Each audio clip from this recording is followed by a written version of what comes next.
Chapter 1. The Awakening of the Entry System, encountering the main character team in the Douluo continent, in a small town on the outskirts of the Stardew forest. Bang! Just as Yi was about to enter the tavern, he collided with a girl in a white dress who seemed to be in a hurry. Hiss! After a moment of dizziness, Yi's mind recalled all the memories of his previous life. He had actually crossed over to the world of Douluo continent. As memories continued to resurface, he realized that his luck seemed to be somewhat poor. Others either crossed over to Shrek Academy to become brothers with Tang San, or they went to the Spirit Hall to confront Tang San. Only he had crossed over to an obscure Canghui Academy and became a student there. You might find Canghui Academy a bit unfamiliar, but when mentioning a soul master who doesn't dare to cause trouble is not a good soul master, you might understand. In the original work, Dai Mubai publicly insulted Canghui Academy, even directly calling those who don't dare to cause trouble mediocre. Even at the elite competition for high-level soul masters, Tang San destroyed the soul sea of Canghui Academy's participating students, turning them into fools. It must be admitted that if you viewed things from Tang San and Dai Mubai's perspective, it indeed felt quite refreshing. Not only did they achieve a show-off moment, but they also gained presence in front of Ning Rongrong, Xiao Wu, and Zhu Juqing. But the key now was that he had become part of Canghui Academy. Wait! At this moment, Yi suddenly remembered that the girl he had collided with at the tavern entrance was none other than Ning Rongrong. Combining this with the current timeline he was in, he thought, oh no, I wouldn't have crossed over just in time for the first encounter between Shrek Academy and Canghui Academy.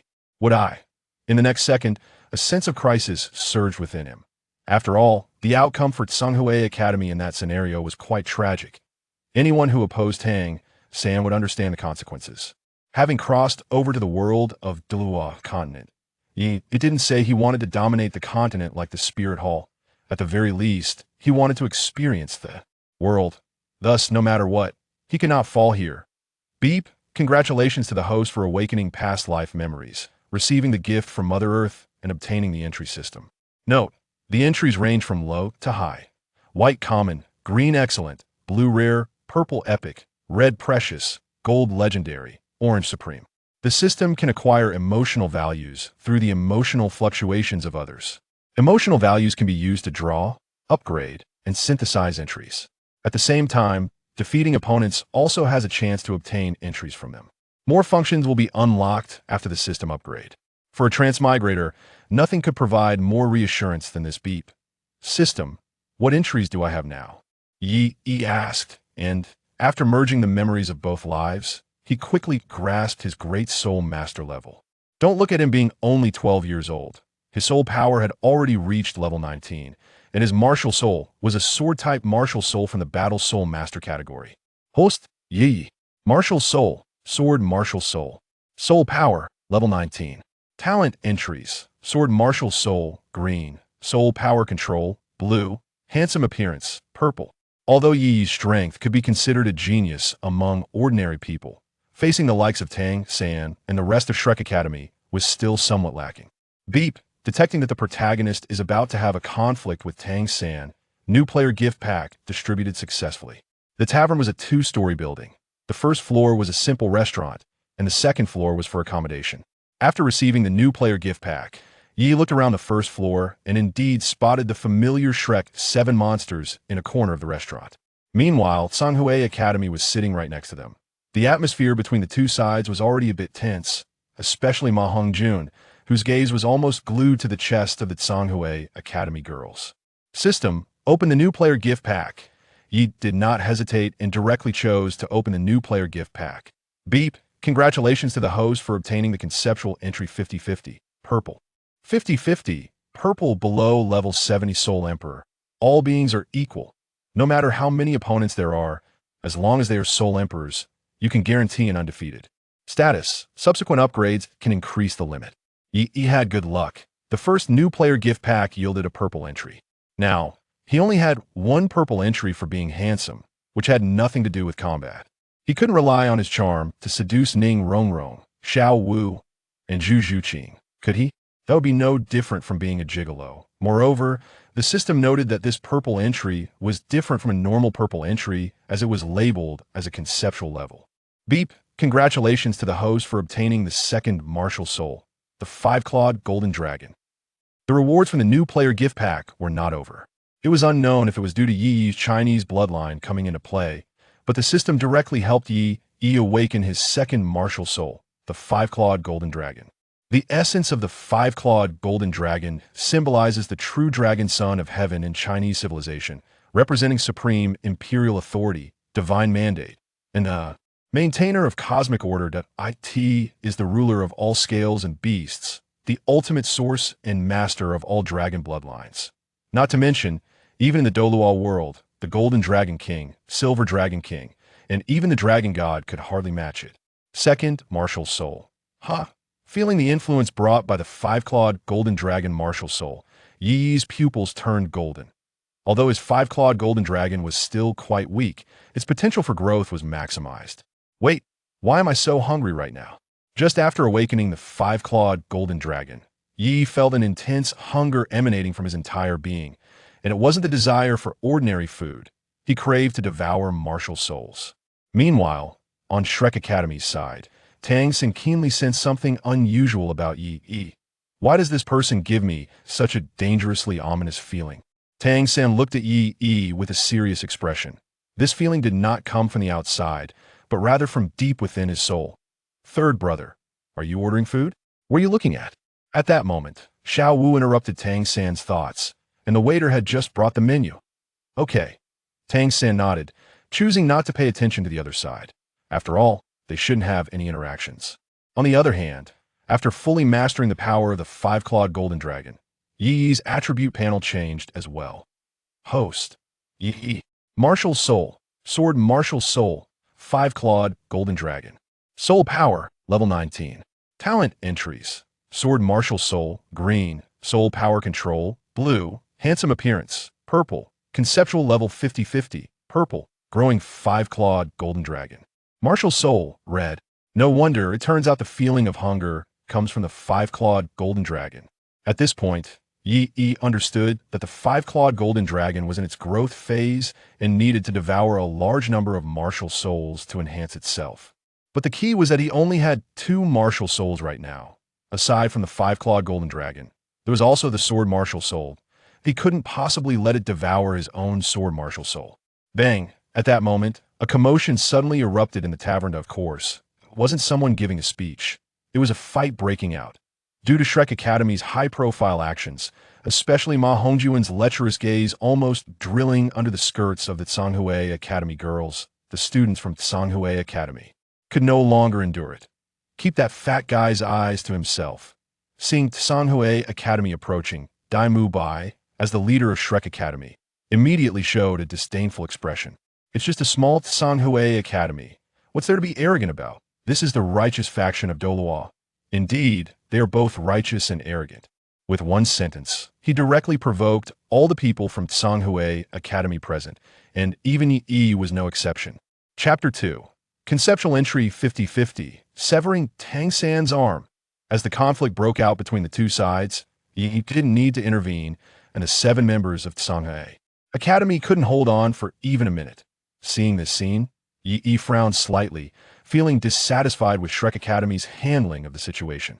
Although it was indeed wrong for Canghui Academy to take action, the whole incident was clearly instigated by Shrek Academy, with their students acting out of line first, while Canghui Academy students were just standing up for themselves. Stop.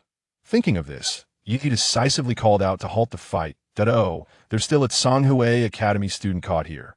Ma Hongju noticed that Yi was wearing the uniform of Canghui Academy and stepped forward. Thinking he was an easy target, I'll take care of him. Xiao Wu excitedly jumped up from her spot and rushed towards Yi without hesitation. Xiao Wu, wait. Seeing this, Tang San's expression changed immediately, and he hurried to grab Xiao Wu. With his purple extreme demon eye, he could clearly see the soul power of everyone from Canghui Academy and Shrek Academy present, but he could not see through this person. So when he saw Xiao Wu take the initiative to attack, he prepared to stop her, but Xiao Wu was too fast. In the blink of an eye, she was already in front of Yi. First soul skill, waist bow. Seeing that the person in front of her showed no reaction, Xiao Wu couldn't help but reveal a slightly proud smile. In terms of speed, even Zhu Qing, who was a sensitive attacker, sometimes couldn't match her. let alone a student of a similar age. However, what does it mean to have a conceptual level entry? At the moment Xiao Wu launched her attack, Yi's soul power began to surge dramatically. He shot up from a level 19 soul master to level 29, matching Xiao Wu's soul-powered. In the blink of an eye, Yi suddenly disappeared, moving so fast that the people present couldn't react in time. How is that possible? When Xiao Wu lost her target for the first soul skill, she immediately showed an expression of disbelief. How could someone be faster than her? Ding gained 8 emotional points from Tang San. Ding gained 27 emotional points from Xiao Wu. Ding gained 107 emotional points from Tang San. In less than a minute, everyone in the tavern provided Yi with nearly 500 emotional points. Nice speed, but your strength is lacking. Due to the existence of the conceptual level 50-50 entry, the stronger Xiao Wu became, the stronger he became as well. So Yi launched a verbal attack. Sure enough, after hearing Yi's words, a hint of anger appeared on Xiao Wu's delicate face. Having been in the human world for so long, no one had ever said such things to her before. Then, Xiao Wu curled her body and jumped, directly kicking towards Yi's chest on the other side. Yi's strength surged again. No matter how much Xiao Wu's strength increased, they remained evenly matched. System, extract the entry for me. Seeing that the emotional points had reached 1,000, Yi did not hesitate to extract again.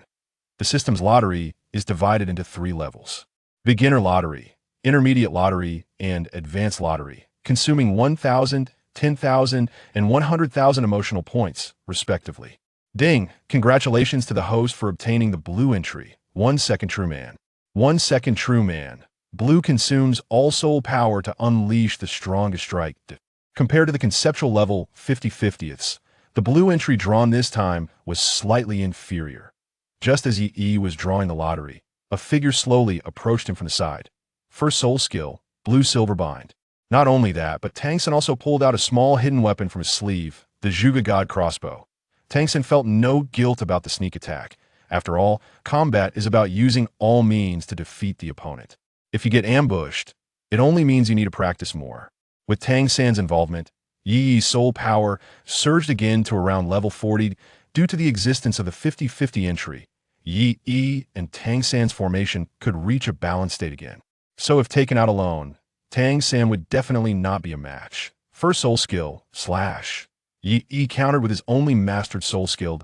In the next second, the blue-silver grass around him was directly severed by a sword, and the Zhuge God crossbow was easily dodged by Yi with a slight turn of his head. How is that possible? Seeing his proud hidden weapon easily dodged by the opponent made Tang San furrow his brows. The opponent's martial soul is a sword, which should logically be a strong attack soul master, but why was his movement so agile, and his technique so similar to Xiao Wu's? Thinking of this, Tang San looked at Xiao Wu and then at it. Don't blame me for bullying you. Let's have all 7 of you come at me. With the 50-50 entry in place, Yi became even more proficient. After all, 1 against 2 is a 50-50, and 1 against 7 is also a 50-50. Let the storm come even fiercer. Arrogant. This was the first time Dai Mubai saw someone more arrogant than him. It was as if they didn't take Shrek Academy seriously at all. Let's fight together. With Dai Mubai's command, Ma Hongjun and Oscar charged forward without saying a word, while Zhu Zhuqing hesitated a bit. After all, in her view, this matter was indeed their fault, but thinking that everyone had gone, she hesitated for a moment before following suit. Only Ning Rongrong stood still. She recognized Yi as the person she accidentally bumped into at the tavern entrance. For some reason, the moment she faced Yi, her little heart began to race. Perhaps this was the effect of the handsome appearance brought by the purple entry. And Ning Rongrong was just a standard beauty F.A.N.Ye's looks could almost be said to be tailor-made for Ning Rongrong's taste. Come on, first soul skill, slash. This time, Yi chose to take the initiative and used his only soul skill, at the same time, combined with 1 second true man. In an instant, this strongest sword strike nearly drained all of Yi's soul power. Be careful, Xian Jade Hand, Control Crane, Lift Dragon. Seeing such a sword attacking him, Tang San didn't hesitate for a moment and directly used Xian Jade Hand to block. As one of Tang Sek's core secret skills, this skill makes the hands as hard as cold jade through special training. Combined with the ability of Control Crane, Lift Dragon to use 4 ounces to move 1,000 pounds, Tang San believed he could definitely block this strike. But little did he know that this ability to catch a sword with bare hands was not much different from the technique used by Danzo to stab Sasuke. Crack. Although Tang San's Xian Jade hand had a hardness comparable to iron, facing Yi's strongest strike with 1 second true man. This sword directly severed all the meridians in Tang San's right hand. If he hadn't realized it in time and retracted his hand, his entire right hand would have been chopped off. Additionally, there was the negative impact brought by the conceptual level 50-50 entry. He couldn't kill anyone, at most just injure them. After all, if he killed the opponent, that wouldn't be called a 50-50 anymore. However, Yi also discovered something surprising. That was the soul power consumed by 1 second true man quickly recovered with the help of the 50-50 entry. At this moment, there were still Dai Mubai, Xiao Wu, Ma Hongjun, Oscar, and Zhu Zhuqing present. So the 50-50 entry replenished his soul power. This meant that, relying on these two entries, Yi achieved a perpetual motion machine operation. Chapter 3. One person battles 7 monsters. Zhao Wujin is shocked. What's going on? Xiao San is actually not the opponent. Oscar, who was on the scene, was completely stunned by this. It should be noted that previously, when facing teacher Zhao Wujin, Xiao San had never shown such an expression. Third brother, are you okay? Xiao Wu also leaned down, looking at Tang San with a worried expression. However, at this moment, Tang San, who should have shown sorrow, was unusually calm. He was no match for the opponent. Even if they all combined their strength, it wouldn't change anything. However, the cost of reaching this conclusion was very high. He lost an arm, with all the tendons severed. If he didn't encounter any great opportunities, he would probably have to live as a one-armed man for the rest of his life. Ding, emotional value from Oscar. 89 ding, emotional value from Xiao Wu. 100 at the moment Tang San fell, Dai Mubai slowly stepped forward, his eyes turning a deep blue. The cold killing intent already evident. Third soul skill, White Tiger Vajra transformation. Dai Mubai didn't say much and directly activated his third soul skill, wanting to avenge Xiao San. In Shrek Academy, his soul power was the highest, and he was also the leader of Shrek Academy. If he didn't step up at this moment, it would be hard for him to maintain his status in the academy later. In the next second, Dai Mubai's muscles bulged and black stripes appeared on his skin. During the transformation process, Yi showed no mercy. He was especially unkind to Dai Mubai, the instigator. First soul skill slash. Once again, it was a standard first soul skill, paired with the 1 second real man attribute. Dai Mubai hadn't even completed his transformation before he was sent flying by a single sword strike, the powerful impact causing him to crash through 3 tables before finally stopping.De. Oh, you really think transformation gives you invincibility? Standing still is just asking to be hit. Dai Mubai's flashy operation left Yi stunned. Transforming in front of me? Who taught you to do that? Poof. Dai Mubai, sent flying, crashed into the tavern's counter, then spat out a mouthful of blood. But he was somewhat lucky. Due to the loss of Tang San's combat power, Yi's soul power level had also significantly decreased. Thus, the power generated by the second use of 1 second real man wasn't as painful as when Tang San took the hit. Xiao San, Boss Dai, are you okay? Oscar was a bit anxious as the strongest fighters in their team, Boss Dai and Xiao San, were easily taken down by this guy. I have a big sausage.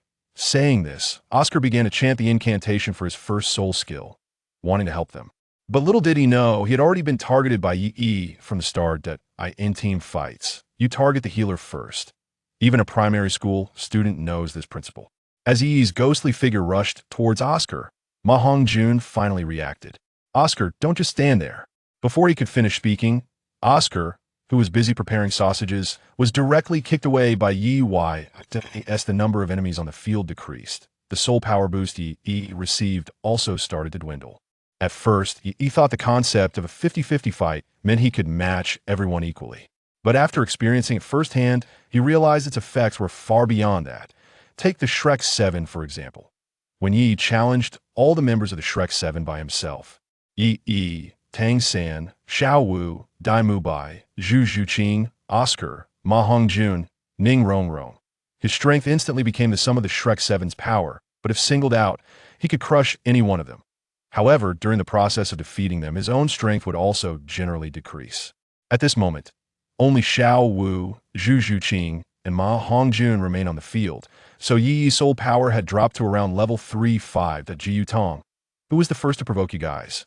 At this time, Yi glanced at the members of Canghui Academy who had fallen earlier. They were now staggering to their feet, looking shocked at the scene before them. Ah, it was that red-haired fat guy. Gu Tong called out, paused for a moment before quickly explaining. Usually they only knew that Yi was a key student being trained by Canghui Academy, but today they realized just how powerful he truly was. I was just. Ma Hongjun still wanted to argue, but the current situation was already very clear. The leader of Shrek Academy was now lying on the ground unconscious, and Tang San had lost a hand in his combat power, leaving no one to help him. Slap. With a loud slap, Yi delivered a heavy blow to the heart of everyone from Shrek. At this moment, however, Xiao Wu had quietly moved to 5 steps behind Lin Yi. Don't. Tang San was about to say something, but the intense pain in his arm, combined with the bleeding from his wound, made him feel faint. But it was clearly too late. Xiao Wu and Zhu Zhuqing exchanged glances and then flanked Yi one after the other. Of course, it was a tactical flanking maneuver. However, Yi's strength easily saw through their plan. He swiftly adjusted his body position, and his fluid movements were remarkably similar to Xiao Wu's Rusu. Then, he delivered a powerful punch to Xiao Wu's abdomen, simultaneously activating the 1-second real man passive again. I end this. Yi showed no mercy simply because Xiao Wu was a girl. Of course, he also knew that Xiao Wu, as a 10,000-year soul beast transformed, wouldn't be unable to withstand this punch. At this moment, the only man left on the field, Ma Hongjun, was already terrified and dared not make a move.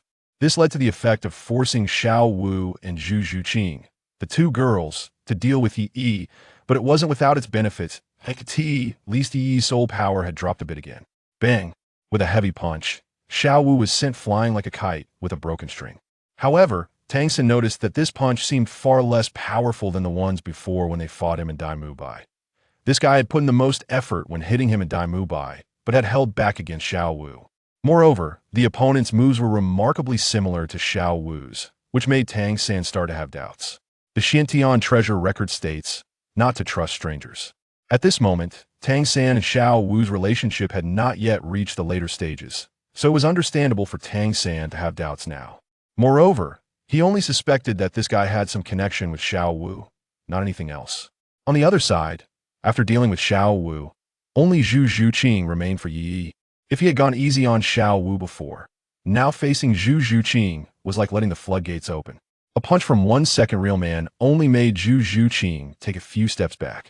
Zhu Zhuqing had a cold personality, her beautiful eyes filled with a chilling intent, but this time, a hint of surprise flashed in her gaze. Her originally icy expression even showed a sliver of curiosity. She was curious why the opponent had deliberately held back against her. Ding, emotional value from Zhu Zhuqing, 178. Ding, emotional value from Zhao Wujin, 1238. Chapter 4. The internal conflict of the Shrek 7 monsters. Ning Rongrong chooses to stand with Yi. Stop. Just after Yi had repelled Zhu Zhuqing, a rough voice suddenly came from the 2nd floor. He didn't need to guess that it was Zhao Wujin, the leading teacher of Shrek Academy. However, even with Zhao Wujin's appearance, Yi had no intention of stopping.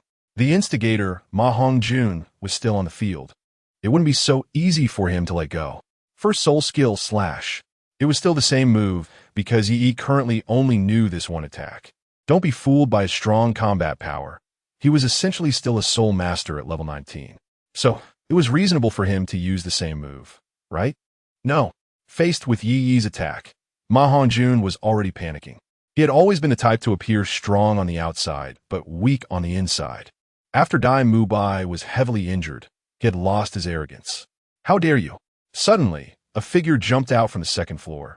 It was Zhao Wujin, who had been resting there. He originally wanted to test these little guys, but it seemed like the test had gone a bit too far. After all, these kids were the Dean's treasures.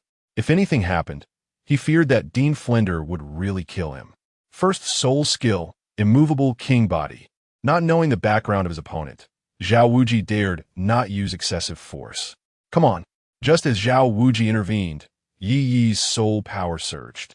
This time, it was a dramatic increase, directly raising Yi's soul power level to around level 70. After all, a 50-50 chance was just a purple attribute. Reaching level 70 was already the limit. If he wanted to break through level 70, he would likely need to upgrade the attribute level. Come forth. The sword spirit in Yi's hand began to swell. Zhao Wujin's expression changed drastically upon seeing this. At this point, it was impossible to withdraw. Realizing this, he bit his lip and could only protect Ma Hongjun behind him. Boom! A massive sword energy struck Zhao Wujin's immovable king body directly. The sword energy shredded the entire tavern's decorations into dust. Cough cough. After a cloud of smoke cleared, Zhao Wujin revealed a disheveled appearance. He looked quite embarrassed, while Ma Hongjun behind him was already scared silly, standing there in a daze. It's a misunderstanding, all a misunderstanding. Zhao Wujin was enduring the pain in his body. Just a few days ago, he had been taught a lesson by someone with a hammer. After all, that person was a titled Douluo, but what was this situation today? He looked at Yi and thought, is this really an attack released by a 12-year-old boy? He is a 10,000-year-old beast specialist, so strong. If it were Zhao Wujin from 20 years ago, he would have directly fought the opponent. But life had long since dulled Zhao Wujin's edge. To cultivate such a young genius soul master, there must be a terrifying force behind him. He couldn't afford to provoke him. He had no idea what Zhao Wujin was imagining. He was just continuously receiving the emotional points provided by Zhao Wujin. Ding. Emotional points from Zhao Wujin. 2480. Ding. Emotional points from Zhao Wujin. 2462. Ding. Emotional point from Tang San. 1020. Ding. Emotional points from Yi Zhiqiu. 1690. In less than a few minutes, Yi's emotional points had already surged to over 10,000. Stop. Which academy are you from? At this moment, a teacher from Canghui Academy hurried over. Upon seeing the scene before him, he gasped in shock. The tavern was filled with injured students, some from Canghui Academy and others seemingly from different academies. Teacher, these people started the trouble for no reason and even injured our students from Canghui Academy. If it weren't for Junior Yi stepping in, we would. At this time, the only girl from Canghui Academy slowly stood up to explain for Yi. Yi. At this moment, the people from Shrek Academy, with the help of Zhu Zhuqing and Xiao Wu, slowly gathered together. Tang San learned from a conversation that the person who had just been dominating them was named Yi. This person would definitely be his great enemy in the future, and he must not let his guard down. Yi. The cold-faced Zhu Zhuqing silently noted the name in her heart. However, not everyone shared the same thoughts. Xiao San. This guy is too despicable, actually launching a sneak attack. At this time, Ma Hongjun saw Zhao Wujin intervene and grew bolder, directly criticizing him. Indeed, taking advantage of someone's unpreparedness is not the act of a gentleman. But Tang San surprisingly nodded in agreement. Only Ning Rongrong was somewhat unconvinced. She had witnessed the entire incident from the beginning. That's not right. When we attacked earlier, we also launched a sneak attack. If the other side retaliated, it can only be counted as tit for tat, not despicable. Ning Rongrong frowned, her delicate features showing discontent. She suddenly spoke up to defend Yi. What? Ma Hongjun was upset to hear such a beautiful girl explain for the person who had attacked them. Rongrong, whose side are you on? Don't forget that we are in the same team. Yes, Rongrong, why didn't you use your martial soul to help us? If we had your 7 treasures glazed tower, how could this Yi be our opponent? Oscar, holding his stomach in pain, also said, that kick from Yi almost knocked the bile out of me.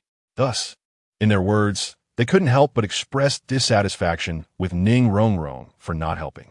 I just think it's a bit unfair for so many of us to bully one person. Besides, we aren't that familiar. Ning Rongrong resisted being called Rongrong by Ma Hongjun and Oscar. After hearing Ning Rongrong's resistance, Ma Hongjun and Oscar didn't expect that she would have a conflict with them over a stranger. Okay, stop arguing. This matter is indeed our fault for starting it. Suddenly, Zhu Zhuqing, who had been silent, spoke up. Zhu Zhuqing had a cold temperament, was stable, and spoke little, but when she did, it was often to the point. How could Zhu Zhuqing say that? After all, the dean had said that a soul master who didn't dare to cause trouble wasn't a good soul master. Upon hearing this, Ma Hongjun felt even more displeased with the person named Yi and instinctively retorted, while it is said that way, it is just like that saying, Don't provoke trouble if you can't handle the consequences. If you provoke trouble, don't be afraid of the consequences. If you are afraid of the consequences, then don't provoke trouble. Ye was unaware that by teaching the Shrek's 7 monsters a lesson, he had instead caused them to turn against each other. Chapter 5. It give it. Eat it. At the same time, Ye was checking the gains from this encounter. It seemed that heaven was favoring him. During the battle, in addition to a large amount of emotional points, Ye also obtained a new attribute by defeating his opponents. If it weren't for this reward, Ye would have thought that the system's mention of probability was just a joke. He had taken on 6 people alone: Tang San, Daimu Bai, Xiao Wu, Zhu Zhuqing, Oscar, and Ma Hongjun. Yet only one person had dropped an attribute. The drop rate was so low that even Jackie Chan would have to say something. Wow, the drop rate is really low.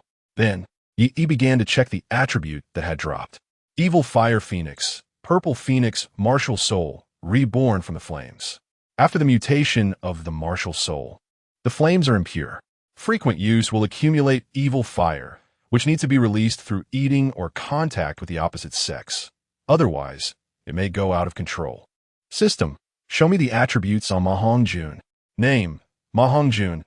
Evil Fire Phoenix, Purple Phoenix, Martial Soul, reborn from the flames. After the mutation of the Martial Soul, the flames are impure. Frequent use will accumulate evil fire, which must be released through eating or contact with the opposite sex. Otherwise, it may go out of control. Innate Full Soul Power, Green Innate Soul Power level 10, but that's all. Title Douluo Qualification. Blue, you can reach the title Douluo realm faster, but your future endpoint is likely to be title Douluo. Fire Attribute Affinity. Green, you comprehend Fire Attribute Soul Skills faster, and the power of using Fire Attribute Soul Skills is stronger. Lustful Kidney Deficiency. Black, you are very lustful, but your kidneys are already extremely weak. After seeing the attributes on Ma Hongjun, Ye fell silent. Not believing in evil, he went to check the attributes of others among the Shrek's 7 monsters. Name. Zhu Zhuqing, Nether Spirit Cat. Purple top-level agility attack, Beast Martial Soul. Transforms into a spirit cat. Moves like a shadow, claws for soul collection. Possessing extreme speed and penetration. Innate Full Soul Power, Green Innate Soul Power level 10, but that's all. Title Douluo Qualification. Blue, your talent is destined to impact the title Douluo realm, but without special opportunities, this realm may be the endpoint. Shadow Affinity. Blue, your perception of shadows and speed far exceeds that of ordinary people, significantly enhancing the power and control of concealment and ambush-type soul skills. Assassin. Green, you are a born assassin, with soul skills and cultivation focused entirely on extreme speed and fatal critical hits. Unfaithful. Blue, you'll be loyal to your future partner. Destined Person. Red, the next child of destiny will be born from your descendants. After seeing Zhu Zhuqing's attributes, Ye fell silent. The good news is that he drew the best purple attribute from Ma Hongjun. The bad news is that this purple attribute is even inferior to Zhu Zhuqing's ordinary blue attribute. He didn't even look at the attributes of the other Shrek 7 monsters. He was afraid of regretting it even more. The next moment, Ye felt a surge of hot blood within him. At the same time, another evil Fire Phoenix Martial Soul began to slowly condense. Originally, Ye only had a single Martial Soul, but the system first rewarded him with the 5-clawed Golden Dragon and then copied the evil Fire Phoenix from Ma Hongjun. In less than a day, the changes in Ye were immense. However, he wasn't too keen on this change. Even though he had just awakened, the evil Fire Phoenix began to try to influence Ye's inner self. In the original work, Ma Hongjun successfully eliminated the evil fire within him with a rare celestial herb, the Coxcomb Phoenix Sunflower, while also purifying his martial soul, transforming the original evil Fire Phoenix into a pure 10-headed Fire Phoenix. But now, Ye didn't have any celestial herbs to help him eliminate the evil fire within. This kid seems a bit off. At this moment, Zhao Wujin also noticed Ye's unusualness.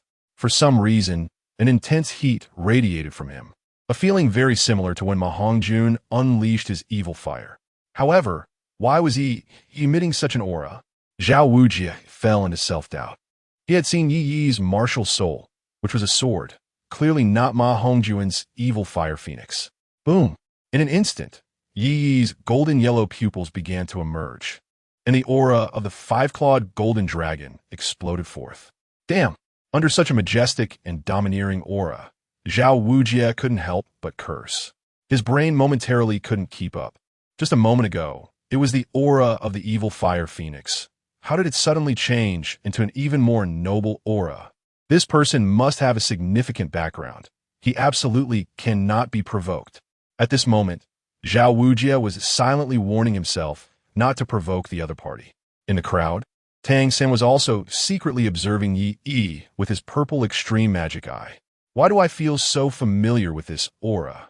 For some reason, the aura emanating from Yi gave him a sense of familiarity, even causing him to feel a sense of reverence. No, could it be that Yi also has a second martial soul like me? At this moment, Tang San suddenly connected all the dots. The aura emanating from the other party was completely not something a sword martial soul could release. It resembled a living creature, an incredibly noble creature.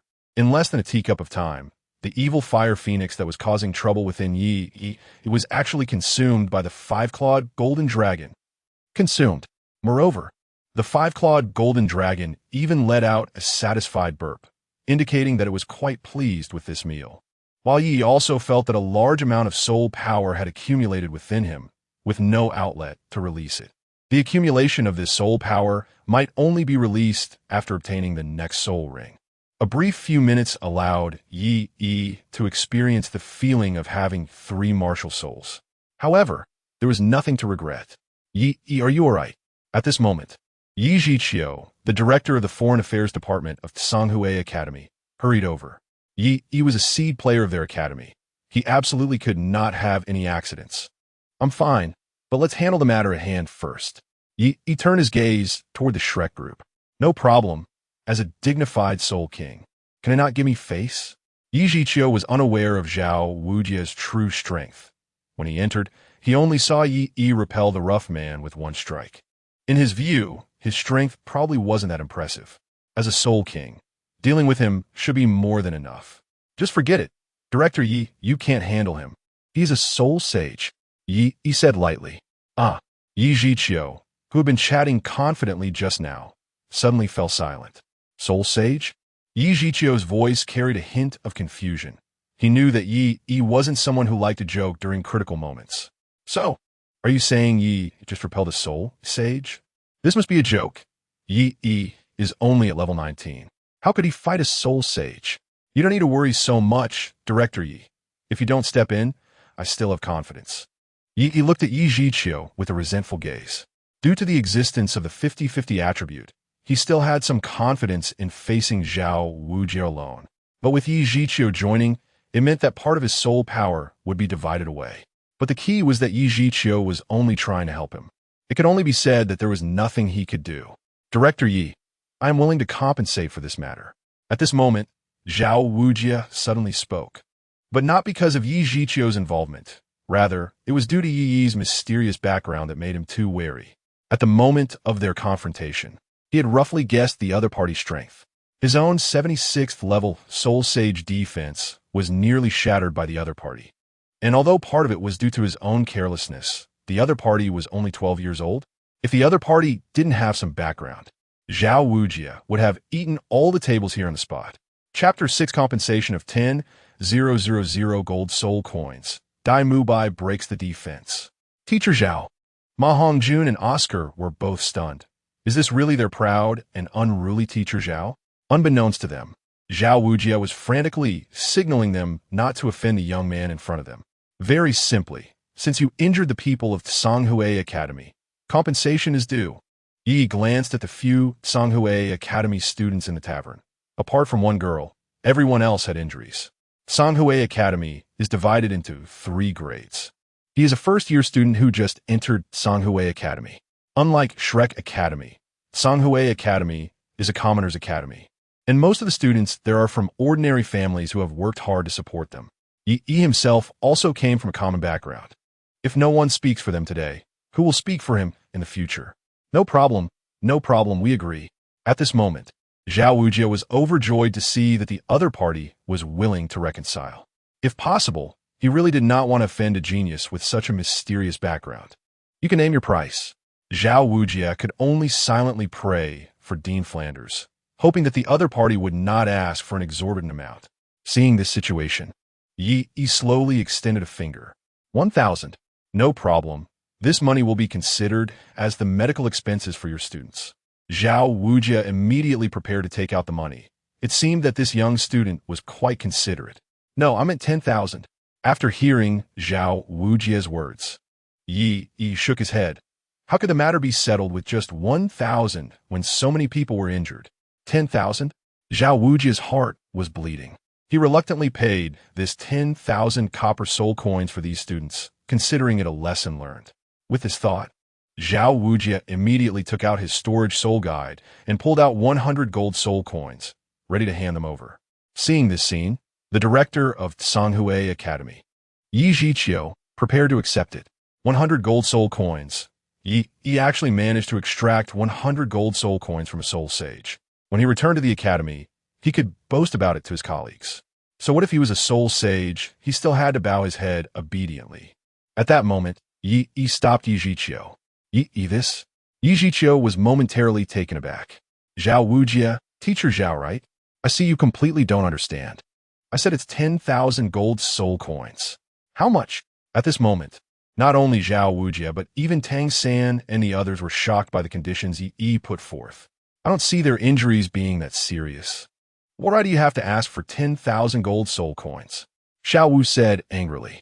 Having lived in the human world for so long, she was quite familiar with the price of living. According to her level 29 strength, she could receive 10 gold soul coins from the Spirit Hall each month.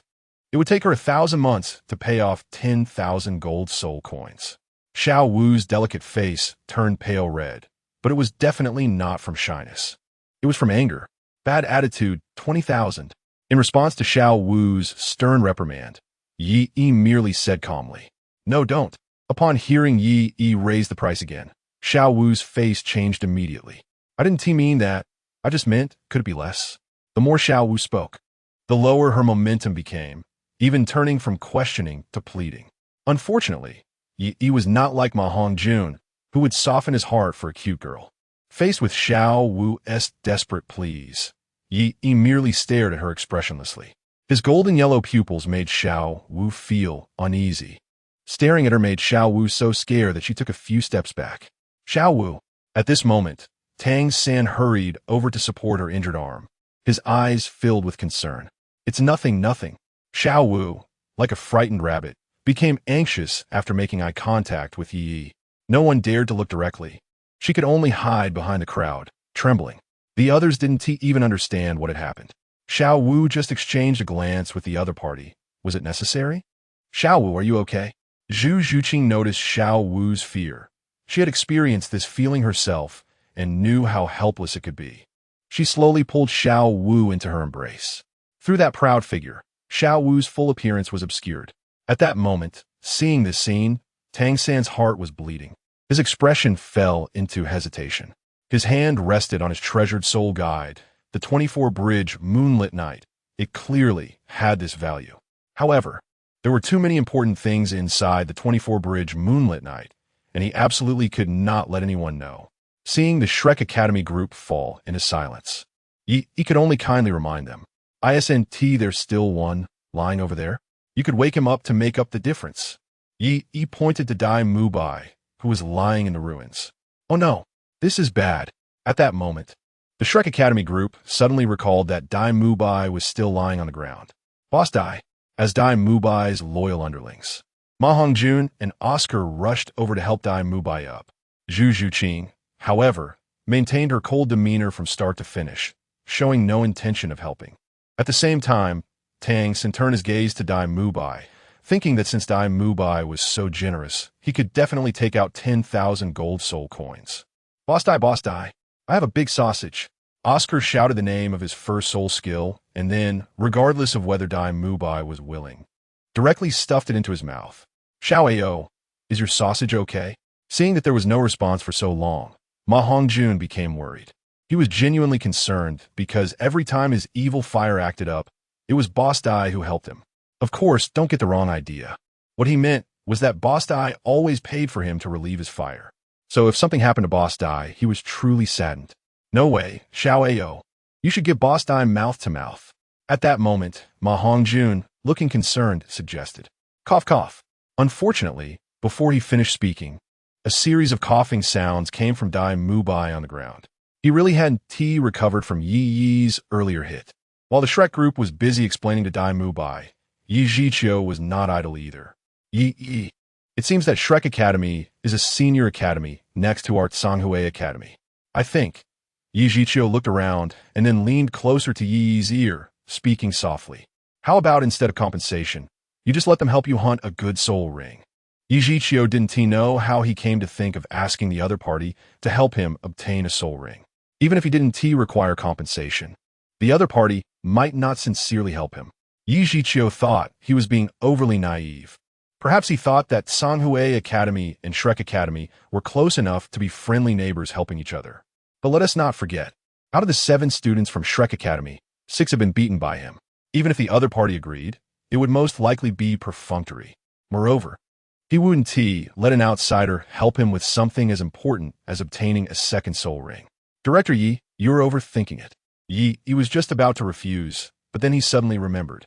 Tang San and the others seemed to be preparing to help Oscar obtain his 3rd soul ring. And Tang San was acquiring the external soul bone from the man-faced demon spider this time. This was a great opportunity. I think Director Ye's suggestion is truly spot on. Yi's firm words made Yi Zhiqiu feel quite pleased. Of course, he proposed this suggestion out of necessity. He originally brought Yi to the Stardo Forest to obtain a soul ring, including the injured 3rd-year students from Shrek Academy. They were all supposed to obtain soul rings together. But now, except for Yi, almost all the other students were injured. And, as the director, he definitely couldn't accompany Yi to obtain a soul ring. Since that's the case, shall I go talk to them? Yi Zhiqiu looked at Yi, wanted to hear his opinion. No problem. Yi nodded, but just as Yi Zhiqiu was about to walk over, Yi added, oh right. The matter of compensation is separate. The 10,000 gold soul coins still need to be given. Huh. After hearing this, Yi Zhiqiu's expression instantly froze. Are we being a bit? Yi Zhiqiu was momentarily at a loss for words, since they were all in the same line of work. Was it really necessary to leave them with no way out? Of course, Yi Zhiqiu's biggest concern is that the opposing team leader is a soul sage. What if the other party doesn't follow the rules of martial arts? Don't worry, Director Yi. Your martial soul is the strongest defensive Xian turtle. Are you really afraid of a little soul sage? It seems that in order to help Director Yi regain his confidence, Yi cheered him on from the side. A little soul sage? Yi Zhiqiu had never thought that this phrase would come out of his student's mouth. But there was no way. He couldn't really back down in front of his students. With that in mind, Yi Zhiqiu resolutely walked over to discuss with Zhao Wujin and the others. Meanwhile, Yi was not idle either. He checked how much emotional value he had accumulated. Host. Yi. Martial Soul. Sword Martial Soul. 5-Claw Golden Dragon. Spirit Power. Level 19. Spirit Power Overflow. Talent Attributes. Sword Martial Soul. Green. Spirit Power Control. Blue. Handsome Appearance. Purple. Concept Level 50-50. Purple. Growth Stage 5-Claw Golden Dragon Martial Soul. Red. 1 second Real Man. Blue. Emotional Value. 12308. Seeing that his emotional value had reached around 10,000. He immediately decided to draw another attribute. After all, he would be going to the Stardo Forest with the Shrek Academy people, and he had to be prepared. Moreover, he might need to compete with Zhao Wujin and Long Gong Shi Pe for the human-faced demon spider, and without some strength, he might not be able to secure the soul bone of the human-faced demon spider. System. Initiate a medium-level lottery. He directly spent 10,000 emotional value for a medium-level draw, hoping to get some useful attributes. Ding! Congratulations to the host for obtaining. Concept Level Red, Attribute Son of Light. Son of Light. Red as long as there is light. One can activate the golden body, avoiding any damage, while absorbing the energy of light can replenish the spirit power within. A red attribute has emerged. Moreover, the Son of Light attribute reminded Yi of someone. Daegu, is that you, Daegu? Sure enough, I said that lending light to Di Jia was true, and now my light has returned to me. Indeed, You get what you pay for. It's a pity that he only has about 2,000 emotional value left now. System. Convert the remaining 2,000 emotional value into 2 beginner-level lotteries. The Stardo Forest, as one of the human forbidden zones, is home to 5 great fierce beasts. And since he is going in with Tang San this time, who knows what might happen? With that in mind, Ye decided it was better to be safe and conducted 2 beginner-level lotteries. Ding, congratulations to the host for drawing a green attribute 1 Tomo Sharingan. Green attribute flashes. 1 Tomo Sharingan. Green has powerful abilities such as observation, copying, and hypnosis. The holder possesses extraordinary insight, can observe the flow of spirit power, can cast and see through illusions, and can be upgraded. Flash. Green can instantly flash to a distance of 100 meters, cooldown time of 1 minute. Can be upgraded. Indeed, everyone has their lucky moments, but don't mistake a moment for permanence. However, he was still quite satisfied with the 2 green attributes he drew. After finishing everything, he looked over at Tang San's side. At this moment, Dai Mubai's face was so grim that it was about to wrinkle. Teacher Zhao, do you mean that he not only injured me, but also expects me to pay 10,000 gold soul coins as medical expenses? Dai Mubai struggled to suppress his dissatisfaction and occasionally glanced over at Yi. He had just woken up to be told such a huge news. Besides, he looked about the same age as us. Could he really be stronger than Teacher Zhao? Because when Zhao Wujin fought with Yi earlier, Dai Mubai had already been lying on the ground asleep, so he was unaware of what had happened. Hearing this, Zhao Wujin's expression also showed some embarrassment. His strength is very strong. He might really not be weaker than me. What? Dai Mubai was shocked to hear the usually fearless teacher, Zhao, say such a thing. And the other party was just a 12-year-old soul master. Big brother Dai, I think it's better to let it go. Let us follow teacher Zhao's suggestion to keep the peace. At this moment, Tang San, whose wound had already been bandaged, slowly advised. But that is 10,000 gold soul coins. Dai Mubai was about to retort something when he turned around and saw Tang San looking even worse than himself, with one arm completely numb, becoming a broken hand. Thinking of this, Dai Mubai felt a bit embarrassed to say anything further, but even so, he still stubbornly said, "To survive in this world, you need strength and connections. He in that circle." Dai Mubai didn't believe he would not give face to the 3rd prince of the Douluo Empire. That is even more inappropriate. The other party is so young and already has this kind of power. It's likely that he has connections with the Spirit Hall. Zhao Wujin quickly refused, saying that almost all famous geniuses on the continent had been absorbed by the Spirit Hall. Don't think that Dai Mubai is the 3rd prince of the Douluo Empire. It doesn't help at all in this situation.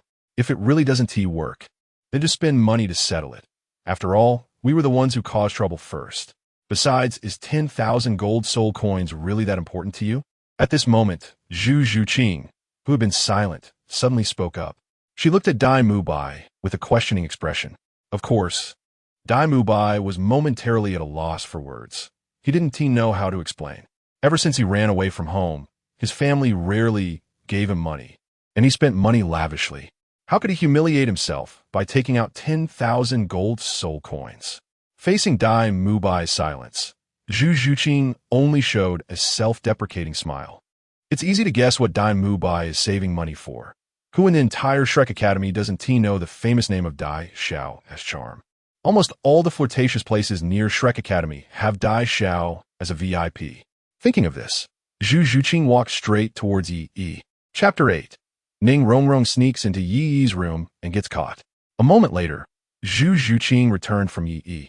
The people from Shrek didn't hear what the two said, only knowing that Yi no longer saw compensation from them. What did you go to find that man for? Dai Mubai asked somewhat displeasedly. It was obvious that he was now completely hostile towards Yi. Moreover, it was Zhu Zhuqing who wanted to find the other party, which made Dai Mubai feel quite green with envy. What I did doesn't require you to report. Who would have thought that Zhu Zhuqing would not give Dai Mubai any leeway and directly rebutted him firmly as usual. Afterward, Zhu Zhuqing chose to go upstairs to rest in her room, and the remaining few also left unhappily. Seeing this scene, Zhao Wujin sighed deeply. Is that it? If they find out that tomorrow I'm taking Yi to get the spirit ring, it's bound to be a mess. As the people from Shrek Academy returned to their rooms in twos and threes, since the few people from Shrek Academy were not very old, they did not have individual rooms. Instead, Ma Hongjun, Oscar, Dai Mubai, and Tang San shared one room, while the remaining girls shared another. So once they returned to their room, Xiao Wu and Ning Rongrong curiously approached. Zhu Zhuqing, what did you talk about with Yi? Why did he suddenly stop pursuing it? At this moment, Xiao Wu still felt a bit nervous about Yi, not knowing why she felt as if she were being seen through completely every time she looked at him. Yeah, I'm curious too. Ning Rongrong transformed into a gossiping character, pulling Zhu Zhuqing over, both showing great interest. The key is that they had already noticed that Yi was not an easy person to talk to. But Zhu Zhuqing actually had the ability to make Yi change his mind. It's nothing. I just handed over my Hell's Blade, which was entrusted to me by my family, as compensation. Facing the inquiries from Xiao Wu and Ning Rongrong, Zhu Zhuqing calmly explained, "Is it the dagger you've always used?" Xiao Wu was a bit surprised because she had seen Zhu Zhuqing always carrying her dagger, which looked like a precious soul guide device. "It's nothing, just a weapon," Zhu Zhuqing said nonchalantly. "It's getting late, and we have to go to the Stardo Forest tomorrow, so you should get some rest." Zhu Zhuqing didn't want to say much about this matter, and instead urged Xiao Wu and Ning Rongrong to rest early. However, Ning Rongrong, being the little princess of a seven-treasure glazed tile school, quickly noticed a loophole in Zhu Zhuqing's words. Generally, soul guide devices are indeed expensive, but the underworld dagger that Zhu Zhuqing used was not a particularly precious soul guide device. In terms of price, it was definitely not worth 10,000 gold soul coins. The more this was the case, the more curious Ning Rongrong became about what kind of transaction Zhu Zhuqing had made with Yi. She was unable to sleep even in the early hours of the night, which made her otherwise supple skin lose some of its luster. "No, I must find out." The serious Ning Rongrong quietly observed the others, and, after seeing that they had fallen asleep, quietly got up. Earlier, when checking in at the tavern, she noticed that Yi was also resting at the same tavern. Thinking of this, Ning Rongrong walked towards the front desk, where there were still staff members even though it was late at night. "Soul Master." At this moment, a new batch of tables and chairs quickly arrived to replace those damaged during the daytime battle. "Can I ask you, during the day, there was a person from Canghui Academy named Yi?" Ning Rongrong immediately asked the service staff at the front desk. "Mr. Yi? He's a really good person." Upon hearing someone inquire about Yi, the service staff expressed their feelings. This expression made Ning Rongrong a bit confused. The staff's attitude toward Yi was too good. "You don't know. After Mr. Yi had a conflict with another group today, he even privately compensated us for the losses in the tavern." The staff expressed with emotion. Having been a staff member at the tavern for many years, they had never seen such an understanding soul master. Ning Rongrong never expected Yi would do this. Clearly, he could have completely ignored it. "Can you tell me which room Yi is resting in?" Thinking of this, Ning Rongrong became even more curious about Yi and asked about his room. "What do you want to do? You don't want to do something bad, do you?" To her surprise, the staff looked at Ning Rongrong with a wary expression. Asking for someone else's room number late at night seemed a bit suspicious. It was obvious that Ning Rongrong also sensed the staff's unusual gaze. What do you mean? What do you mean by doing something bad?" Ning Rongrong's face instantly turned pink with anger. As the little princess of the seven-treasure glazed tile school, how could she covet anything from others? Besides, everyone had seen Yi's combat power today. Even Zhao Wujin was no match for him. How could she, a girl, possibly defeat Yi? That's true. The staff was momentarily taken aback.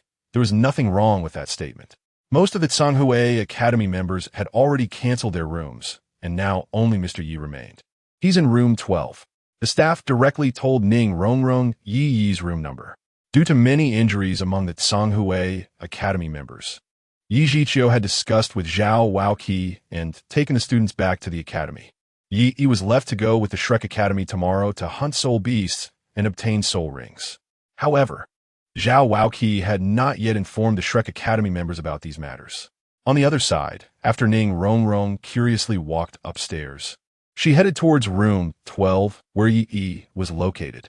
Ning Rongrong was the type of person who was very bold and would not hesitate to act once she decided to do something, even though she was an auxiliary soul master. However, it was her first time entering a boy's room without permission, so she felt a bit hesitant. Moreover, it was dark. What if Yi had ulterior motives? Just as she was lingering outside Yi's room, a cold voice came from behind her. "What are you doing? Ghost!" The sudden voice almost scared Ning Rongrong's soul out of her body. Before she could continue to shout, Yi impatiently covered her mouth. "You're so noisy. It's late at night. Aren't you going to sleep?" Yi looked her up and down, wondering what this little witch from the Seven Treasure Glazed Tile School was up to. "What are you doing sneaking around at my door late at night?" Chapter 9. Preparing to set off to the Stardo Forest. Ugh. Ning Rongrong did not expect Yi to be so rude. Everyone in the Seven Treasure Glazed Tile School treated her like a princess, but here she was being treated so roughly by Yi. "You better think carefully. If I hear you making a fuss after I let go, I will throw you off the second floor." Yi warned her with his eyes. It was no wonder Yi's attitude was so poor. After all, Ning Rongrong's sneaky behavior in front of his door was indeed suspicious. Ning Rongrong nodded like a little chick. At this moment, the young lady of the Seven Treasure Glazed Tile School had to restrain her temper. After all, she was under his roof. The moment he let go, Ning Rongrong looked at Yi with a wary expression. "Let me tell you, you'd better not have any excessive thoughts about me. Otherwise, I will call for someone." Clearly, Ning Rongrong had not yet recovered from Yi's sudden ambush. Ning Rongrong thought that after saying this, Yi would at least show a disappointed expression. After all, she was the young lady of the Seven Treasure Glazed Tile School. Talented and beautiful. Her rejection should at least have an impact on Yi. Unexpectedly, Yi only said 3 words, "Shrimp-headed girl. If you want to shout, hurry up. It would be best if the whole city knows that the little princess of the Seven Treasure Glazed Tile School is sneaking into someone else's room at night." Let's see what Ning Fengji's expression will be. Yi had a firm grip on Ning Rongrong, and with just a few words, he frightened her face pale. "You don't tell anyone, okay? I'm begging you." Ning Rongrong's eyes turned pleading as she tightly grasped Yi's arm, showing a pitiful expression. However, Yi was completely unfazed by this tactic. "If there's nothing else, you should leave quickly. I need to go to the Stardo Forest to obtain soul rings tomorrow." Yi waved his hand, and his gesture of sending her away left Ning Rongrong dumbfounded. A beautiful girl came to find you late at night, and you not only weren't happy, but also acted like you were sending her away. Wait, didn't your Canghui Academy all leave? How can you obtain soul rings alone? At this moment, Ning Rongrong unexpectedly discovered a blind spot. No matter how strong Yi was, he was only about the same age as her. He couldn't possibly go alone to obtain a soul ring, right? "Oh, didn't Zhao Wujin tell you?" "Tell what?" Ning Rongrong looked confused, not understanding what Yi meant. "Tomorrow, I will enter the Stardo Forest together with your Shrek Academy. This was agreed upon with Zhao Wujin." Yi explained calmly. "What?" Ning Rongrong was stunned upon hearing this news. Of course, she didn't mind, but the other 6 members of Shrek Academy had all been taught a lesson by Yi. If they went to the Stardo Forest together, they might start fighting even before entering. "So, if there's nothing else, don't disturb me." As he spoke, Yi entered the room to prepare for rest, leaving Ning Rongrong standing alone at the door. Damn it, Yi. No matter how much Ning Rongrong stomped her feet in anger, there was nothing she could do. It didn't tell her anything, so she could only sulk alone. This young lady from the Seven Treasures Glazed sect never imagined that one day she would be treated like this by someone else. Previously at Shrek Academy, she had never been treated this way. "I'm so mad. I must make Grandpa Jian capture you and bring you to the Seven Treasures Glazed sect. And then you'll have to serve me every day, bring me tea, do my laundry, and cook for me." As Ning Rongrong returned to her room, she grumbled about Yi. She even intentionally raised her voice so that Yi could hear her. However, at that moment, Yi in the room just shook his head calmly. Growing up under the pampering of her father Ning Fengji and titled Douluo, Chen Xian, and Gurong, Ning Rongrong had developed a spoiled personality and a self-centered mindset. She couldn't be indulged. Yi then chose to close his eyes and rest, preparing to enter the Stardo Forest the next day. The next morning, as the sunlight streamed into the room, he noticed that the speed of his soul power growth had started to soar. He could clearly feel that his soul power had increased significantly compared to yesterday. Perhaps, when he obtained his second spirit ring, that would be the moment when his soul power would explode. Meanwhile, Shrek Academy had gathered early as well. Remember, this time entering the Stardo Forest, all of you must. During this time, Zhao Wujin symbolically said a few words to his students and then glanced at Tang San's arm. Xiao San, how's your injury? Hearing Zhao Wujin's question, Tang San shook his head. It's nothing, just a broken hand. Huh? Zhao Wujin was momentarily speechless by Tang San's words. What do you mean it's nothing? Actually, what Tang San said was not wrong. In his previous life, he came from the Tang sect, and there was a special prescription for treating broken hands called the Black Jade Continuity Ointment, originally a secret of the Diamond sect. It was later destroyed by the Tang sect, and Tang San learned the formula due to his expertise in herbs. By the way, Teacher Zhao, are we not leaving? At this moment, Oscar curiously looked at Zhao Wujin, wondering why they hadn't set off yet despite everyone being present. We're still waiting for someone. Zhao Wujin showed an awkward expression. He didn't want to directly mention that person's name. After all, yesterday's incident was quite unpleasant. Wait for someone. Is there someone else coming with us? Xiao Wu, the most lively among them, immediately showed curiosity upon hearing that someone else would join them. Only Ning Rongrong already knew that the person they were waiting for was Yi. However, at this moment, she naturally wouldn't say anything to provoke the crowd's anger. Seriously, we have so many people waiting for just one person. Why is he acting so high and mighty? Since she didn't know who it was, Ma Hongjun complained. Just then, footsteps echoed from the tavern. For some reason, the originally ordinary footsteps sounded oppressive to Ma Hongjun. Tang San noticed the change in Zhao Wujin's expression. Combining this with what the teacher from Canghui Academy had specifically discussed with Zhao Wujin yesterday. Could it be? A wave of unease rose in Tang San's heart. They weren't waiting for that person, were they? Sorry, I'm late. At that moment, a familiar voice came from behind Shrek's 7 members. Yi. At this moment, Ma Hongjun's face dropped as if he had seen a ghost when he saw Yi. The once confident Ma Hongjun suddenly looked dejected. Even Oscar backed away a bit in fear, hiding behind Dai Mubai. Yi had already guessed the reactions of the Shrek members. However, he didn't care. After all, the purpose of this trip was just to intercept Tang San's opportunity. Moreover, entering the Stardo Forest this time, he might encounter the 10,000-year soul beast, the Titan Great Ape. Thinking of this, Yi glanced at Xiao Wu, who appeared calm on the outside but was panicking inside. In the Douluo continent, soul beasts over 10,000 years old can choose to reincarnate as humans and recultivate.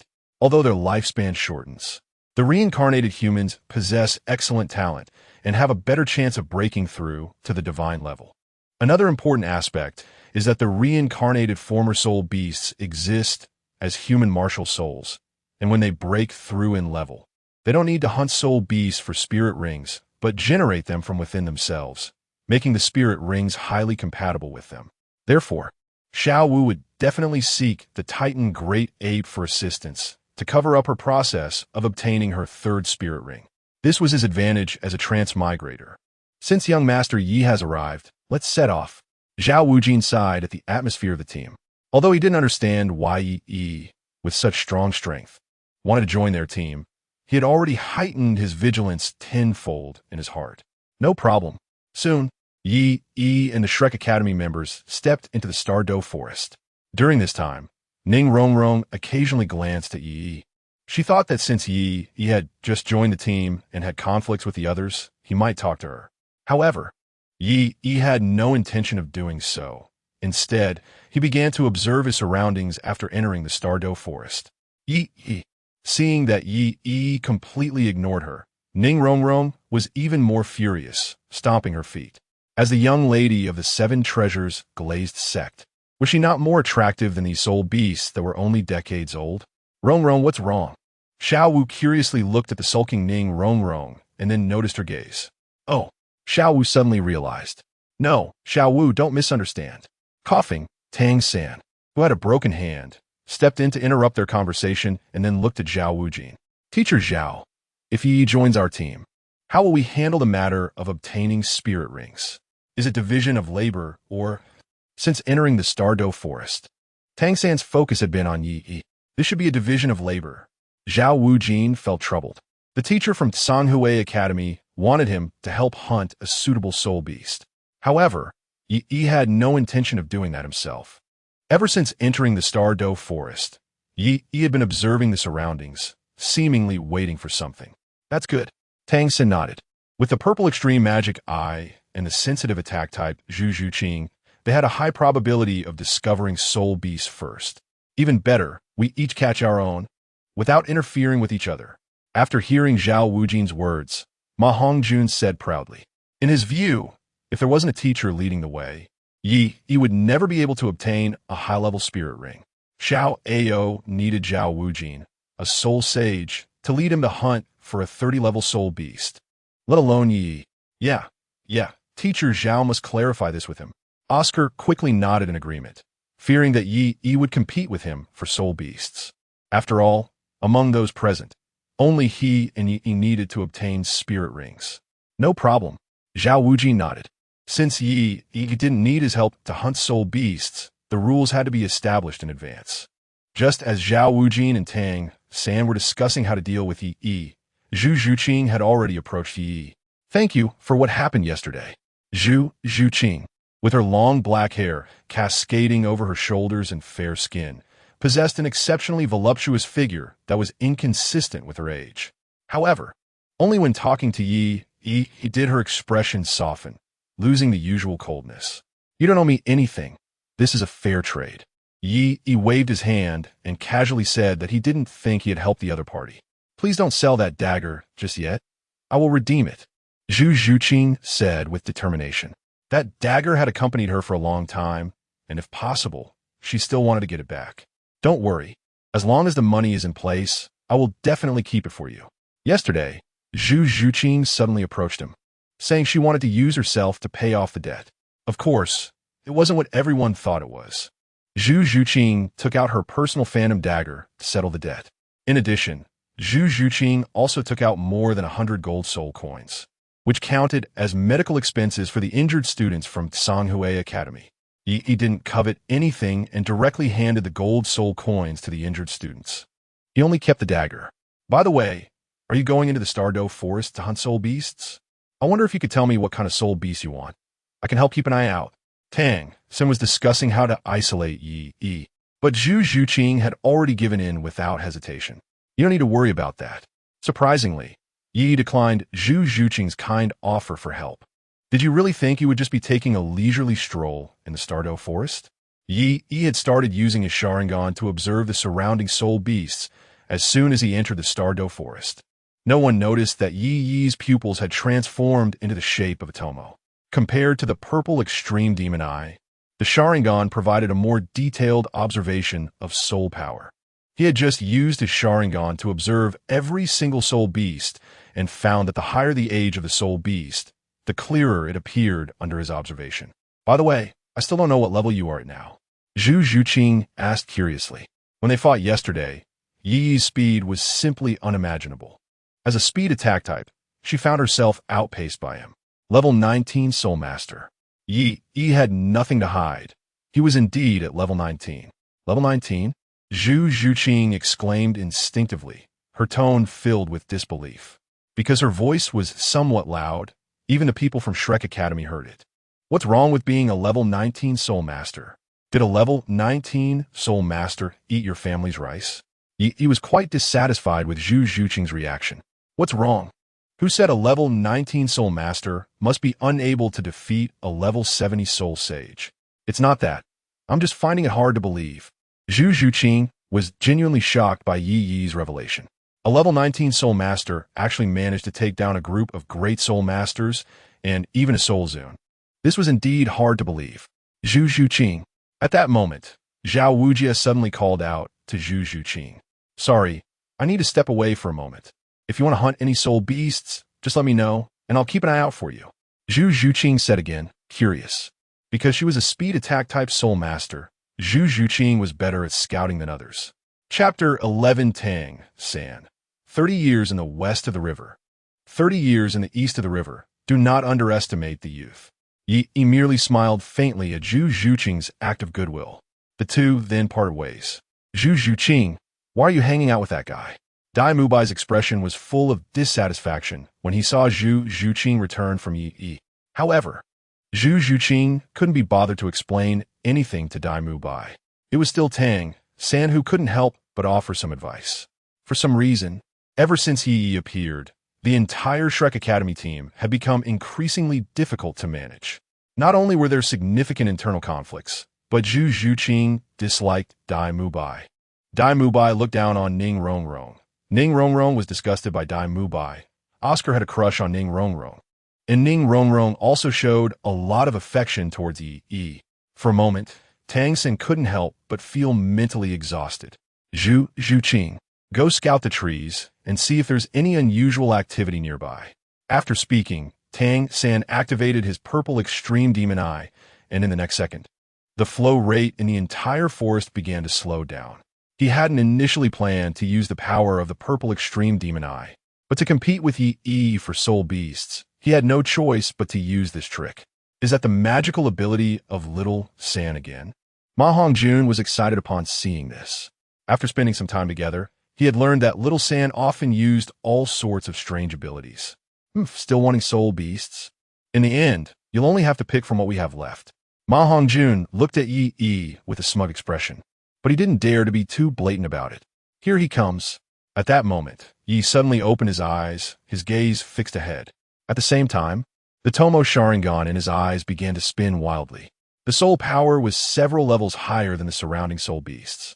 If he wasn't mistaken, it should be that 1,000-year-old phoenix tail, chicken-crowned snake, and it was injured. Thinking of this, Yi lightly leaped to the top of a tree. In the next second, Yi's figure suddenly appeared 100 meters away. What incredible speed! This scene left Zhao Wujin dumbfounded. Wait, how did Yi cover a distance of 100 meters in the blink of an eye? Acting alone could be dangerous. Remembering that he had promised Canghui Academy to take care of Yi, he couldn't help but speak up. Teacher Zhao, why do you care about him? If he wants to go to his doom, let him, Oscar said with some dissatisfaction upon seeing Teacher Zhao speak up. No, it seems like he's found his target. At that moment, Dai Mubai sensed something was off because Yi's target was very clear and definitely not aimlessly searching. How is that possible? Zhu Zhuqing in the tree didn't notice anything. Oscar exclaimed in disbelief, his mouth agape. Little San, what do you think? Oscar quickly turned his gaze to Tang San, as he didn't want his soul ring to be snatched away by Yi. How is that possible? Hearing this, Tang San frowned tightly. He had been using the purple extreme demon eye to observe his surroundings, but had not discovered any suitable soul beasts. How could Yi have found them earlier? Zhu Zhuqing, did you find anything in the trees? Helpless, Tang San looked at Zhu Zhuqing in the tree. I didn't find anything. At that moment, on a treetop, Zhu Zhuqing shook her head. She truly hadn't discovered anything. Moreover, wasn't he a bit too relaxed? This was the perilous Star-Do forest, not a place for a leisurely outing. Thanks to the existence of the teleportation skill, Yi effortlessly caught up with the phoenix tail, chicken-crowned snake. System. Show me the entry for the phoenix tail, chicken-crowned snake. Name. Phoenix tail, chicken-crowned snake. Age. 1,500 years. Entries. Low-altitude flight green, serpentine perception green, colorful mist green. 1,000-year-old phoenix tail chicken-crowned snake isn't bad. He nodded, as he was preparing to obtain a second soul ring for his sword martial soul. So he didn't nitpick. Unlike others, most of his combat power came from his soul rings. So it was good enough. Concept level entry, 50-50, activate. 1 second real man, activate. In just a moment, Yi's soul power instantly surged to around level 35. For an ordinary soul zone, it would be quite difficult to take down this phoenix tail, chicken-crowned snake alone, due to the rugged terrain of the Star-Do forest. Combined with the phoenix tail chicken-crowned snake's extreme speed, it would be hard to even keep up. However, Yi remained calm. He was waiting for the cooldown of his teleportation skill. Then, just as the phoenix tail chicken-crowned snake was about to escape beyond 100 meters, the cooldown for the teleportation skill finally ended. Whoosh! A yellow flash appeared, and in the next second, Yi's figure appeared above the phoenix tail coxcomb snake. The phoenix tail coxcomb snake was already highly alert, but it never expected that someone could move so fast. In the blink of an eye, it was directly above it from a distance of 100 meters. First soul skill slash. Yi unleashed his first soul skill, a regular strike combined with a burst of power, and instantly slashed downwards. Bang! The phoenix tail coxcomb snake unable to react in the air, was heavily knocked down to the ground. There were no fancy moves. It was just a sword that pierced through the body of the phoenix tail coxcomb snake. Hiss! Aiming for the vital part, Ye struck accurately, and with just this one hit, the phoenix tail coxcomb snake lost all combat ability. Soon, the commotion here attracted the attention of a Shrek team. No way. Zhao Wujin, who had been approaching from the tree, finally spotted Ye's figure from a distance. Zhao Wujin, did you see something? At this moment, Tang San and the others quickly looked up, curious about what Zhao Wujin had seen. I saw Ye stab through a flying snake with one sword. Zhao Wujin then described the characteristics of the snake. It's a 1,000-year-old phoenix tail coxcomb snake. Zhao Wujin exclaimed, the phoenix tail coxcomb snake is recognized as one of the best soul ring sources for support-type soul masters. Moreover, they were on the outskirts of the Douluo forest. Encountering a 1,000-year phoenix tail coxcomb snake was indeed a stroke of luck. The phoenix tail coxcomb snake is indeed the most suitable soul beast for Oscar. Tang San nodded, having learned a lot about soul beasts from the master over this period. However, Ye's martial soul is a sword. Why would he choose such a support-type soul beast? Tang San said in confusion. In the Douluo continent, sword martial souls represent high burst damage and high mobility, and their soul rings are usually focused on enhancing attack speed or battlefield control. Generally, the owner of a sword martial soul is the best damage dealer in the team. It's rare for anyone to equip their martial soul with any support skills, unless the other party also has a second martial soul. Tang San secretly speculated. However, without a master like their teacher to guide him, the other party would not know how to maximize the potential of his second martial soul. The teacher had said that the second martial soul is best equipped with high-level soul rings after reaching a certain level of strength. It seems that Ye probably doesn't know this at all. What he is doing is essentially trading potential for temporary combat power. With this thought, Tang San's worries about Ye lessened a bit. He even felt he could accept losing to Ye. 30 years in the east, 30 years in the west. Don't underestimate the youth. After secretly saying this, Oscar's voice interrupted Tang San. Little San, let us quickly go talk to Ye and see if we can get him to let go of that soul beast. Chapter 12. Chao Tianxiang ambushes Ye. Zhao Wujin saves the hero. Asking Ye to let go of the soul beast is not good. At this moment, Ning Rongrong said hesitantly, even she, an outsider, knew that when it came to soul beast distribution, the one who hunted first usually had priority. Moreover, they had not prepared to share their harvest with Ye. It's impossible. He looks like a strong, attack-type soul master. We can just discuss it with him. Saying this, Oscar walked towards Ye. If you don't want to die, you can go try. At this moment, Tang San suddenly spoke up. Tang San looked at Oscar helplessly. Did everyone in this world really think so naively? Oscar couldn't possibly think that they had a good relationship with Ye. Tang San signaled his broken arm, as if to remind everyone about the previous conflict between them. At this time, Zhao Wujin in the tree seemed to see something and flew directly towards Ye. It seems something is happening over there. Let's go take a look. Zhao Wujin also noticed the unusual situation at Ye's side and quickly led Tang San and the others over. Before they got close to Ye, they saw him absorbing a soul ring right where he was. He is absorbing a soul ring. That's too dangerous. Ning Rongrong covered her shocked mouth. In such a dangerous place as the Douluo forest, he directly absorbed a soul ring without any preparation. Exactly why the hurry? There can't be anyone trying to steal it, right? Ma Hongjun also complained from aside. Just as he was speaking, a white soul ring slowly emerged around Ye, and then the deceased 1,000-year phoenix tail coxcomb snake transformed into a purple soul ring that merged into Ye's body. How is this possible? Seeing this scene, the Shrek group was momentarily stunned. He really is just a soul master. Zhao Wujin felt very unsettled at this moment. She had thought that Ye was just joking when he said he was a soul master, but she never imagined that he was actually just a soul master. Moreover, he was an ordinary soul master to the extreme. This Ye's first soul ring is actually just white. Oscar stumbled over his words. It should be known that none of the people present had a first soul ring lower than 100 years. Yet, this one-ring soul master was able to easily overpower all of them. Just how terrifying is this guy's talent? Even Dai Mubai had to admit the other party's talent for a moment. Stop. Suddenly, a hoarse shout rang out. Although Ye was absorbing the soul ring, he could still feel everything from the outside. He dared to absorb the soul ring so boldly, not out of recklessness, but because of the presence of the son of light title.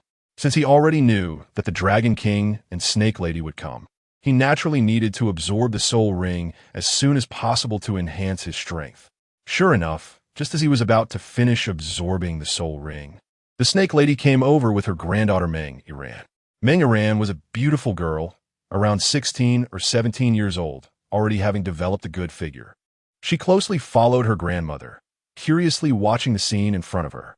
Zhao Wujin, seeing Yi's mysterious background, prepared to intervene, but unexpectedly, his expression changed upon seeing the 6 soul rings on Chao Tianxiang. At the same time, he recognized the identity of the person in front of him.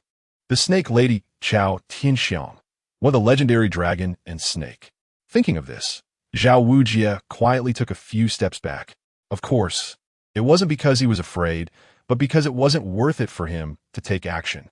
Although Yi had a mysterious background, his relationship with Yi wasn't at that level yet. This Soul Emperor, we are not familiar with him.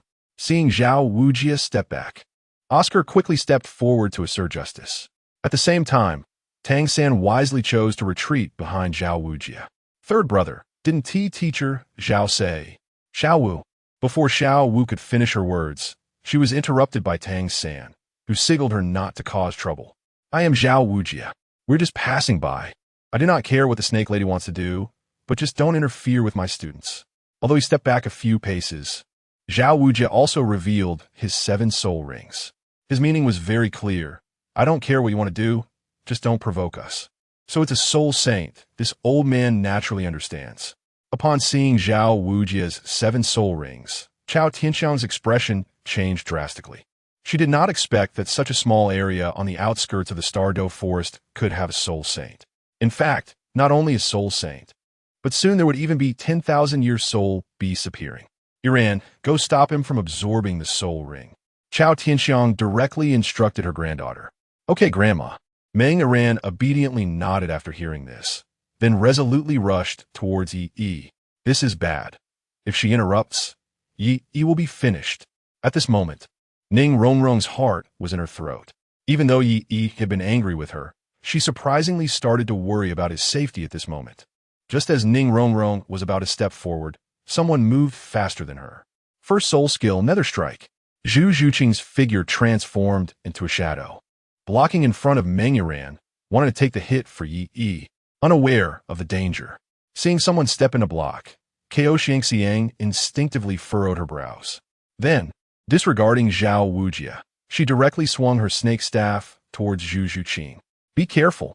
7 treasures turned into glazed glass. The 7 treasures are famous, the second said. Speed. Second soul skill, agility amplification. Ning Rongrong no longer hid her martial soul, and in the next second, the enhancement of the 7 treasures glazed tower was directly bestowed upon Zhu Zhuqing. However, she slightly overestimated the ability of the 7 treasures glazed tower. Among auxiliary martial souls, the 7 treasures glazed tower is indeed a top-tier existence, but it couldn't allow a great soul master to match the speed of a soul emperor. Even though Ko Xiangxiang herself was not an agility-type attacker, she still easily overwhelmed Zhu Zhuqing in speed. First soul skill slash. At a critical moment, a sword energy came, directly slicing Ko Xiangxiang's staff away. Bang! The snake staff and the sword energy collided, creating a cloud of smoke around them. Zhao Wujin. Ko Xiangxiang glared at Zhao Wujin in anger, knowing that the only one capable of blocking her strike among them was Zhao Wujin. However, Zhao Wujin felt wronged. Could it be that the attack just now was from an ordinary soul master? No, it should be a great soul master now. Zhao Wujin looked warily at the figure in the smoke. Chapter 13 Ning Rongrong. The power of reverse poison milk. What a proactive delivery. I was originally planning to negotiate with you all amicably. Yi's gaze towards Ko Xiangxiang and Meng Iran turned indifferent. Indeed, as a time traveler, he still found it hard to accept the cruel rules of the Douluo continent. Just because of a 1,000-year soul beast, one could ruthlessly attack a stranger with no connections. If Meng Iran had ambushed an ordinary soul master this time, it could have directly ended the other party's soul master career. What is the use of saying so much? On this continent, the law is survival of the fittest. Meng Iran looked at Yi with a proud expression. As the only granddaughter of the Dragon King and the Snake Lady, she had this qualification. That's best. Yi moved his wrist. First, he wasn't a saint, and secondly, he also agreed with the law of the jungle. In the next second, a light radiated around Yi, and then a white soul ring appeared. A white soul ring? Xiaogang showed a disdainful expression upon seeing this white soul ring. Initially, she thought this young man had an extraordinary demeanor and might be some rare genius. However, when she saw the color of Yi's second soul ring, her expression began to change to one of seriousness. Purple soul ring? For a moment, Xiaogang doubted her eyesight. How could it be a purple soul ring?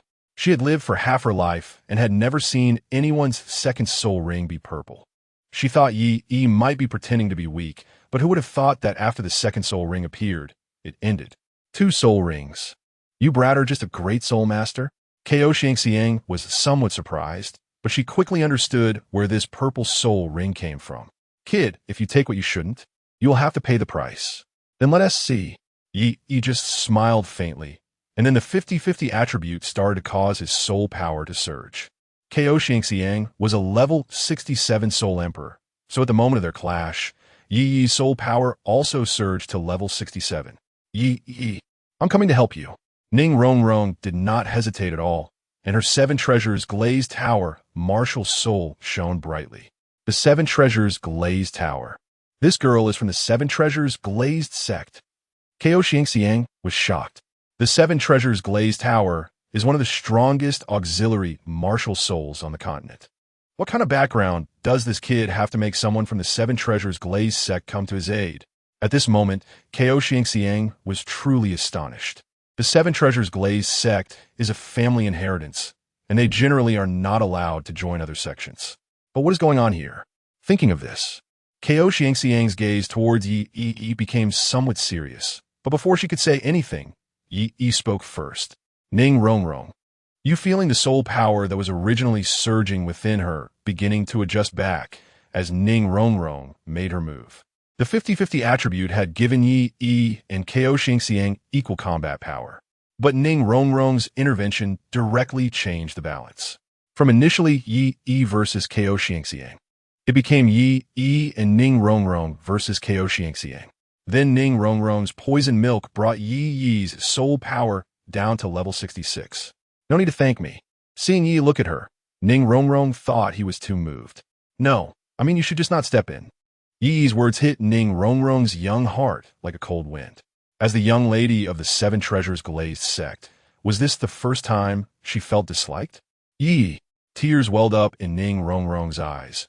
She clearly had good intentions in helping. So why was Yi so ungrateful?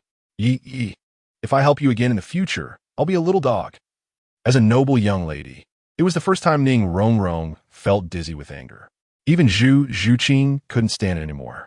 Is there a possibility, Rongrong, that he doesn't want you to intervene because the enemy's strength is too strong? Zhu Juqing quickly explained. After all, the opponent was a soul emperor. And if Ning Rongrong joined in, it was hard to predict what would happen. Really? Ning Rongrong reacted and then looked at Yi standing alone against Xiaogang. Her lips couldn't help but curl up. Yi, you must work hard. In just a short moment, Ning Rongrong successfully forgot her promise of being a little dog if she helped Yi again. On the other side, Yi felt his soul power gradually returning to level 67. His power was gradually coming back. Although not much, it was enough. Disrespecting the old. Second soul skill. Sword flight. Yi tried out his acquired second soul skill, sword flight. As the sword martial soul soared into the air, Yi sat atop it, and his speed instantly surged, even surpassing some soul saints. What a fast speed! Xiaogang panicked immediately. How could this kid's speed be faster than some soul saints? Third soul skill, green phosphor poison mist. Without any hesitation, Xiaogang slammed her snake staff to the ground. releasing a large area with a diameter of several dozen meters of green poisonous mist centered around herself. The green poisonous mist quickly spread and obscured the nearby area. Be careful. This enemy is not to be underestimated. At this moment, Ko Xiangxiang's expression was serious. She did not dare to underestimate Yi at all. But he is just a great soul master. Meng Yiran clearly did not have the experience of Ko Xiangxiang and could not distinguish what was happening. My green phosphor poison mist can obscure the opponent's vision. It's best to leave now. Nobody expected. Just after the first exchange, Ko Xiangxiang had the thought of escaping. But this was not her fault. Yi's strength was unknown, and her only granddaughter was beside her, leaving her unable to protect herself. The most important thing is that although Chao Tianxiang is a soul emperor, as the control core of the Dragon Prince and Snake Lady duo, her soul skills should focus on reconnaissance, restriction, and weakening enemies, providing a control chain to create excellent conditions for the Dragon Prince's strong attacks or the ultimate martial soul fusion skill. Don't worry, in less than half an hour, the opponent won't see through my phosphorus poison fog. Chao Tianxiang is very confident in her phosphorus poison fog. At the same time, the Shrek group was also caught in the periphery of the phosphorus poison fog. This poison fog, my purple extreme demon, I couldn't see through it. Tang San activated his purple extreme demon eye, but unfortunately, he could only see 5 meters ahead.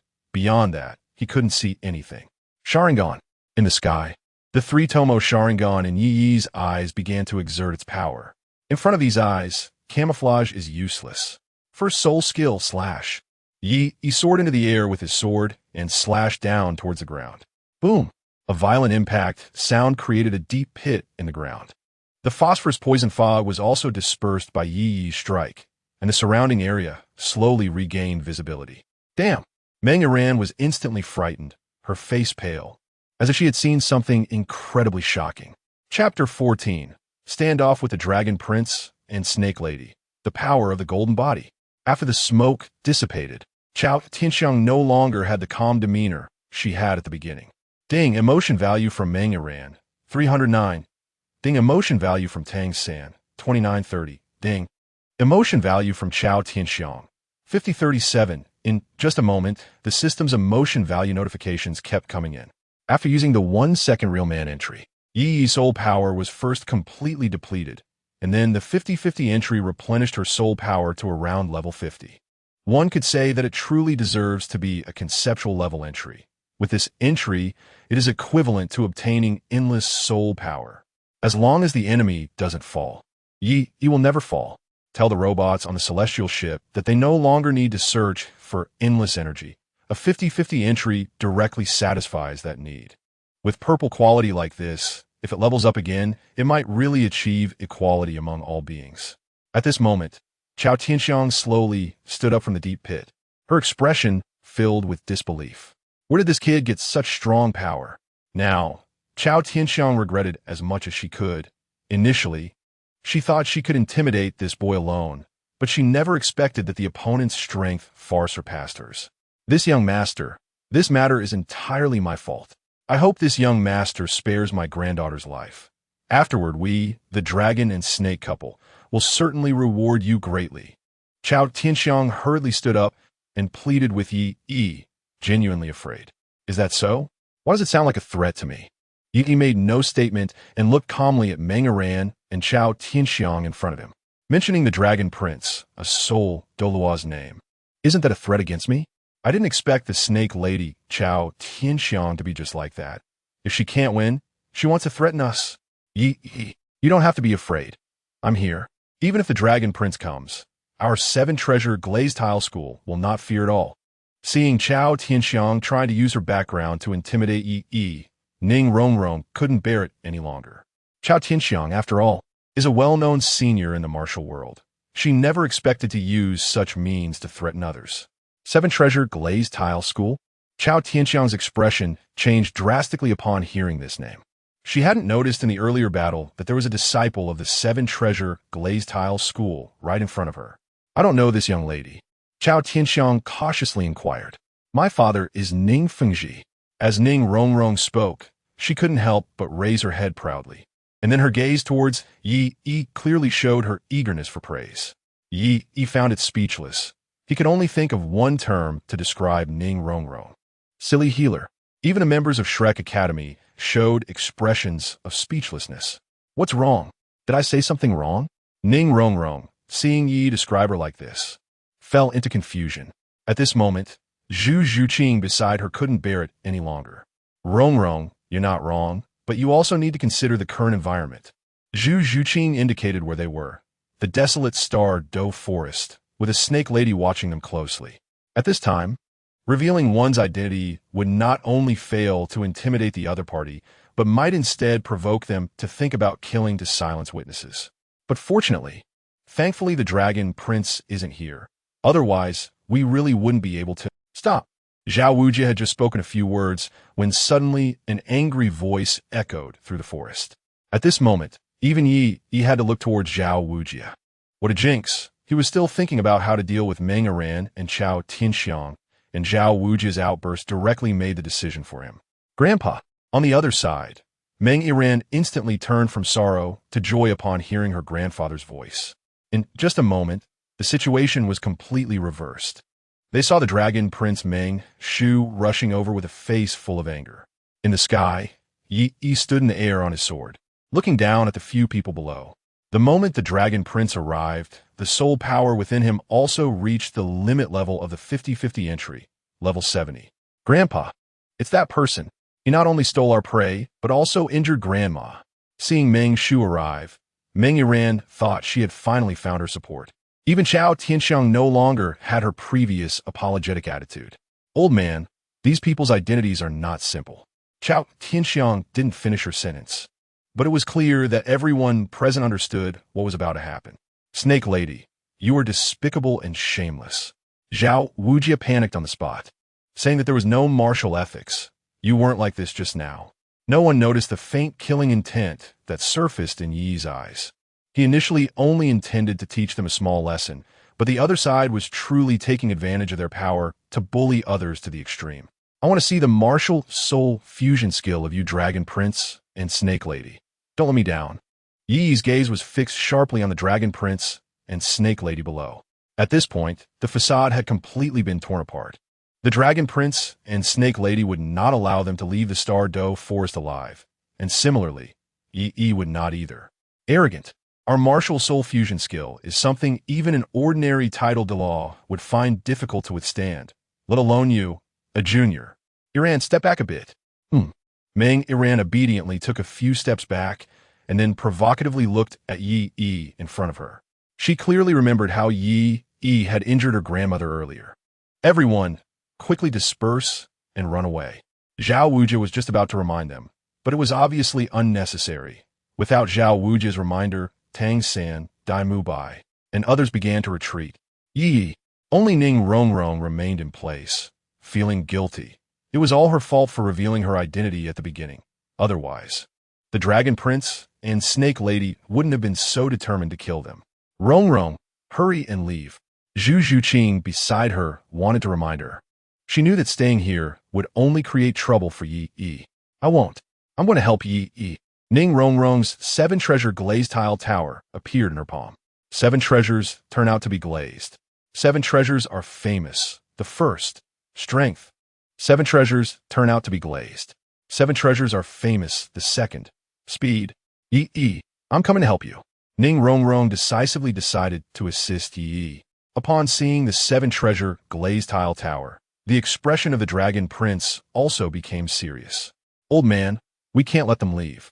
This girl is the daughter of Ning Fengji, the sect master of the 7-treasure glazed tile school.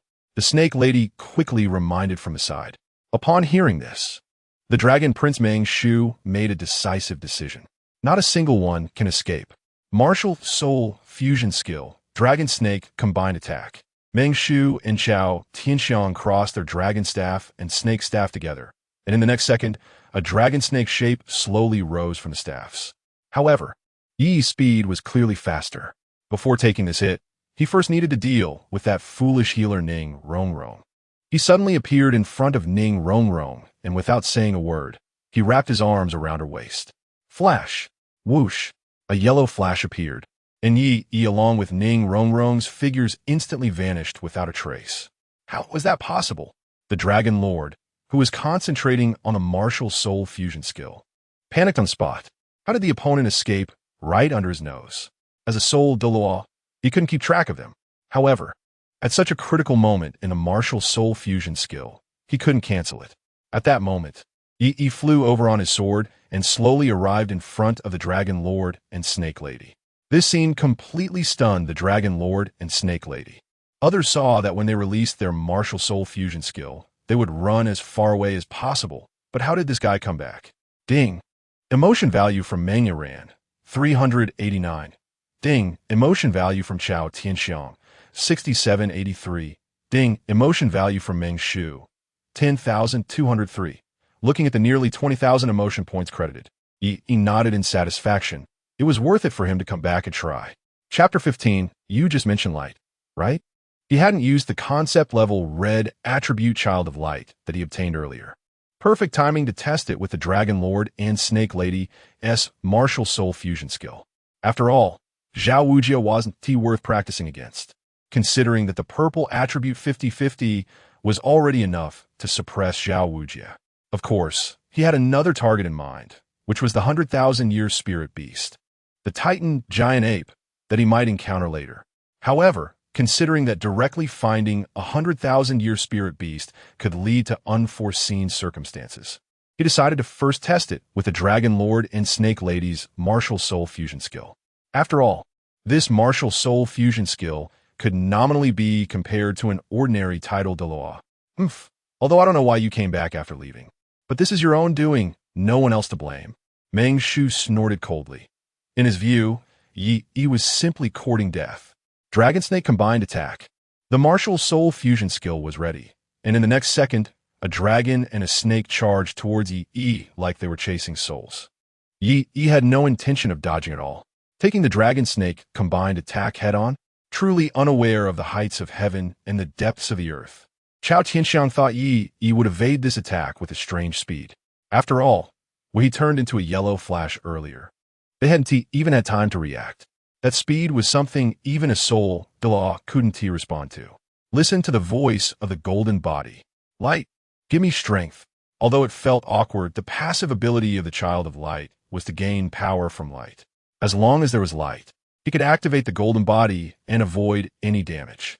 However, instinctively, Yi realized a problem. It was already night when they first entered the Star-Do forest. It was indeed daytime, but they had wasted a lot of time here. Plus, the dense vegetation above the Star-Do forest, with towering trees hundreds of meters high, blocked the sunlight completely. At this moment, the ground was only lit by sparse moonlight. Old man, can this kid actually use the power of light? Chao Tianxiang said cautiously. That also depends on having light. Meng Shu dismissed it, claiming that at night, where would so much light come from? Just as the Dragon Lord and Snake Lady's martial soul fusion skill was about to hit him, he suddenly thought that the attribute of the Child of Light was also a concept skill. You just mentioned light, right?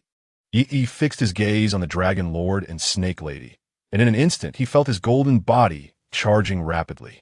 Every person, animal, and plant can become light. Give me the light from your bodies. With Yi's loud call, all the plants and spirit beasts in the Star-Do forest shone with white light. This is called the light of the heart. What the hell is this? Meng Shu was dumbfounded. How did the sky become so bright in an instant? He stared intently at Yi, unaware that this behavior was once again fueling Yi. After all, a gaze is also light.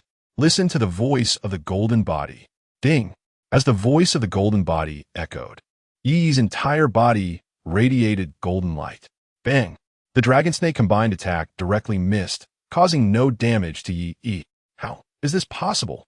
The Dragon Lord found it hard to believe his eyes at this scene. This is not right. My martial soul fusion skill is comparable to that of an ordinary title Douluo. The power of the golden body, you think, if there were more light, even if a god from the heavenly realm descended, they would have to wait until Yi's golden body time was over. Now it's time to deal with you. After grasping the power of the Child of Light's red attribute, Yi was too lazy to say anything more to the couple. No, it's not me. Meng Shu still wanted to explain something, but Yi directly ignored him. After all, if he didn't understand a bit of martial power, he would have been dead just now. Now that he knew he couldn't win, what was the point of saying this? Five-clawed golden dragon. In the next second, Yi's second martial soul, the five-clawed golden dragon, appeared.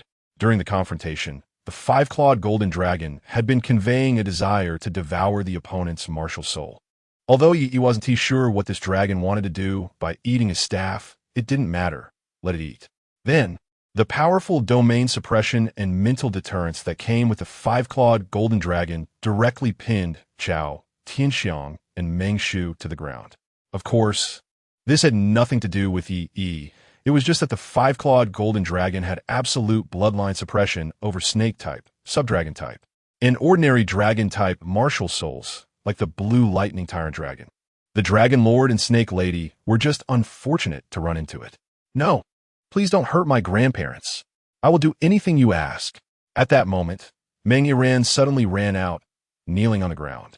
Yiran, the Dragon Lord and Snake Lady were also emotionally stirred upon seeing this, but they could do nothing.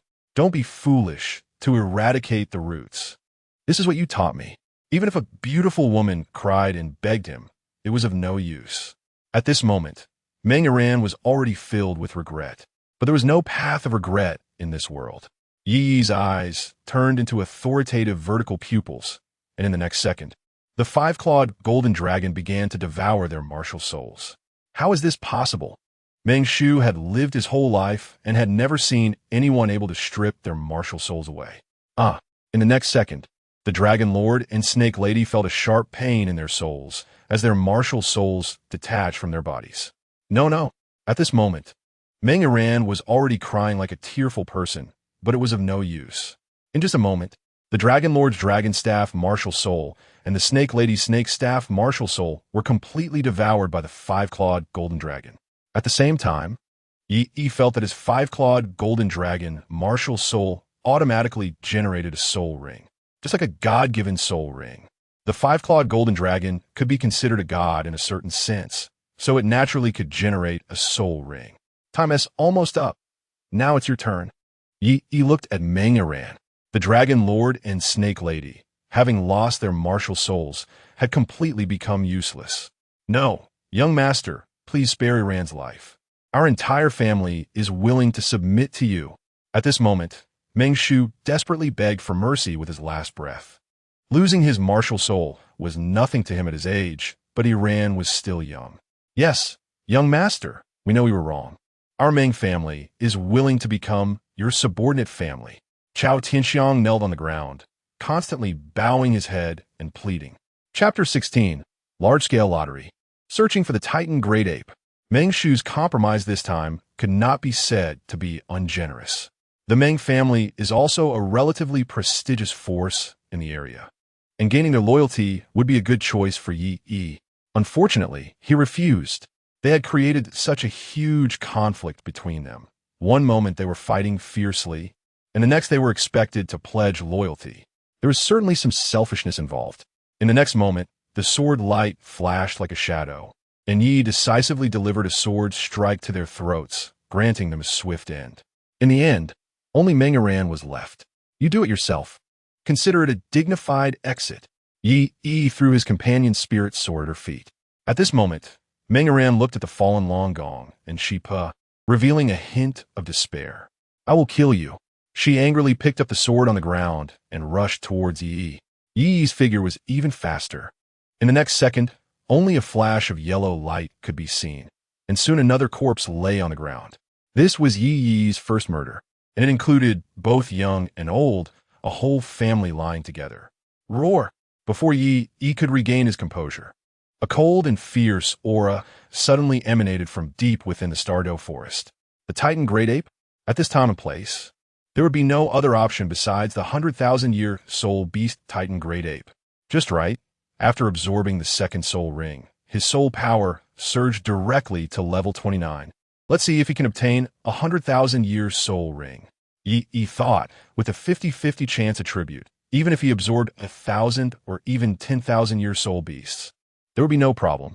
However, a 100,000-year soul beast exceeded the limits of the 50-50 chance attribute, so he had to think carefully. Then, Ye checked his current emotional value, and after these few days with the Shrek group, plus the emotional value provided by Long Gong and Shipa, his accumulated emotional value had reached a terrifying 50,000.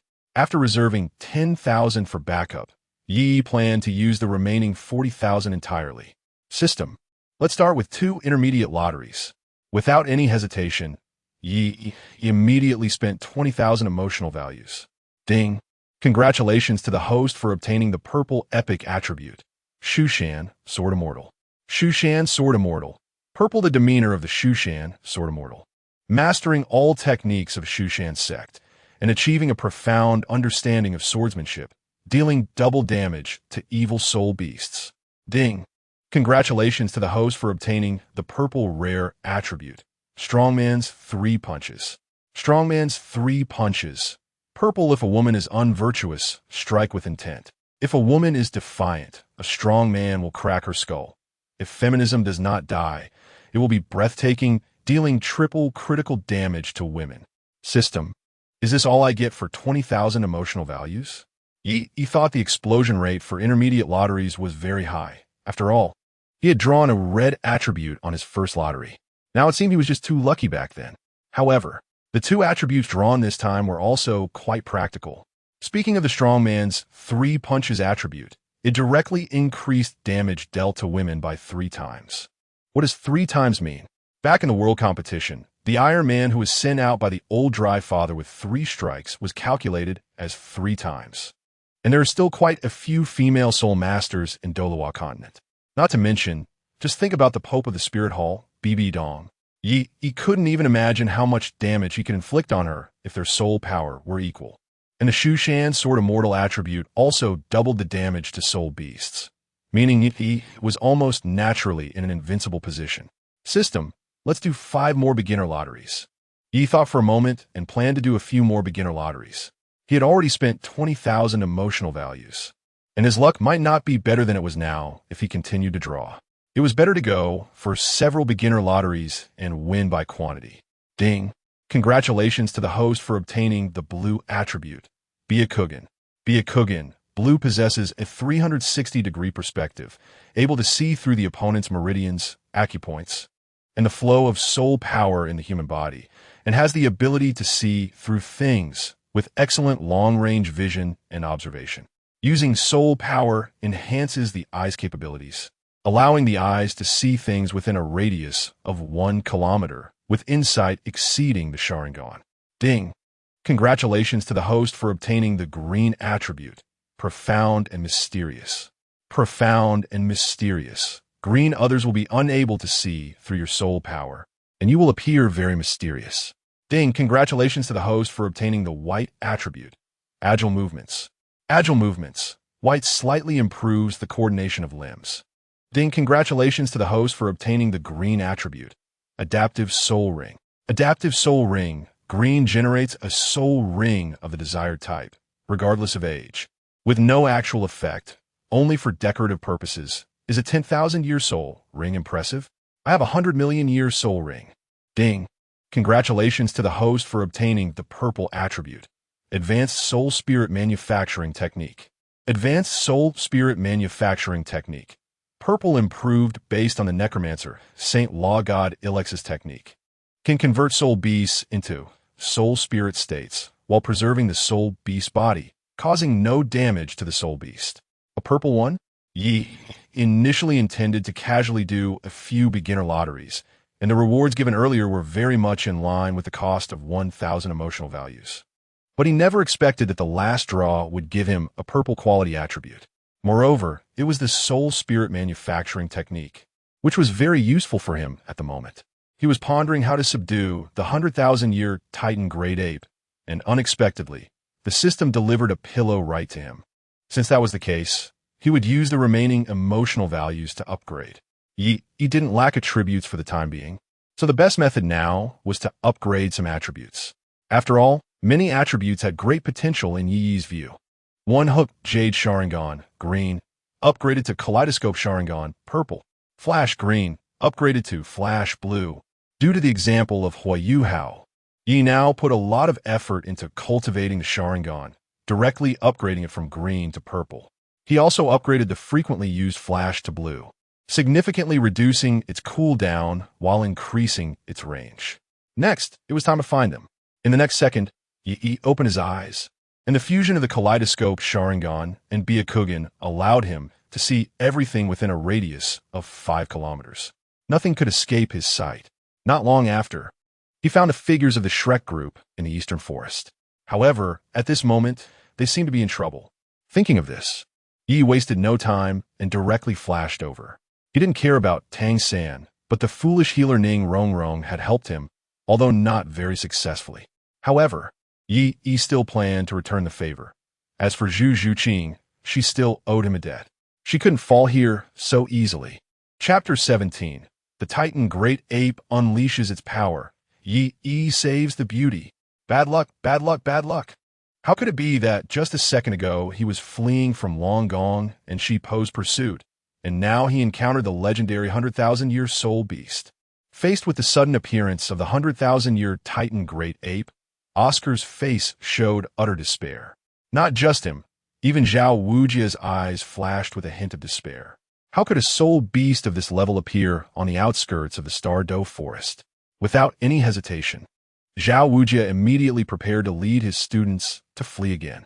This time, he chose a different direction, with Long Gong and Sheep chasing from behind and the 100,000-year Titan Great Ape ahead. Every step from here on had to be taken carefully. However, Yi was still over there, and he might not know that there were 10,000-year soul beasts lurking around the outskirts of the Stardo Great Forest. Should we go notify him? At this moment, Ning Rongrong suddenly thought of something. Yi had been behind them, and at such a distance, he might not have received this news. What if Yi came looking for them? Oh dear, even at this time, why worry about Yi? Maybe he had already died under the martial soul fusion technique of the Dragon King and Snake Lady. Oscar looked helpless. He was not on the same path as them at all, and besides, how many days had Ning Rongrong known him? Why care so much about him? This kind of favoritism was something even Oscar couldn't stand. You guys are overthinking it. Just then, Tang San showed a bitter smile. None of them could escape because the Titan giant ape had already set its sights on them. Roar! With just a roar, its massive body was like a hill. The overwhelming sound wave directly knocked everyone away, but for some reason, Xiaowu managed to dodge this attack. However, the others were not so lucky. They were blown away by the sound wave for dozens of meters and were about to crash into the rocks. The Titan giant ape then leaped up, preparing to deliver a heavy blow to the ground. This time, Xiaowu had no chance to dodge. Xiaowu, upon seeing this, Tang San wanted to save Xiaowu, but the impact of his severed hand was too great. Feeling the effects of his severed hand, Tang San's hatred for Yi deepened. However, at this moment, he could only watch as Xiaowu was about to be crushed by the Titan giant ape. Zhu Zhuqing. Seeing Zhu Zhuqing being knocked away by this sudden attack, Dai Mubai reacted quickly and realized that this was a great opportunity to be a hero and save his sister. After all, the last time he was unwilling to pay compensation, he had already become estranged from Zhu Zhuqing. If he seized this chance, he could surely restore his standing in Zhu Zhuqing's heart. Dai Mubai was not foolish. He knew that those flashy girls he could buy were just for fun, and the best choice was still the ice-cold beauty Zhu Zhuqing. Third soul skill, White Tiger Diamond Transformation. Dai Mubai's muscles bulged, and black stripes appeared on his skin. During this half-hour transformation, his resistance to abnormal states, attack power, defense, and strength all doubled. As Dai Mubai lunged toward Zhu Zhuqing in midair, Oscar instantly realized something. He was not stupid, and since his position was quite close to where Ning Rongrong had been knocked away, it was truly a fortuitous opportunity. Oscar had been keeping an eye on Ning Rongrong for a long time. He naturally would not let this chance slip away, even if rushing over might lead to death. Being able to wrap his arms around Ning Rongrong's slim waist would still be worth it, even if he ended up as a ghost. With that thought, Oscar dashed toward Ning Rongrong. Just then, a yellow flash suddenly flickered in the air. A familiar figure appeared in the sky. He did not use sword flight, but rather a quicker teleportation, though his teleportation position was somewhat unfortunate. He was just in midair, with no place nearby to land. At the same time, he noticed Ning Rongrong's position. Coincidentally, at that moment, a figure suddenly rushed toward him. He instinctively stepped on it and used it as a leverage point to leap and wrap his arms around Ning Rongrong's waist. At this moment, Ning Rongrong looked particularly flustered. The Titan giant ape's roar had kicked up a storm of dust, and Ning Rongrong was a support-type soul master. Initially, she sensed someone wrapping around her, and she was curious. But when she saw Yi's familiar face, her expression instantly turned to joy. "Great, Yi, you're okay." But then, Ning Rongrong suddenly thought of something else. She remembered that Zhu Zhuqing and Xiao Wu were still in danger. "Yi, please save Zhu Zhuqing and Xiao Wu." After all, Ning Rongrong had spent more time with Xiao Wu and Zhu Zhuqing, so she naturally felt anxious when she saw them in danger. "Hold on to my shoulders." Yi nodded. Even without Ning Rongrong saying it, he would save Zhu Zhuqing.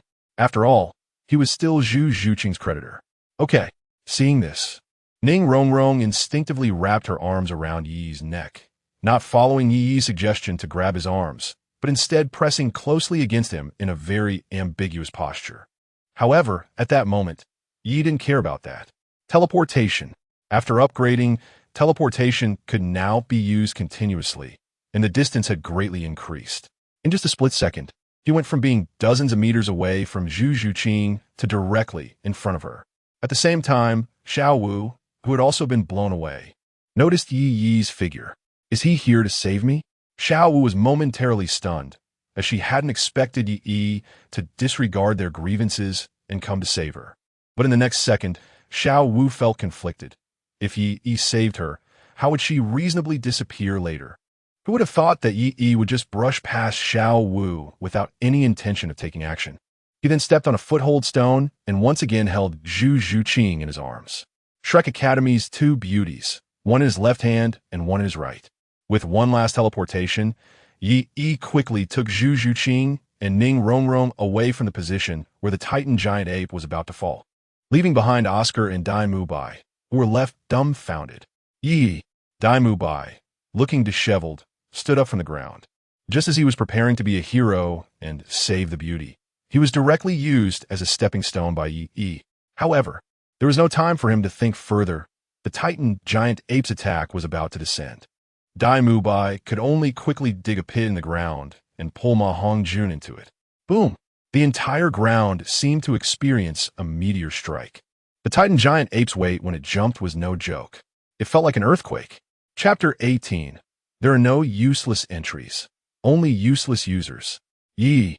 Upon seeing Yi, Zhu Zhuqing instinctively showed a surprised expression. Since Yi appeared here, didn't that mean that the Dragon King and Snake Lady had been dealt with by Yi? Thinking of this, Zhu Zhuqing felt a wave of disbelief. After all, the Dragon King was a real soul Douluo. How long are you going to keep us here?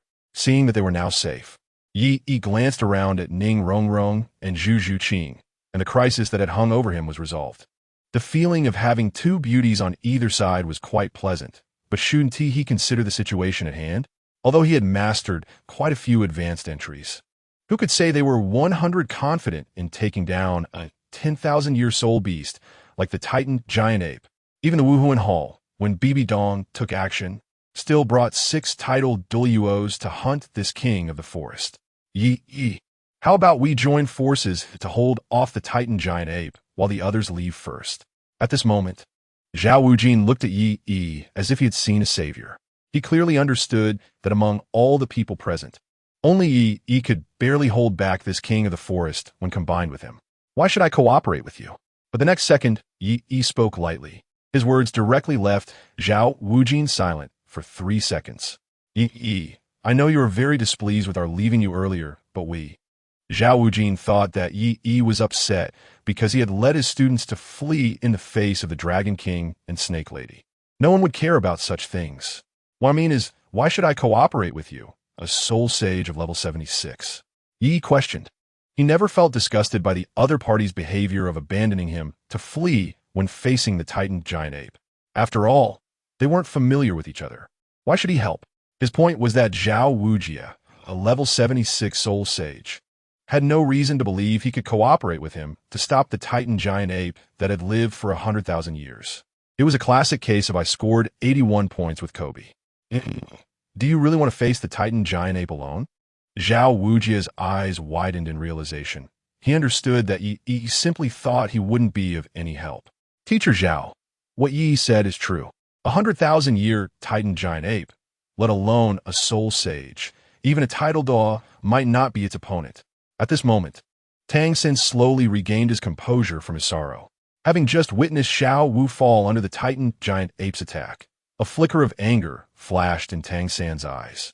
However, it wasn't directed at the Titan giant ape, but at Yi. Just moments ago, Yi could have saved Xiao Wu from the attack, but he stood by and allowed her to fall into the Titan giant ape's range. Nevertheless, Tang San hid this trace of hatred well. He was no longer a child. He knew that he must not provoke Yi at this moment. Otherwise, before the Titan giant ape could act, Yi alone would take care of them. Meanwhile, Yi slowly approached the Titan giant ape, which was as tall as a mountain. Be careful. Ning Rongrong's worried expression had turned into something tangible. After just a few days of interaction, she had become completely dependent on Yi. At that moment, the Titan giant ape, Ming, also noticed this tiny human beneath its feet, who seemed as small as an ant. The size difference made it seem like the Titan giant ape could easily crush him with a slight movement of its foot. Just as Ming was about to teach this ignorant kid a lesson, an anxious voice rang in its ear. Ming, don't attack. He is not the enemy. The petite Xiao Wu urgently whispered in Ming's ear. As a 100,000-year soul beast, Ming had to follow the orders of the boss lady. He wanted to see what this tiny human was up to. As he slowly approached, the pupils in his eyes turned golden, and a dragon might emanated without anger, creating a powerful pressure that made everyone present feel a sense of submission in their hearts. Tang San was momentarily stunned at this sight. Could this be Yi's second martial soul? Tang San immediately realized that this had to be Yi's second martial soul. Moreover, being well-versed in the martial soul encyclopedia, he could tell at a glance that Yi's second martial soul was very likely a dragon-type martial soul. As Yi's first soul ring slowly lit up, Tang San couldn't help but show a hint of barely perceptible mockery. His teacher had once taught him that when one's soul power level was low, one should never acquire a soul ring for their second martial soul. Looking at Yi, it seemed that his second martial soul could at most have a 1,000-year soul ring. But the next moment, a black soul ring descended from the sky. A 10,000-year soul ring. Tang San was instantly dumbfounded, his brain in a state of confusion. This didn't match anything his teacher had taught him. For the first time, Tang San began to doubt what the master had taught him. Zhao Wujin on the other side was also stunned. My God, the first soul ring is a 10,000-year soul ring. How is this possible? As a soul sage, Zhao Wujin naturally understood how difficult it was to obtain a 10,000-year soul ring. Hunting was one aspect, and the process of absorbing the soul ring was another. Generally, after a 10,000-year soul beast is hunted, the soul ring is filled with resentment, making it very difficult for even high-level soul masters to absorb it. How could a mere great soul master like Yi withstand the side effects brought by a 10,000-year soul ring? At that moment, a disdainful look appeared in Ming's mountain-like body. Boss lady, is this the person you mentioned? A 10,000-year soul ring. And he thinks he can take down the boss lady with just this? At that moment, Ming was thinking about Xiao Wu's complaints. Since Ming had never seen Tang San, it assumed that this was the human who was particularly close to the boss lady when it saw Yi step forward. Ming, you misunderstood. Xiao Wu, who was called out by Ming, was eager to explain, but she didn't know how to clarify. Should she explain that this wasn't Sangu, or that her relationship with Sangu was just that of siblings? Don't worry, boss lady, I'll teach him a lesson. With that, Ming looked at Yi with ill intentions. But in the next second, another soul ring descended from the sky, and unlike ordinary soul rings, this one was an unprecedented crimson gold color. Just the soul ring alone exuded a sense of nobility. Moreover, not just Ming, but even all the soul beasts in the Star-Do Great Forest couldn't help but submit. Little brother, the charm of a self-selected soul ring. He was quite pleased with everyone's reaction. Their essay saying, There are no useless soul rings, only useless users. Even with a green soul ring that had no actual effect, Yi could still make it shine. Little San, what kind of soul ring is this? Why do I feel like my soul is trembling? Dai Mubai looked at Tang San with a trembling voice, and Tang San also wore a bitter expression as he said, I'm not sure. The teacher never taught him any of this. At that moment, the Titan giant ape, Ming, slowly opened its mouth. A million-year soul ring. Chapter 19. The fake soul ring scares away the true beast, the shock of Emperor Tian. A million-year soul ring, absolutely a million-year soul ring. Ming trembled as he spoke, a hint of fear flashing in his eyes. Something that could make a dignified 100,000-year soul beast feel palpitations was definitely not an ordinary 10,000-year soul ring. Boss lady, run. At this moment, although Ming was simple-minded, he wasn't foolish. On the contrary, Xiao Wu still hadn't figured out the situation. Run? Why should we run? Xiao Wu might still think that Yi was one of their own. Boss lady, why don't you take a look and see if that guy is missing something? Seeing that Xiao Wu still didn't understand the situation, Ming wished he could explain everything right away. Boss lady, don't you see that your friend's martial soul is still missing a 10,000-year soul ring? Ming indicated for Xiao Wu to take a look at him. After all, this was a being that dared to kill even a million-year soul beast. If they didn't run now, wouldn't they be handing over a soul ring to him? That's true. At this moment, Xiao Wu also realized something, as she thought Yi had no idea that everything happening before them was her own doing. Quick, let's go. Xiao Wu hurriedly urged in Ming's ear. And Ming wasted no time and immediately turned around to run. This scene left Zhao Wujin completely dumbfounded.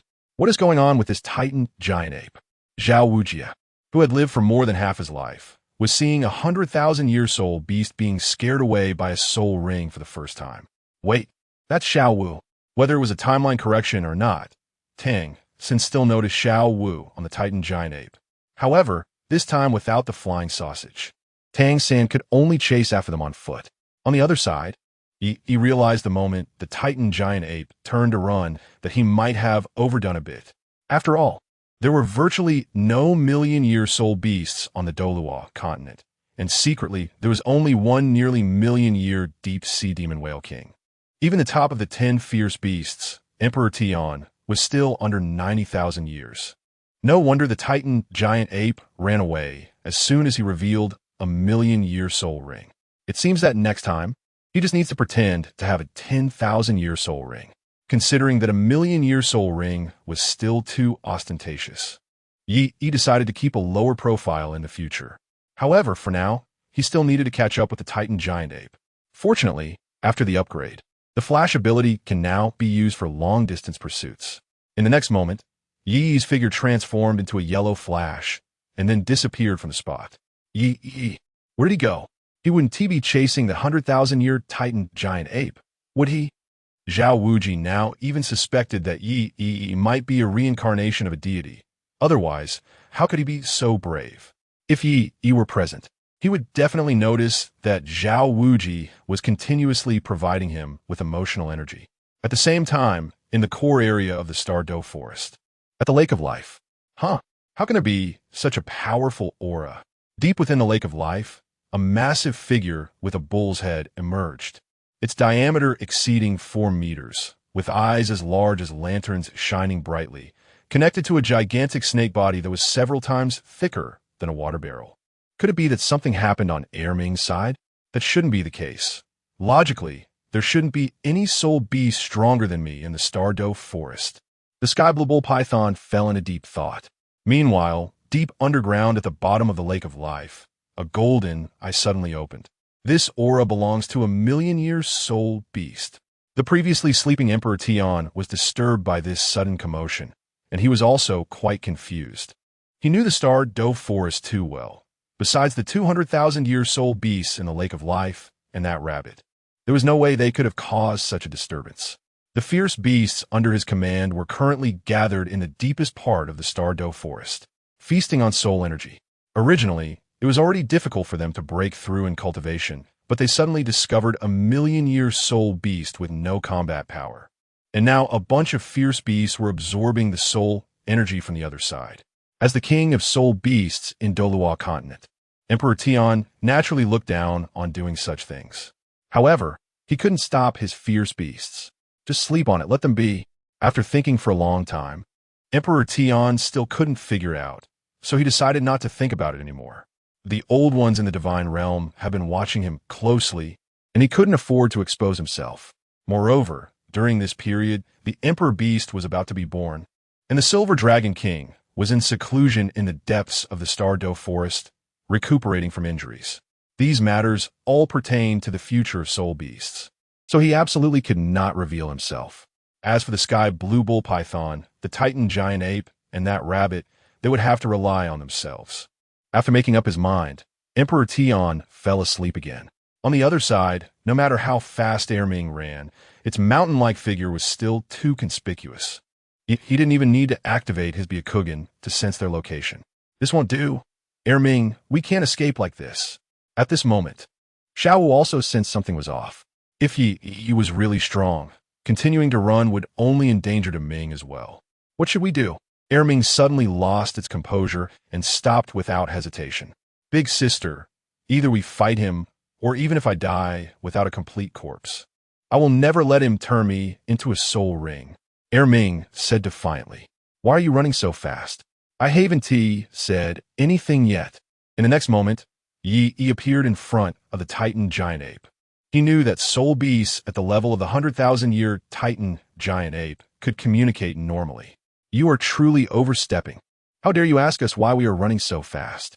If I didn't run faster, wouldn't you catch up to me? Erming retorted angrily. If you weren't chasing so closely, how could I run so fast?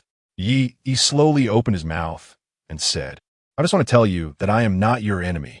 If possible, he still wanted to peacefully subdue the Titan giant ape. After all, he wanted to recruit the Titan giant ape as a spirit, not just kill it for a soul ring. How'd I know you're not just trying to kill me for a soul ring? The Titan giant ape, despite its massive size, had a simple-minded voice. However, a simple voice did not mean that the Titan giant ape was foolish. He was at a loss for how to explain this to the Titan giant ape. Explaining the concept of a spirit to someone of such a different cultural level was akin to speaking in a foreign language. Realizing this, He decided to explain to Xiao Wu, who was slightly more intelligent. Xiao Wu, I know you're on this Titan giant ape. Since he couldn't explain to the Titan giant ape, he called Xiao Wu down face to face. Perhaps it would be easier to explain to her. Chapter 20. Combining kindness and power to subdue the Titan giant ape. How did you know? Sure enough, as soon as he finished speaking, Xiao Wu nimbly walked down from the Titan giant ape. The Titan giant ape's blood pressure skyrocketed upon seeing this scene. Big sister, he must be trying to trick you. How could you fall for it so easily? Erming said, feeling frustrated. If the other party really knew Big Sister's identity, they would have captured her long ago. How could they wait until now? How could that be? A hint of doubt appeared on Xiao Wu's face. Clearly she was a bit skeptical. Big sister, it's so obvious. Don't be fooled by his sweet words. Surprisingly, the simple-minded Titan giant ape seemed particularly alert at this moment. Big sister, how did you go to the human world and become so naive? No, Erming, you misunderstood. He is not Sangu. Hearing Erming say this, Xiao Wu's face turned a bit rosy with shyness. Then, she looked at Yi seriously. Yi, what do you want from me? And since you already knew my identity, why didn't you? Xiao Wu's delicate face turned pale, which she couldn't understand. If others knew that a 100,000-year soul beast had transformed into a human, they would definitely try every means to possess her. However, Yi did not make a move against her. In fact, thinking of the situation where Yi heroically saved her, but only pulled her down, Xiao Wu felt a wave of anger. It wasn't that she liked Yi, she just simply thought that Yi was being too biased. After all, Xiao was also a girl, so naturally, she felt a bit resentful about Yi's behavior. Although she didn't say it, Yi could tell at a glance that Xiao Wu's emotions had changed. You're not wondering why I didn't save you, are you? No. Proud Xiao Wu would never admit it. She decisively shook her head. Your Sangu didn't come to save you either. Why don't you blame him? Yi, not knowing that Xiao Wu had misinterpreted, could only sigh. After all, he was coveting the 100,000-year soul ring from her brother. You also said that if it weren't for you injuring my Sangu, How could he not have made a move? At this point, Xiao Wu looked at Yi with even more blame in her eyes. Unexpectedly, their conversation made the Titan giant ape come to a realization. You brat aren't big sister.S Sangge. Ming's attitude towards Yi improved several times upon this realization. It was simply a matter of disliking the guy who almost took their big sister away. Now that the misunderstanding was cleared, it was all good. By the way, you still Haven T said what your purpose is for forcing us to stay. After reminiscing, Xiao Wu looked at Yi warily. If possible, she did not want to expose her identity. She still wanted to continue living as Xiao Wu. However, she was worried that Yi might propose some perverse conditions and use them as a threat later. It's simple. I came here just to discuss a deal with you guys. I have invented a technique that can produce a substitute for soul rings that is superior to soul rings, causes less harm to soul beasts, and maximizes the enhancement for soul masters.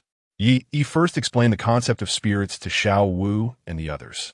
The fragmented consciousness of the death spirit god Ilex is still wandering somewhere, so Yi directly claimed that he invented the advanced soul spirit manufacturing technique. Huh? Xiao Wu listened to Yi's explanation and became completely confused. What soul spirit? What undamaged state of a soul body? For Xiao Wu, who had only attended an advanced soul master academy, it was like listening to a foreign language. She only had one thought in her mind. That means you use a lot of words, and what you say makes sense. However, the straightforward Ming understood it. A trace of human-like skepticism appeared on the face of this 100,000-year soul beast.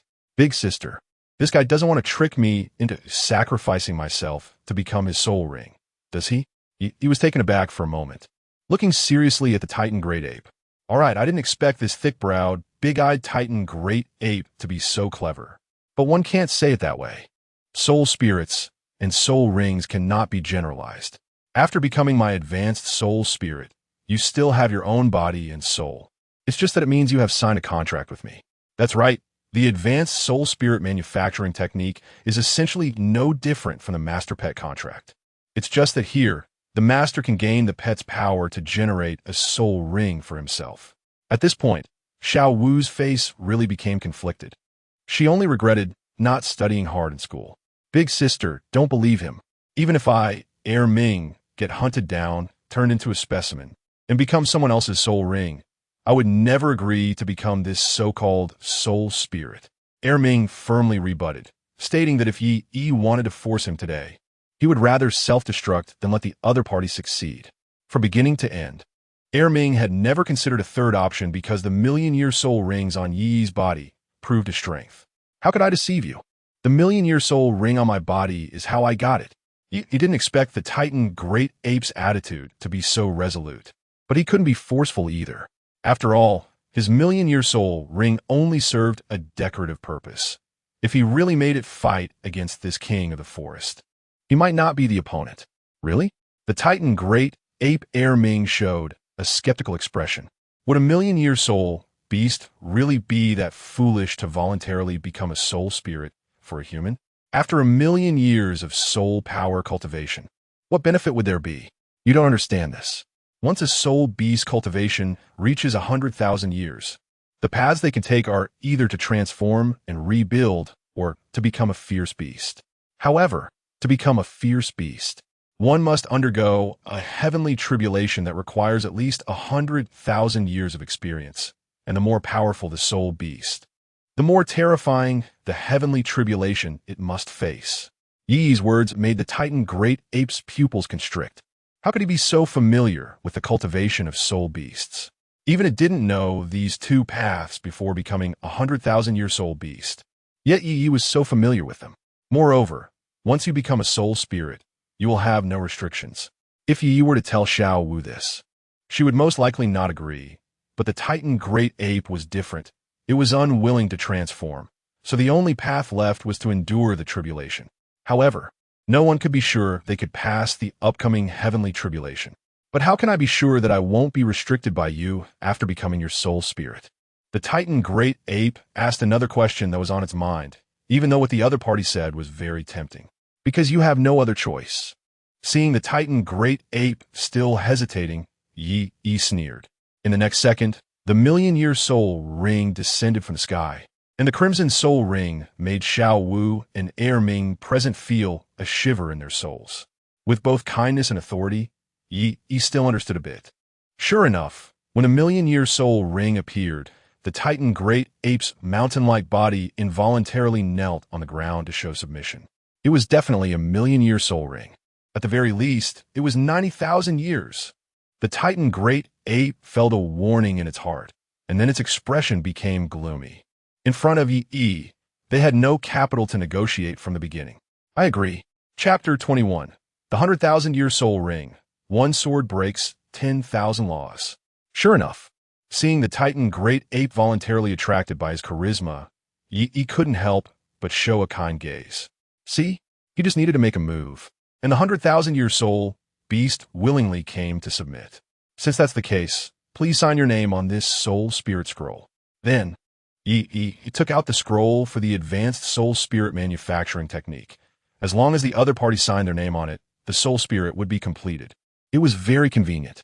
I can agree to you, but you have to spare Big Sister, otherwise I won't let you go even as a ghost.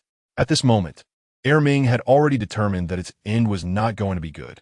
But before dying, it still wanted to ensure Big Sister's safety. Ming, seeing the scene, Xiao Wu couldn't help but shed tears, feeling guilty. If it weren't for her asking Ming to act with her, Ming wouldn't have. Yi, if you have to choose me, spare Ming. At this moment, Xiao Wu resolutely took the soul spirit contract, intending to take responsibility on her own. However, he was quick to snatch it from Xiao Wu's hands. You can't. Yi decisively pointed at Xiao Wu and said, Why? I'm also a 100,000-year soul beast. Why can Ming do it, but I can't? Xiao Wu was somewhat unconvinced. She always felt that Yi was deliberately targeting her. Thinking of this, Xiao Wu's particularly lively eyes fixed intently on Yi, wanting him to give a reason. And Yi did not indulge Xiao Wu at all. Because you are too weak. Contracting with you would not help me at all. Soul spirits are not soul rings. Once the soul spirit contract is signed, the soul spirit must bear part of the responsibility in battle. What if he encounters a tidal Douluo looking for trouble in the future?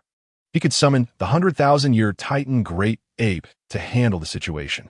What would summoning a little bunny lowly do? Would it just make the opponent laugh to death? The 12-year-old Xiao Wu had silky black long hair styled into neat scorpion braids, hanging down past her calves. She wore a pink outfit that tightly wrapped around her developing figure and her slender waist. However, looking good was of no use. What he needed now was a fighter, not a maid to warm his bed. Therefore, Yi resolutely rejected Xiao Wu's proposal and handed the contract to the Titan Great Ape. No problem, just sign it. Yi didn't want to explain too much to these two fools. It was better to let them experience firsthand the benefits of becoming a soul spirit later. Unlike the soul spirits created by Ilex, which only had souls and lost their freedom, Yi's advanced soul spirits were treated much better. The soul beast's body and soul would not suffer any loss, and they didn't even have to stay by Yi's side. It's just that when Yi needed power, he could borrow the other party's strength without any restrictions. In the end, under the circumstances, the Titan Great Ape could only press its handprint on the contract. Don't ask why it didn't sign its name. It's because it couldn't read. The contents of the contract were entirely incomprehensible to it, and it didn't care whether it was an unequal treaty. The Titan Great Ape directly signed it. Of course, there was also a hint of luck in it. It didn't believe that a piece of paper could do anything to it. The moment the handprint was placed, Ming felt that in some mysterious way, it had gained a connection with Yi. At the same time, it felt all the power within its body slowly surging, and the soul power that had been sealed for years showed signs of breakthrough. Originally, soul beasts could only break through with time and patience, but now, it could actually cultivate like humans to increase its soul power. This joyful expression directly appeared on the Titan Great Ape's face. Awesome. The Titan Giant Ape has never been this happy, and it really is just as Yi said, there are no restrictions at all. Looking at the foolishly happy Titan Giant Ape, Yi didn't say anything to it. As for the consequences, it will understand when it encounters them. At the same time, a 100,000-year red soul ring surrounded Yi. At this moment, Yi's soul ring configuration was already very chaotic. The first soul ring was white, the second was purple, the third was crimson, and the fourth was red. The skill granted by the fourth soul ring was also very simple. One sword breaks all laws. It has a similar effect as the one force can bring down 10. Big sister, you didn't lie to me. I really don't seem to be restricted by the soul beast tribulation anymore. The Titan giant ape was as happy as a child at this moment. By the way, since I've signed a contract with you, should I follow you? The Titan giant ape looked excitedly at Yi. Although Yi had an additional 100,000-year soul ring, it was not affected at all. No need, just stay in the Star-Do forest and cultivate well. Yi looked at the Titan giant ape, which was like a charging treasure, with a satisfied expression. When they signed the contract, the two were already bound, and Yi could easily borrow all of the Titan giant ape's power without any restrictions. So even if it didn't follow him, it didn't matter. It was better to let it cultivate in the Star-Do forest, so he would have an infinite energy charging treasure. Really? Yi, you're such a good person. The Titan giant ape clearly had no idea it had been schemed against by Yi and was still happily grinning. By the way, if we encounter other 100,000-year soul beasts in the Star-Do forest in the future, I can introduce you to them. Don't worry, I won't let you work for nothing. Yi subtly reminded the Titan giant ape not to forget to help him find a few more 100,000-year soul beasts as soul spirits. No problem. The Titan giant ape agreed decisively without any hesitation. Such a good thing certainly shouldn't be enjoyed alone. It would bring its second brother over too. Big sister, I think you should also follow Yi. Don't be fixated on your transformation. Excited, the Titan giant ape even started to persuade Xiao Wu. But how could Yi agree? The quota for soul spirits was limited, and if possible, he really didn't want to waste a spot. Me? Xiao Wu was about to refuse, but then she saw Yi's disdainful gaze. This made her feel even more wronged, and she increasingly thought Yi just disliked her. All right. I forgot to tell you some news. I saw Tang San being chased by a spider on the way here. He should be in trouble now. After seeing the task completed, Yi suddenly thought of Tang San. In fact, with the white eyes, he was fully aware of Tang San's situation. Seeing that Tang San hadn't taken down that spider yet, he wasn't anxious. What? Yi, can you help save third brother? It was clear that during this period, Xiao Wu truly regarded Tang San as her brother. So upon hearing that Tang San was in danger, she couldn't care less about the propriety between the genders. She excitedly grabbed Yi's hand, her pitiful appearance looking exceptionally lovely and charming. Yi go. Seeing Yi remain indifferent. Xiao Wu even cried out with a pleading tone. Yi wasn't indifferent to Xiao Wu. He was waiting for Tang San and that spider to fight out before he came out to pick the fruit, commonly known as stealing kills. At this stage, he couldn't let Tang San die. After all, Tang San was a big source of emotional value for him. Chapter 22. Ultimate Operation versus Ultimate Values. At this moment, through his white eyes, he could clearly see several kilometers away that Tang San was already engaged in a heated battle with the face-devouring spider. It could only be said that Tang San truly had a bit of the protagonist's halo. Even though he had become an amputee, he was still able to fight back against the face-devouring spider using the Tang Sek's ultimate techniques from his previous life. A normal person would have died 3 times by now. In the forest at this time, blue silverbind. Tang San was using blue silvergrass to restrict the opponent's movements while attacking with the Haotian hammer. During this time, he even cooperated with the Zhuge divine crossbow to execute a very beautiful combination. Final strike. Just thinking about the fact that he was about to kill this 1,000-year face-devouring spider made Tang San's heart race with excitement. In the dark, he felt that this face-devouring spider was an opportunity granted to him by heaven. At this moment, the face-devouring spider, with its solid shell, had been smashed to pieces by the Haotian hammer, and even its proud speed was restrained by the blue silverbind. It was at this moment, just as the face-devouring spider exposed its vital position, Tang San knew his chance had come. Final strike. Zhuge divine crossbow. Just as Tang San prepared to take the opponent's life with one blow, a figure descended from sky. Sword comes. 50-50 chance entry. Activate. 1 second true man entry. Activate. Shu mountain sword immortal entry. Activate. This full force strike, empowered by 3 entries, asked if you could withstand it. Moreover, the face-devouring spider, known as a small soul beast nightmare, was a being that devoured lives and the object of all soul beast hatred, a terrifying evil killer. It fully met the conditions for evil soul masters to double their damage in the Shu Mountain Sword Immortal. The sword strike created a blast of air that directly cut the face-devouring spider in half, dead beyond dead. The ground even rose with a sword mark dozens of meters long. Yi. Tang San's eyes widened slightly. In the next second, he saw a purple soul ring slowly rising from the corpse of the face-devouring spider. However, since the final blow was Yi's, he could not absorb the soul ring. No need for thanks. Who told me I'm a good person? Seeing Tang San look at him with gratitude, Yi said very casually, "That's right. I'm such an unnamed hero. I could have killed it. Why did you intervene?" For a moment, Tang San didn't know how to explain the stealing of the kill. This behavior was too despicable. Just when Tang San thought Yi wanted to absorb the face-devouring spider's soul ring, Yi remained completely indifferent, allowing the 1,000-year soul ring to slowly float in the air, quietly waiting to disappear. This feeling was like playing League of Legends, Aram, where an assassin collects over 20 kills for the team, only to end up buying a large hat with all the gold. That's how economic black holes are created. Really? I thought it was just a bug. You can go ahead and use my one sword breaks all laws.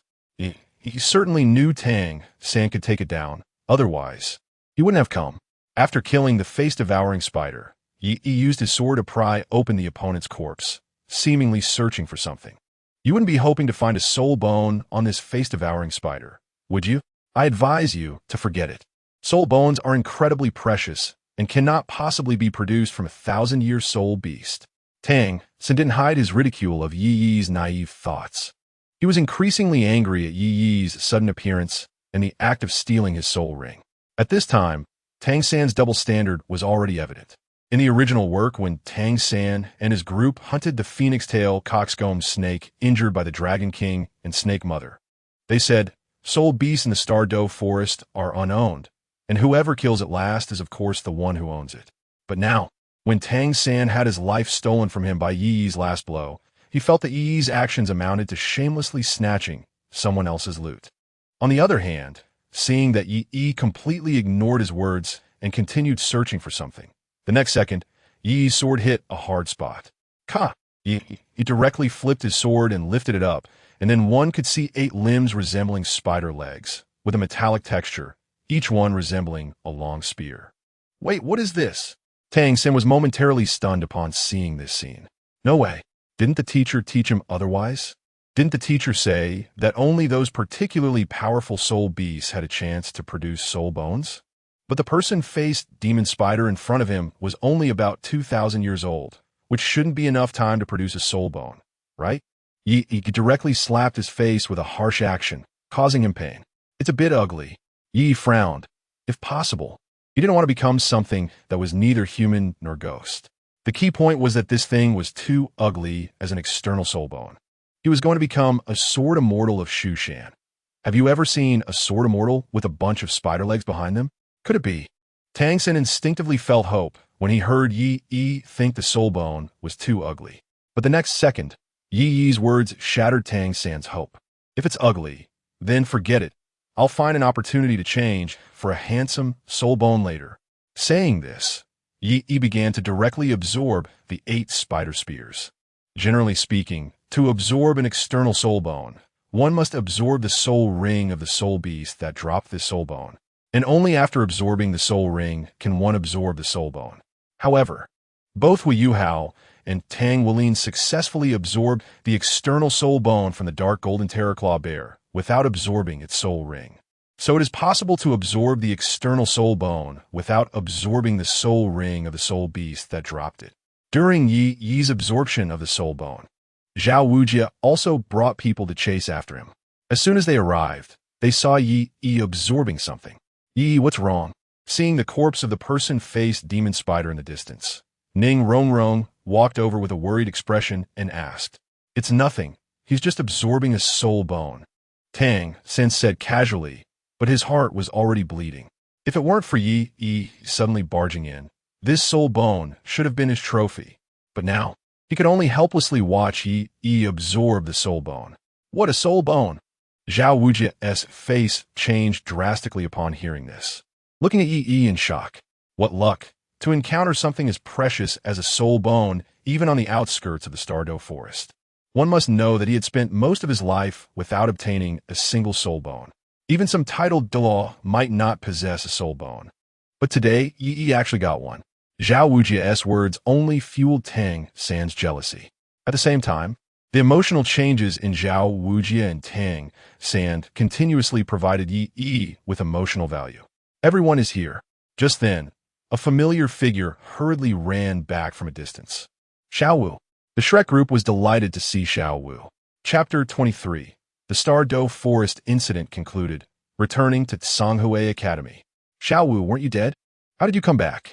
Unexpectedly, Ma Hongjun directly blurted out, attracting the attention of the entire Shrek group. Facing the gazes of everyone, Ma Hongjun awkwardly scratched the back of his head. Did I say something wrong again? No matter how Ma Hongjun explained, he could only receive everyone's eye rolls. Xiao Wu, what exactly happened? At this moment, Tang San asked with genuine concern. It's like this. I couldn't dodge the Titan Great Ape's attack earlier, so I had to hide on its body and ran all the way with it. Xiao Wu took out the excuse she had prepared long ago. Then how did you come back? Ma Hongjun couldn't help but ask with a laugh. He probably intended to show concern, but with his limited emotional intelligence, the meaning got lost in translation. However, Xiao Wu didn't take it to heart too much. It was Yi's appearance saved me. That Titan Great Ape was inexplicably afraid of Yi. After Yi appeared, it fled without caring about anything. In the end, Yi saved me. Xiao Wu's explanation was flawless. After all, the only one who chased after her at that time was Yi, and everyone's faces showed shock. Yi scared off the Titan Great Ape. My goodness, that 100,000-year soul beast, a dominant existence in the Stardo forest. Zhao Wujin was momentarily stunned. Meanwhile, Yi was receiving a continuous stream of emotional value from the Shrek group. The emotional value he had consumed earlier was quickly replenished. Phew. On the other side, Yi completely absorbed the 8 spider spears in no time. What level is your soul power now? Ning Rongrong asked with concern after seeing Yi's recovery. This scene made Ma Hongjun and Oscar extremely envious. There were 3 beauties in Shrek Academy, and almost every one of them had a good relationship with Yi. Even Xiao Wu, who had once been taught a lesson by Yi, was also. At this moment, they suddenly felt a murderous intent towards Yi, wanting to reclaim the girls. Unfortunately, this thought could only be kept in their minds. In front of Yi, they could only endure. Soul power, probably about level 39, since the self-selected soul ring has no effect and serves only as decoration. Yi still only has 3 soul rings. The first is white, the second is purple, and the third is red. However, his current strength was a bit inappropriate to remain at Canghui Academy, because reaching level 30 in soul power means graduation age, let alone Yi, who is already at level 39. However, he didn't plan to leave so early. During this time, he decided to continue honing his strength. Currently, he wasn't in a hurry to break through level 40. He would wait until the Titan Great Ape introduced him to a 100,000-year soul beast before breaking through. During this time, he would go to the soul arena to train and earn some extra money. Now that the matter was over, let us part ways. Thinking of this, Yi looked at the Shrek group, mainly at Ning Rongrong, because this girl had been staring at him. Aren't you coming back with us? Ning Rongrong was a bit flustered. She thought Yi would return with them after spending this time together, although others. No, I prefer to act alone. Yi waved his hand, rejecting Ning Rongrong's proposal. He and the Shrek group were destined not to walk the same path, so there was no need to entangle with them. Choosing to follow Tang San into the Stardo forest was purely to seize the opportunity ahead of him. If Yi guessed correctly, the next period should be when Xiaogang conducts special training for Tang San and the others. Yi had no time to play games with him here. The next moment, Yi's figure disappeared into the Stardo forest, leaving Ning Rongrong fuming. Yi, seriously? Am I such a scary person that you're so unwilling to stay with me? Ning Rongrong was stomping her feet in anger at Yi's actions. All right, maybe Yi has important things to do. Saying this, Zhao Wujin hurried over to smooth things over. Yi was too mysterious, making him not dare to provoke this person at all. Forget it. Let us hurry back and ask Flinder about it. How could such a genius not stay in their sect and instead run around with them? About 2 days passed. Soon, Yi returned to Canghui Academy. And to his surprise, Canghui Academy was so close to Shrek Academy. Oh my god, Yi is back. As soon as Yi walked into Canghui Academy, Director Yi Zhiqiu ran over with an excited expression. Teacher Yi. Yi smiled when he saw Yi Zhiqiu coming over. Although Yi Zhiqiu's strength was not strong, he was the one who discovered him and recommended him to Canghui Academy. In a sense, he was also his guide. Did those guys from Shrek help you hunt for soul rings? I even specially sent a gift to Shrek Academy a while ago. Yi Zhiqiu was very concerned about Yi's second martial soul situation. After all, Yi was a genius he had discovered himself. It's okay. The second soul ring is 1,000 years old. Yi smiled faintly and didn't explain much to Yi Zhiqiu. Just saying that his second soul ring was 1,000 years old. 1,000 years, wow. Our Canghui Academy is about to produce a once-in-a-century genius. I knew it. Yi, your future is absolutely limitless. Yi Zhiqiu exclaimed. By the way, Yi, what is your current soul power level? Yi Zhiqiu then asked about Yi's soul power level, as if he had something to tell Yi. Level 39. Yi slowly replied. Level 29 is still okay. The elite tournament for advanced soul master academies across the continent is still a few years away.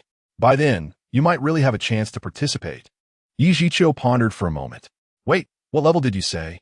Just as he was thinking, Yi Zhiqiu suddenly froze. Level 39. Yi Zhiqiu was shocked and found it hard to accept. I told you, you must not come into contact with those evil paths. Yi Zhiqiu quickly pulled Yi over to check, as he had long heard that some evil soul masters used sinister methods to enhance their soul power. No, I obtained some opportunities in the Stardo Forest, and my soul power has broken through. Yi comforted Yi Zhiqiu regarding his concern. He was very clear about how he obtained his soul power. That's good. Since that's the case, I will report it for you. I believe with your strength, you will definitely be selected, Yi Zhiqiu said excitedly. Chapter 24. Yu Xiaogang's Curiosity. Ning Rongrong complains to Ning Fengji. Teacher Yi, I might not have time during this period. At this moment, Yi slowly declined. It wasn't that he didn't plan to participate in the competition, but he might be staying in the fighting arena for a long time. If he had to sign up, there would definitely be a long period of training, and he might not have time. That's no problem. I'll write the application for you. After all, there's still a long time. Yi Zhiqiu took all the matters upon himself, telling Yi not to worry at all. After all, with Yi's strength, as long as the person responsible for the assessment wasn't blind, he could definitely be selected. In that case, I'll trouble Director Yi. Seeing Director Yi say this, Yi no longer refused. After all, in his plan, participating in the elite tournament for advanced soul master academies across the continent was a must. That was a great place to earn emotional value. After hurriedly asking Director Yi for a few weeks off, Yi returned to his dormitory first, preparing to pack his things and then head to Soto City. On the other side, Tang San and the others returned to Shrek Academy. Coincidentally, although Yi had taken away a 2,000-year-old man-faced demon spider, Tang San actually encountered another 1,000-year-old man-faced demon spider. To be honest, Tang San's luck was still quite incredible. You have to know that man-faced demon spiders are not soul beasts that can be found everywhere. They were on the verge of extinction in the Stardo Forest. Yet Tang San happened to encounter another one, but this time he was not so lucky to find a soul bone. Just as they returned to Shrek Academy, Tang San saw a familiar figure. Teacher. The moment he saw Yu Xiaogang, Tang San ran excitedly towards him. He had too many questions to ask his teacher, as the pressure Yi had brought him during their trip to the Stardo Forest was too strong. Xiao San. Yu Xiaogang was also very pleased to see his most prized disciple return safely, but when he saw Tang San's drooping arm, his expression suddenly changed. Xiao San, what happened to your arm? Yu Xiaogang looked at Tang San with concern. After all, Xiao San was entrusted to him by that great man. Moreover, Xiao San had become a key part of proving himself.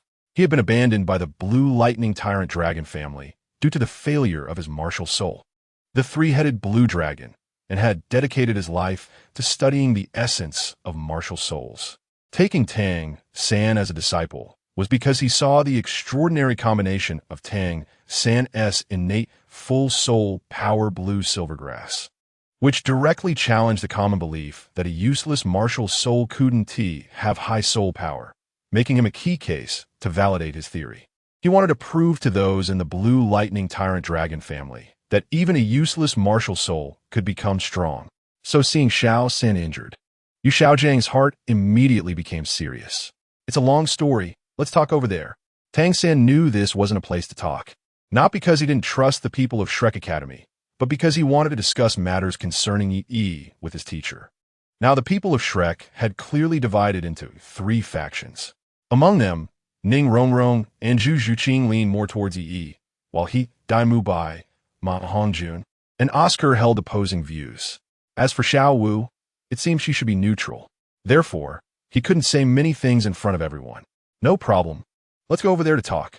Yu Xiaozhang saw through Tang San's concerns and immediately took him to a secluded place. Among those left behind, Ning Rongrong said angrily, Tang San isn't guarding against me, right? A woman's intuition is very sharp. Tang San had glanced over at them while talking to his teacher. How could that be? Sengu just hasn't seen Master for a long time. He probably has some heartfelt words to say. Xiao Wu quickly stepped in to smooth things over. Forget it. I'm going back. Long Gong and Shipu are bullying me because of their soul power levels. I need to write a letter to my dad.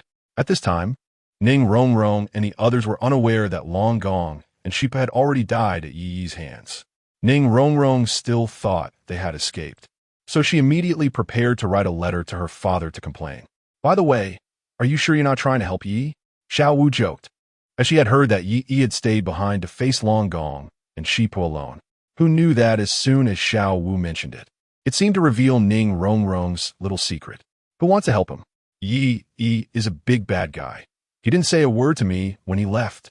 Ning Rongrong turned her head away, a hint of pride appearing on her flushed face, but her evasive eyes clearly betrayed her. I went back first. After saying that, Ning Rongrong left in a huff. Zhu Zhuqing also prepared to leave. She still owed Yi some money, and her Hell's Gate dagger hadn't been redeemed yet. During this time, she wanted to earn some money to redeem her items. However, at this moment, Dai Mubai suddenly called out to Zhu Zhuqing. Zhuqing, let me explain. Dai Mubai walked over awkwardly. Last time in the tavern, it wasn't that he was unwilling to pay compensation, but because he wasn't interested.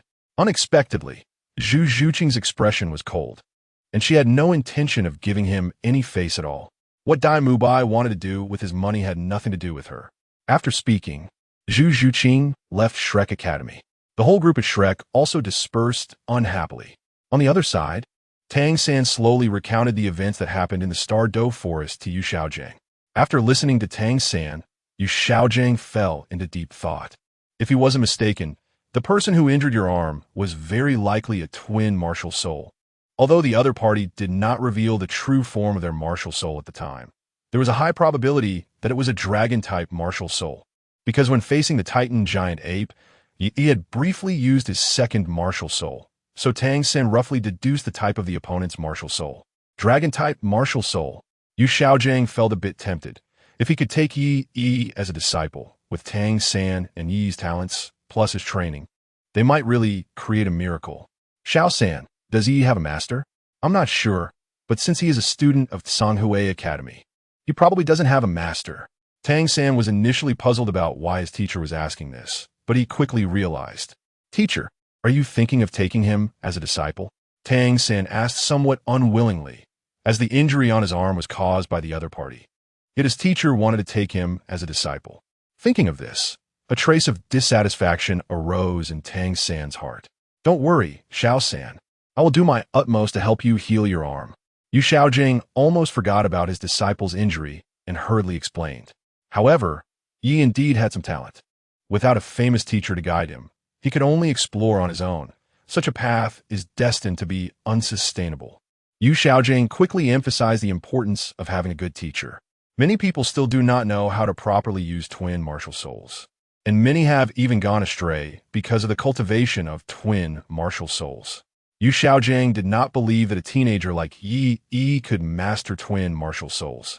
If possible, could you arrange a meeting with him for me? After Yu Xiaogang finished speaking, his eyes were filled with confidence. He believed he could impress Yi with his professional knowledge as a soul master, just like he did with Tang San back in Canghui Academy. Chapter 25. Yi participates in the battle arena. Visitors from the Heaven Do battle arena teacher. Tang San showed a bitter smile. He didn't understand why his teacher thought this way. After all, Yi's strength was terrifying, to the point where even Soul Sage Zhao had to give way. Why does the teacher think Yi would? Out of respect for his teacher, Tang San ultimately did not voice his thoughts. Meanwhile, Yi had just returned to his dormitory when he heard the system's notification sound. Ding. Emotion value from Yu Xiaogang. 1320. He naturally had no idea what Yu Xiaogang was thinking. If he knew that Yu Xiaogang wanted to take him as a disciple, he would probably just slap him away. Early the next morning, after sorting through all the gold coins he had accumulated, Yi arrived at the great battle arena located in Soto City. Before entering the battle arena, he could hear the roaring cheers from inside. Usually, the loudest voices in the battle arena were from gamblers. Hello, I would like to sign up for the battle arena. Yi approached the registration desk, where a beautiful young girl was present. Registering wasn't too difficult. Generally, it required a registration fee of 10 gold soul coins and submission of information, such as name, age, and martial soul, followed by a soul power test to obtain a bronze battle badge. Of course, he couldn't use his real name. Since the martial soul he used was a sword, he chose the code name Sword Immortal of Shushan. When it came time for the soul power test, the girl in charge of registration was so surprised that she stood up. Soul Respect. My God, you are actually a Soul Respect. She looked at Yi in disbelief. The age he had filled in was only 14, meaning he was a 12-year-old Soul Respect. What? Is a Soul Respect not allowed to register? Yi slowly spoke. Hearing this, the girl quickly waved her hands. No, it's just that I've never seen such a young Soul Respect. After that, the girl hurriedly registered Yi. Even when Yi was leaving, she showed a demeanor of being at his service. Unfortunately, Yi only had one goal at the moment, to make money. After leaving the battle arena, Yi disguised himself and returned. Betting all my money on Sword Immortal of Shushan. Yi slowly placed down 12 gold soul coins, which was almost all the money he had. Of course, he still had a netherworld dagger worth several thousand gold soul coins, but he had promised Zhu Zhuqing to keep it for her. So he didn't plan upon it. Yi's disguise wasn't very sophisticated, but the girl seemed eager to report something, so she quickly processed the betting paperwork. After finishing everything, she hurriedly ran to report to the higher-ups. However, all of this had little to do with Yi. Soto City Battle Arena's conference room. Bang! What do you mean by sending people? Are you kidding? I've already provided 3 batches of people to the Heaven Do Battle Arena this month. The person in charge of the Soto City Battle Arena, Su Ting, looked angrily at the adult man in front of him. Do you think I want to? Who knows what Heaven Do Royal Academy is thinking, suddenly forming a royal battle team. In less than a month, almost all the teams in Heaven Do City have been defeated by them. If it didn't gather people from other battle arenas, the Soto City Battle Arena wouldn't be able to continue operating. The person in charge who came to ask for people was also very angry. He had been criticized by the higher-ups many times at the Heaven Do Battle Arena. If he couldn't find more people, he might lose his position. Manager Yang, can't you relax the requirements a little? You know, we're just a sub-battle arena. It's impossible to gather 7 players with soul power levels above 30 right now. Su Ting, the head of Soto City Battle Arena, showed a helpless expression. There was no way. The Royal Battle Academy had specified that they needed players above level 30. The man referred to as Manager Yang's side. The Royal Battle Academy could almost be said to be the undefeated champion in the battle arena. And their battle arena had no idea how much money they had lost because of them. The key was due to their background. They didn't dare to take action privately. The 3 gold battle badge holders they had sent out previously hadn't lasted even a day before being severely injured by the Royal Battle Academy. Now, just a mention of going to Heaven Do City made almost everyone too scared to compete. Su Ting said with a troubled expression. He couldn't afford to offend either side. Knock, knock, knock.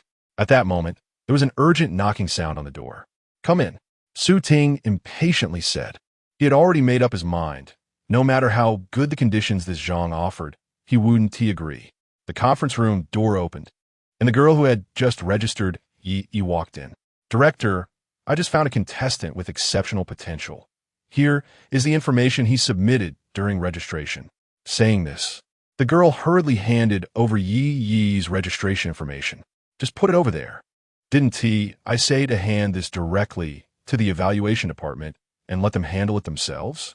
The head of Soto City Battle Arena, Su Ting, said impatiently. No matter how talented he was, how much more talented could he be?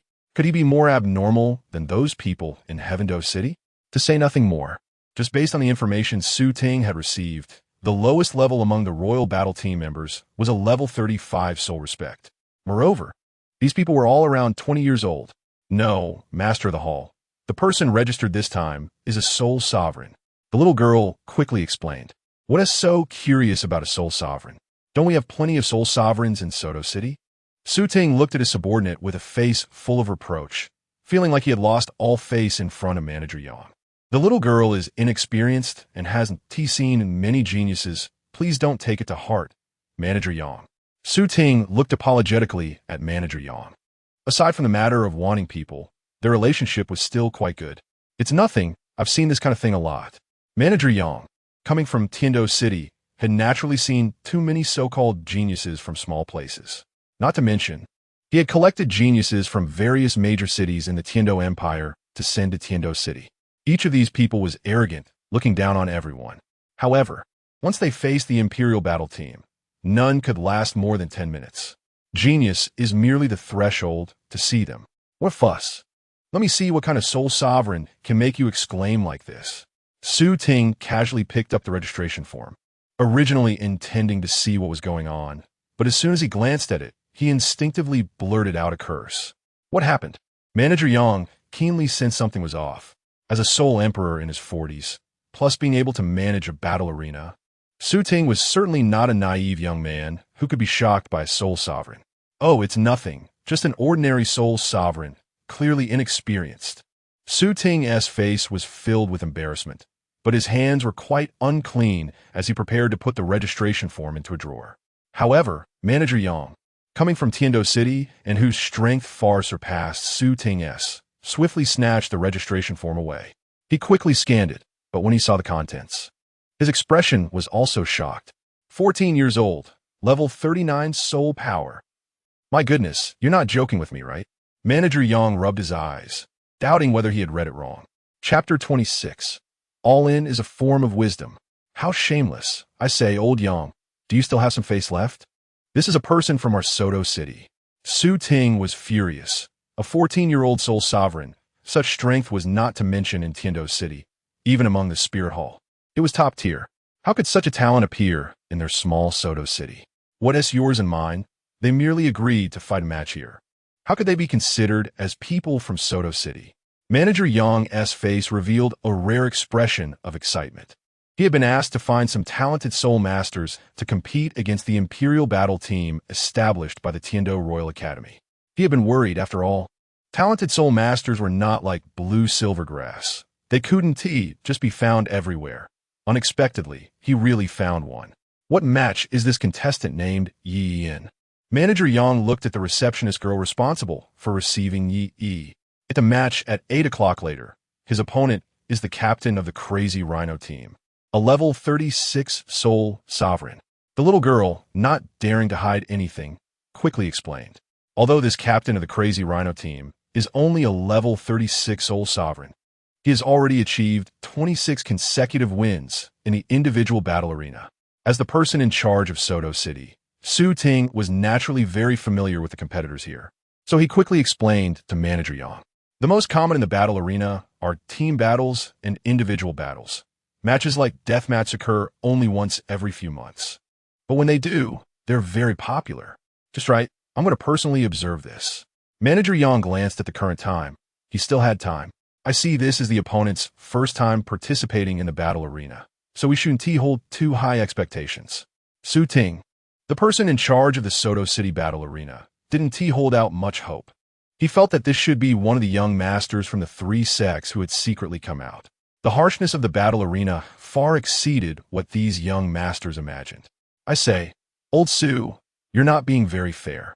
Aren't you just afraid I'll steal the spotlight from him and still act all dignified? Manager Yang saw through Su Ting's little schemes at a glance. Looking at him with a mocking expression, he then disregarded Su Ting's reaction and walked straight toward the battle arena. This attitude genuinely angered Su Ting. He glared fiercely at his subordinate, making the little girl look aggrieved, and then Su Ting had no choice but to follow Manager Yang over. Soon, the time reached 8 o'clock in the evening. Have you heard? The one fighting the crazy rhino today is actually a newcomer. It seems he is called the Sword Immortal of Shushan. Hilarious. I've never heard of him.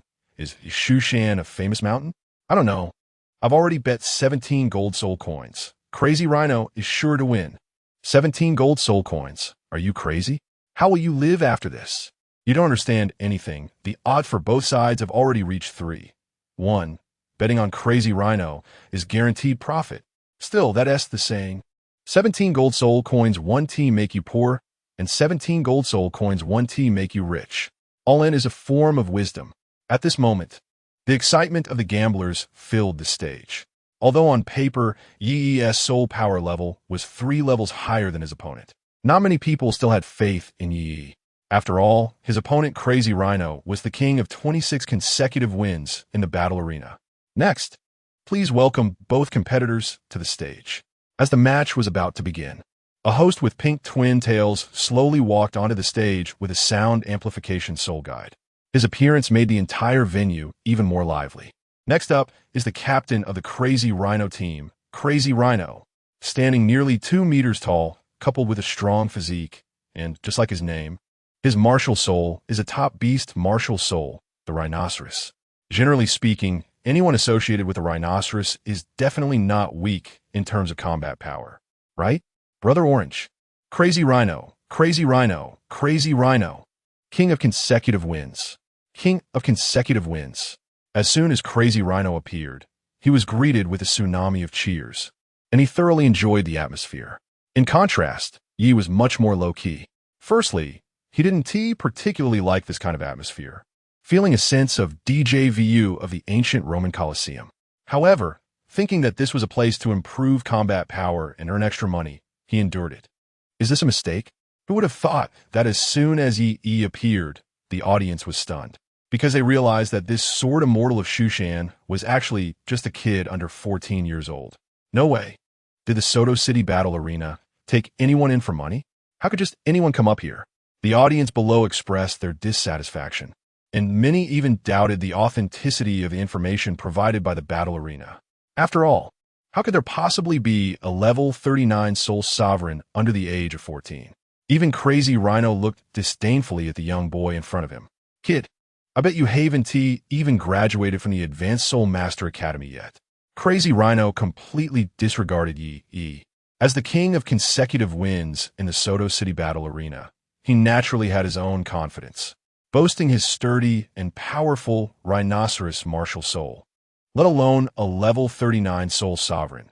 Even some low-level soul ancestors were not his opponents. At this moment, in the VIP audience seats, Manager Yang and Su Ting had also taken their seats. Is this the Crazy Rhino who has achieved 26 consecutive wins in Soto City's individual matches? Manager Yang nodded reluctantly. This strength was probably qualified to go to the Tiendo Battle Arena, but he was a bit too old. His main purpose this time was still regarding the contestant named Ye. What is Ye's martial soul? Manager Yang continued to ask. His code name is Sword Immortal of Shushan. It should be a sword. Since the registration form wouldn't record too many details, Su Ting could only roughly guess. Then he must be a strong attack-type soul master. Not bad, not bad. Upon hearing that Ye's martial soul was actually a sword martial soul, known for its high lethality among weapon martial souls, the upper limit of the sword martial soul, not to mention anything else, just talking about that one from the 7 treasure glazed tile school, can almost be considered invincible at the same rank. On the other side, Ye was also sizing up his opponent. This time, he decided not to use the 50-50 title to defeat his opponent. If he used the 50-50 title combined with 1 second true man, his opponent wouldn't last even 3 seconds under him. However, that way he wouldn't gain any combat experience himself. What he wanted was that exhilarating feeling of battle. Otherwise, every time he defeated someone in one move, it wouldn't help improve his combat experience at all. Additionally, the 50-50 title was now in an awkward position. Against enemies below level 70. He could solve them with other titles, but he didn't have enough emotional points to upgrade the 50-50 title. Upgrading a purple title to a red title requires 100,000 emotional points. So now he could only strengthen himself in other ways and accumulate emotional points to upgrade his titles. Chapter 27. The Sword Immortal's Form, the Hexagonal Warrior. Thinking of this, Ye turned his gaze to his opponent. Let's begin. Arrogant. Seeing that Ye completely disregarded him, the crazy rhino snorted coldly and then released his soul rings. 100, 1 yellow, 1 purple, quite a normal soul ring configuration. Kid, don't blame me for not reminding you. My martial soul is a rhino that combines both offense and defense. If you know what's good for you, just admit defeat. The crazy rhino's words were full of confidence. At this moment, some sharp-eyed audience members had already started to bet more, even raising the odds for both sides to 46-1. And Ye was the 1-1. A rhino martial soul? That's a good training opportunity. Ye calmly summoned his demon suppression sword, the name he gave to his martial soul. Of course, he named it this because he could deliver critical hits against evil soul beasts, clearly a bane to soul beasts. So it was reasonable to call it the demon suppression sword. Third martial soul, Rhino Armor Shock. The crazy rhino's body expanded and formed a layer of armor, then charged straight at Ye. Seeing this, Ye was not nervous at all. Instead, he closed his eyes. What's going on? Why is this guy closing his eyes? Is he not afraid of death? The audience below was dumbfounded, thinking he really intended to take the hit with his body. Sword control technique. Just as the opponent was about to collide with him, Ye's demon suppression sword seemed to have a soul of its own. Flying out his hand, it then launched an attack from several tricky angles toward his opponent. What? The crazy rhino didn't react in time. He had fought countless battles in the soul arena, but he had never seen a sword that could attack automatically. What is this thing? However, just as the sword was about to cut him, the crazy rhino displayed his strongest defensive ability. Third soul skill, Black Rhino Armor. In an instant, the crazy rhino was covered in a black rhino shadow, his muscles bulging, his height increasing by 30, and his skin hardening like armor. Clang! The demon suppression sword struck him and sparked. After all, it was just named the demon suppression sword, not an actual one.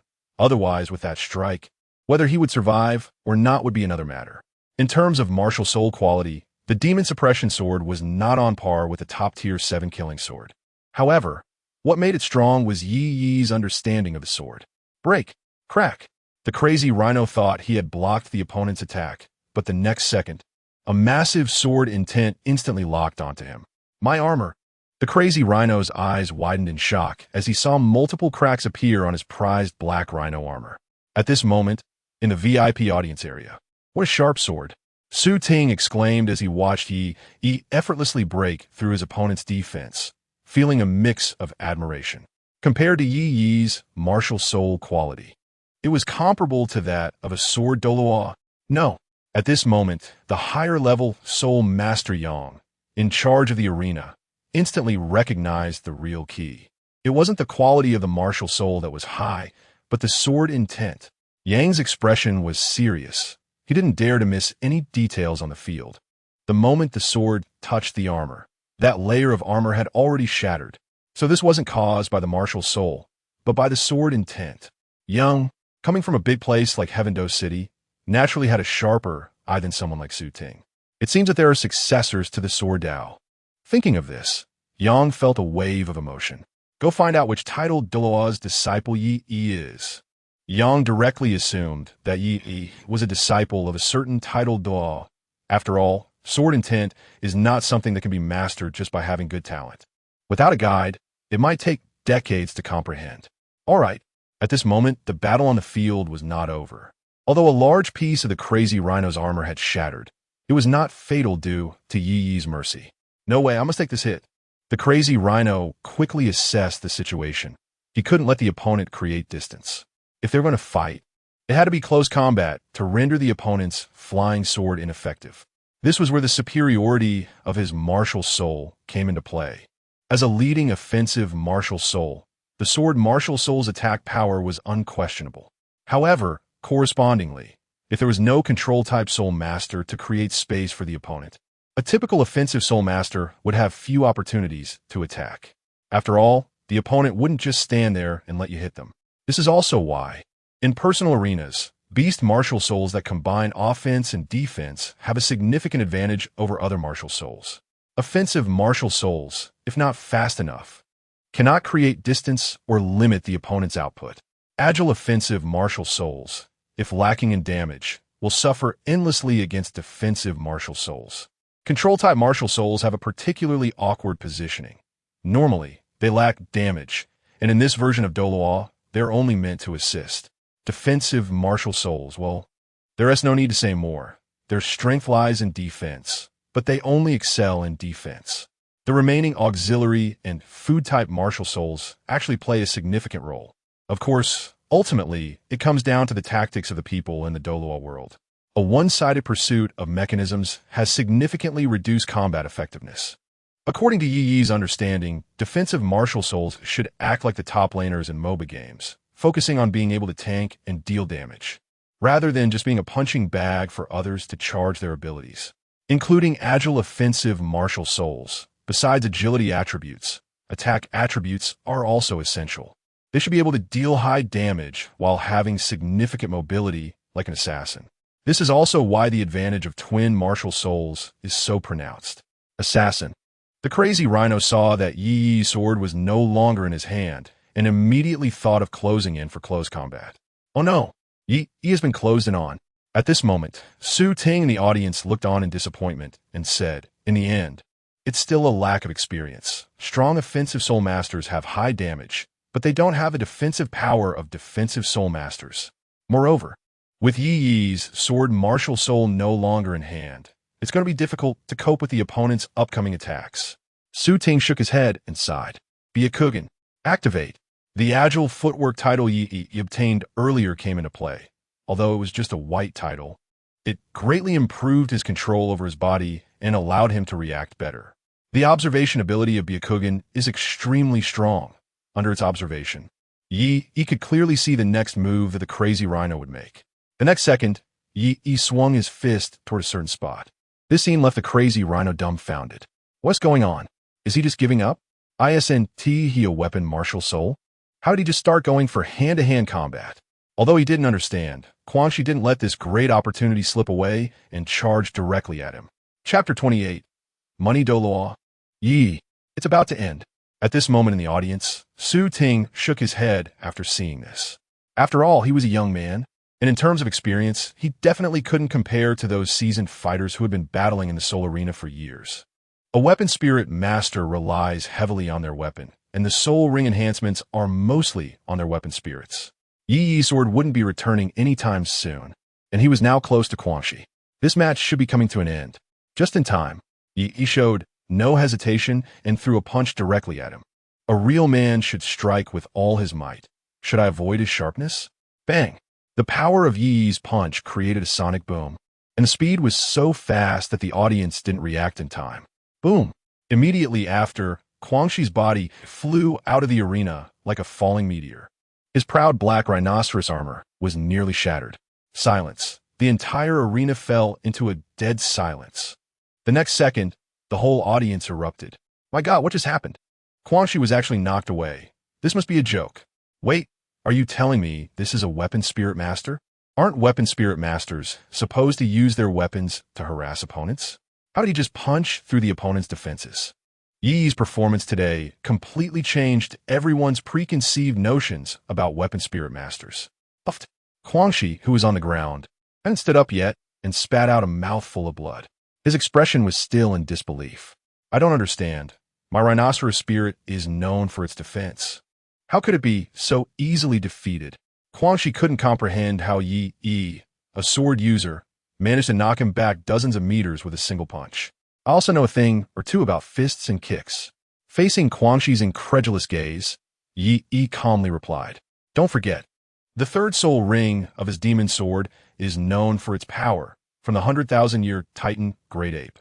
The greatest enhancement the Titan Great Ape provides to Yi is in terms of strength. That punch just now had no technique. It was all about the numbers. Level 90 against a level below 40. What skills do I need? Just a basic attack was enough to take him down. It's over." After the match ended, Yi slowly walked off the stage. However, what he didn't know was that the VIP section was already in an uproar. A genius, an absolute genius. A weapon spirit master could actually overpower a beast spirit master known for its strength.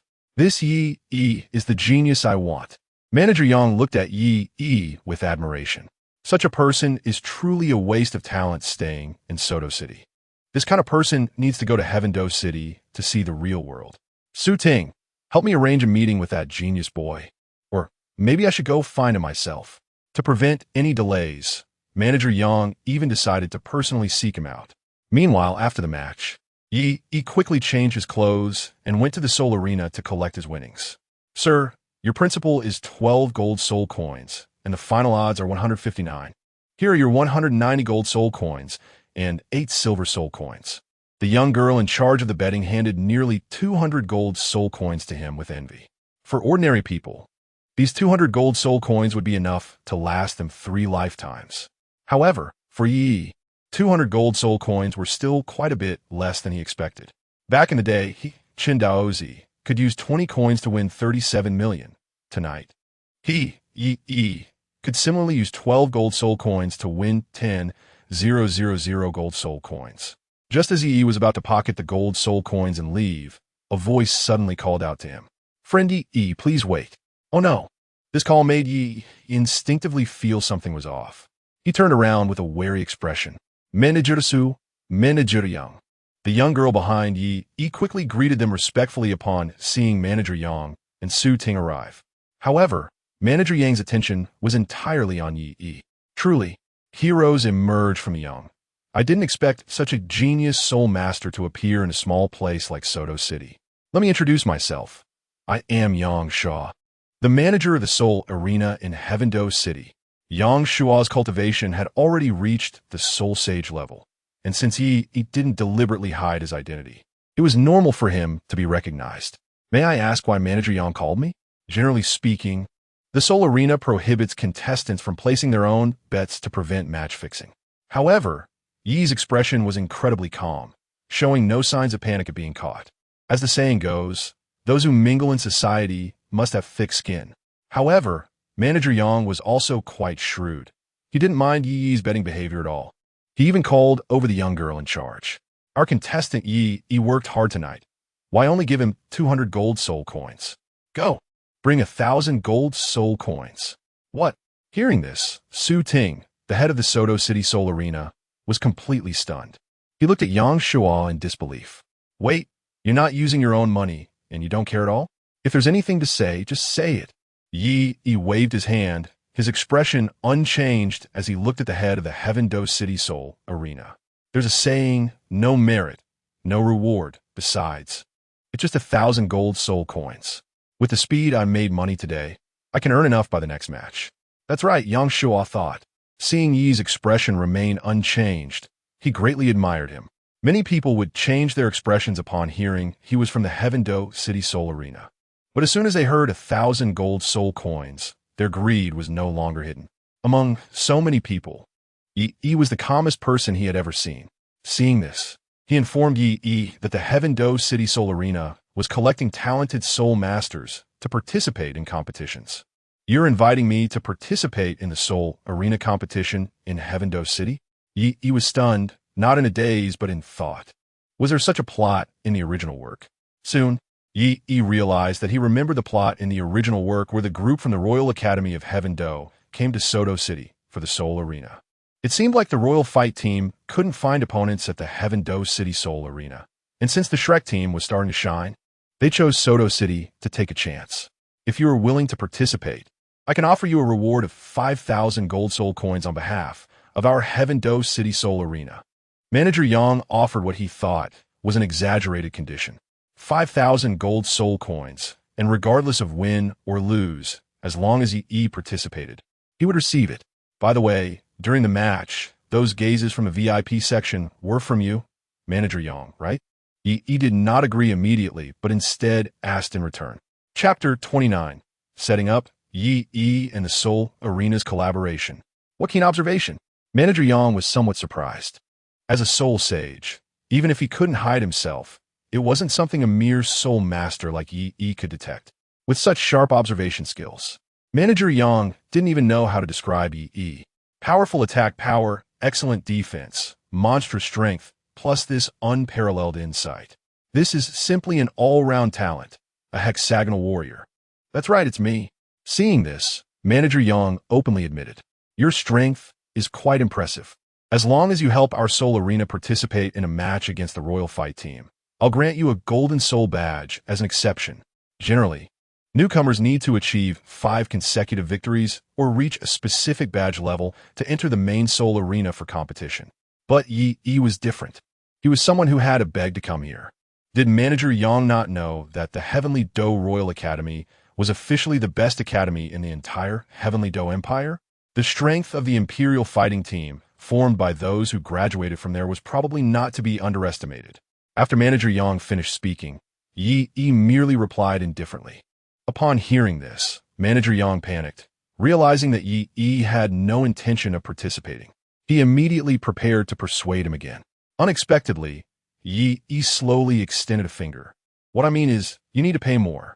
100,000 gold soul coins, and I will take care of the Imperial Fighting Team for you.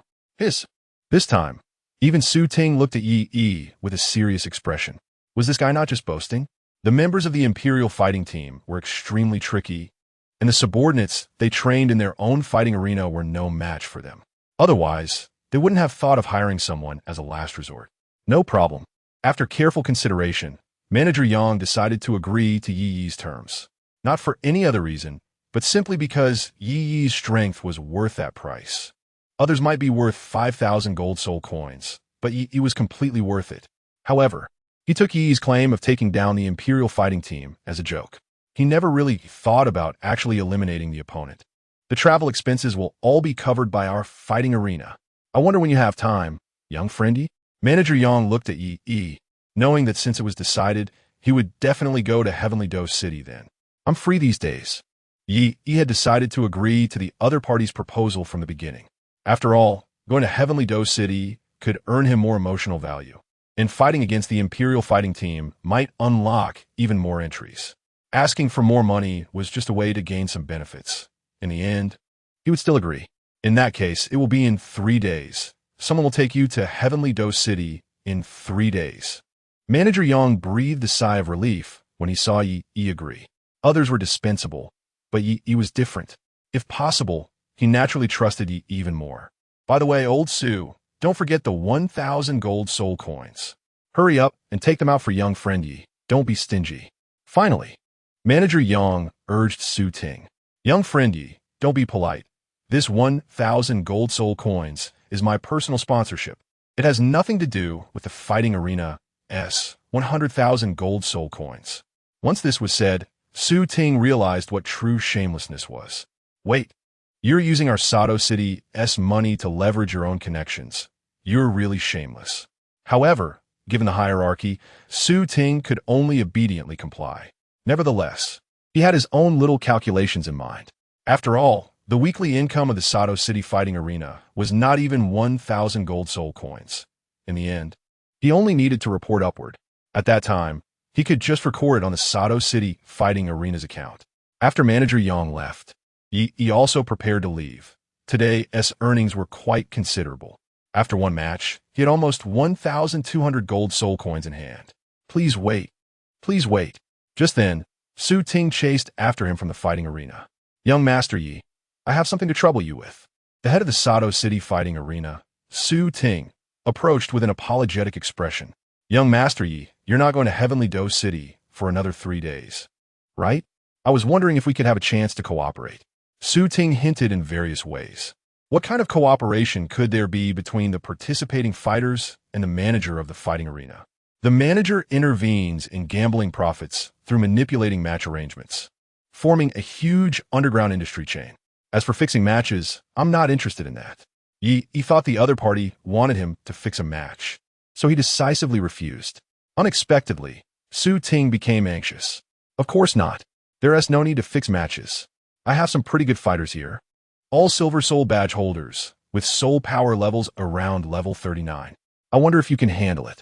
Su Ting slowly explained his plan. In fact, the fighting arena does not only win by fixing matches. If one side has an absolute advantage, then the arena manager can also take control. As long as Ye can guarantee a 100 win rate, then the fighting arena can maximize its profits.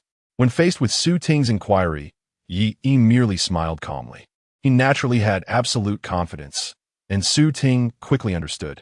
In that case, I can organize these fighters for you to face. As long as you can defeat them, we'll share the profits 50-50. Su Ting made a significant concession. Typically, the fighting arena would never offer a 50-50 split. But Su Ting believed in Yi's strength, which is why he made such a substantial concession. What he wanted was to make a profit while Yi was still not famous and before he went to Heavenly Do City. Otherwise, once Yi became famous, it would be much harder to do this. How many fighters have you found? Yi did not immediately agree, but asked how many fighters Su Ting had gathered. 8 Silver Soul badge holders. Of course, if you think that is too many, I can remove a few. Su Ting quickly explained. No, add 2 more. I want to fight 10 at once. He interrupted him, stating that his current strength wasn't significantly improved by fighting one by one. What? Fight 10 at once? Su Ting was dumbfounded. No, that joke isn't funny. They're over level 30 soul masters and experienced fighters from the fighting arena. Su Ting decisively refused. I have absolute confidence, and think about it. This way, the odds will be higher. He explained calmly. Based on his performance today, the odds wouldn't be very high in a one-on-one match. But if he fought 10 at once, the odds would be ridiculously high. After saying this, Su Ting fell silent. Chapter 30. Zhao Wujin comes to borrow money. Changes at Canghui Academy. However, at this moment, Su Ting still felt a bit conflicted because such betting matters could lead to either those gamblers jumping off buildings or him jumping off buildings. So, he couldn't act recklessly. He noticed Su Ting's conflicted expression. He didn't say much and directly activated his martial soul. Sometimes, actions speak louder than words. First, a plain white soul ring appeared. Upon seeing that Yi's first soul ring was just an ordinary white one, Su Ting was puzzled. Yi's strength was so abnormal, yet the first soul ring was white. Then came the purple soul ring, and Su Ting nodded to himself. Look, this is what a true genius should have. The second soul ring is purple. Such a configuration, not to mention in Sato City, even in Heavenly Do City, it would be hard to find even half a person with this. At this point, only 2 words filled Su Ting's mind, secured. But the matter didn't end there. Next, a black soul ring slowly rose. Wait a minute, a black 10,000-year soul ring. Su Ting's eyes instantly went blank. No way. How could it be a 10,000-year soul ring? Su Ting rubbed his eyes, hoping he was mistaken. But the black soul ring continued to float in the air, as if proving something. I don't know if this level of strength is enough, because the million-year soul ring was too shocking, and even ordinary soul masters might not recognize it. Yi deliberately changed his third soul ring to a black 10,000-year soul ring for the sake of being low-key. But even so, it still left Su Ting in huge doubt. That's enough, my lord. It's completely enough. Please stop. Su Ting quickly waved his hand, signaling that Yi's strength was already sufficient. The third soul ring has been for 10,000 years, so the fourth soul ring will definitely not be much worse. It can be said that the strength displayed by Yi is such that even the people from Soto City and even those from Heaven Do City may not be his opponents. Thinking of this, Su Ting realized that Manager Yang had completely misjudged the situation. Yi's trip to Heaven Do City was not just to see the world. It was to show those self-righteous geniuses from Heaven Do City what the world was like. However, Su Ting had no intention of informing Manager Yang about this. Investment is an art, and it is clear that Su Ting is very proficient in this field. I will immediately have the back end adjust your rank to the Gold Fighting Spirit badge. and you can earn 100 gold soul coins for every match you don't participate in. Of course, I don't have the authority for higher level badges, so please don't mind. Su Ting quickly offered the highest treatment he could provide. I don't know about the cooperation, Su Ting said, looking at Yi with a flattering expression. Cooperation is fine, but I'm not interested in the money of ordinary people. Yi nodded. Cooperation was not a problem, but he was not willing to take advantage of ordinary people's money. Oh, young Master Yi, you're just too kind-hearted. Were there any ordinary people betting in the fighting spirit arena? How could ordinary people possibly come here with a year's income? Anyone participating in the betting is dreaming of getting rich overnight. They're all gamblers, so please don't pity them. Even if they don't lose today, they might lose later. Su Ting's words surprisingly made Yi reflect a lot. I didn't expect Manager Su could say such insightful things. I'll take this deal. Yi's words made Su Ting instantly beam with joy. With Yi's involvement, the performance of their Soto City Fighting Spirit Arena for this quarter and even this year was secured. By then, perhaps his position could be promoted because of this. Then it's settled. We'll do a 70-30 split. Young Master Yi, you take 70 and we take 30, which is enough. To please Yi, Su Ting even directly offered a 70-30 split. Although they were currently losing a lot, according to Yi's potential, becoming a title Douluo was only a matter of time. By the time Yi became a title Douluo, this little money might not even be worth his notice. During this entire process, we at Soto City Fighting Spirit Arena will handle everything. That's not necessary. A 50-50 split will do. Yi rejected Su Ting's 70-30 split condition and chose a 50-50 split instead. How could I accept this? Su Ting suddenly felt flattered. No worries. Yi had an expression that said no further explanation was needed. If he was having meat, how could he let Su Ting only have soup? Thank you very much. Young Master Yi. Su Ting once again felt that befriending Yi was such a correct decision. 3 days later, I will come to participate in the competition. After saying that, Yi returned to Canghui Academy with the 200 gold soul coins he had earned. Before he even got back to the dormitory, he ran into Yi Zhiqiu. Little Yi, there's a girl looking for you outside. She's from Shrek Academy, the one you met last time. She has been waiting for you for a long time. Yi Zhiqiu had a somewhat unpleasant expression, hesitating to speak in front of Yi. Shrek Academy? Yi was somewhat surprised. Why would someone from Shrek Academy come looking for him? Can you come to my office for a moment? After leaving, Yi Zhiqiu took a somewhat disappointed glance at Yi. This made Yi sense something, but he didn't rush to ask. Since Director Yi said to find him later, then he would go find him. He then headed to the northern school gate. Just as he arrived at the gate, Yi saw Zhu Zhuqing wearing a simple black long dress, with her black hair cascading down her back, her beautiful eyes filled with a coldness. Zhu Zhuqing?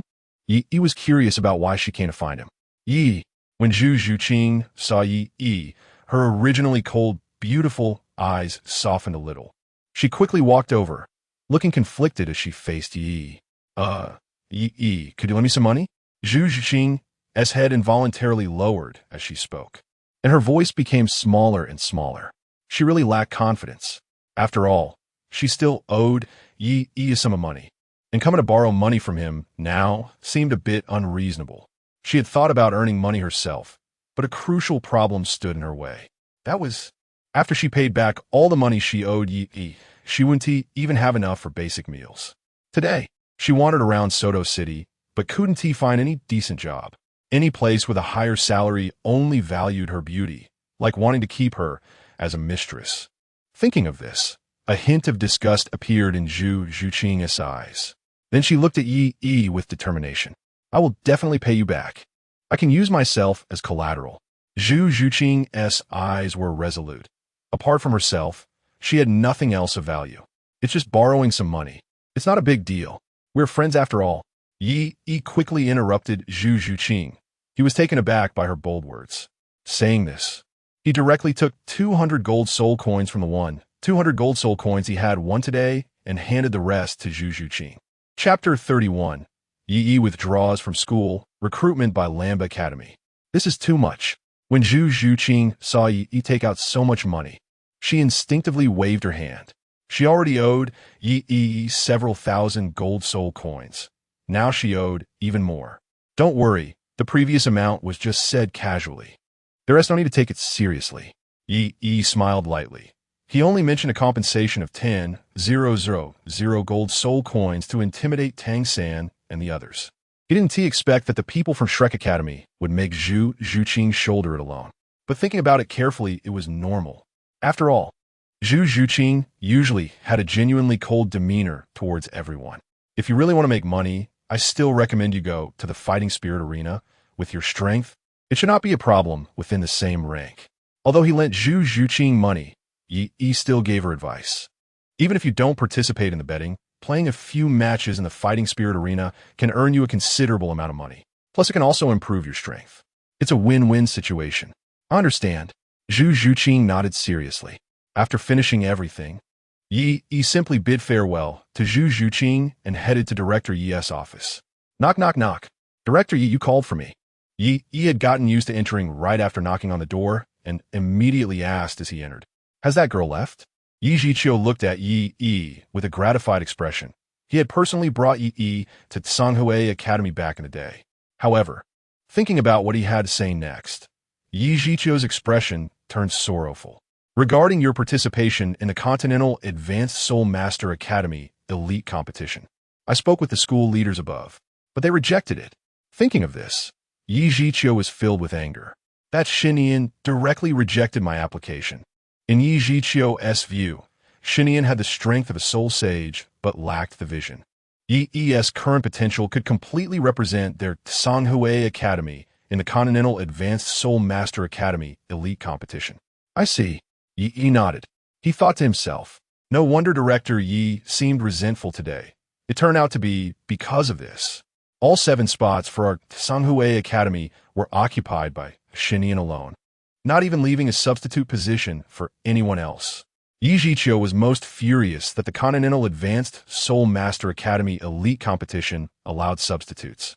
However, relying on his soul sage cultivation, Xinyan directly refused to bring substitutes onto the field. Yi Zhiqiu didn't even know what Xinyan was pretending about. Their Canghui Academy was not truly invincible to the point of not needing substitutes. I might know a little something. At this moment, Yi slowly spoke up. As he was familiar with the plot, he naturally knew that Xinyan was holding back something big. In the original work, he had gathered 7 students whose martial spirits were all gems. The competitors were all gem soul masters, totaling 7, and their martial spirits were all gems, capable of unleashing the 7-in-1 fusion technique, 7 Shura illusions. However, later on, they were all made fools by Tang San alone. Since that's the case, there's no need to participate. After all, his current strength had already reached the graduation standard of Canghui Academy. But this was a great opportunity to make a name for himself. Although Yi Zhiqiu's soul power level was not high, he understood that this was a good chance for ordinary people to achieve a class leap. This elite competition for high-level soul master academies across the continent was being watched by major sects and empires. If there were outstanding performers, they would likely be recruited by those major sections.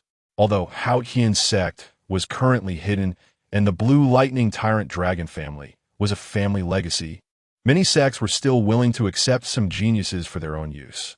Not to mention, the 7 Treasure Glazed Tile sect was an example. Yi was still young, and his martial spirit was a sword martial spirit known for its killing power. Coupled with the talent Yi had displayed, he could definitely receive training. Right now, what Yi lacked was just a platform to showcase himself. Actually, there's no need to worry, Director. Seeing Yi Zhiqiu so concerned about his own affairs, Yi helplessly advised. He was already prepared to graduate directly. This slot was originally optional for him. How about this? I know some teachers at Lamba Academy, and I can recommend you there. Yi Zhiqiu looked at Yi, wanting to see his opinion. Of course, the connections he could provide were limited to knowing some ordinary teachers at Lamba Academy. Fortunately, Lamba Academy was among the civilian academies of high-level Soul Master academies, so joining was not difficult. Lamba Academy? Forget it. Yi shook his head as he knew that the principal of Lamba Academy, Lu Erlong, was seriously love-struck. Eventually, he might change the name of Lamba Academy and merge it with Shrek Academy. He couldn't accept that after all the trouble she had with that group from Shrek. They all ended up wearing the same clothes. This matter doesn't need your concern, Director. I will participate in the elite competition for high-level Soul Master Academies across the continent. But I may not go to Lamba Academy. That's good. Seeing Yi so confident, Yi Zhiqiu thought he had a plan. Then I'll prepare your withdrawal procedures in advance. Yi Zhiqiu did not stand with Canghui Academy, but instead sided with Yi. That guy Shernyan will pay the price sooner or later. Thinking about Yi leaving, Yi Zhiqiu couldn't help but curse. Director, there's no need for that. You will still be at Canghui Academy in the future. There's no need to offend Shernyan because of me. Yi knew that Yi Zhiqiu would still be at Canghui Academy in the future. After all, he was older and couldn't be as reckless as himself. Sigh. Yi Zhiqiu looked at Yi, who was worried about him, and could only sigh. Meanwhile, the news of Yi submitting his withdrawal application quickly reached Canghui Academy. The person responsible for this matter happened to be Shernyan. Just a mere soul zune. If he wants to withdraw, then let him.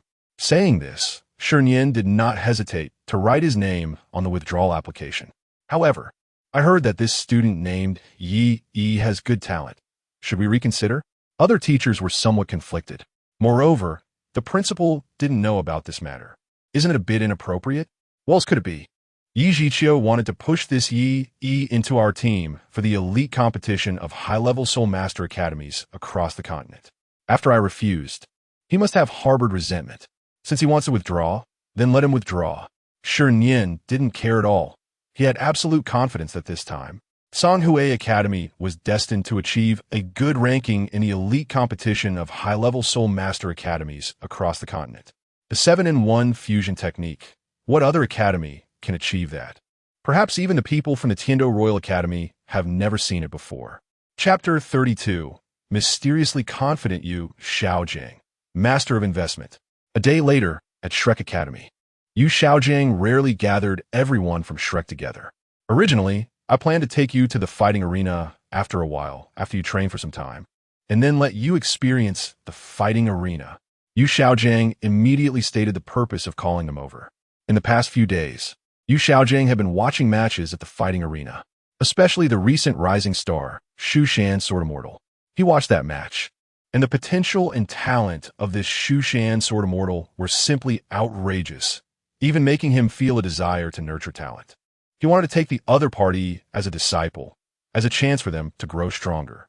He had to admit that coming to Shrek Academy this time was the right decision. Not only did he hear about Yi from Tang San, but he also personally witnessed a genius like Xu Shan, Sword Immortal.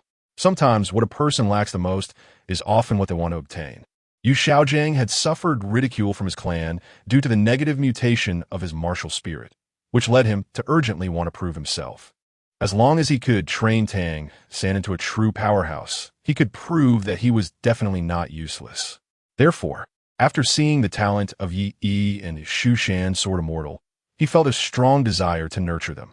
After all, there were many talented individuals in the world who had not yet grown up. Yu Xiaogang was confident that as long as Xu Shan Sword Immortal became his disciple, he was sure he could help the other party advance to Soul Sage within 10 years. The fighting arena? What are we going to do there? However, the Shrek students did not understand the master's intentions. They hadn't even completed the first phase of training yet. Even Tang San looked curiously at his teacher, feeling that they currently did not have the strength to participate in the fighting arena. The main purpose of this trip is to let you witness real talent. Yu Xiaogang had long expected these people's doubts, so he planned to use Xu Shan Sword Immortal to motivate them. Real talent? Master, don't joke. Are we not geniuses? Hearing this, Ma Hongjun looked disdainful. Wasn't everyone here a genius? There were 6 of them with innate full soul power. Did they need to see others? In any case, you will know when you get there. Yu Xiaogang did not say it directly, based on his observations of Xu Shan Sword Immortal that day. The other party's strength was on par with Tang San and the others. This time, bringing the students from Shrek Academy was also to boost his confidence. After all, to take the other party as a disciple, he definitely needed to demonstrate the teaching ability he should possess. Moreover, Xu Shan Sword Immortal was about the same age as Tang San and the others, and they might have common topics to discuss. At that time, The other party would naturally understand the benefits of having a renowned teacher. By then, who knows, you might even make some money. Xiaogang knew that Tang San had recently been collecting medicine to treat his severed hand and was having some difficulties, so he kindly reminded him, "Can we really make money?" When it came to making money, many of the Shrek 7 monsters' eyes lit up, especially Ma Hongjun, who was currently unable to find a lady due to his evil fire acting up and could only settle for older ones. But eating fast food all the time wasn't a solution.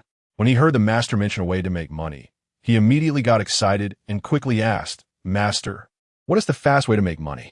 Please tell me quickly." Even Tang San was somewhat tempted, as the impact of his severed hand was too great. Although he had gathered quite a bit of money during this time, it was still far from enough to treat his severed hand. According to the teacher, to solve his problem with the severed hand, at least a healing soul master of soul sage level or above is required. However, healing soul masters are already rare on the continent, let alone those above soul sage level. Therefore, Tang San is more inclined to save himself using the prescriptions from his previous life. The Soul Arena generally has a betting segment, and this time in the competition, I can give you a little advice.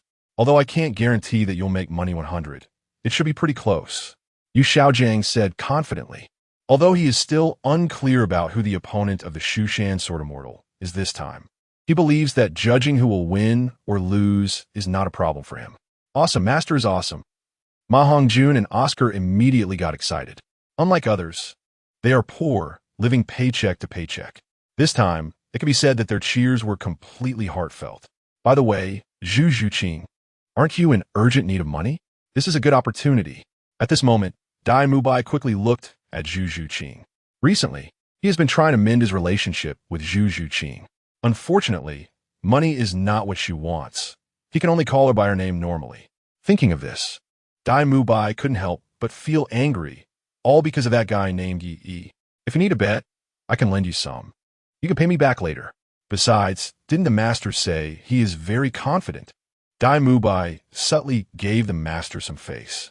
After all, he is Tang San's teacher, and he has cultivated Tang San, an ordinary blue-silver grass martial soul, to such a level. Compared to the master's reputation, it is certainly not undeserved. It's not that he doesn't trust the other party. When a master just arrived at Shrek Academy, he even asked someone to inquire about him. However, the evaluations of this master in the Soul Master community are quite mixed. Nevertheless, thinking that the master could cultivate Tang San, a blue-silver grass martial soul, into a genius comparable to himself shows that he does have some strength. He is also happy to give a master some face. Yes, I still have some confidence in this area. Xiaogang stroked his beard, and in terms of theory, he has absolute confidence. No need, I will find a way myself. Zhu Zhuqing was now filled with thoughts about the promise she made to Yi. If she couldn't pay it back, how could she say such an embarrassing thing? She had already borrowed nearly 3,000 gold soul coins from Yi, and if she used all of it for betting, what if she lost everything? Moreover, she didn't want to let down Yi's trust. So it was better to follow Yi's suggestion and participate in the soul fighting competition to earn money. That little dance, Dai Mubai could only look helplessly at the other girls. Ning Rongrong is not worth mentioning. He didn't have a pleasant time with her. Now he just hopes that Xiao Wu can stand up and say a few words for him. As long as he helps Zhu Zhuqing pay off her debt, she and Yi probably won't have any more interactions. When Xiao Wu saw Dai Mubai looking at her, she also felt a bit of a headache. Although the relationships among the girls were good, she really didn't want to get involved. Yi had helped her before, and Dai Mubai had a good relationship with Sangge. Xiao Wu just helped persuade her. At this moment, Tang San spoke up. After all, Zhu Zhuqing owes so much money because of us. Tang San was very smart. He didn't persuade based on their relationships, but rather pointed out that Zhu Zhuqing owed so much money because of all of them. With those words, Xiao Wu could only comply. Chapter 33 Yi. I want to fight 10 at once. Concept God 369. Zhu Zhuqing, Dai Mubai does have a point. You want to earn money to pay Yi back as soon as possible, and I think this is a good opportunity. Xiao Wu advised from his side, but in reality, she didn't even know what betting was. She is just a simple 10,000-year-old beast and has never touched gambling or drugs. This made Zhu Zhuqing hesitate. Indeed, If she could earn enough money to pay Ye back soon, she would be happy. However, she was somewhat skeptical of Tang San's teacher. After all, if what he said was true, this master would have been famous all over the world long ago. How could he be in such a state? Zhu Zhuqing carefully looked at the master. Although it is somewhat wrong to judge by appearance, even with some disguise, she still keenly sensed the master's aura of despair. This aura is not something that comes from short time, but is produced from long-term exposure. So, she said she was a bit skeptical of him. In that case, 2 days later, I will take you to the Soto City Soul Arena. Xiaogang nodded in satisfaction when he saw that everyone agreed. On the other side, Ye was unaware that his match would become so famous. After all, it was not his fault. That old guy Su Ting had gone to great lengths to promote it to gather as much attention as possible. Almost the entire Soto City was abuzz with it. A rookie soul fighter was actually going to challenge all the top soul fighters in Soto City. Moreover, the Soul Arena even directly canceled all other soul fighting matches for this. During these few days, everyone could only watch one person's match. That person is the Shushan Sword Immortal. The Soto City Soul Arena aimed to concentrate all traffic to create a stage for Yi. 2 days later, Yi arrived early at the Soto City Soul Arena. Of course, if he didn't come early, he might not be able to enter at all. The entire Soto City Soul Arena was surrounded by crowds. Some came to see the world, some out of curiosity, and some purely as gamblers. Young Master Ye. Upon seeing Yi arrive, Su Ting quickly led him to the VIP box. Here is the information on the 10 opponents in the match. Please take a look, so you can familiarize yourself. Su Ting hurriedly brought over the list. This person can be said to be the undefeated champion of the Soto City Soul Arena. According to the list, your first opponent is the vice captain of the Mad Rhinoceros team, a level 37 Spider-Woman. Hearing this, Yi waved his hand to interrupt Su Ting. I think manager Su seems to misunderstand a bit. What I said last time was to fight all 10 of them at once. Yi had made it very clear last time that he wanted to fight 10 at once. But Su Ting might have misunderstood what Yi meant. What? Fight 10 at once? Young Master Yi, are you kidding? Su Ting was stunned. There has never been such a precedent in their soul arena. Moreover, all 10 of them are soul masters above level 35, with strong attack, control, agile attack, and defense types. If they join forces, let alone a soul master, even an ordinary soul king would probably not be able to handle it. Just do it. I have confidence. Yi looked confidently at Su Ting. The more powerful the opponent, the better for him. The power of concept God, kid. By the way, system, how much emotional value do I have now? He was preparing to see if he could draw a few more times. After all, when he goes to Heaven Do City as a soul master without a background, relying solely on soul rings might not be enough to intimidate those people. Ding, the current emotional value of the host. 76, 830, about 70,000? He was a bit surprised. It seems that he has gained quite a lot during this period, almost reaching 100,000. You know, after reaching 100,000, he can directly upgrade the 50-50 opening attribute. The limit for purple attributes is Soul Sage, so the red attributes must be titled Douluo. However, there's no rush now. After this competition, the emotional value will definitely exceed 100,000, so spending a little in advance won't delay too much. System, let us do 2 intermediate draws. He has already lost interest in the items for the beginner lottery. It's not that he looks down on them. Many of the entries still have great potential. However, to progress further, he still needs to upgrade.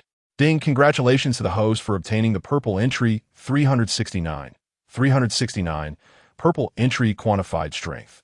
Before battle, roll the dice. If it lands on 3, strength becomes abstract with various operations. If it lands on 6, I would rather do nothing than make a mistake, and my strength would be mediocre. If it lands on 9, I transform into the number 1 titled Douluo. Ding. Congratulations to the host for obtaining the purple entry Eternal Godly Might Kaleidoscope Sharingan. Eternal Godly Might Kaleidoscope Sharingan. Purple entry allows any object to be transferred back and forth between the real space and the godly might space. 369? Yi looked at the abstract entry provided by the system and was speechless. The probability of rolling the dice shouldn't be equal, right? Otherwise, that would be too unfair. 1/3 chance of a decrease in strength, 1/3 chance of mediocre performance, and 1/3 chance of random slaughter. However, the second entry is quite good. The eternal godly might kaleidoscope. He is certainly familiar with the ability of godly might. Godly might cannot hide tears. Everything in sight is a gem. Next, I will tell a story about the difficulty of hiding tears from godly might. Moreover, the inherent phasing ability of the godly might kaleidoscope allows him to be immune to all attacks, which is very important.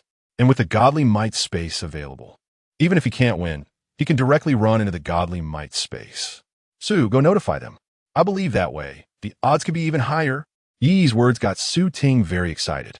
He knew Yi's strength. His third spirit ring was a 10,000-year one, making him a genius among geniuses in Douluo continent. Understood, I'll go right now. Su Ting left himself a backup plan. Last time he found 8 silver soul badge holders, and under Yi's persuasion, he added 2 more. In fact, these 2 were from their Soto City Soul Arena. In places like that, the Soul Arena would definitely have some hired hands. If things go badly, he can just let these underlings take it easy, which would be a safe bet. I'll go notify them right away.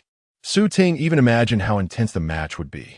On the other side, Xiaogang also brought the Shrek members to the Soul Arena, but they first went to the betting place. Chapter 34.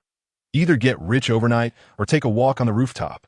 However, contrary to what Xiaogang expected, as soon as he arrived at the betting place, he heard news of a rule change.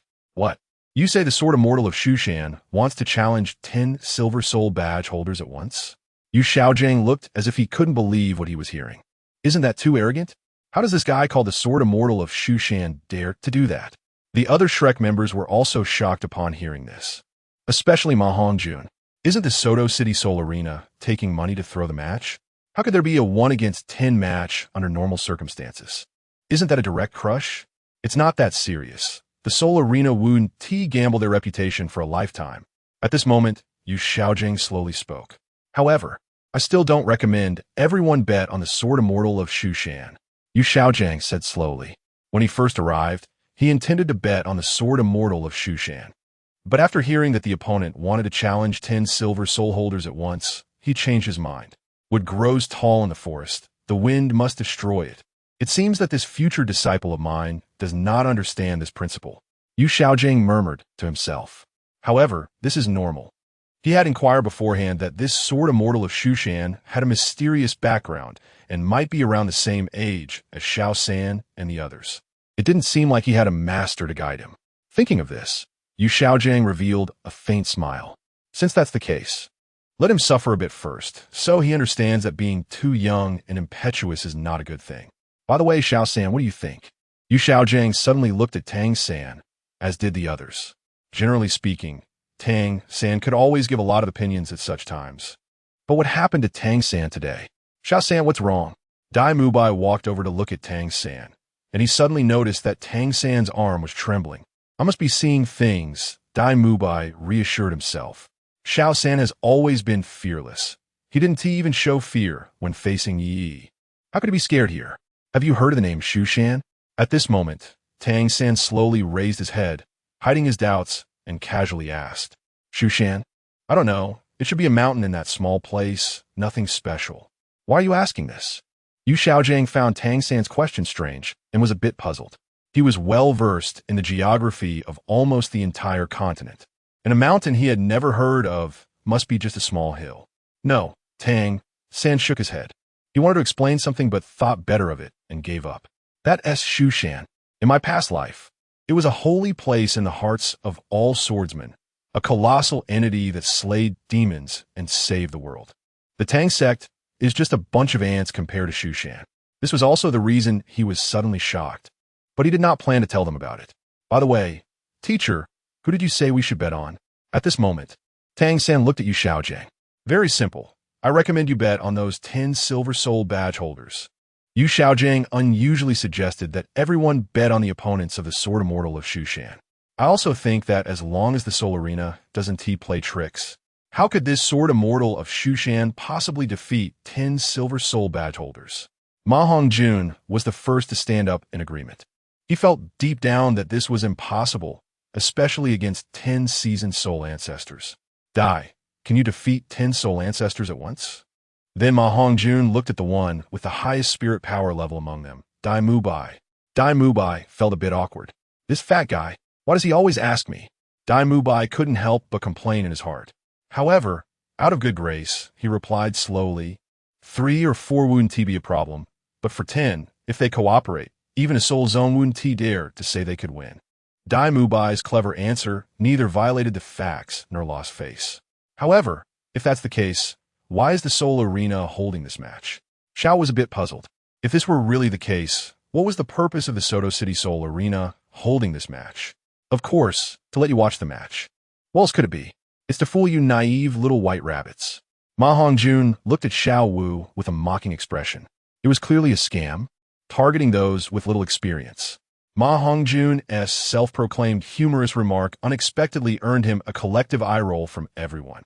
Hey, fatty, if you can't speak, don't. Dai Mubai looked at Ma Hongjun with a speechless expression. The atmosphere among the 7 of them from Shrek was already stiff enough. The appearance of the fat guy only made it worse. Who said that? I believe that if Yi comes, he can easily win. Ning Rongrong rebutted with an unconvinced expression after they finished speaking. Upon hearing Yi's name, the Shrek members fell silent, facing Ning Rongrong's words. They recalled how Yi had crushed them, forcing them to retreat against the Dragon King and the Snake Lady, chasing after the 100,000-year Titan giant ape. You're right. Even Tang San had to admit that Ning Rongrong was right. If Yi were here, he would indeed wreak havoc. But people like Yi only come around once in 100 years. How could you just happen to meet one?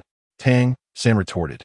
The image of a person chasing after a 10,000-year soul beast was too horrifying. He even thought that saying once in 100 years was too little.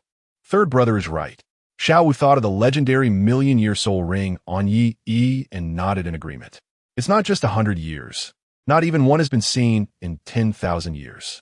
In any case, I recommend you all to bet on the opposite side. It's also for the upcoming training considerations. Xiaogang said slowly, because the upcoming training would require medicinal baths. This money naturally couldn't come from him. Yes, Zhu Zhuqing. Listen to the master and bet on the opposite side. That way you can also repay the debts you owe Yi. If you're worried about not having enough money, I can lend you some, and you can return it to me when the final settlement comes. On the other side, Dai Mubai was still urging. He didn't care at all about what would happen if Zhu Zhuqing made the wrong bet, as she would then owe him a large sum of money. Perhaps by then, I will consider this matter myself. Although many people were persuading her, Zhu Zhuqing still resolutely chose not to participate. Chapter 35. The Shock of Sword Douluo and Bone Douluo. In that case, let's not bother with her. Let's place our own bets. On the other side, Ma Hongjun was just urging everyone to hurry and place their bets. Ma Hongjun and Oscar directly took out all their savings to bet on it, while Tang San also took out most of his savings. Perhaps due to his trust in his teacher, Tang San didn't hesitate at all.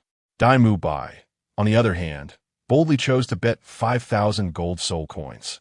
Ning Rongrong, aren't you going to place a bet? In the end, everyone looked at Ning Rongrong with confusion. To everyone's surprise, Ning Rongrong responded with a question. Why should I participate in this? If I need money, I could just ask my father for it. Ning Rongrong's words left everyone present speechless. It made so much sense that even Dai Mubai, who had previously been at odds with Ning Rongrong, somewhat agreed. In fact, Dai Mubai had even mentioned before that his background was not any worse than Ning Rongrong's. This was clearly just bragging. Ning Rongrong's background was truly not something Dai Mubai could compare to. Dai Mubai was indeed the 3rd prince of the Star Luo Empire. But this identity was somewhat dispensable when used. The Star Luo Empire did not need to fear the 7 Treasures Glazed Tile School. However, that did not mean Dai Mubai's background was better than Ning Rongrong's. Before meeting Tang San, Dai Mubai's chances of seizing the throne of the Star Luo Empire were 0. Overall, he was just a prince who was not valued and whose existence was ignored. However, Ning Rongrong was different. She was the only daughter of Ning Fengji, the master of the 7 Treasures Glazed Tile School, and was hailed as the only genius in hundreds of years capable of turning the 7 Treasures Glazed Pagoda into the 8 Treasures Glazed Pagoda, the future heir of the 7 Treasures Glazed Tile School. Moreover, she had 2 titled Douluo who doted on her immensely. It could be said that if Ning Rongrong truly wanted to eliminate Dai Mubai, the Star Luo Empire would likely be more than happy to accept it. Trading a dispensable prince for a favor from the Seven Treasures Glazed Tile School was undoubtedly a profitable deal. However, Ning Rongrong was merely a bit spoiled, not cruel enough to want to kill anyone she disliked.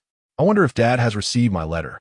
At this moment, Ning Rongrong was still thinking about writing a letter to her father. Earlier, the Dragon King and Snake Lady had dared to bully them just because of their high soul power. If it hadn't been for Yi saving her, she might have really been buried there. So she specifically wrote a letter to report to her father. She wanted her father to teach the Dragon King and Snake Lady a lesson. At this moment, Ning Rongrong was unaware that the grass on the graves of the Dragon King and Snake Lady might have already grown more than 3 meters high. While Ning Rongrong was contemplating on the other side at the Seven Treasures Glazed Tile School. It must be said that among all the sects, the Seven Treasures Glazed Tile School was the most luxurious.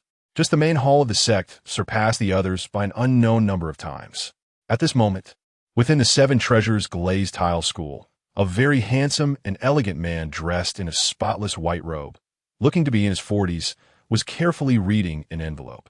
Fengji, has that girl Rongrong written to us? Outside the hall, 2 cheerful voices came. Upon hearing this familiar voice, Ning Fengji's expression revealed a hint of a smile. Sword Uncle, Ancient Tree, what did Rongrong say in her letter? The visitors were the 2 titled Douluo of the Seven Treasures Glazed Tile School. Sword Douluo Qinshin and Bone Douluo Gurong. Qinshin was the pillar of the Seven Treasures Glazed Tile School, one of the 2 guardian deities of the sect. The Seven Treasures Glazed Tile School has always been among the top in the 7 major sects, which was undoubtedly related to its super auxiliary martial souls. But it was also inseparable from the support of the 2 titled Douluo, Qinshin and Gurong. At the level of titled Douluo, others habitually called him Sword Path Qinshin. He had immersed himself in his long sword martial soul for his entire life, and in terms of attack power, there was absolutely no one who could compare with him. Gurong, on the other hand, had a withered face, thin muscles, and skin with deep-set eyes. His physique was not that of a massively built man, but his entire body structure was surprisingly large, as if his clothes were completely supported by a bony framework. Yes, did that girl Rongrong miss us? Gurong's voice was very hoarse, like the sound of wind blowing through fallen leaves, with only a few white hairs on his head. However, when mentioning Ning Rongrong, a smile would also appear on his face. Sword Uncle, Ancient Uncle, you spoil her too much. Look at what she said in this reply. Ning Fengji had a headache. Normally this girl could go a long time without writing a letter to her father. This time she finally wrote one, but it turned out to be asking him to teach someone a lesson. The Dragon King and Snake Lady are so bold. Who would have thought? Just as Ning Fengji finished speaking, Qinshin and Gurong were already furious, especially Gurong, whose killing intent was already palpable in his eyes. No, Sword Uncle, Ancient Uncle, the purpose of me showing you the letter is not to have you favor that girl. Ning Fengji understood that girl too well. She must have been wrong somewhere to write a letter home. Fengji, that's where you were wrong. Although that girl Rongrong is a bit spoiled, she is definitely not an unreasonable person. If it weren't for the Dragon King and Snake Lady's bullying, Rongrong would not have come to us to report. It must be said that Qinshin and Gurong both firmly believe that it was absolutely the Dragon King and Snake Lady who provoked Rongrong first. Ning Fengji fell silent for a moment. He hadn't expected that Sword Uncle and Ancient Uncle would see the situation more clearly than he did. I understand now. Ning Fengji nodded, realizing that it was indeed his fault. However, the main reason for calling Sword Uncle and Ancient Uncle over this time was because of this person. Rongrong mentioned the other person's name no less than 10 times in the letter. Ning Fengji truly saw through his daughter's little thoughts this time. Although Ning Rongrong complained about the other party in the letter, which was less than 100 words, mentioned the other party's name nearly 10 times. Let me see. Qinshin and Gurong hurriedly took the letter to read further. Yi, without Ning Fengji needing to investigate. Ning Rongrong had already introduced the other party quite thoroughly in the letter. It was as if she was pointing at Ning Fengji's nose, saying, "This is your future son-in-law." The martial soul is a sword, not bad, and he is a soul Zun, achieving this soul power level at such a young age. Not to mention, at this age, I remember old sword. When you were this age, you were still just a big soul master, right? Chen Xin and Gu Rong were repeatedly amazed by Yi Yi's resume, and even their words revealed a hint of appreciation. Sword uncle, ancient uncle, I didn't ask you two to come here to figure out how to solve this, right? Ning Fengji revealed a wry smile. At that time, I will personally go to Soto City to test that boy's strength. Chen Xian thought for a moment before speaking. The sword martial soul is inherently a top-tier attack type. If the opponent truly has good talent, it would be wise to quickly recruit him. Chapter 36. If you have something to say to the designer, go ahead. Stop your nonsense. Why should you go? This matter doesn't need your intervention. I can handle it myself and go to Soto City. Gu Rong immediately retorted strongly. Ning Fengji must have a title Douluo to protect him. So if Chen Xian goes, he can only stay within the 7-treasure glazed tile sect. Gu Rong would never agree to that. He hasn't seen Rong for a long time. Plus, he is also very interested in this suddenly appeared Yi. I say, Old Bone, you shouldn't compete with me for this task. Chen Xian was already used to Old Bone's habit of swearing. However, this time, after finally seeing a junior he appreciates, he must strive for it. The two of them can still hold the 7-treasure glazed tile sect together, but what will happen when it comes to Rong's generation? Now that they see a genius boy with the potential of a title Douluo, they naturally would not let go easily. Yes, Uncle Gu, it's more appropriate to let Uncle Jian go. Even Ning Fengji nodded in agreement. The key is that this time, besides going to Soto City, they also have to visit the Meng family in Sichuan. Since Long Gong and Xipa dare to target Rong, they must pay the price. And Uncle Jian, being a strong attack-type title Douluo, is naturally more suitable than Uncle Gu, who is a defensive title Douluo. All right, I'll let you have this one. Gu Rong looked at Chen Xian with envy. Long Gong and Xipa dare to attack our little princess of the 7-treasure glazed tile sect. So take it easy. Gu Rong is not a very generous person. After hearing that Chen Xian would go, he specifically instructed him to go all out. Don't worry, Chen Xian simply replied. Long Gong and Xipa's prideful martial soul fusion technique can only match an ordinary title Douluo's attack. But in front of top title Douluo's, it is redundant. In the next moment, a blue giant sword appeared beneath Chen Xian's feet, and then he leapt and disappeared into the air. On the other side, at the Soto City Soul Arena, Yi was still unaware that someone had set their sights on him. Young master.Ye, do you want to wear a mask when you go on stage later? At this moment, the match was about to begin, and Su Ting, as the person in charge of Soto City Soul Arena, had already handled everything. He hurried backstage and handed Yi a mask. Many participants in the Soul Arena choose to wear masks to conceal their appearance. Does this mask even work? Yi glanced coldly at the mask Su Ting was holding, which could only cover his eyes. Would anyone really use such a silly disguise?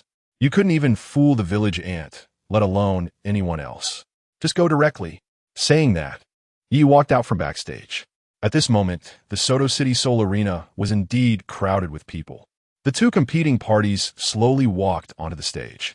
One side was the Shushan Sword Immortal who had just defeated the leader of the Crazy Rhino team, and the other was one of the top 10 experts of the Soto City Soul Arena. As soon as both sides entered the competition area, the tension was palpable. I say, kid, you're a bit too arrogant, aren't you? Daring to challenge all 10 of us at once. It seems you really don't take my wild wolf seriously. At this moment, a thin but fierce-looking man stared hard at Yi. Little brother, you don't think that just because you defeated the Crazy Rhino, you can look down on everyone else, do you? The vice captain of the Crazy Rhino team, a 30-year-old woman with an alluring appearance, chuckled. However, this smile gave off a chilling feeling. My God, the vice captain of the Crazy Rhino team, Zhu Ling, is here too. She is a top control-type soul master, and her martial soul is among the best in the control category, the spider. Moreover, Zhu Ling's soul rings are also top tier, perhaps because the version's protagonist is a control-type soul master. This has led Zhu Ling to reap the benefits of the version. Looking at the Douluo continent, a control-type martial soul, spider, isn't that just a combination of Tang, San, and Bibi Dong? One can only say she is a child of the version. Listening to the audience's flattery below, Zhu Ling rarely showed a hint of disdainful smile. Little handsome guy, you haven't even grown hair yet, and you're trying to take on 10 people at once? Let me teach you a lesson later. A woman? In the face of the mockery, Ye only slightly frowned. System. Check my current attributes. Host. Martial soul. Sword martial soul. 5-clawed golden dragon. Soul power. Level 39. Talent attributes. Sword martial soul green. Soul power control blue. Handsome appearance purple. Concept level 50-50 purple. Growth period 5-clawed golden dragon martial soul red. 1 second true man. Blue consumes all soul power to unleash the strongest strike. Child of light. Red. As long as there is light, the golden body can be activated, evading any damage, while absorbing light energy can replenish soul power within the body. Eternal divine might kaleidoscope Sharingan. Purple attribute can transfer any object back and forth between the real space and divine might space. Flash. Blue can instantly flash to a distance of 500 meters. Can be used 3 times in succession, CD 30 seconds. Can be upgraded. White eye. Blue has a 360-degree perspective, can see through the opponent's meridians, acupoints, and the flow of soul power in the human body, and has a strong observational ability. Using soul power enhances the eye's capability, allowing it to see objects within a kilometer, with insight surpassing that of the Sharingan. Profound and unfathomable. Green. Others will be unable to see through your soul power, making you appear very mysterious. Agile. White slightly enhances the coordination of limbs. Adaptive soul ring. Green generates a soul ring of your choice, regardless of age, with no effects, serving only decorative purposes.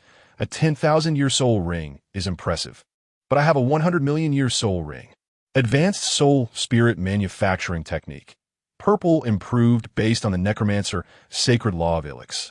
Can transform soul beasts into soul spirit status while retaining the body of the soul beast without any harm.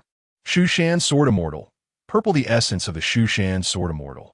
Mastering all techniques of the Shushan sect, reaching an extraordinary understanding of swordsmanship. Doubling the damage inflicted on evil soul beasts. Mighty fist of women. Purple. If a woman is unvirtuous, strike with intentional punches. If a woman is defiant, crush her skull. If feminism doesn't die, it's astonishing, dealing triple damage to women. 369. Purple. Attribute numerical strength. Roll a die before battle. If it lands on 3. Strength is abstracted, various entertaining operations. If it lands on 6, I'd rather do nothing than make mistakes, displaying moderate strength. If it lands on 9. Transform into the strongest title Douluo in the world. Looking at his mighty fist of women attribute, and then at the only female opponent, Zhu Ling's sympathy. Now Ye also empathizes with the other party's constant barking here, because soon they might not even be able to call out. Unexpectedly, Yi's gaze appeared to Zhu Ling as pure mockery. Do you look down on girls? Zhu Ling glared angrily at Yi. In Yi's view, this woman has a bit of feminist attitude, easily accusing him of disrespecting women. But that's fine. Yi is not good at arguing with such women. He is better at solving things with physical means. Intentional punches triple damage. Whatever you have to say, go tell the designer. Before the fight even started, the atmosphere had already become intense. However, this is not the most surprising part. The most surprising is the Shrek crowd in the audience at this moment. Chapter 37. Yi's identity revealed. Yu Xiaogang's arrogance. No, how could it be Yi? Isn't he the sword immortal of Shushan? The Shrek side was completely dumbfounded, especially the Shrek 7 monsters, who had witnessed Yi's terrifying strength firsthand. It's over, my secret stash. Ma Hongjuan's face turned pale, and Dai Mubai stood up in shock. Among all of them, he had bet the most, nearly 5,000 gold soul coins. Even Tang San's expression became somewhat uneasy. He had used half of the money meant for treating his severed hand to place a bet, and now he was being told that the opponent was Yi. Yi dares to chase and fight against 10,000-year soul beasts. Would he be afraid of 10 soul masters? Thinking of this, Tang San was already sweating profusely. At this moment, Yu Xiaojang also noticed the unusual expressions of Tang San and the others. Xiao San, what's wrong? Why does your face look a bit off? Yu Xiaojang asked, puzzled. The sword immortal of Shushan had just appeared, so why did Xiao San and the others look like they were about to die? Yi. Ning Rongrong stood up excitedly, but then thought of something and turned her head away with an arrogant expression. Seriously, he'd rather participate in this soul fighting competition, then come find me. If he needs money, he could just tell me. Ning Rongrong thought Yi came to the soul fighting arena for money. If he needed money, he could have just told her. She could easily write to her father to ask for it. Little did she know, this statement was like rubbing salt in the wounds of others. This is the Yi you mentioned, Xiao San? Xiaogang finally understood. He didn't expect the person he valued would actually be the Yi Xiao San spoke of. However, thinking of this made him even more confused. Even if it's Yi, they shouldn't show such expressions. Could Yi really defeat 10 soul masters at once? Xiaogang did not believe Yi could defeat 10 soul masters of the same level. Of course, this was under the premise that the soul fighting arena wouldn't cheat. However, Xiaogang wouldn't worry about that. With over 10,000 spectators present, if the soul fighting arena really did cheat, those thousands would overturn it. No, teacher. You might not understand. At this moment, Tang San said bitterly. His teacher's thinking was still too naive. He had no idea how terrifying Yi was. Unexpectedly, this statement only made Xiaogang unhappy. In his view, he was Tang San's teacher. Tang San's father had entrusted Xiao San to him. At this moment, Tang San should be listening to him. As a teacher, he absolutely couldn't allow Xiao San to challenge his authority. Perhaps it reflected that Tang San hadn't brought Xiaogang to the divine realm back then. He was a full innate soul power. A dual martial soul of Blue Silver Emperor and Haotian Hammer, proficient in various Tang sect hidden weapons, and had cultivated various Tang sect ultimate skills from his past life. His future achievements wouldn't be too low. At most, he wouldn't win a championship of the all-continent Soul Master competition. Xiaogangs help was mainly to teach him some common knowledge about soul beasts in the early stages, including the later training at Shrek Academy. The key was that Xiaogang's training methods were quite ridiculous. He just made the Shrek crowd run with some stones. Could they really defeat a martial soul team that had enjoyed countless resources just based on that? In the early stages, Tang San's vision was indeed not high. So he listened to Xiaogang. But when he truly saw the world, he realized that Xiaogang's theories could only be applied below level 30. This was an example. Tang San had witnessed Yi force teacher Zhao back, engage with Long Gong and Shi Pe, and chase the forest king, titan, giant ape all over the Stardo forest. These were things he had seen with his own eyes. However, these events exceeded Xiaogang's imagination. Naturally, a conflict arose between the two. Xiao San, don't you believe in my theory? Xiaogang stared at Tang San, making him lower his head involuntarily. It's not like that, teacher. Yi's strength is truly terrifying. He was able to survive unscathed from the pursuit of Long Gong and Shi Pe. Tang San hurriedly explained. Impossible. That situation doesn't exist. Do you know who Long Gong and Shi Pe are? Long Gong is a title Douluo-level powerhouse, and while Shi Pe has slightly lower soul power, she is still a soul emperor. Their martial soul fusion skill is comparable to that of a title Douluo. Xiaogang directly waved his hand in rebuttal. In his view, Tang San had completely forgotten what he had taught him. But teacher, Tang San still wanted to explain something, but Xiaogang pressed on. Did you see Yi escape from the pursuit of Long Gong and Shi Pe with your own eyes? Hearing this, Tang San fell silent because they had been running very fast at the time and had not seen it with their own eyes. What do you mean? Yi saved me from Long Gong and Shi Pe. This is my personal experience. At this moment, Ning Rongrong also noticed the argument between Xiaogang and Tang San. In her heart, Yi's status was definitely much more important than Tang San's teacher. Therefore, upon hearing Xiaogang critique Yi, Ning Rongrong immediately retorted. Seeing this, Xiaogang could only choose not to respond. He couldn't afford to provoke Ning Rongrong's status. He then continued to look at Tang San, wanting to solidify his position in Tang San's heart. You watch, in this competition, even if Yi's strength is strong, he can't possibly defeat 10 soul masters at once. Teacher, Tang San's eyes revealed a hint of disappointment. He originally thought his teacher was someone with unrecognized talent, but today he discovered a flaw in his teacher. He was too arrogant, overly confident in his theories, to the point where he wouldn't allow others to question them. There's a saying that goes, the more someone lacks something, the more they desire it. This was well reflected in Xiaogang. Teacher, I even saw Yi chase a 100,000-year titan giant ape all the way, and he even saved Xiao Wu. This matter was known to Xiao Wu as well. Tang San looked at Xiao Wu, hoping she could confirm it. Brother San is right. Xiao Wu could only nod helplessly. She didn't want to drag Ming into this. Smack. Absurd. This time, Xiaogang angrily slapped the table. Xiao San, you also studied soul beast knowledge. Do you know there's only 100,000-year Titan giant ape in the Stardo forest, and that one is the king of the forest? Do you think Ye, a soul master, could chase a forest king around? A serious disappointment appeared on Xiaojang's face. He didn't expect that by recommending Xiao San to Shrek Academy, he would end up leading Xiao San astray. Chapter 38. Kaleidoscope and Eye Roll, the ultimate of eye techniques. Teacher, Tang San wanted to say something, but the match had already begun. On the fighting platform, the 10 soul masters had a subtle trend of surrounding Yi. In this case, no matter which person Yi attacked, the others could interrupt his attack from the side. Gentlemen, let's show our little brother our spirit rings. Don't scare him, Zhu Ling said with a light smile. And then the 10 soul masters simultaneously activated their spirit rings. Wolf Warrior, Martial Soul. Poison Spider, Martial Soul.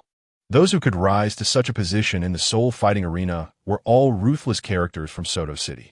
The spirit rings of the 10 soul masters present were all 2 yellow, 1 purple, a standard top-tier soul master template. As this scene appeared, the cheers from the audience surged wave after wave. My goodness, all top-tier spirit rings. It's stable, it's stable. I bet everything on them. Please don't let me down. Speaking of which, the Soul Arena wouldn't arrange for people to throw matches, right?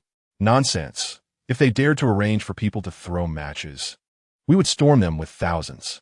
The audience isn't stupid. If such an outrageous match occurs and the result can't convince them, thousands will directly storm the Soto City Soul Arena. Little brother, if you don't reveal your martial soul soon, you might miss your chance. Seeing that Yi's expression showed no change, Zhu Ling had a look of watching a show on her face. Noisy, Yi glanced impatiently at the woman, thinking that among the 10 people, she was the most annoying. It seemed like she wouldn't be satisfied unless he beat her up today. Let's try you out first. As he spoke, a 6-sided die appeared in Yi's hand. 3 faces had the number 3, 2 faces had the number 6, and only 1 face had the number 9. At this move, everyone present was instantly dumbfounded. What kind of die is this? Who brings a die to participate in a soul arena? However, the few people on the scene were seasoned experts. Since the fight had started, they wouldn't hold back. Playing tricks. First soul skill, Gale Claw. The wild wolf speed was very fast, and in a moment, it arrived behind Yi, with its hands transforming into wolf claws. Among beast martial souls, wolves are of a medium to upper level. After awakening the martial soul, it grants the soul master extremely strong speed, sense of smell, and endurance. Strangely, facing the opponent's attack, Yi stood still the whole time. Hit! Just as the attack was about to land, the corner of the wild wolf's mouth curved slightly. Really? The Gale Claw passed right through Yi's body, as if hitting nothing but air. How is this possible? The wild wolf's pupils constricted. This couldn't be true. His attack clearly hit the opponent. However, what he should consider now wasn't this, but that his attack not only missed the opponent, but also exposed his back. Bang! Yi countered with a punch directly to the opponent's neck. The wild wolf didn't even react before losing consciousness, thinking that the opponent wasn't a weapon soul master. How could a counterpunch nearly send him to meet the king of hell? One of the 10 soul masters had already been taken out before the fight even began. Web entanglement. At this moment, Zhu Ling behind Yi began to exert her strength. A layer of white spider web appeared on the ground. Tried to entangle Yi tightly. The attack method was quite similar to Tang San's blue-silver entanglement. Zhu Ling thought her sneak attack was very secretive. However, under the watchful eyes of Yi, who had 360-degree observation, her every move was already under Yi's control. Divine Might. Another phasing, and the spider web directly missed. The audience watching this scene was completely dumbfounded. No way. With such a big back turned, how could he possibly react? What's going on? Just now, Zhu Ling's attack was a 180-degree back attack. How did it feel like she was sneaking up under the opponent's nose? This was too illogical. Impossible it couldn't be. At this moment, Yu Xiaogang had completely fallen into self-doubt. When Yi was attacked, his body seemed to disappear. The scene just now was very clear under Tang San's purple extreme demon eye. But later, when Yi attacked, his body became solid again. What kind of ability was this?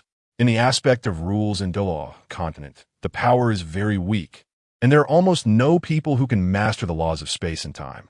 Therefore, after he demonstrated his divine might, everyone was stunned. How could there be such a powerful ability? Little San, are you sure? Yu Xiaogang looked at Tang San in disbelief. It wasn't that he didn't believe Tang San, but what Tang San said was too outrageous. How could someone have such an ability? Teacher, is it possible that Yi isn't a twin martial soul, but rather a triple or even quadruple martial soul? Combining the changes in Yi's eyes when using that ethereal ability, Tang San reached a conclusion. That is, Yi's martial soul is very likely not just one or two, but more. Impossible, absolutely impossible. There can't possibly be a triple martial soul in this world. Seeing Little San say this, Yu Xiaogang immediately refuted. Yu Xiaogang was a very stubborn person. He insisted that his theory of the 10 core competitive martial souls was correct. In fact, he didn't realize that his theory was just a lucky guess regarding Tang San's twin martial soul. According to Yu Xiaogang's theory that the innate soul power is proportional to the quality of the martial soul, he inferred from Tang San's innate full soul power that the size of soul power is proportional to the quality of martial soul. Since blue silvergrass was not very strong at that time, Yu Xiaogang guessed that Tang San had a stronger martial soul. The result of this theory meant that Yu Xiaogang believed that the quality of the Haotian hammer was the cause of the innate full soul power. The question was obvious. If that were the case, then all members of the Haotian clan should have innate full soul power. But in fact, innate full soul power is very rare. Therefore, we deduce that the quality of a martial soul here should theoretically be the innate quality of the martial soul. And the same martial soul can also have different quality differences. Some Haotian hammers are better, while others are worse. Only in this way can we explain Tang San's situation. Ultimately, Tang San's innate full soul power still came from his Xian Tiangong. Even later, when he encountered the professional Douluo, he was slapped in the face. Douluo had told Tang San that for twin martial souls, the qualities must be close, either both high quality or both low quality. By analogy, if blue silvergrass is a low-quality martial soul, Tang San cannot have a high-quality twin martial soul with full soul power. It can only be said that it's no wonder he is a titled Douluo, while Yu Xiaogang is just a level 29 useless soul master. Chapter 39, Yu Xiaogang's autobiography. Toilet paper? No, the idea is a bit too harsh. It must be a quick battle. At this moment, Zhu Ling also sensed something was wrong. The guy in front of her was a bit too bizarre. He didn't even look like a soul master should. A weapon soul master actually knocked out a beast soul master with one punch. It should be known that the enhancement of beast martial souls mostly reflects on oneself. So in terms of physical quality, they should be stronger. That last punch was just a warning. Now it's serious. In the next second, white, purple, and red soul rings rose one after another. And in just a moment, a descending pressure rushed towards her. This time, he did not use custom soul rings. That thing was only good for scaring people. Wait, red soul ring, am I seeing things? My God, a 100,000 year soul ring, what is going on? How is this possible? The audience in the stands had long been shocked by the sudden appearance of the 100,000 year soul ring. Everyone, even the head of the Soto City Soul Arena, Su Ting, was dumbfounded. No way. I remember that young master.Ye's soul rings were a white-yellow-black configuration. How did a 100,000 year soul ring suddenly appear? Quickly, stabilize the scene. At this moment, the uproar was about to lift the entire soul arena. He hurriedly sent someone to maintain order. At the same time, Tang San and the others received the shock that was no less than theirs. A 100,000 year soul ring. Could it be? A huge wave rose in Tang San's heart. Could it be the soul ring of the 100,000 year Titan giant ape? Yi single-handedly killed the 100,000 year Titan giant ape? This news was like a bolt from the blue. Impossible, impossible. Yu Xiaozhang's mind was already somewhat abnormal. Upon seeing Yi, his proud theory of the 10 core competitive martial souls was like toilet paper. There is no other way. As long as I can take Yi as my disciple, I will be able to hit back hard at those who once looked down on me. As for why Yu Xiaozhang is so confident, he believes that as an honorary elder of the Spirit Hall, he is still one of the well-known figures in the Golden Triangle of the continent, and has published the 10 core competitive theories of spirit souls. Although there has been a slight mistake now, it doesn't have a big impact.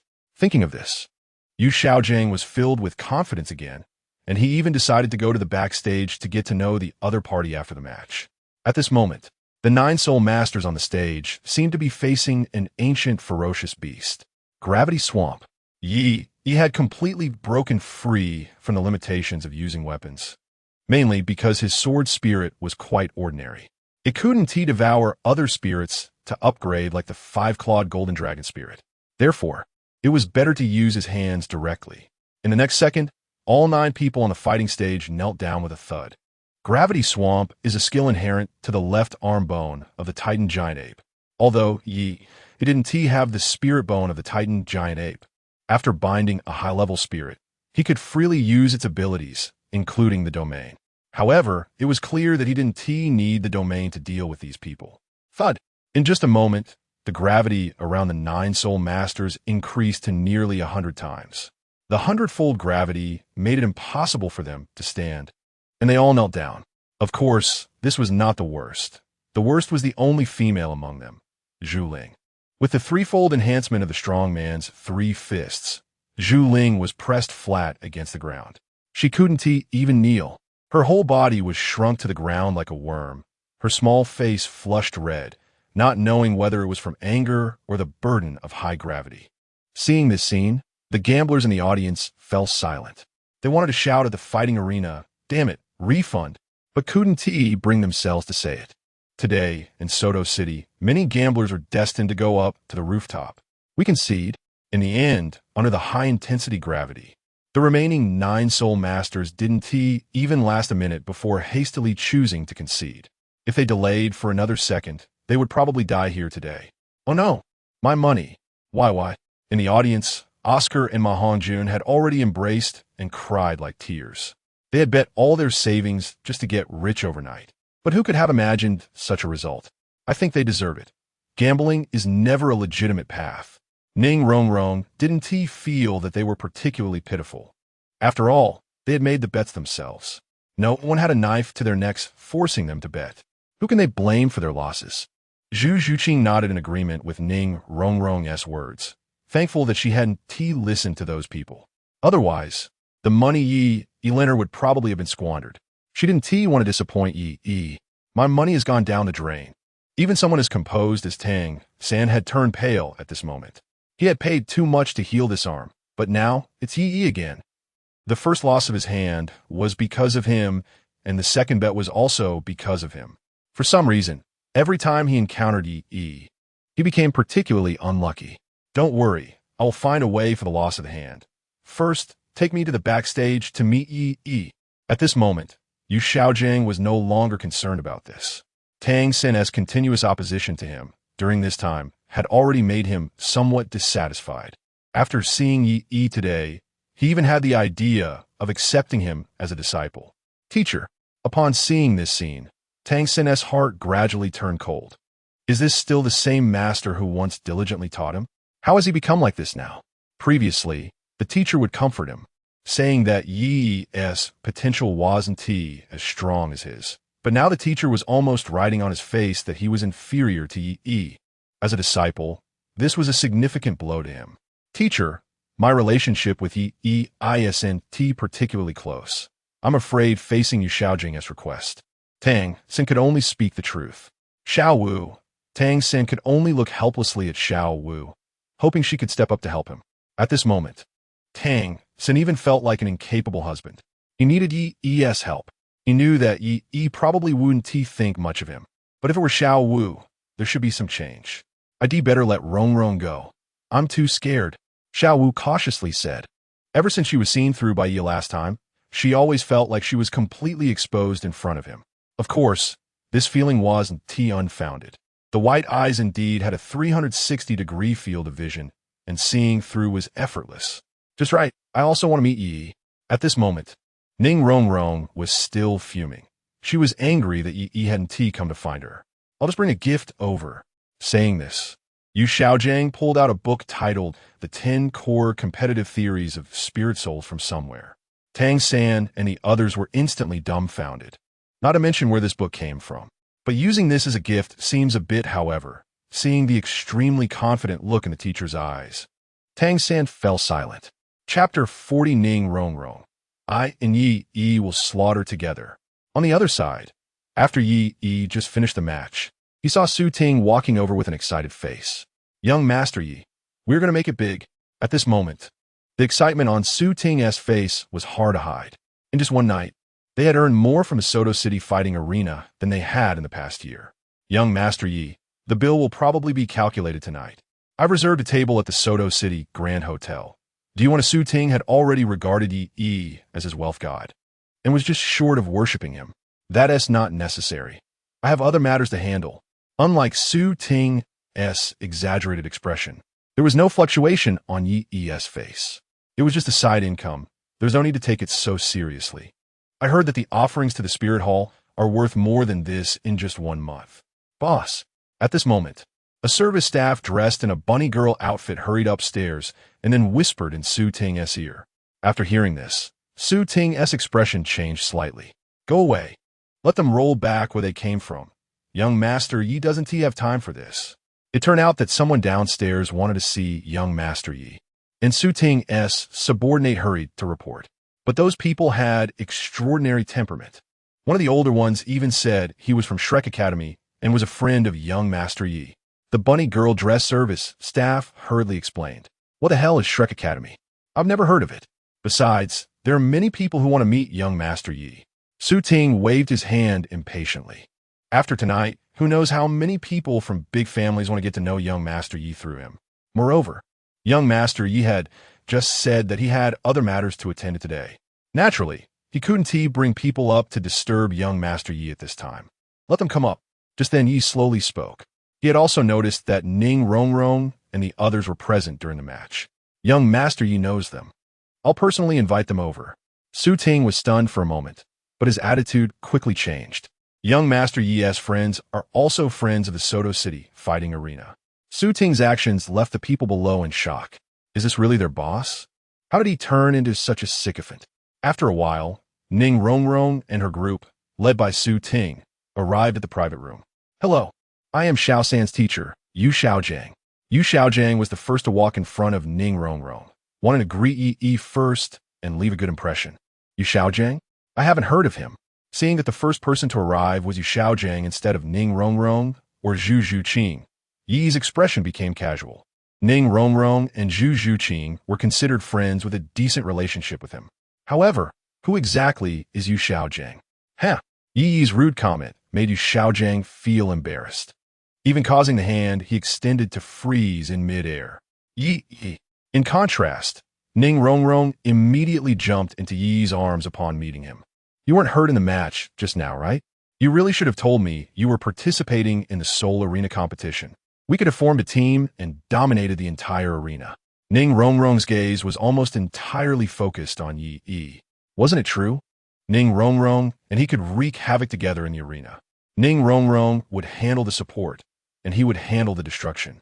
Not to mention that Ning Rongrong's support skills would debuff everyone else for him. Speaking of strength, did he really need help to take down a group of Soul Emperors? By the way, it's our first meeting, and I didn't bring anything. This book, The 10 Core Competitive Theories of Martial Souls, is my gift to you. Saying this, Xiaogang handed a book to Yi. Tang San covered his head in speechlessness, wishing he could neither see nor hear anything at this moment. What is this? Yi looked at the roll of toilet paper Xiaogang handed over, and he had no intention of reaching out for it. The usefulness of this item was comparable to a biography of a mediocre person. It was even a hassle to use for wiping. All right, I understand your intention. Young Master Yi, let's just say this roll of toilet paper. No, this roll of whatever theory. Let's forget about it. At this moment, Su Ting quickly stepped forward. He seemed to understand the situation. This middle-aged man had no relation to young master.Ye, just someone trying to gain favor. That Ye, I see that your martial soul has some flaws. I happen to have some research in this area. I believe I can help you. Xiaogang started to panic. The situation was not what he had expected. When he accepted Tang San as his disciple, he had only shown a little of his expertise. And Tang San had immediately knelt in admiration. Why was this tactic completely ineffective with Ye? Seeing Ye's expression unchanged, Xiaogang continued. I see your first spirit ring is a white 10-year spirit ring, which indicates your understanding of martial souls is not high. I can guarantee that I can help you advance to the title Douluo level in 10 years. Xiaogang directly offered what he thought was a very tempting condition. After all, reaching title Douluo was a dream for countless people. Oh, really? Then I wonder what level of soul power this master has. Could it be title Douluo? Ye asked back, noticing Xiaogang's sudden confidence. You are so impressive. Your soul power level must be quite high, right? Hearing Yi's question, Xiaogang's face instantly turned red. Actually, I mainly study the theoretical knowledge related to martial souls.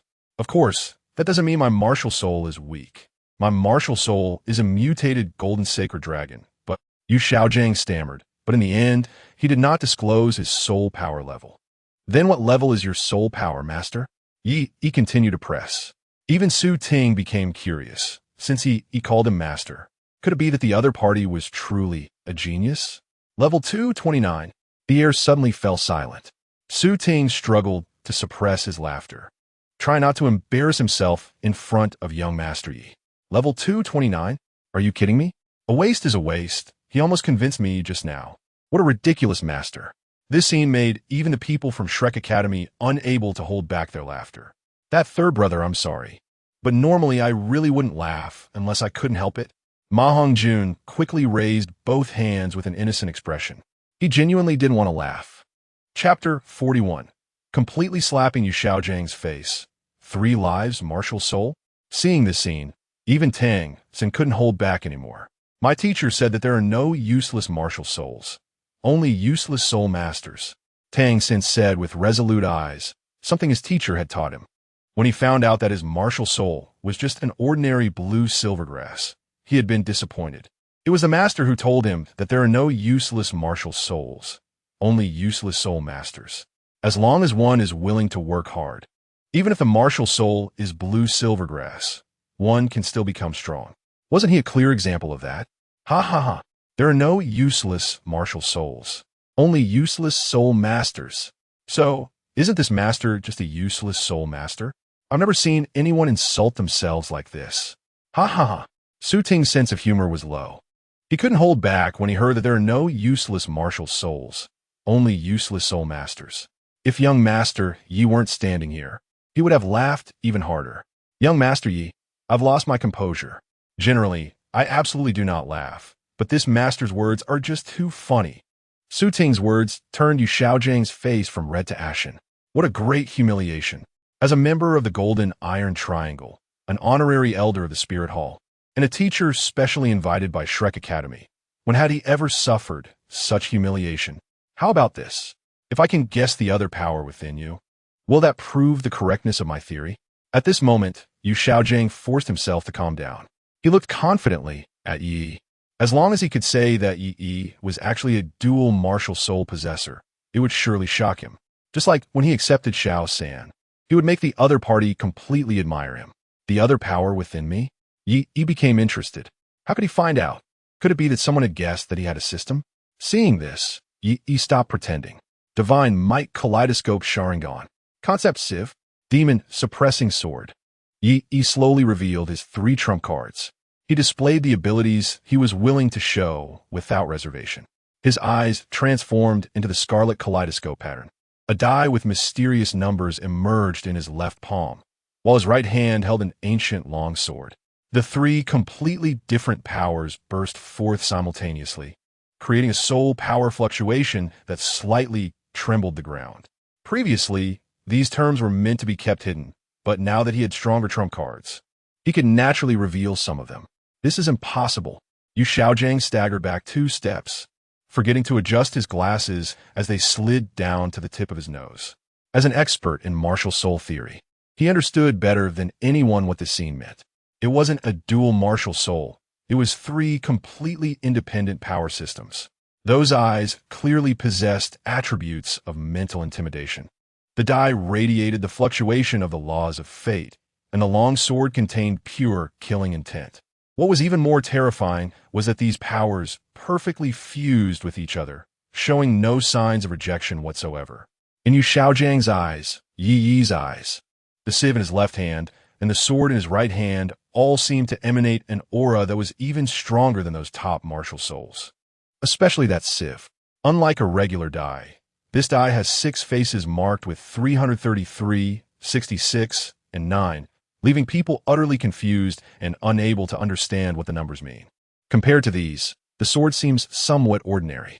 However, this makes it even more absurd, as the sword's power is comparable to the strongest sword martial soul, the 7 killing sword.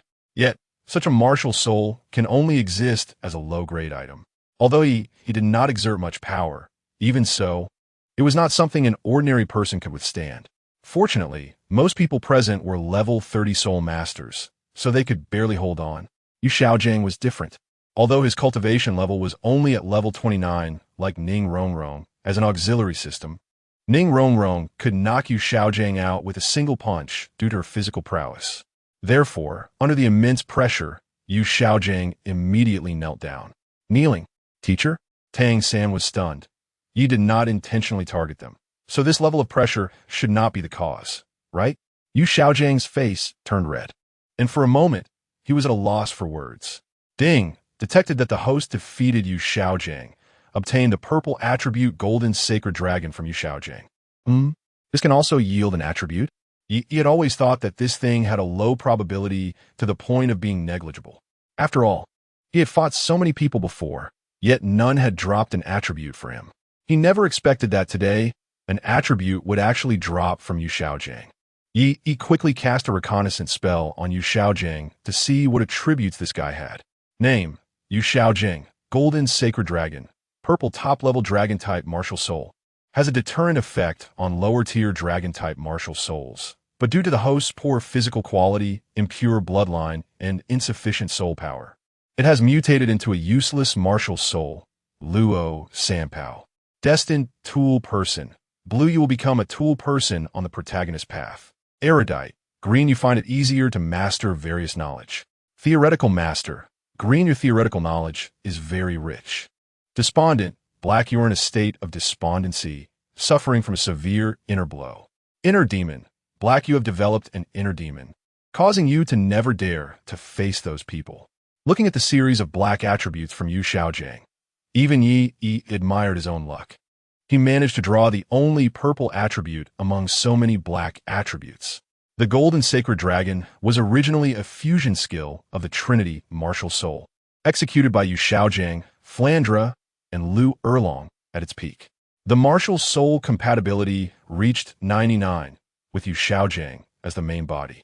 The soul chant being Sun and Moonshine, Golden Transformation. When the skill activated, it would attach all of its own soul rings to Yu Xiaojiang's martial soul, Luo Sanpao, temporarily evolving it into the Golden Sacred Dragon.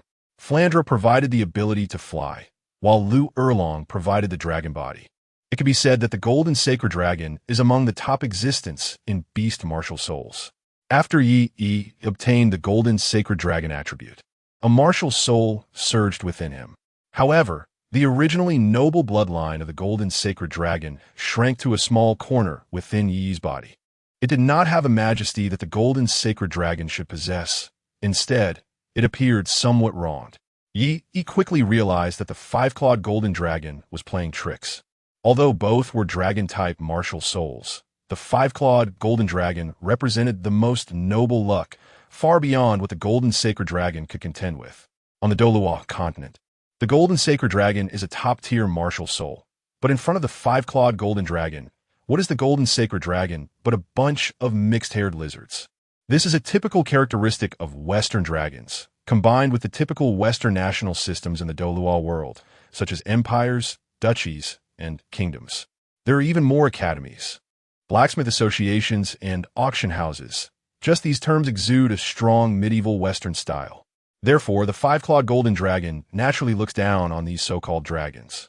It even wanted to swallow this lizard whole or drive it out of the host body. However, the golden sacred dragon was naturally unwilling. It was a half-finished product, and ever since it entered Yi's body, it evolved again under the nourishing power of the vast soul power, directly leaping to a complete golden sacred dragon. This made the five-clawed golden dragon somewhat dissatisfied. After all the effort to help nourish the host's body with its blood, how could it allow this mixed-haired lizard to come in?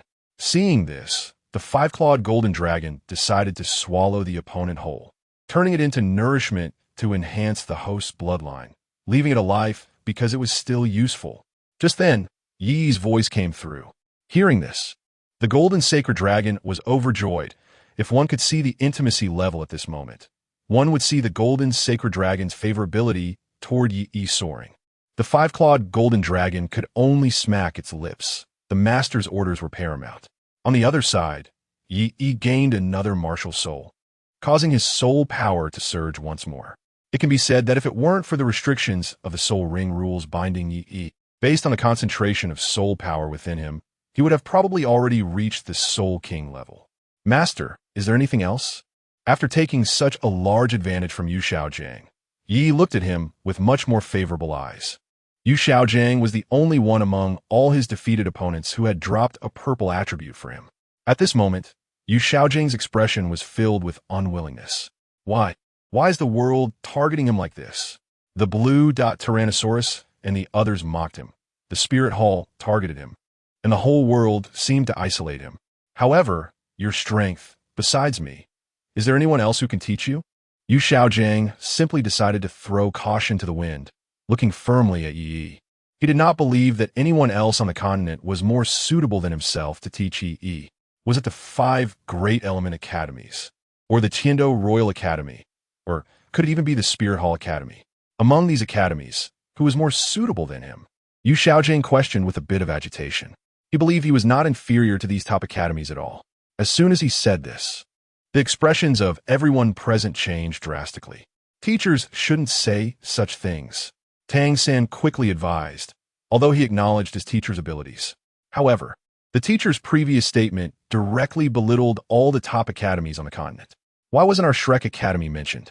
Ma Hongjun, hearing this, began to mutter on the side.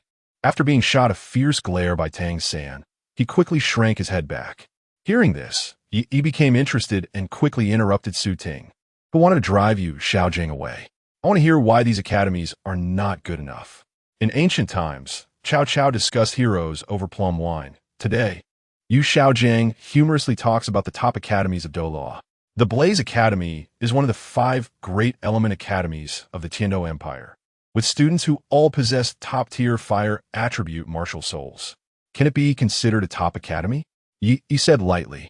A normal person could see that Yi was setting a trap, but at this moment, the emotions had greatly affected Xiaogang himself.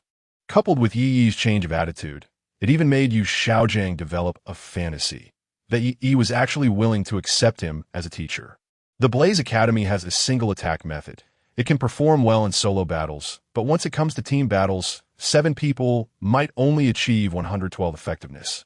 Moreover, the Blaze Academy misleads its students, as most individuals with fire-type martial souls tend to be proud, competitive, fierce, and extremely strong-willed. 1 or 2 might be fine, but the Blaze Academy gathers hundreds or thousands of such individuals. It will inevitably lead to problems one day. Xiaogang spoke eloquently, dismissing the Blazing Fire Academy as completely useless. Indeed. Upon hearing this, Yi nodded and glanced at Su Ting beside him. Boss Su, why aren't you writing this down quickly? Yi then turned his attention back to Xiaogang, eagerly anticipating his next statement. Xiaogang was momentarily taken aback, unsure why Yi wanted him to take notes. However, seeing Yi acknowledge his research encouraged him, so he decided to strike while the iron was hot. The Canghui Academy is a typical case of having long hair but short knowledge. An academy composed entirely of female spirit masters is inherently unreasonable. In battle, a good team must be well balanced. An academy made up entirely of girls has its upper limit already locked. Teacher Tang San was dumbfounded. He had seen Yi's companion, Someone who looked like a big boss, actually taking notes. If what the teacher said got out, they might not see the sun tomorrow. However, at that moment, Xiaogang had already gotten into the flow. The Thunder Academy is overly exaggerated. The classic three-strike theory ends with no further discussion.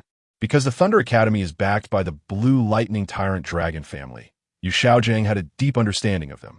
The Thunder Academy's advantage is its super high burst power. The explosive power of thunder is immense, but the consumption is too high, and it lacks sustainability. However, the Thunder Academy doesn't target this aspect, but instead continues to enhance their bursts. If they can't defeat others, they only think it's due to insufficient burst power and never consider whether it might be a lack of sustainability. As for the Xiaogang Academy, there's no need to mention it. Extreme, still extreme. The 5 major elemental academies all share similar flaws. They are too extreme. Xiaogang's disdain was evident. In his view, if he were to guide these 5 major elemental academies, their future would be much brighter. Indeed. Boss Su, write it down quickly. Yi simply applauded and urged Su Ting to take notes for future publication in various newspapers. As for the Spirit Hall Academy, teacher, at this point, Tang San finally couldn't hold back and spoke up, his expression even showing a hint of pleading. This really can't be said. If he did, the two of them might not even be able to return to Shrek Academy. What's wrong with you, Xiao San? However, Xiaogang didn't notice Tang San's abnormality and continued to prepare his commentary on the Spirit Hall Academy. Teacher, you're drunk. Tang San's expression became urgent. Who in the continent didn't he know the Spirit Hall's reputation? Even his own spirit awakening was handled by the Spirit Hall. He had hinted at the mechanism, but tonight, Xiaogang seemed genuinely intoxicated and was completely oblivious. It was like someone who knew the odds of pulling a gold card were low, but still resolutely invested all their wealth into it. Xiaogang had that kind of mentality now. I haven't even had a drink. How could I be drunk? Xiaogang waved his hand and continued to evaluate the Spirit Hall Academy. The Spirit Hall Academy is too arrogant. They've only produced the youngest soul king in Spirit Hall history. If Xiaogang's evaluations of the previous academies could be considered fair, his comments on the Spirit Hall Academy were outright blackening them. He was finding faults where there were none. He wasn't even interested in listening to Xiaogang's one-sided complaints, but still had Su Ting jotted down. Su Ting was also wide-eyed. Having lived for half his life, it was his first time seeing someone dare to critique the Spirit Hall Academy like this. This person in front of him must have a grudge against the Spirit Hall, right? The reputation of the Spirit Hall's golden generation was something even he, far away in Soto City, had heard of, yet in the other person's mouth. The golden generation of the Spirit Hall became something that was nurtured by resources from the Spirit Hall. All right, he said lightly. Setting aside Xiaogang's evaluation of the Spirit Hall, since all of this is personal emotion, it holds no value.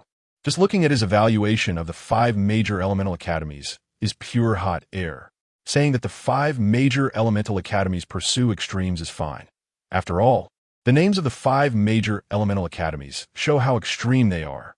Canghui Academy, Blazing Fire Academy, Thunder Academy, Xiaogang Academy, and Elephant Armor Academy. Water, fire, thunder, wind, earth, the 5 elements. But does anyone on the continent, besides Xiaogang, not know these flaws? Don't the students applying to the 5 major elemental academies know their shortcomings? They're already the best options they can access. Caught between the Tiando Royal Academy, Xingluo Royal Academy, and the Spirit Hall Academy. Didn't they want to compete with these 3 prestigious schools? Was it that they didn't want to? The crucial point is that they lacked the strength. If they didn't choose to pursue extremes, they wouldn't even survive under the pressure of these giants. Because only by studying a specialty to the mechanism could they compete with these major academies. It's like in a place with only 3 academies. On the left is Peking University, and on the right is Tsinghua University. How do you develop evenly enough to compete with them? The safest method is to study one specialty to the extreme, because only in that way can you survive. When you study art to the extreme, your academy gains a certain competitiveness. Ultimately, your academy develops to the scale of the Central Academy of Fine Arts.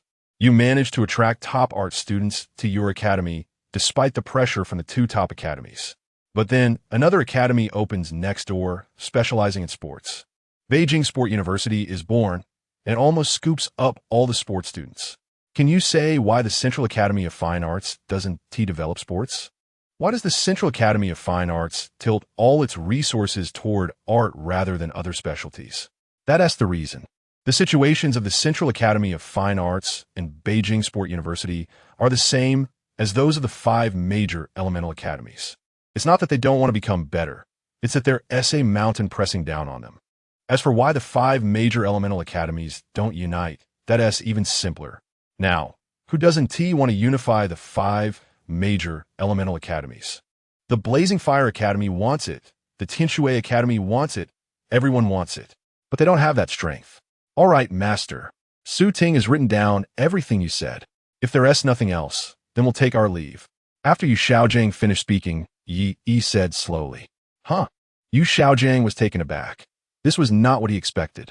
After talking for so long, didn't he want to take Yi as his disciple?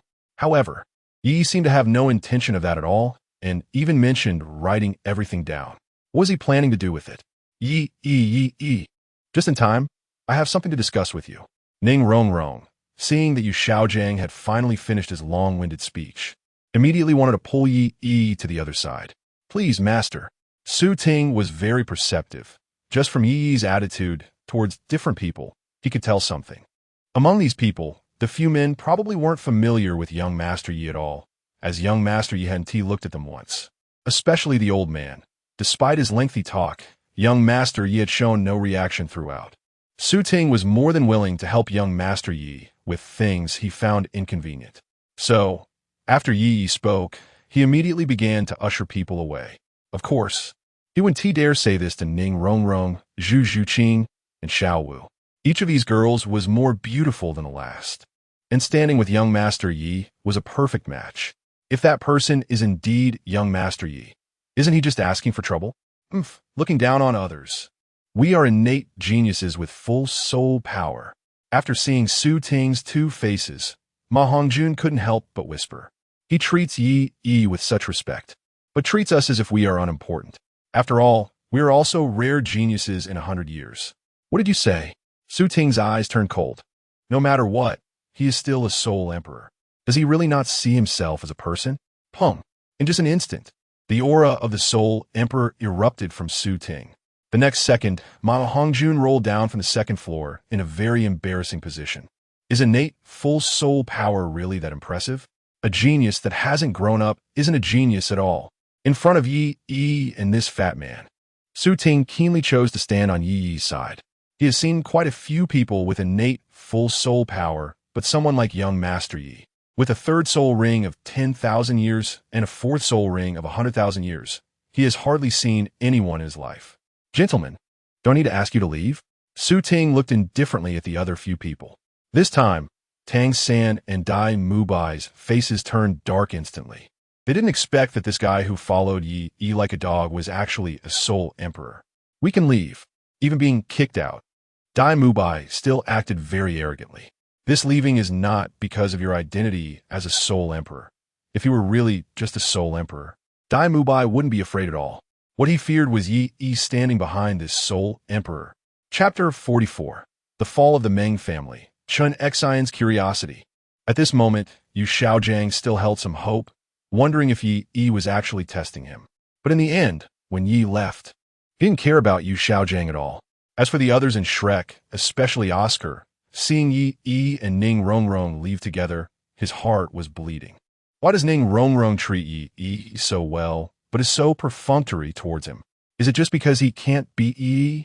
However, as a support-type soul master, how could he possibly be Yi's opponent? If Yi were also a support-type soul master, he might not even be able to achieve half of what he does. Under the training of Dean Flanders, Oscar believed that he was among the top in terms of combat power among support-type soul masters. Therefore, a strong sense of unfairness grew in Oscar's heart. However, he didn't dare to voice it and could only watch as Yi and Ning Rongrong slowly disappeared from his view. On the other side, he naturally noticed Oscar's gaze. Do you know what it means to roll your eyes? It's 360 degrees without dead angles. Unlike Yu Hao's spiritual eye, the spiritual eye martial soul focuses on the mental aspect, while the eye roll is purely a telescope plus X-ray vision. However, Ye naturally looked down on understanding what Oscar was thinking. Would an elephant care about the feelings of an ant? Why did you call me? When Yi and Ning Rongrong arrived at a relatively secluded place, Yi finally opened his mouth to ask. If someone didn't know, they would think he brought Ning Rongrong to such a remote place. In fact, it was Ning Rongrong's doing. That I told my father about our situation. At this moment, Ning Rongrong's little face was flushed, and the little deer in her heart didn't know how many times it had jumped. Our situation? What situation do we have? This time, it was Yi who was confused. They only had a pure friendship. Of course. It's the life-saving grace from the last time in the Star-Do forest. The more Ning Rongrong spoke, the redder her face became.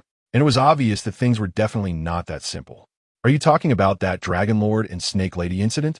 Yi nodded lightly, a casual matter. However, he still focused on the latter half of Ning Rongrong's sentence.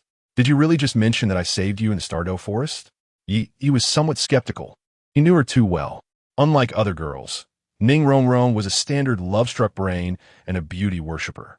He had serious doubts about the truth of Ning Rongrong's words. Of course. Why would Yi doubt me? Ning Rongrong put her hands behind her back, her gaze flickering, not daring to look directly into Yi's eyes. She had just added a little embellishment and slightly praised Yi in the letter. Of course, she also reported the situation. The Dragon Lord and Snake Lady were simply too detestable. They not only bullied herself and Yi, but also had not come to apologize after such a long time. Originally, Ning Rongrong was thinking of giving the other party a way out. If they sincerely apologized, she wouldn't mind accepting it. However, since the trip to the Star-Do forest, several days had passed, and she hadn't even seen a shadow of the Dragon Lord and Snake Lady couple. So, feeling indignant, she immediately went to complain to her Grandpa Jian and Grandpa Gu. On the other side, in the Haagen-Dazs Kingdom, the Meng family of Sichuan. The Meng family is considered one of the prominent families in the Haagen-Dazs Kingdom. The family includes a soul Duo, a soul sage, 3 soul emperors, and countless soul kings. However, ever since the head of the Meng family, Meng Shu, and his wife took their granddaughter to the Star-Do forest to hunt for soul rings a few days ago, they have never returned. The long absence soon plunged the Sichuan Meng family into panic. After all, without Meng Shu, their Meng family wouldn't have reached their current status.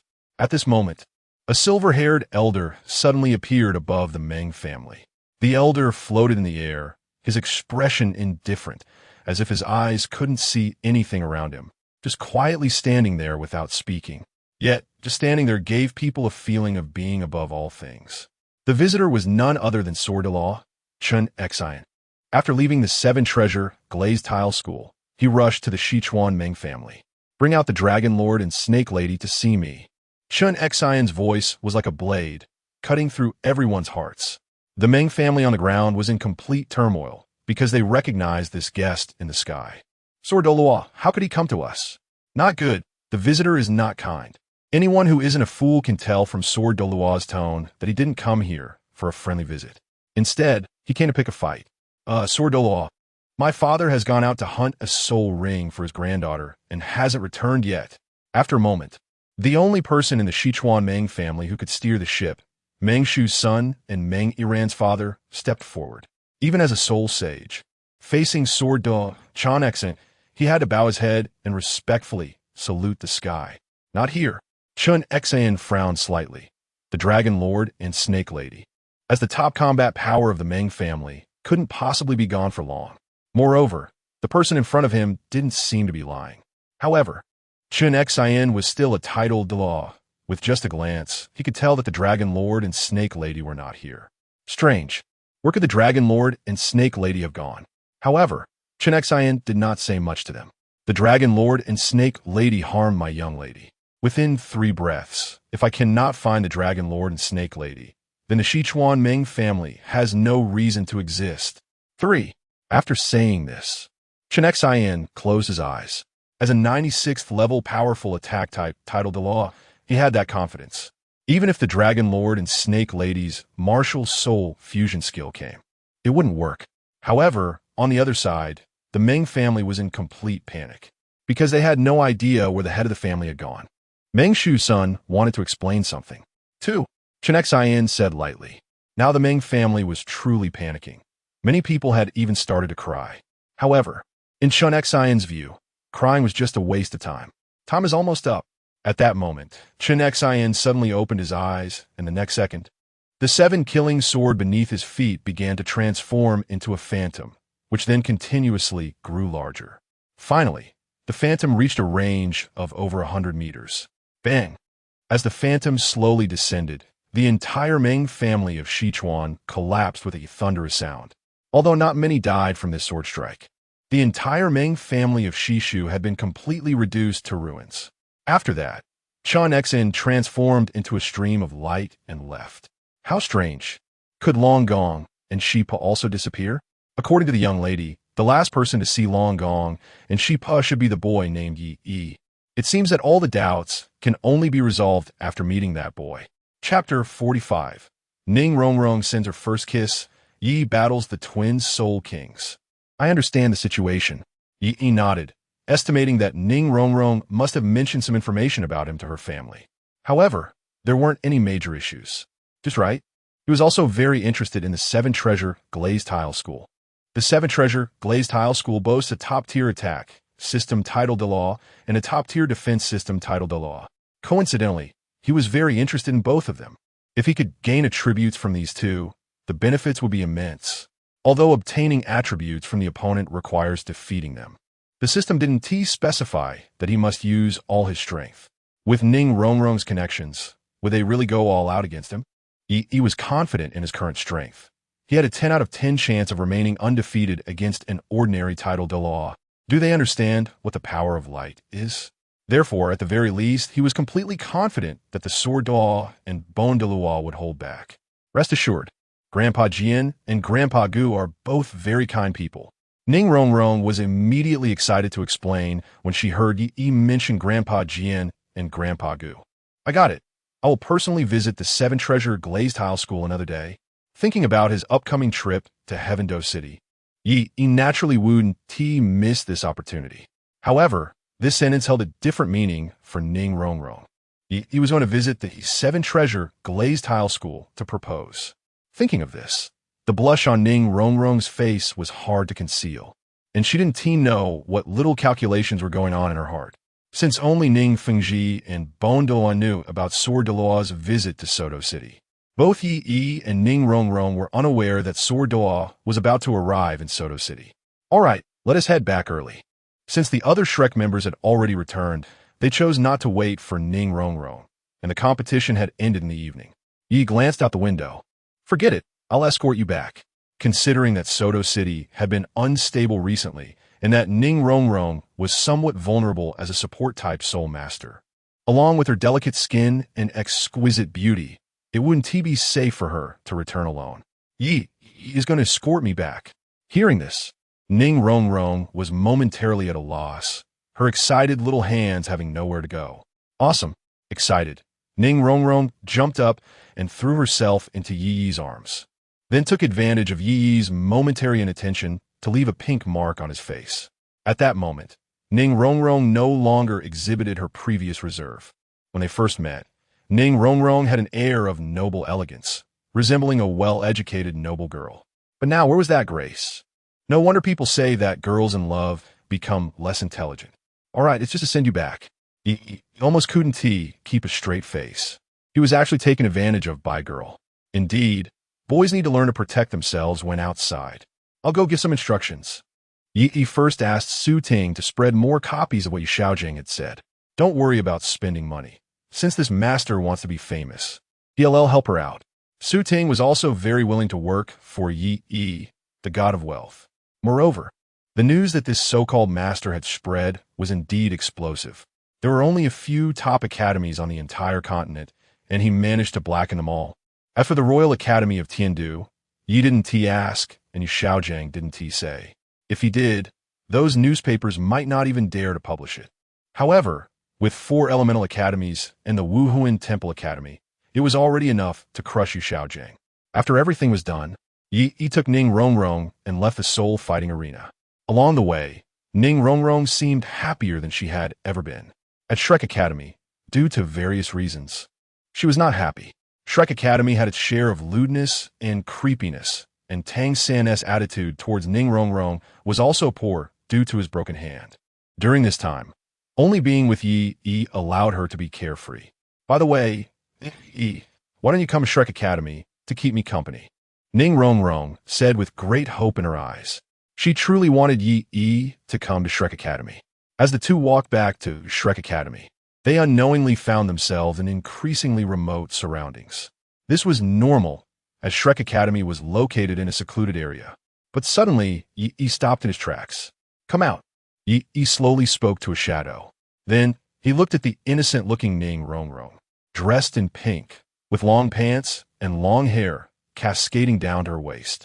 Her stunning looks surpassed those of the women in Soto City by a mile.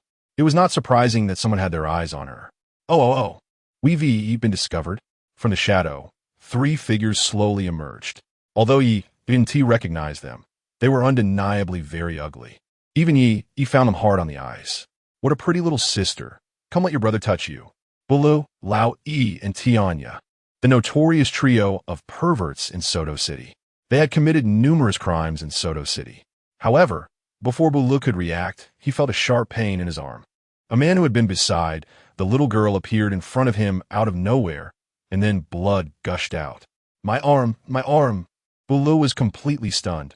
He had just reached out a hand, and before he knew it, his arm was severed. What the hell? That was so fast. What was that? On the other side, Lao Yi and Tianya were also momentarily stunned. As Soul Kings, they hadn't even seen how the opponent had approached.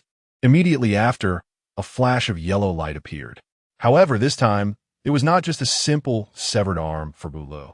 He watched helplessly as his body moved further and further away from him, and then he lost consciousness. Stop talking nonsense. Lao Yi, take him down. The 2 Soul Emperors, Lao Yi and Tianya, flanked Yi from left and right. It wasn't that they didn't want to run, but their rich experience told them that running in front of a fast attack type Soul Master was the most foolish decision. Besides, Douluo was already weak and loved to play. It was only a matter of time before he got killed. But they were different. They were Soul Kings. How could someone so young possibly be their opponent? Immediately, 5 soul rings, 2 yellow and 2 purple, lit up, solidifying their status as Soul Kings. The 7 Treasures Glazed Tile School is renowned for its power. The 7 treasures are famous. The first is strength. The 7 treasures are famous. The second is speed. If nothing unexpected happens, Ning Rongrong has started to curse again. Chapter 46. Yi slays 3 lecherous thieves, and Dean Flander personally recruits him. As expected, under the enhancement of Ning Rongrong's 7 treasure glazed tile, martial soul, Yi's soul power dropped by about 3 levels again. However, even so, dealing with 2 Soul Kings was still more than enough. The 2 Soul Kings flanked Yi from left and right. Judging by their level of cooperation, this was definitely not their first time doing this. Ning Rongrong saw that Yi had no intention of dodging at all, and she was so anxious that she almost shouted out. Got him! One of the Soul Kings with a broken blade, martial soul, looked at his attack, which was only a foot away from Yi's head, and felt a slight sense of joy.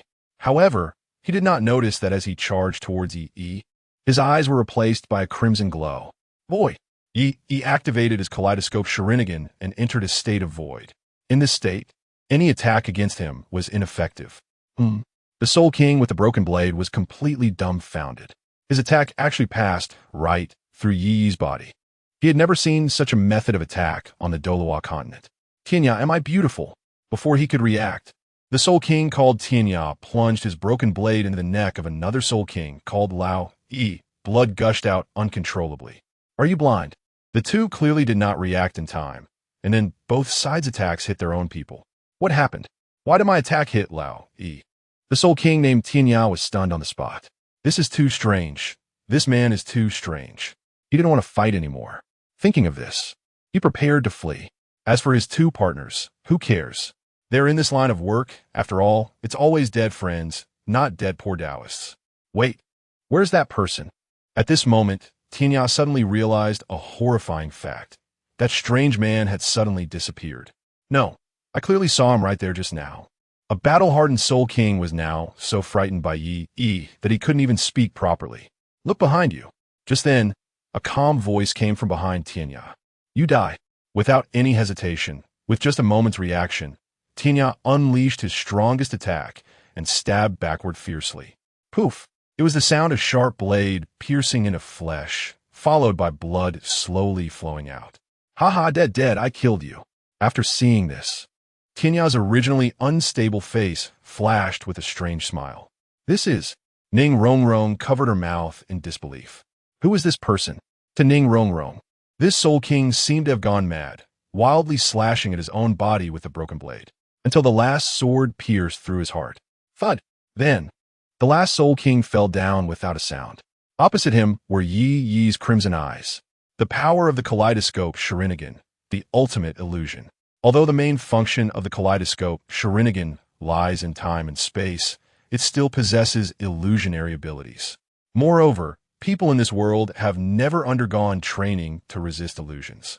This means that their resistance in this regard is almost zero. In this world, the original martial souls have not yet been discovered, so it is even less likely that anyone would train against thy techniques. Let's go. At this moment, Yi called out to the still dazed Ning Rongrong. Uncontrollably. At this point, Ning Rongrong had already thought of names for the children she would have with Yi. It seems we killed someone. Shouldn't we deal with it? Ning Rongrong said with some concern. No need. Yi said lightly. He had sensed the identities of these three people the moment they appeared.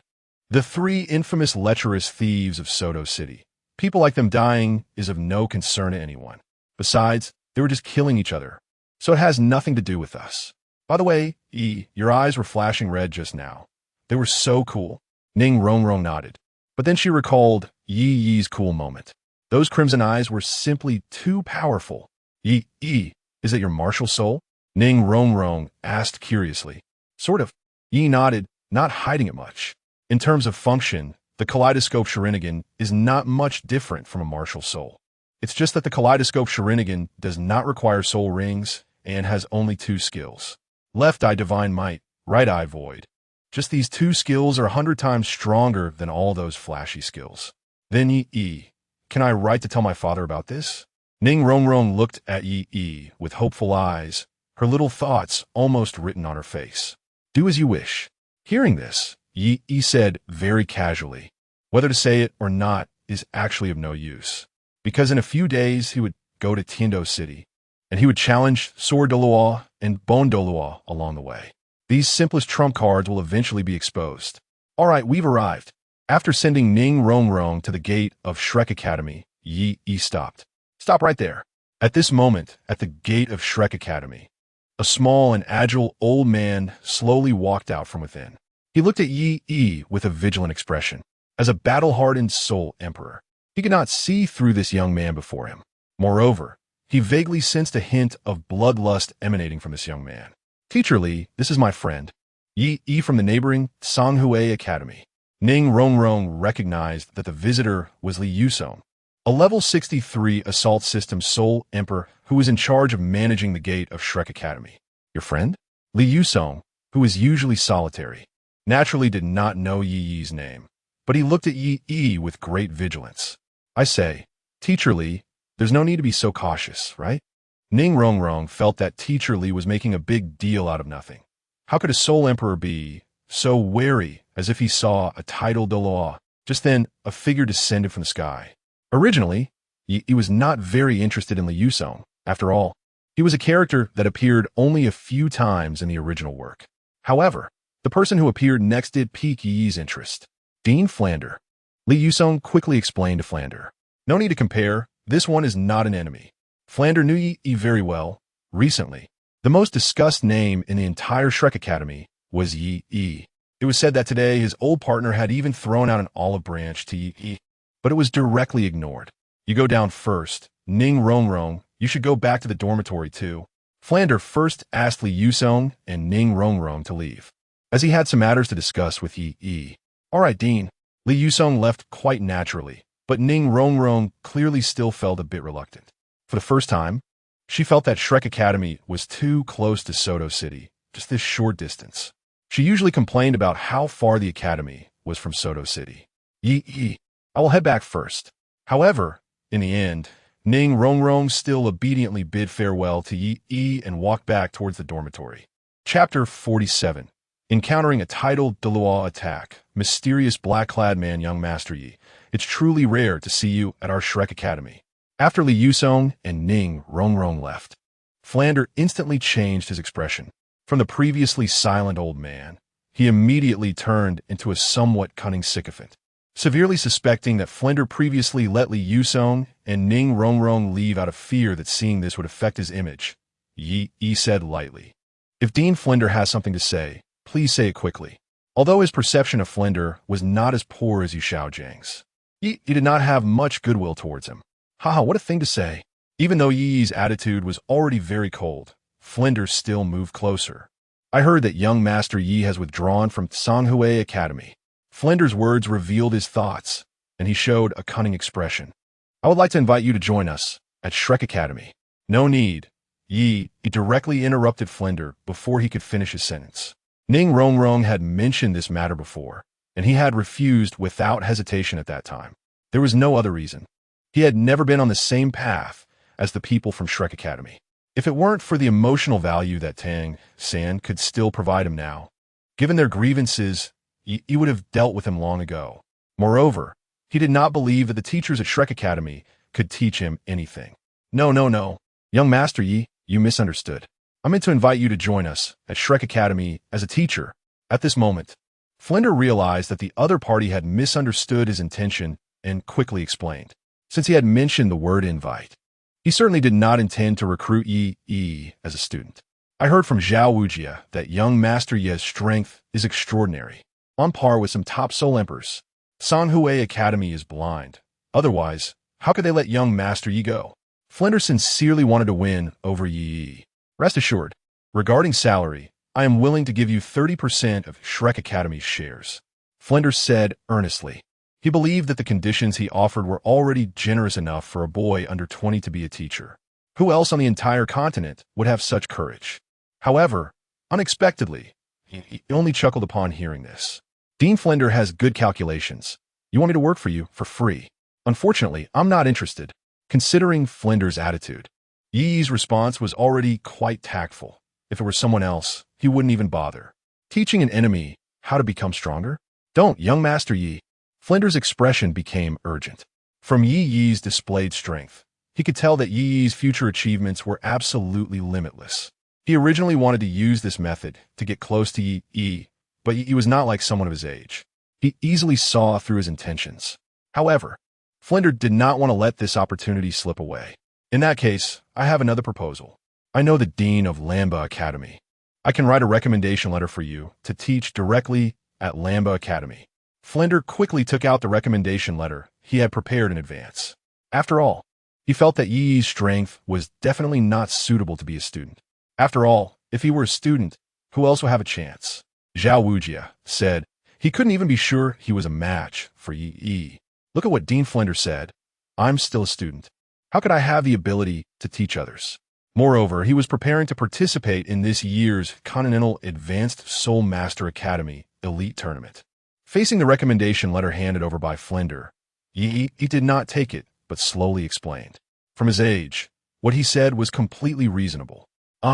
Participate in the Continental Advanced Soul Master Academy Elite Tournament? However, Flinder was already dumbfounded. "Wait, you are going to participate in the Continental Advanced Soul Master Academy Elite Tournament? That leaves no chance for other academies." He knew that the group of small geniuses he had cultivated would not be Yi's match, even if they all went together. Although Flinder was old, his eyesight was still keen.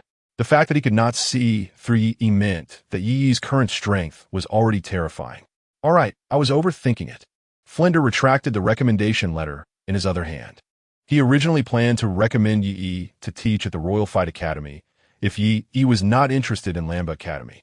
He had some connections there as well. Unfortunately, he did not expect that Yi was completely uninterested in that aspect. The entire conversation was just his own assumptions.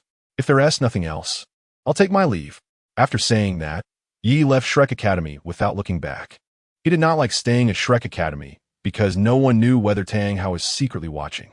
During his conversation with Flender, he always felt that someone was observing him from the shadows. Although it was just a feeling, Yi trusted his instincts. After he turned to leave, his original eyes were replaced by white ones. An hour later, Yi had already walked out of Shrek Academy's range, but he did not return to Soto City. Instead, he chose a more remote forest. A few hundred meters behind Yi, a mysterious man in a black robe quietly followed. The black robe concealed the person's identity, but just from the appearance, the whole body seemed to blend into the surrounding environment. Such soul power was something even some top-soul Douluos could not achieve. Therefore, only a titled Douluo could accomplish this. Impossible. This kid is at most a soul zone. How could he possibly discover me? The man in the black robe was clearly skeptical. For a soul zone to detect a titled Douluo was akin to a fantasy. However, this kid certainly knew how to pick a location. The man in the black robe was obviously very satisfied with the surrounding environment. He originally thought the other party would go to Soto City, but unexpectedly, the other party voluntarily came to a remote mountainous forest. As Yi continued to walk forward, the temperature around began to drop sharply. The wind has moved. At that moment, as the wind stirred, Yi did not hesitate at all. Listen to the sound of the golden body. Ding, bang. Almost instantly, a massive object fell from the sky, directly creating a deep pit in the ground. The entire pit was nearly 100 meters wide, and at the deepest part of the pit, there seemed to be something resembling a weapon. Chapter 48. Yi versus Tang Hao, 50-50 upgrade. Nothing? The black-clothed man was stunned for a moment because he knew that even a soul Douluo might not withstand this blow. However, after the smoke cleared, the opponent stood perfectly unharmed in place. This was not a capability that a 39th level soul Zune should possess. However, even so, the black-clothed man did not pay too much attention. A 38th level soul Zune, no matter how talented, was just a fleeting cloud in the face of absolute strength. So this is the Haotian hammer. Indeed impressive. However, the people of Haotian sect were not that remarkable. After the golden body ended, Yi slowly walked out of the deep pit, then stared expressionlessly at the figure of the black-clothed man. What Haotian hammer, Haotian sect?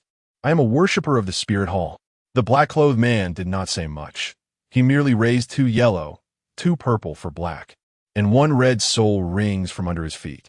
Ordinary people would likely be stunned the next second upon seeing such a soul ring configuration. This was a powerhouse at the titled Douluo level, and judging from the last red 100,000 year soul ring, it was still a top title Douluo. Yi, you have blocked our spirit hall's path. Today, I will take your life on behalf of the spirit hall. The black-clothed man's eyes were filled with intense, killing intent. However, in the face of the threat, Yi appeared very casual. I say, Tang Hao, are you pretending to be your mother from afar? Yi's words directly left Tang Hao stunned. Yes, he is indeed Tang San's father, Haotian Douluo Tang Hao. After hearing from Xiaogang that his son was injured, he immediately rushed over. You see, Tang San is now his hope, and he came here to kill the person who broke his son's arm. However, he was somewhat shocked that Yi could recognize the Haotian hammer at a glance. This shouldn't be possible. The Haotian sect has long since closed its doors and is no longer active on the continent. Yi shouldn't have any reason to know about the Haotian hammer. Originally, Tang Hao planned to frame the spirit hall after killing Yi, but he didn't expect his scheme to be seen through so easily. Moreover, he also didn't expect that a 39th level soul master would speak so boldly in front of a titled Douluo like himself. He increasingly admired Yi, but unfortunately, a glimmer of appreciation flashed in Tang Hao's eyes. If it weren't for the camp issue, he would have liked to get to know the other party. However, the appreciation in his eyes was soon replaced by killing intent. I am the Thunder Douluo of the Spirit Hall, and this is my martial soul, the Thunder Kirin Hammer. Tang hadn't hold back at all when he slandered the Spirit Hall. Whether or not there was a Thunder Douluo in the Spirit Hall, he didn't know. But Tang Hao's tattered black robe was too recognizable. Isn't this the sloppy Douluo Tang Hao? Annoying. The moment Tang Hao made his move, Yi's 50-50 opening ability activated, and his soul power level instantly reached 70. Level 70 wasn't Yi's limit. It was the limit of the purple 50-50 opening. This kid is a bit strange, huh? Tang Hao subconsciously sensed that something was off. As a title Douluo, he couldn't see through this kid's strength. Hammer. Tang Hao knew that he had to end this quickly. In the next second, the Haotian hammer returned to Tang Hao's hand and began to grow larger. Although he was a title Douluo, all 9 of his soul skills were geared towards enhancing his strength. His combat style primarily relied on the Haotian sect's unique skills, such as the chaotic cloak hammer method, the great Sumera hammer, and his 7th soul skill, martial soul avatar. Since he intended to frame the spirit hall, he didn't use his signature skills. As Tang Hao swung down with all his might, the entire ground began to tremble. Boom! In an instant, the earth shook, and before the ground collapsed, a yellow flash could be seen. No way! Tang Hao's perception was going crazy with alarm. The next second, Yi's figure appeared behind Tang Hao. 1 second, real man ability, activate. With Yi's full-powered strike, Tang Hao was sent flying like a meteor. After crashing several hundred meters away, Tang Hao finally came to a stop. How is this possible? How could this kid be so strong? Tang Hao removed his already tattered black robe, revealing his true appearance. His eyes filled with disbelief. The power of that punch was on the level of a title Douluo. You hit the young one, and now the old one is here? Seeing Tang Hao reveal his true form, Yi couldn't help but chuckle. With Tang Hao's intelligence, he definitely couldn't handle these tactics. You know me, and you also know about Tang San. Who exactly are you? Tang Hao slowly stood up, re-evaluating his gaze at Yi. He initially thought this kid was just an ordinary talented soul master. But now he realized something was off. This kid knew too much. The Haotian sect, his title, and his relationship with Tang San. Even the Spirit Hall might not know these things. Thinking of this, he became even more curious about this kid's identity. It is only right to avenge my son. You injure my Tang San, so as his father, I must stand up. Tang Hao snorted coldly, almost writing protecting one's own on his face. Sure enough, your whole family has a strong double standard. Yi chuckled, saying that no wonder they were a family. If I remember correctly, you killed the Spirit Hall's Pope Qian Xuanji back then and were hunted down by Qian Douluo all over the world, living like a stray dog. At that time, you certainly didn't say that, did you? Seeing Tang Hao being so tough, Yi naturally wouldn't let him off easily and directly exposed his sore spot. Qian Douluo, how do you know him? Tang Hao was dumbfounded. How could this kid possibly know Qian Douluo? After he killed Qian Xuanji, he was personally hunted by Qian Douluo, a peak 99th level demigod Douluo, and at that time, he truly was like a rat crossing the street. He never expected this dark history to be revealed. Seeing the situation, Tang Hao didn't pretend anymore. 7th soul skill, martial soul avatar. In the next second, the entire sky turned blood red, and a giant Haotian hammer appeared in the sky. Seeing this scene, Yi also became serious. System, upgrade my 50-50 opening ability.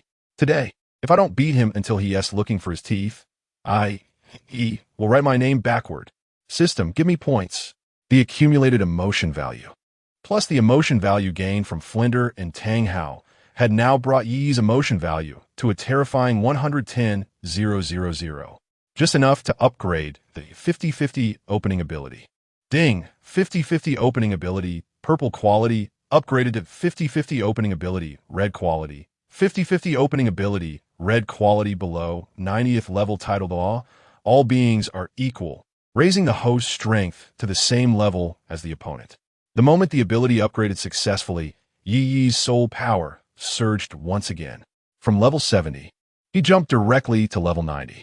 How could this kid's strength surge so much all at once? Feeling the aura emanating from Yi, Tang Hao was completely shocked. Chapter 49. The third power, Susanoo crushes Tang Hao. Wait, what's going on with this kid? Why is he bursting out like this?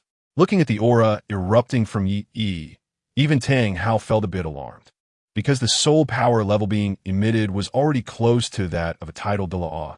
What does this mean? A title Douluo barely over his teens. Others say that Tang Hao is the youngest title Douluo on the continent, but today that title is probably going to change hands.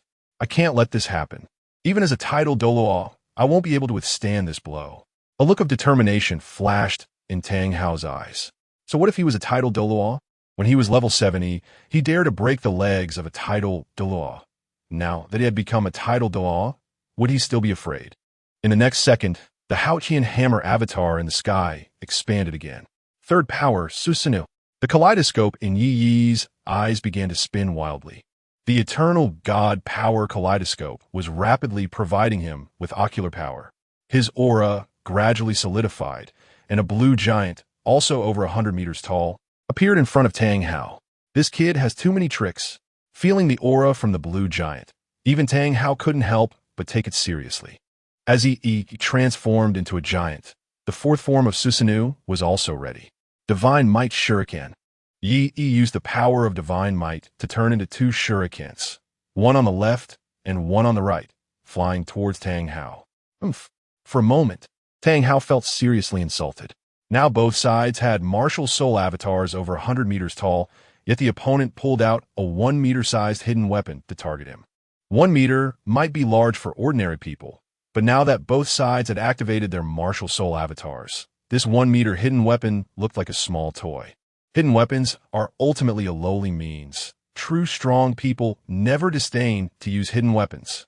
Tang Hao exerted all his strength, swinging the Haoyan hammer with a force like 1,000 pounds towards Yi, completely disregarding the tiny hidden weapon. However, it seemed he had underestimated the Divine Might Shuriken before him. You should know that this is not an ordinary shuriken. It is a shuriken imbued with divine power from a poem by Wang Wei. In just a moment of contact, Tang Hao's proud Haoyan hammer martial soul was split in half by the shuriken. Almost 100 meters of the Haoyan hammer was thus severed. How could this be possible? Tang Hao exclaimed. His martial soul, even the old man Qian Daolu wouldn't dare say, could be shattered in one blow. How could it be torn apart by a mere concealed weapon? This is absolutely impossible. What kind of technique is this? Tang Hao began to question his life. He had traveled across the continent in his youth, but he had never seen the techniques that Yi used. It should be noted that Yi is only in his early teens. How could he possibly understand so much? In an instant, Tang Hao thought of something. There is only one explanation, that Yi is a person chosen by the gods. There is no other explanation. We have no deep grudges. How about we both step back today? With this thought, Tang Hao decided to take a step back. After all, he was not at his peak now. Tang Hao, I think you've been slacking for too long and your brain has gone bad. Hearing such childish words from someone as grown up as Tang Hao, even Yi couldn't bear it. Don't agree? Before Tang Hao could react, Yi manipulated the Susanoo to conjure a bow and arrow. With the weapon, Yi's combat power soared again, and this was not even the complete form of Susanoo. The ultimate form of Susanoo is to use Susanoo as a container for the tailed beast chakra, merging the chakra into a human form, perfectly combining the power of the tailed beast and Susanoo. Although this world does not have tailed beasts, it has soul beasts that are 100,000 years old. A 100,000-year soul beast can serve as a substitute in this regard. However, there are currently no conditions for that. Damn! The moment Tang Hao saw Yi conjure a giant bow and arrow, he felt something was wrong. A killing intent had just locked onto him. Without any hesitation, Tang Hao quickly retreated behind a small mountain, hoping to use it to block the incoming attack. However, he clearly underestimated the power of the divine shuriken. The moment the divine arrow was shot, any object blocking the arrow entered a state of phasing. Boom! The next second, a violent explosion flattened the entire small mountain. Ding! Emotional value from Tang Hao. 30,242. As the small mountain was leveled, Tang Hao's voice was no longer heard. In ancient times, there was Han Pao Pao, and today there is Tang Pao Pao. Yi slowly released his Susanoo state. After Tang Hao fled, his own soul power found it difficult to sustain the Susanoo. This level of Susanoo could drain his soul power in minutes. Fortunately, with the 50-50 title, his soul power was inexhaustible. However, did he think he could hide away? Yi's gaze turned in one direction. He was someone who repays grudges. Since Tang Hao had fled, naturally someone would bear the burden for him. Of course, this person was not Tang San, because Tang San couldn't escape. The next second, Yi changed direction and moved toward the Holy Soul Village. On the other side, Shrek Academy. Tang Hao entered the office of the dean, clutching his bloody chest. Your Highness Haoyan. Flinder was dumbfounded. He had just been sleeping when a stench of blood wafted in. Then he saw an unbelievable scene. The Haoyan Douluo's chest was pierced, blood gushing, running all the way to him. I want to take little San away. Without any hesitation, Tang Hao directly told Flinder. He clearly knew that if he ran away, he would definitely focus his target on Little San. After all, Little San was his only concern in this world. Your Highness Hao Ian, what happened? Who did this to you? Flinder was bewildered, but Tang Hao didn't have time to say much to Flinder. He was just here to inform him. The next second, he flew towards the dormitory where Tang San was staying, leaving Flinder in a daze. He didn't know whether to lie down and continue sleeping or to follow. On the other side, Yi used divine power and flash to hurry along, quickly arriving near the back mountain of Holy Soul Village. I remember that Tang San's mother's seed should be planted in the back mountain. He did not forget that Ain had finally turned into a seed planted in the back mountain of Holy Soul Village. Chapter 50, Madam.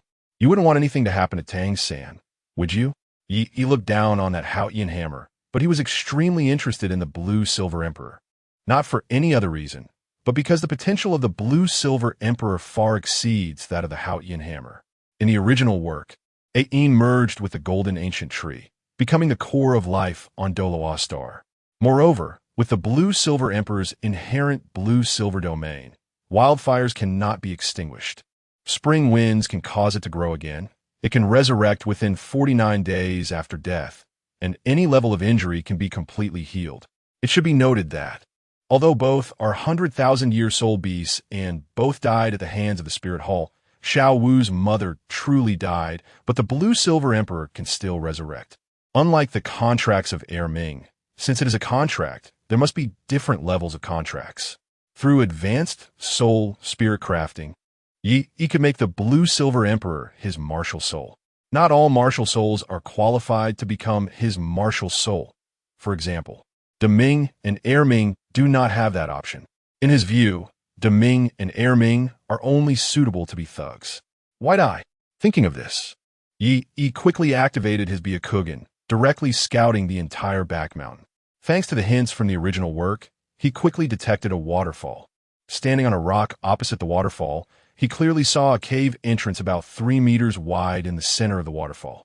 Flash! With a flash of yellow light, Yi directly entered the cave. Sure enough, as Yi guessed, Tang Hao did not choose to return here. This was normal. After all, Tang Hao thought that what he was doing was completely unknown, and even his own son Tang San did not know there was a cave here, let alone an outsider like Yi. Unfortunately, Yi was a wall hanger. Walking into the cave, even though the surroundings were dim, it did not obstruct Yi's vision. Soon he arrived in a stone chamber. The entire stone chamber was quite empty, with no furnishings. But Yi immediately noticed a small mound in the center of the stone chamber. A slender blue-silver grass was gently swaying. From the outside, this blue-silver grass looked no different from the ordinary blue-silver grass outside, except that the fine lines on this blue-silver grass were golden yellow. This is also why Tang Hao did not disguise it at all, because no matter who entered, even if a titled Douluo came, they would not discover anything unusual. It looked like an ordinary blue-silver grass. However, alas, he was a wall hanger. He slowly approached the blue-silver grass and carefully touched its leaves. The blue-silver grass shyly swayed a bit. Yi was unsure if the current blue-silver emperor still had a soul, so he took out a soul spirit contract, wanting to have the blue-silver emperor sign it. Unfortunately, it was of no use. The soul spirit contract requires the other party's inner agreement to be successfully signed. Forcing the blue-silver emperor's leaves to stamp their handprint like Yi did was completely useless. Moreover, since he did not understand the language of plants, he had no way to communicate with the other party. Madam, this is quite difficult for me. However, fortunately, Yi had a system.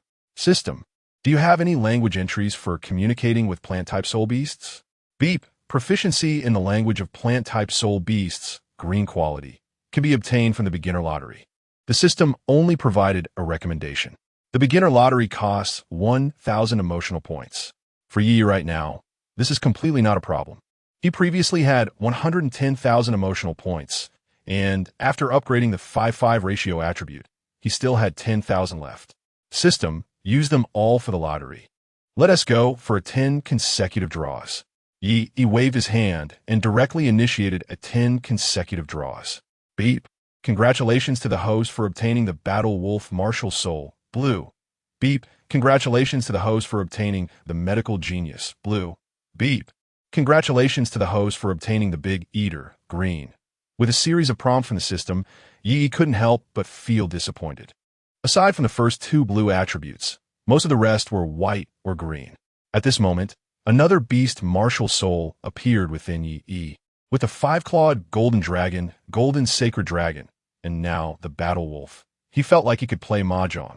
However, the one most pleased was, of course, the golden sacred dragon. Before the battle wolf appeared, it held the lowest status among the martial souls. Now, with the sudden emergence of the battle wolf martial soul, it instantly replaced its position at the bottom. However, before he could be happy for too long, Yi spoke up. Five-clawed golden dragon, devour it. Without any hesitation, Yi ordered the five-clawed golden dragon to swallow the battle wolf martial soul. There was no choice. The quality of the martial soul was too low, and it did not even possess its own consciousness like the golden sacred dragon. In other words, it was just an ordinary battle wolf martial soul. It didn't provide much help to Yi. As the five-clawed golden dragon successfully devoured the battle wolf martial soul, its second martial soul began to condense, and it immediately manifested a 10,000-year black soul ring. However, this black soul ring did not grant Yi any soul skills. Instead, it condensed the true dragon bloodline, enhancing physical strength. Each additional soul ring significantly improved Yi's physical attributes. For Yi, he actually didn't lack offensive means. It was the extreme numerical enhancement like that of the five-clawed golden dragon that he needed the most. There was no need for any operation, just pure numerical crushing. Next, there were two more draws. If he didn't get beep, congratulations to the host for obtaining proficiency in the language of plant-type soul beasts. Green. Unexpectedly, the system actually gave Yi what he wanted, proficiency in the language of plant-type soul beasts. Yi hadn't even held much hope originally. He suspected that the system had definitely tampered with the results. Otherwise, his luck wouldn't be this good. The entries in the beginner lottery were not just thousands, but tens of thousands. How could he possibly get such a good draw? Beep. Congratulations to the host for obtaining the Seraphim Gabriel Martial Soul. Red Precious. Seraphim Gabriel. Angel-type Martial Soul. Leader of angels, responsible for saving all beings, judging evil, and bringing back fallen angels. In the next moment, a red flash appeared. A red entry? Yi did not expect that this originally unremarkable beginner lottery could actually yield a red entry, and it was an angel-type entry. However, he did not have time to care about this angel martial soul for the moment. After all, it wasn't safe here. After obtaining proficiency in the language of plant-type martial souls, he immediately communicated with the Blue-Silver Emperor. Madam, let us sign this contract. I don't know you. Yi was surprised to find that he actually understood the words spoken by the Blue-Silver Emperor. However, this Blue-Silver Emperor had no memories. Still, he tried, Madam. I am your son's friend. I believe you wouldn't want anything to happen to your son at school, right? Sure enough, upon hearing this, the Blue-Silver Emperor paused for a moment. Son, although it had no memories, there seemed to be some connection in the depths of its being. Then, the Blue-Silver Emperor shook its leaves and left a mark on the contract prepared by Yi. The contract was formed. The promise breaker digressed. Chapter 51.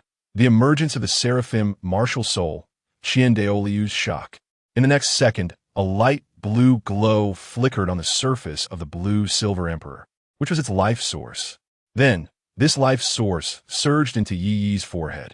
Although the Blue-Silver Emperor had died once, its life source was still incredibly powerful. If an ordinary Soul Emperor were here, they would likely perish within 3 seconds. Fortunately, under the nourishment of the five-clawed golden dragon, Yi's physical quality and mental power had already reached their peak, and integrating a Blue-Silver Emperor was completely not a problem. In the next moment, the light was fully integrated by Yi. On Yi's sword martial soul, the fourth golden light pattern, a blood-red ring, slowly emerged. This time, unlike when he fused with Air Ming, because it was the life source of the Blue-Silver Emperor that was integrated, the demon-suppressing sword received an epic level upgrade. If before, the demon-suppressing sword merely bore the name, this time, after absorbing the life source of the Blue-Silver Emperor, it had entered the category of top-tier weapon souls. At the same time, Yi also successfully mastered all the abilities of the Blue-Silver Emperor, including the Blue-Silver Domain, though due to lacking the right leg bone of the Blue-Silver Emperor, some abilities could not be fully mastered.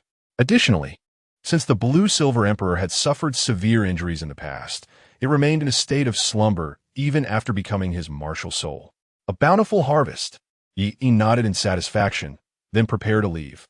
However, at a critical moment, Yi paused. The reason was that he remembered Tang, Hao's sneak attack on him using the title of the Spirit Hall. As the saying goes, returning the favor in kind.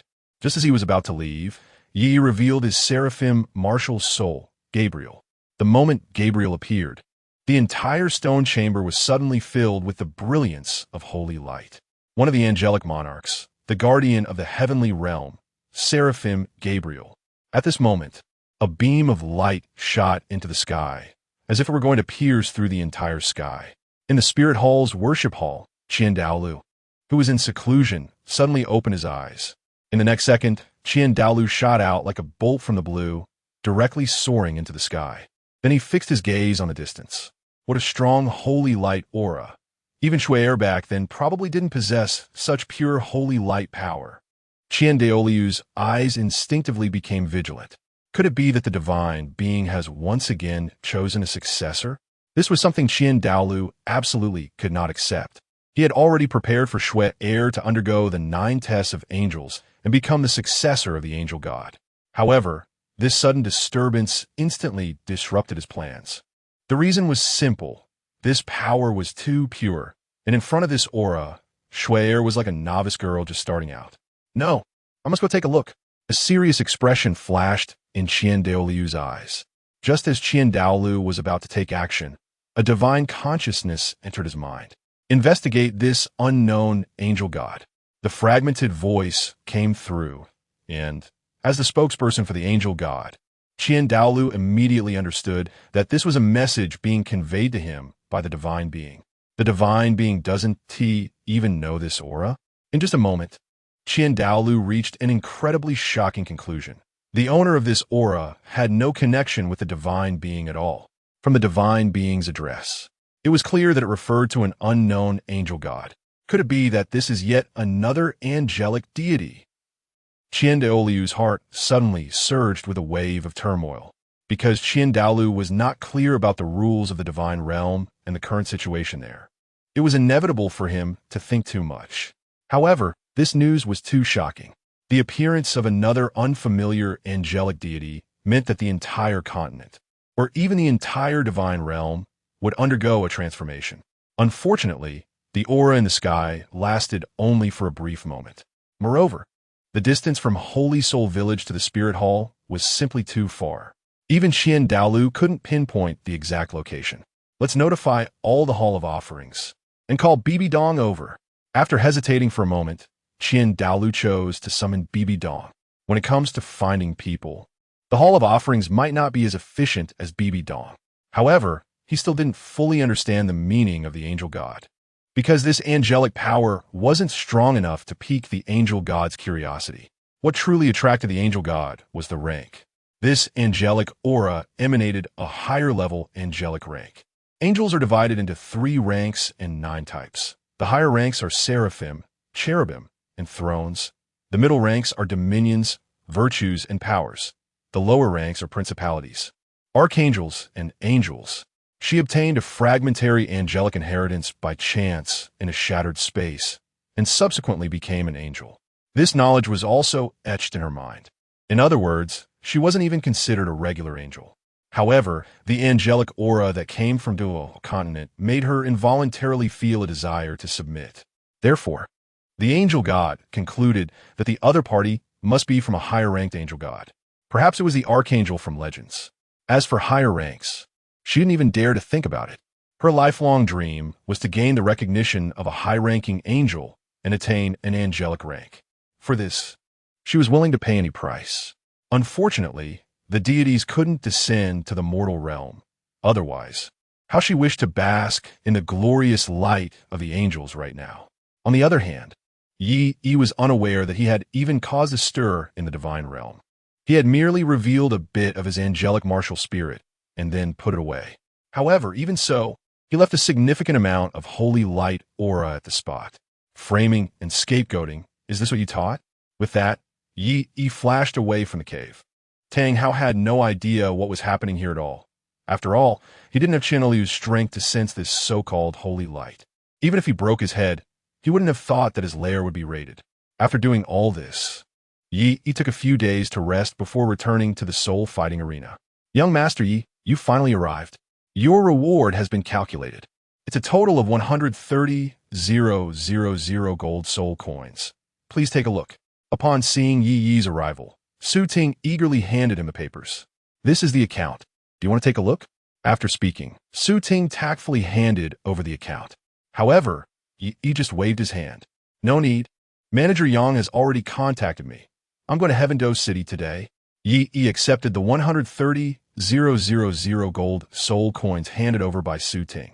Of course, the 130,000 gold soul coins were definitely put into the soul guide device. By the way, young Master Yi, I've already sent the news about you Xiaogang to various newspapers. I believe it won't be long before he becomes famous throughout the Heaven Empire. Chapter 52. The targeting of the 4 elemental academies, Shrek Academy on the brink of bankruptcy. The next day, Yi followed Manager Yang, who came to pick him up, to Heaven City. However, this was quite unfortunate for Douluo. He had traveled a long way from Heaven City to Soto City to find Yi. But no one expected that Yi would turn around and go to Heaven City. Didn't that mean his trip was in vain? If we're to speak about the most significant impact, it would undoubtedly be the remarks made by Yu Xiaogang.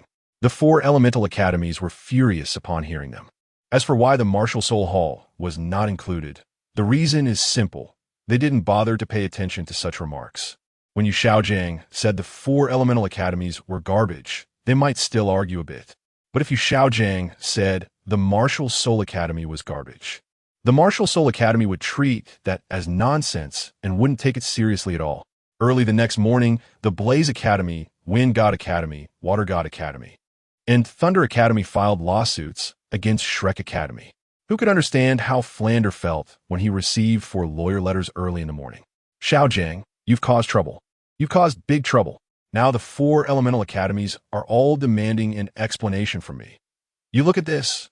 Flander helplessly handed the letters from the 4 elemental academies to Yu Xiaogang.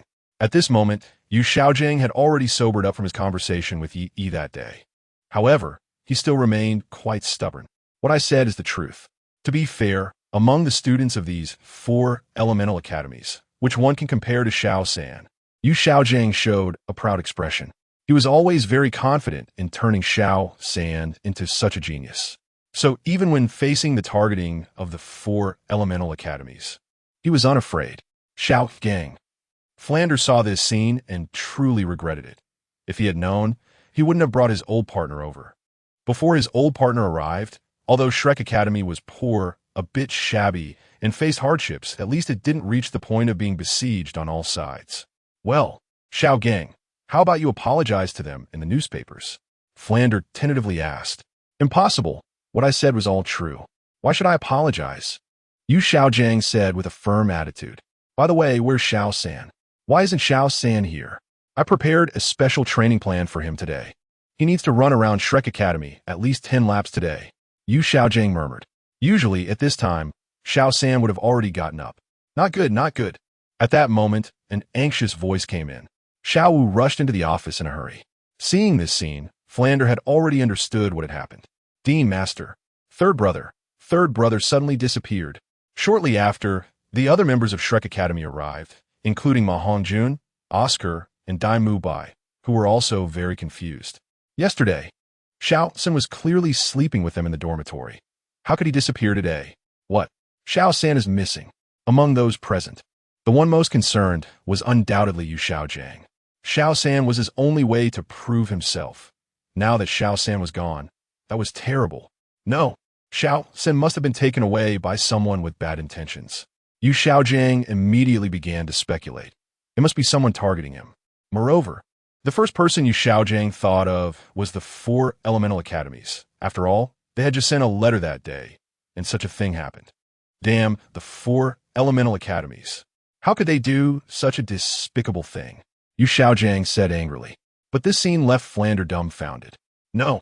What does this matter have to do with the 4 elemental academies? Yesterday, it was the Hao-Yi and Douluo who personally came to find him. That must be a misunderstanding. It's also possible that Xiao San planned to leave on his own. This could also be the case. Flander explained tactfully.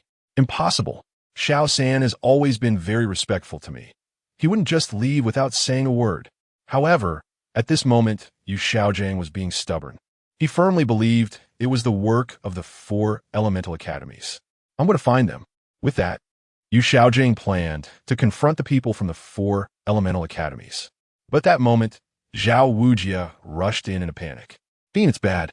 The farmers who rented us the land are coming to us, saying they no longer plan to rent the land to us and want us to move out. Zhao Wujin said with a worried expression. Today, I don't know what's wrong. It's just not a peaceful morning. Move out? What's going on here? Flander was already anxious to the point of tears. What on earth is going on? They've been renting here for so long. Why do they want to take it back? If they took it back, where would they find such a cheap and good place again? I'm not sure, but I heard that someone from the Blaze Academy has come. Zhao Wujin didn't say it outright, but anyone with common sense could guess. My God, what on earth is happening? Flander really felt like dying. They clearly couldn't afford to provoke the Blaze Academy. A series of targeted attacks even made Flander feel like he wanted to sell the academy. But at this point in time, he probably wouldn't be able to find anyone to take over. On the other side, Tang San was still confused. He woke up early in the morning to find himself not in the dormitory, but in a shabby room. Suddenly, Tang San stood up. He quickly pulled out a hidden weapon and instinctively shot it toward the shadow. Tang Hao would never have expected that the first thing his son would do upon waking up was to shoot at him. Fortunately, with Tang Hao's tidal Douluo strength, a small hidden weapon didn't even scratch his skin. Father! After realizing it was his father, Tang San was momentarily dumbfounded. How could it be his father?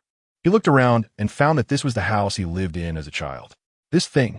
Tang Hao didn't look at Tang San, but slowly took the hidden weapon Tang San had shot. This thing seemed to have been made by his son. However, his son had grown up beside him, and after entrusting him to the master, he had gone to see him from time to time. When did his son create these things? Father, I didn't know it was you. Tang San had too many questions upon seeing his father. But Tang Hao only had a few words. I will take you to see your mother later. Just one sentence sent Tang San's heart into turmoil. Mother? Where did he get a mother? At this moment, Tang San was filled with too many questions. Why did his father bring him here? And why did his father look so disheveled, with a strong smell of blood? What was going on with the mother his father mentioned? For a moment, Tang San was overwhelmed with confusion. Chapter 53, Double Standards Tang San, Online Teaching. Inside the cave behind the waterfall, Tang Hao slowly led Tang San here. Along the way, he had already told Tang San about the recent events, including his feud with Yi and the matter regarding Tang San's mother. Hearing this, Tang San's heart was already in turmoil. His father was actually the legendary title Douluo. Moreover, his father had actually been defeated by Yi and had been chased all over the place. Is this still the Douluo continent? How come he hadn't understood this? If he guessed correctly, Yi was still a sole sovereign, right? A sole sovereign was actually chasing his title Douluo father around. For a moment, Tang San had to start doubting the worth of his father's title Douluo status. Could it be that his father was just an ordinary title Douluo, as mentioned in legends? He had always heard the master say that the fusion skill of dragon and snake could contend with an ordinary title Douluo. It turned out that his father was just an ordinary title Douluo. After hearing this news, Tang San's heart was filled with mixed feelings. Dad, I think he wouldn't care about me. Tang San hesitated and slowly spoke. What do you know? I have already formed a deep enmity with Yi. If he discovers your dual martial soul identity, he will definitely not let you go. Tang Hao said decisively. Little San has a dual martial soul with enormous potential. And if discovered by Yi, the other party would definitely take action, seeing that his father was still in the dark. Tang San couldn't help but show a self-deprecating smile. Father, is it possible that Yi wants to kill me like squashing an ant? Tang San knew Yi too well. With Yi's strength, if he wanted to kill him, he wouldn't have to consider all the other factors. Because, in front of Yi, he was like an ant. How could that be? You are a dual martial soul. Do you know the importance of a dual martial soul? Tang Hao thought that the master had made little San foolish. How could he say such nonsense? Father, I forgot to tell you, Yi has 3 martial souls. Tang San could only smile bitterly and then told his father about what he saw in the soul arena. 3 martial souls? Tang Hao was instantly dumbfounded. How could there be 3 martial souls?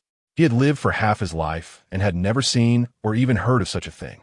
He admitted that Yi might have some strength, but it was absolutely impossible for him to have 3 martial souls. Wasn't Yi's martial soul that strange eye of his? Thinking back to the strange eye Yi had during their battle, it was too bizarre. Tang Hao had been through countless battles, being chased by the spirit hall all over the continent, and had never seen such a technique. It was similar to a martial soul true form, but had significant differences. Forget it, let's go see your mother first. Saying this, Tang Hao led Tang San into the cave behind the waterfall and then brought him to the stone chamber. Out of guilt, Tang Hao couldn't face Ayin at all. He could only point at the dirt mound and turned away with a face full of disappointment. That is your mother. Huh? Hearing this, Tang San was dumbfounded. Although his father had told him that his mother was a soul beast that transformed into a human, his father had never said that his mother was a dirt mound. By the way, he had learned for several years from the master, and it was the first time he heard that a dirt mound could also be considered a soul beast. Mother. Hearing this, Tang San couldn't hold back his tears and knelt down. Seeing this scene, Tang Hao was incredibly gratified. Indeed, the child had grown up. Wait, why is my son kneeling before a dirt mound? Where's my wife? My God, my wife is gone. In a panic, Tang Hao hurriedly rushed to the dirt mound and began to dig without hesitation. This scene scared Tang San.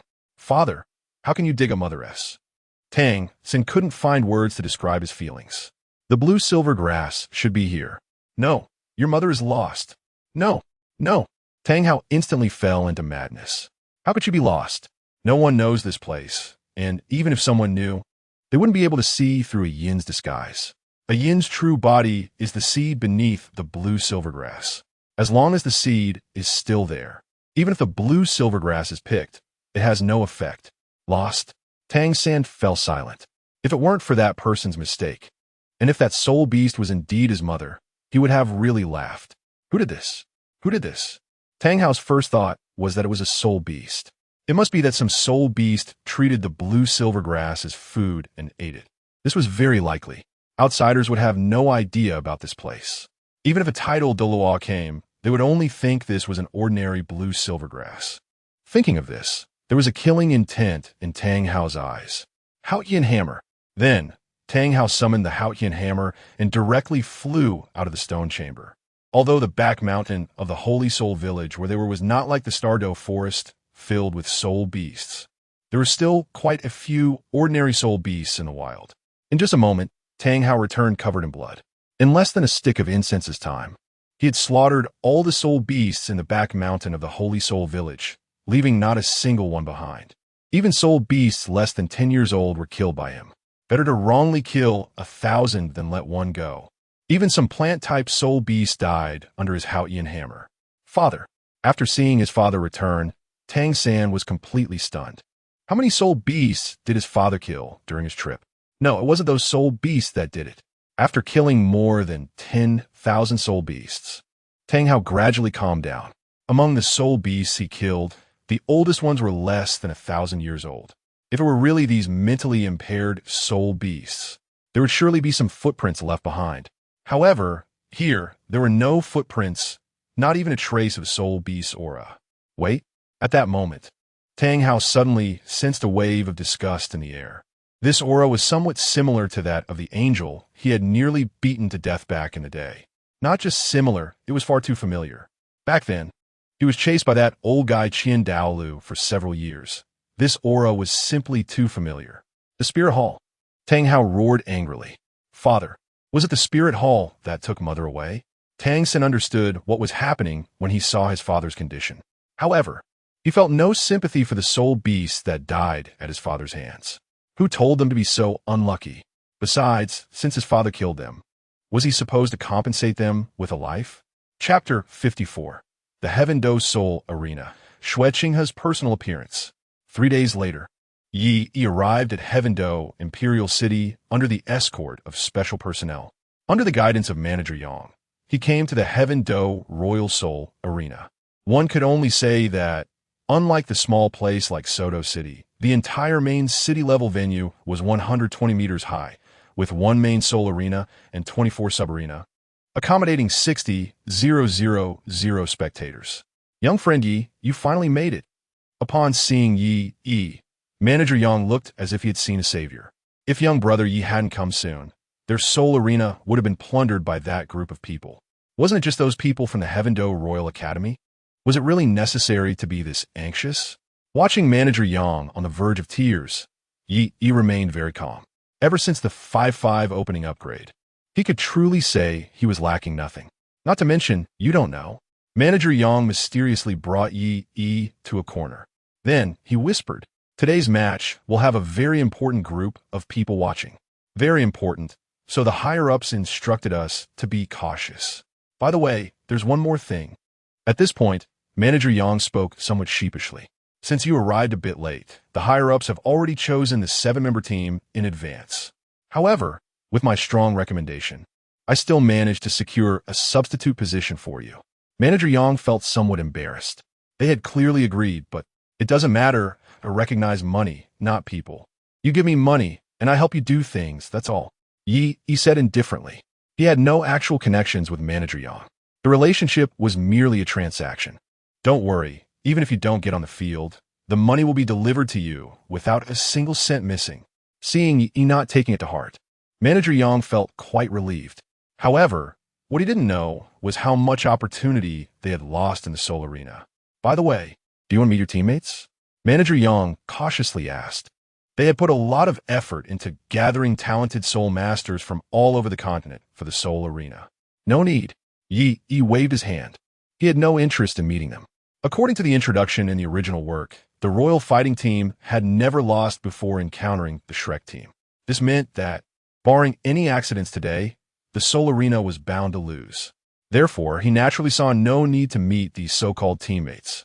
"Manager Yang, is this the talented Soul Master you mentioned?"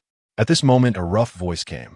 Then, several 7 differently dressed individuals slowly walked out from backstage. The atmosphere between the two parties instantly fell off. "Well, Yi, let me introduce you. These are the 7 members of the fighting team. This one is. I'm not interested in such early dead people, nor do I want to know their names."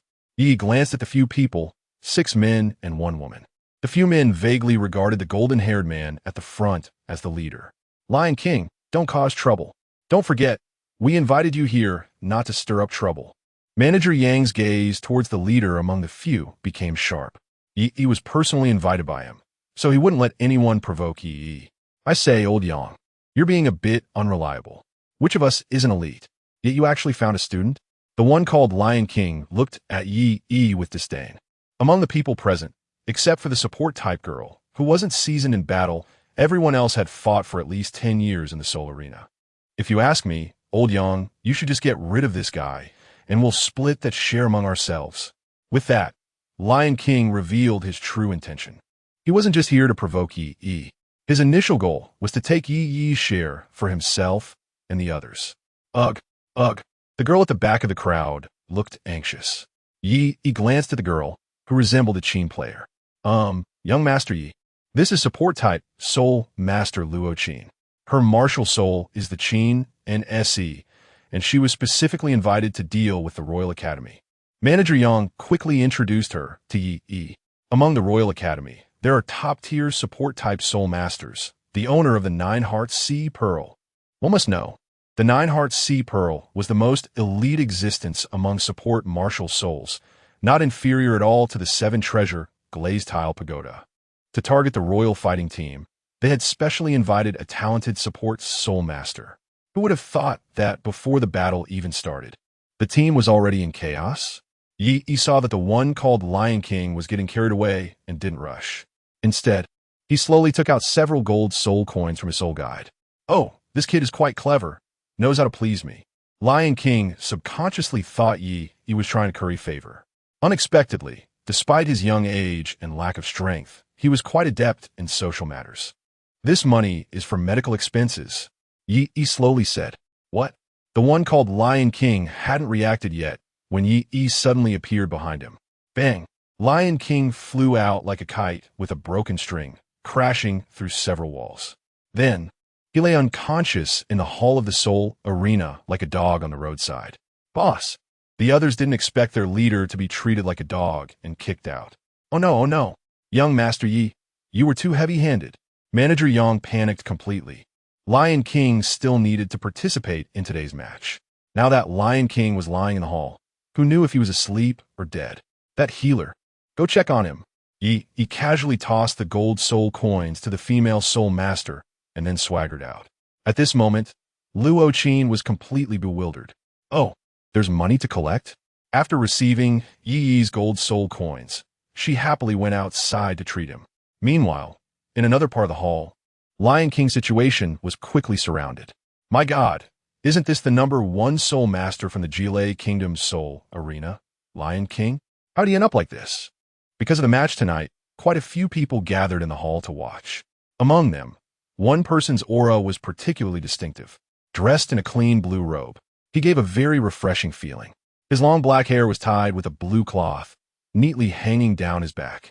Although his attire was very ordinary, he possessed a special aura. Moreover, the person following him was none other than Ning Fengji, the leader of the 7-treasure glazed tile school, and one of the 2 titled Douluos of the school, Douluo. Chapter 55, Royal Fight Team versus Soul Fight Team. That person must be the one invited by the Tiando Soul Arena, right? Xue Qinghe looked at the Lion King that Yi had summoned, a hint of curiosity in his eyes. Yes, Your Highness, tonight is the match between the Royal Fight Team and the Soul Fight Team. This Lion King is the captain of the Soul Fight Team. Ning Fengji was very familiar with this match. They had come with Xue Qinghe this time to assess the achievements of the people from the Royal Fight Academy. It wasn't just Shrek Academy that was concerned about the elite competition of high-level Soul Master Academies across the continent. I'm quite interested in the person who defeated the Lion King. Qianrenxue, disguised as Xue Qinghe, showed great interest. Ning Fengji didn't doubt it, thinking that Xue Qinghe had developed an admiration for talent. Soon, they saw Yi slowly walking out of the room. Is it this kid? Douluo found it hard to believe. He had heard about this Lion King, a level 43 Soul Master. Not to mention here, even among the people from the Tiando Royal Academy, there wasn't anyone who could surpass him in soul power. It seems very likely. Ning Fengji looked at the person coming out of the room, and from the expressions of the others looking at him, he could guess a few things. By the way, will he participate in tonight's match? I really want to see what kind of helper the Soul Fight Arena has brought. Ning Fengji said calmly, Your Highness. At that moment, Ning Fengji called out a few times to Xue Qinghe. However, Xue Qinghe's gaze was fixated on Yi, seemingly unable to look away. Your Highness. What did you say? Qianrenxue suddenly realized she was acting a bit strangely and quickly turned her head. I was just curious, she quickly explained. Understood. Ning Fengji didn't suspect much. After all, with 2 big men, besides admiration, could there be any other thoughts? It seems that tonight's match will be exceptionally exciting. Everyone believed that Yi would participate in a match tonight. Otherwise, with just those few Lion Kings, they wouldn't stand a chance at all. It's not that they underestimated the opponent. The Lion King reached level 40 at the age of 40. But the people from the Royal Fight Academy were already close to level 40 by the age of 20. Anyone with discernment could tell who the real genius was. Let's wait and see. Qianrenxue smiled lightly, but deep down, she was also quite puzzled. For some reason, that person had always given her a very familiar feeling. And within that familiarity was a hint of authority. It wasn't the authority of high soul power over low soul power soul masters, but rather an innate sense of superiority that even facing her grandfather wouldn't evoke. But who could have a status more noble than hers? Could it be that she was also a possessor of the 6-winged angel martial soul? A sudden feeling emerged in Qianrenxue's heart. Impossible. She quickly denied this thought, because the 6-winged angel martial soul was not an ordinary martial soul. It could only be obtained through inheritance from the angel lineage. At this moment, Qianrenxue could only suppress all her doubts and wait for the match to begin to verify everything. On the other side, Yi, who had just left, was chased by Luo Qin. Luo Qin gestured, but unfortunately, Yi didn't understand at all. If you want to say something, write it down. He could only take out a piece of paper and a pen from his soul guide and hand it to her. He initially thought she just looked similar to the musician, but didn't he expect her to communicate this way as well? Can you participate in tonight's match? Luo Qin wrote down what she wanted to say. Her expression was somewhat hopeful. As a support-type soul master, who wouldn't want to assist a powerful soul master? Compared to those big brutes, she had more confidence in Yi, who was around her age. After what happened today, those people will definitely not protect me during the match. Luo Qin continued to explain on the paper. The few people led by the Lion King originally looked down on her due to their seniority and kept thinking about kicking her out. But now that she urgently needed money, she naturally couldn't agree. I want to participate, I will participate. If I don't want to, I won't. No one can force me to do what I don't want to do. Regarding Luo Qin's request, Yi said lightly. He wasn't one of those ancient Roman gladiators who fought in the arena just to please the audience. If he wanted to participate, no one could stop him. If he didn't want to participate, no one could persuade him. Then can I ask you for a favor? During the match, if I'm about to get hurt, can you help me out? You know, medical expenses are very high. Luo Qin explained on the paper. I can offer you a reward. In this match, regardless of winning or losing, the Soul Fight Arena will reward everyone with 10,000 gold soul coins. I can give up half of it. Luo Qin looked at Yi with eager eyes, fearing that he would refuse. So afraid of death? Besides, can't you heal yourself as a support? Yi was intrigued. This Luo Qin couldn't be a Soraka, healing teammates with her own blood. A healer cannot heal themselves. My healing soul skill consumes too much. Sometimes, it takes 80 soul power to heal 40 health points. Luo Qin lowered her head, feeling quite embarrassed. Her healing capacity seemed a bit meager. That's quite low. Yi almost laughed at this silly healer. Since you can make me laugh, I agree. Yi shook his head with a smile. Really? Thank you so much. Luo Qin wrote excitedly upon hearing this. She then left in high spirits. Seeing this, Yi didn't plan to leave either, but headed to the substitute bench. Not long after, the match was about to start. Although Luo Qin's healing amount was lacking, she still managed to bring the Lion King back from unconsciousness. Next, let us welcome the members of both teams. Captain of the Royal Fight Team, the outstanding young generation of the Blue Lightning Tyrant Dragon family, Yu Tianheng. As the match commenced, under the colorful lights, the Royal Fight Team made their entrance. Wow, is this the strongest of the younger generation of the Blue Lightning Tyrant Dragon? So handsome. Yu Tianheng, I want to have your babies. Yu Tianheng's handsome face was quite popular in the soul fight arena, especially among the wealthy ladies. One by one, they favored someone like Yu Tianheng. Next to appear was the vice captain of the Royal Fight Team, Douluo Yan. At this moment, in the audience, Ning Fengji seemed to have noticed something. Your Highness, the person you were interested in seems not to be on stage. Ning Fengji said, with some surprise. Not only that, but even the little girl from the Royal Fight Team didn't appear. On the Royal Fight Team side, they had placed Yi Lingling on the substitute bench. Chapter 56. Xue Qinghe's Curiosity. Soul Fight Arena raises the stakes again. Soul Fight Arena, substitute bench. Yi Lingling appeared to be in her early 20s, with a slim figure. Dressed in black, her face covered by a black veil, and a waterfall of blue hair cascading down her back. She had a pair of extremely beautiful big eyes, the same color as her hair, with clear and pure pupils that showed no impurities. Her long eyelashes curved slightly, and when she blinked, it was as if they could speak. She noticed Yi, who was also a substitute like herself, and developed a great interest in him. There is no other reason. It is just that Yi's unique temperament stands out among the crowd of supporting characters. Among the members of the Fighting Soul team, except for the female Soul Master, the rest all look rather unimpressive. Yi, on the other hand, seems to be like a lotus flower that emerges from the mud untainted. With his sleek black hair, deep-set eyes, and striking black pupils, he looks distinctly different from most people in the Heaven Do Empire. Thinking of this, Yi Lingling mustered her courage and slowly approached. You must be the substitute for the Fighting Soul team. Although it was a greeting, Yi Lingling's tone clearly conveyed her excitement. Aren't you also a substitute? Why are you so happy? Yi merely glanced at her and recognized her as Yi Lingling, the owner of the Nine-Heart Sea Buttercup Martial Soul. We are both substitutes, so we should have common topics to talk about. By the way, I haven't asked your name yet. Yi Lingling inquired curiously. Yi. After saying that, Yi didn't pay much attention to the match on the field, as there was no suspense at all. The strongest member of the Fighting Soul team couldn't withstand a casual strike. With such strength, how could they compete against the Imperial fighting team? The match between the two sides had just begun. The Lion King cast a disdainful glance at the young Yu Qianheng, who was barely in his 20s. Kid, I advise you to just walk down. Don't embarrass yourself in front of these little brats. What the hell? How dare you speak to our captain like that? You must be asking for death. Yu Qianheng didn't say a word, but his teammates couldn't hold back. The defensive soul master from the Imperial fighting team, sure, M.O., couldn't help but curse when he saw someone daring to speak to his captain like that. A 40-year-old soul master really thinks he has something. Upon hearing this, the Lion King's eyes instantly turned sharp. Arrogant. Fourth soul skill, Rage of the Wild Lion. The Lion King immediately conjured a lion-shaped phantom around him, looking quite powerful.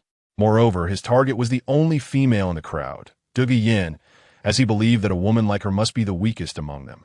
Arrogance requires capability, and I just happen to have it. Second soul skill, Thunderbolt. Yu Qianheng unleashed countless serpentine lightning bolts that surged around his body, transforming into numerous arrows of lightning that flashed out in all directions. Trash. Yi could only evaluate this scene with 2 words. The Fighting Soul team had been formed for quite some time. Did these people not conduct any investigation? It turned out that the Fighting Soul Arena was just a ragtag group.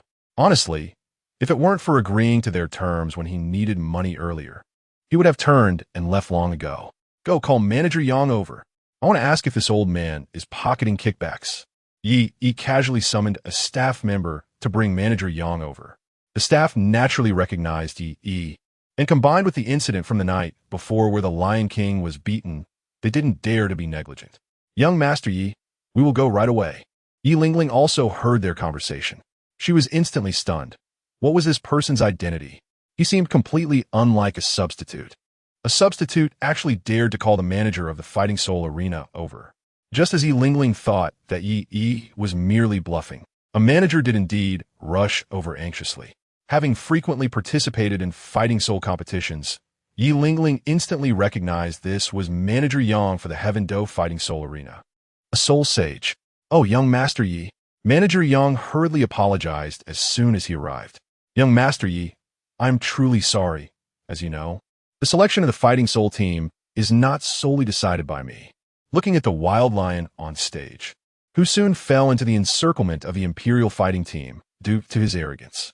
Douluo's released by Phosphor Snake quickly formed an area that separated the members of the Fighting Soul team. Your Highness, this is the granddaughter of the poisoned Douluo. Douluo, serving as the vice-captain in the Imperial fighting team. At this moment, Ning Fengji was explaining in detail to Shrek Academy. If it were an ordinary person, he wouldn't bother introducing them, but Douluo had a titled Douluo grandfather. Shrek Academy appeared quite indifferent, seemingly uninterested in the other party. All her attention was focused on Yi, curious as to why he hadn't taken the stage yet. If he went up now, the Fighting Soul team would still have some fighting strength. If they waited a bit longer, they would likely start losing members. Ning Fengji understood the situation instantly upon seeing this. If your Highness is really interested, you could try to recruit her. I believe with your Highness's name, she won't refuse. Ning Fengji suggested. It's not that easy. She doesn't seem like an easy person to get along with. Shrek Academy shook her head. His title as the Crown Prince probably wouldn't attract her. As for money, she likely didn't care much about that either. Your Highness can use other methods. They say heroes deserve beautiful women. Your Highness could approach it from this angle. At this moment, Ning Fengji kindly offered his suggestion. However, he was unaware that this person was Yi from his daughter's letter. Otherwise, he would never have thought of such a suggestion. Forget it.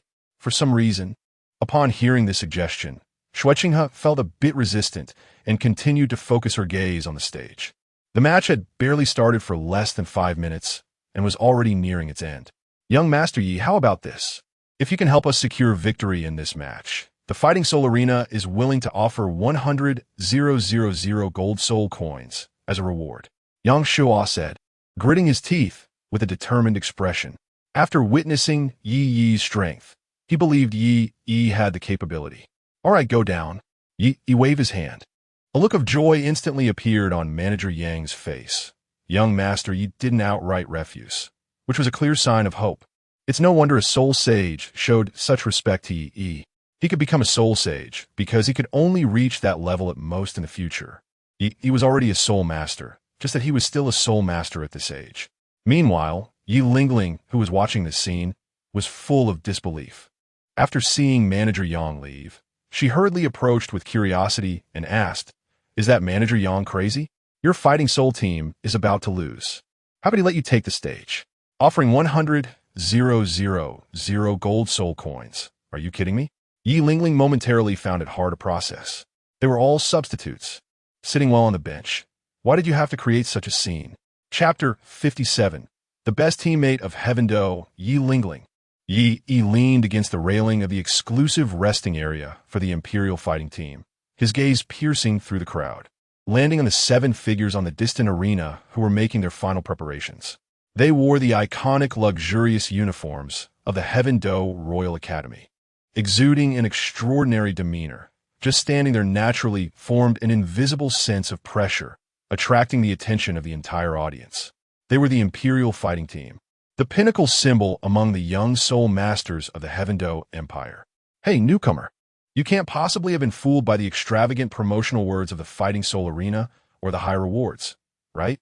Yi Lingling was currently staring intently at Yi with her tranquil eyes, her delicate brows slightly furrowed, revealing a hint of barely perceptible anxiety. Yi withdrew his gaze and turned to look at her. Yi Lingling was known for being quiet and introverted in the team, like a mimosa growing alone. It was rare for her to take the initiative to speak, especially with such emotion. Seeing that he seemed unaware of the situation, Yi Lingling's tone grew more urgent, even carrying a hint of frustration. Her voice lowered but clear. "I'm telling you, pay attention. Those 7 people on stage, the Imperial fighting team, they are not just an ordinary academy team. They're virtually a gathering of the top talents among the young soul masters of the entire Heaven Do Empire. Each of them is a rare gem. It's too risky for a newcomer like you to be their opponent here." As a member of the Imperial battle team, Yi Lingling naturally understands their purpose. They aim to hone their practical combat experience through battles in the soul arena. Thus, they treat almost every match as a life-and-death struggle. If Yi was truly tricked into the arena, it would be disastrous. She pointed to the tallest figure in the center of the arena, her tone carrying a weight of almost reverence. "Do you see that leader? Yu Qianheng." Yi's gaze followed her, focusing again on Yu Qianheng. The young man was tall, with a resolute face and deep blue hair, standing upright, as if infused with the power of thunder. Even from a distance, one could sense the surging and domineering soul power within him, with a hint of dragon's roar echoing in his soul energy. "Yu Tianheng." Yi Lingling's voice took on a legendary tone. The patriarch of the Blue Lightning Tyrant Dragon family, the grandson of the titled Duo Yu Engine. He inherits the pure bloodline of the world's #1 beast martial soul, the Blue Lightning Tyrant Dragon. She paused, seemingly allowing Yi to digest this heavy information. His talent is recognized as outstanding among the younger generation of the Blue Lightning Tyrant Dragon family. He is seen as the most likely candidate to take over the family and become the next patriarch. Yi understood this well. He knew Yu Tianheng's background better than anyone else. This future leader of the Blue Lightning Tyrant Dragon family is an extraordinarily unique individual within the family. The Blue Lightning Tyrant Dragon family has always been known for its closed-off nature and internal training, with core disciples undergoing the strictest training in family secret locations. Only Yu Qianheng, the patriarch's eldest grandson, chose a completely different path by joining the Tiando Royal Academy, representing the Imperial family. This decision caused quite a stir within the family at the time, but also proved his strong confidence and ambition to pursue a higher stage. He does not need the family's greenhouse. He wants to sharpen his edge in a broader world. In the fiercely competitive Tiando Royal Academy, Yu Qianheng stood out with his absolute strength, becoming the captain of the Silver Soul badge rank team, the Imperial Battle Team. Every member under his command is a carefully selected, exceptionally talented student from the Academy.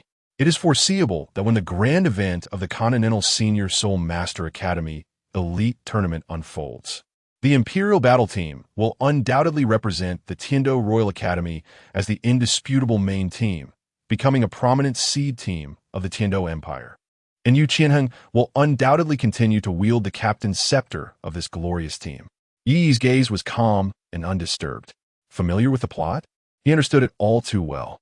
The brilliance and future trajectory of Yu Tianheng were as clear as the palm of his hand. However, knowing was one thing. Since he dared to accept this challenge and stand against the Imperial Battle Team, he naturally had his own support and absolute confidence.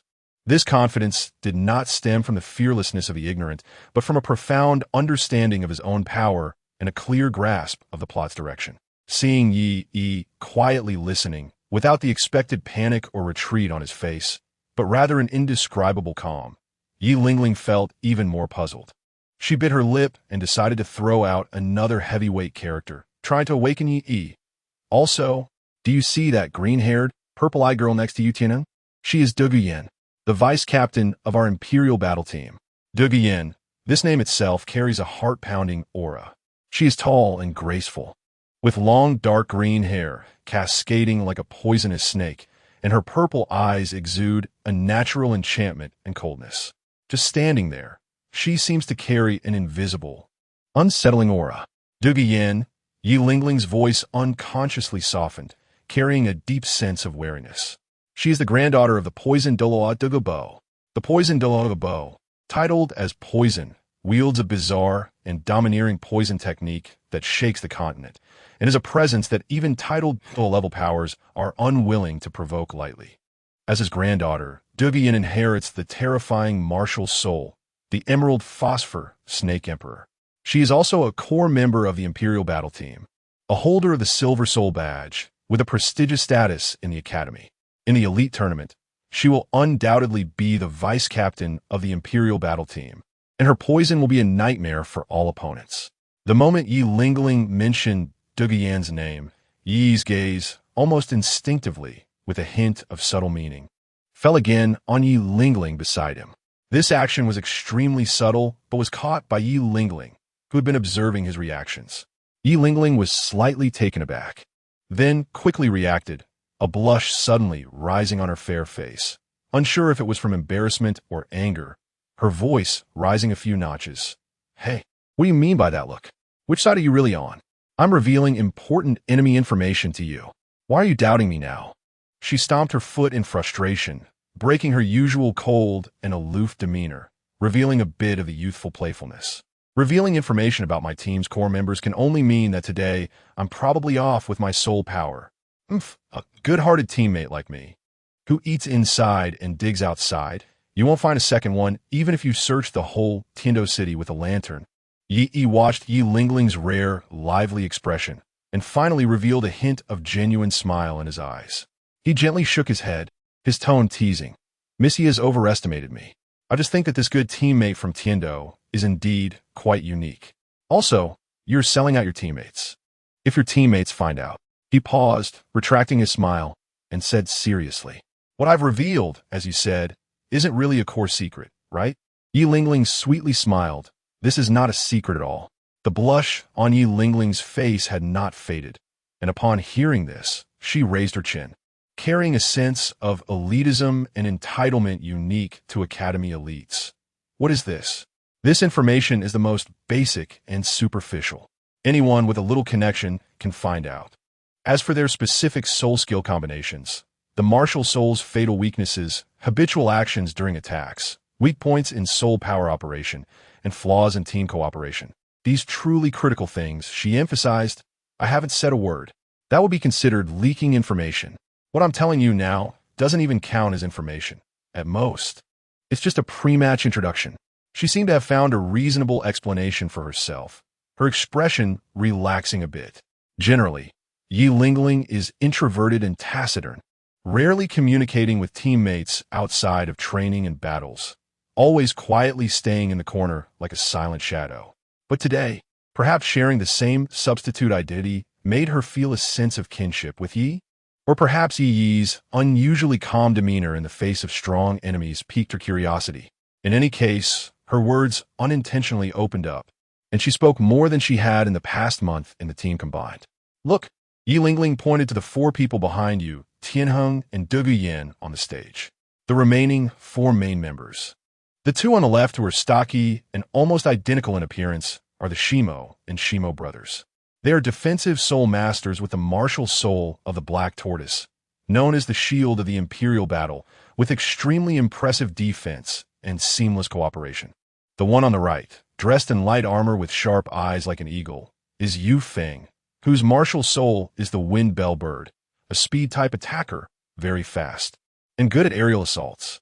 Next to him, dressed in black with a somewhat cold aura, is Asuro, whose martial soul is the Ghost Leopard, also a speed-type attacker, with strong explosive power, adept at ground ambushes and stealthy assassinations.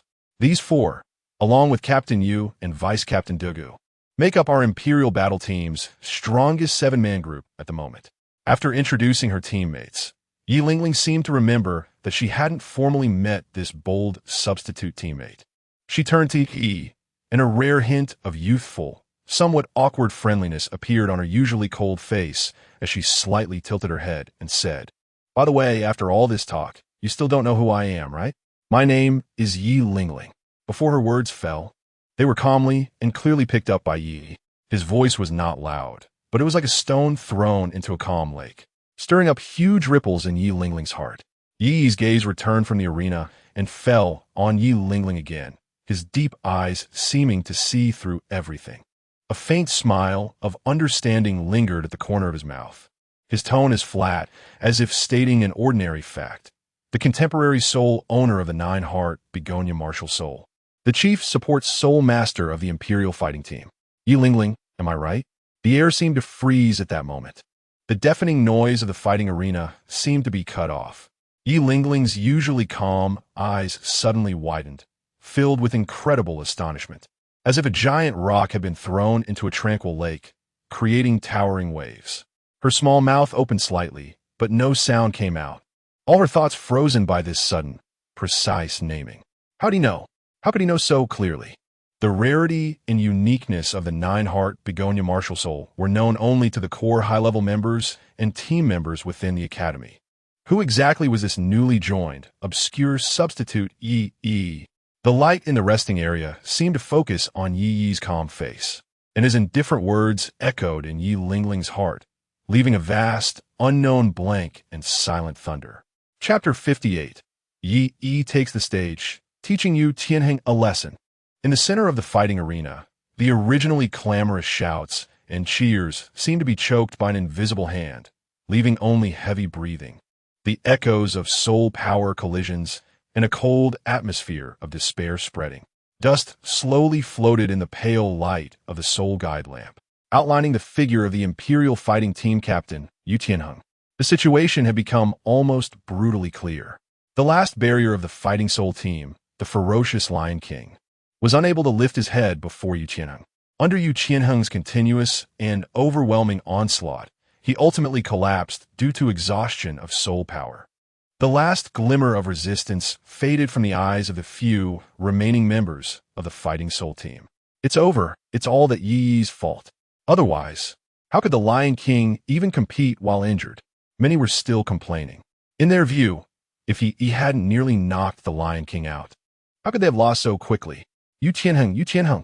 The audience was chanting Yu Tianheng's name, at the level of someone new to the soul sect. Defeating an established soul sect member, Yu Tianheng had some skill. However, Yu Tianheng had no intention of ending it there. Blue-purple, violent electric snakes swirled around him, crackling, and with every breath, it seemed to draw on the electric charges in the air, exuding a heart-pounding pressure. His deep blue eyes were sharp like a hawk, coldly scanning the few remaining opponents as if selecting lambs for slaughter.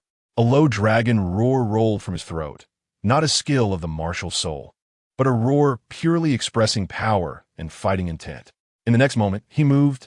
The terrifying strength of a level 40 attack type, Soul Master, was unleashed without reservation, transforming him into a blue-purple thunderbolt that violently crashed into the already shattered formation of the fighting soul team. This was not a spar, nor a performance. Just as Teacher Qin Ming had told them before the match, this was training modeled after real-life combat with life and death at stake. Every strike from Yu Tianheng was filled with a resolute killing intent.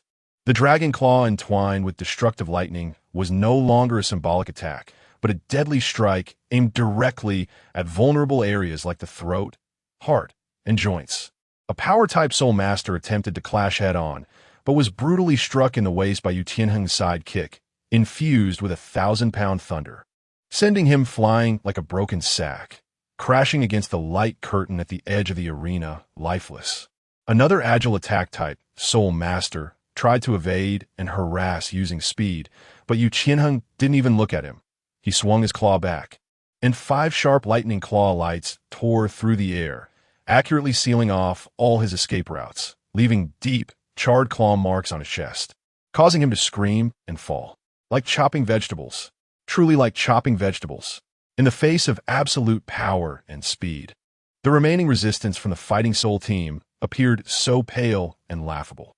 In the audience, the supporters of the Imperial Fighting Team erupted in enthusiastic cheers like a tidal wave, while the fans of the Fighting Soul team turned pale and fell silent. Not good.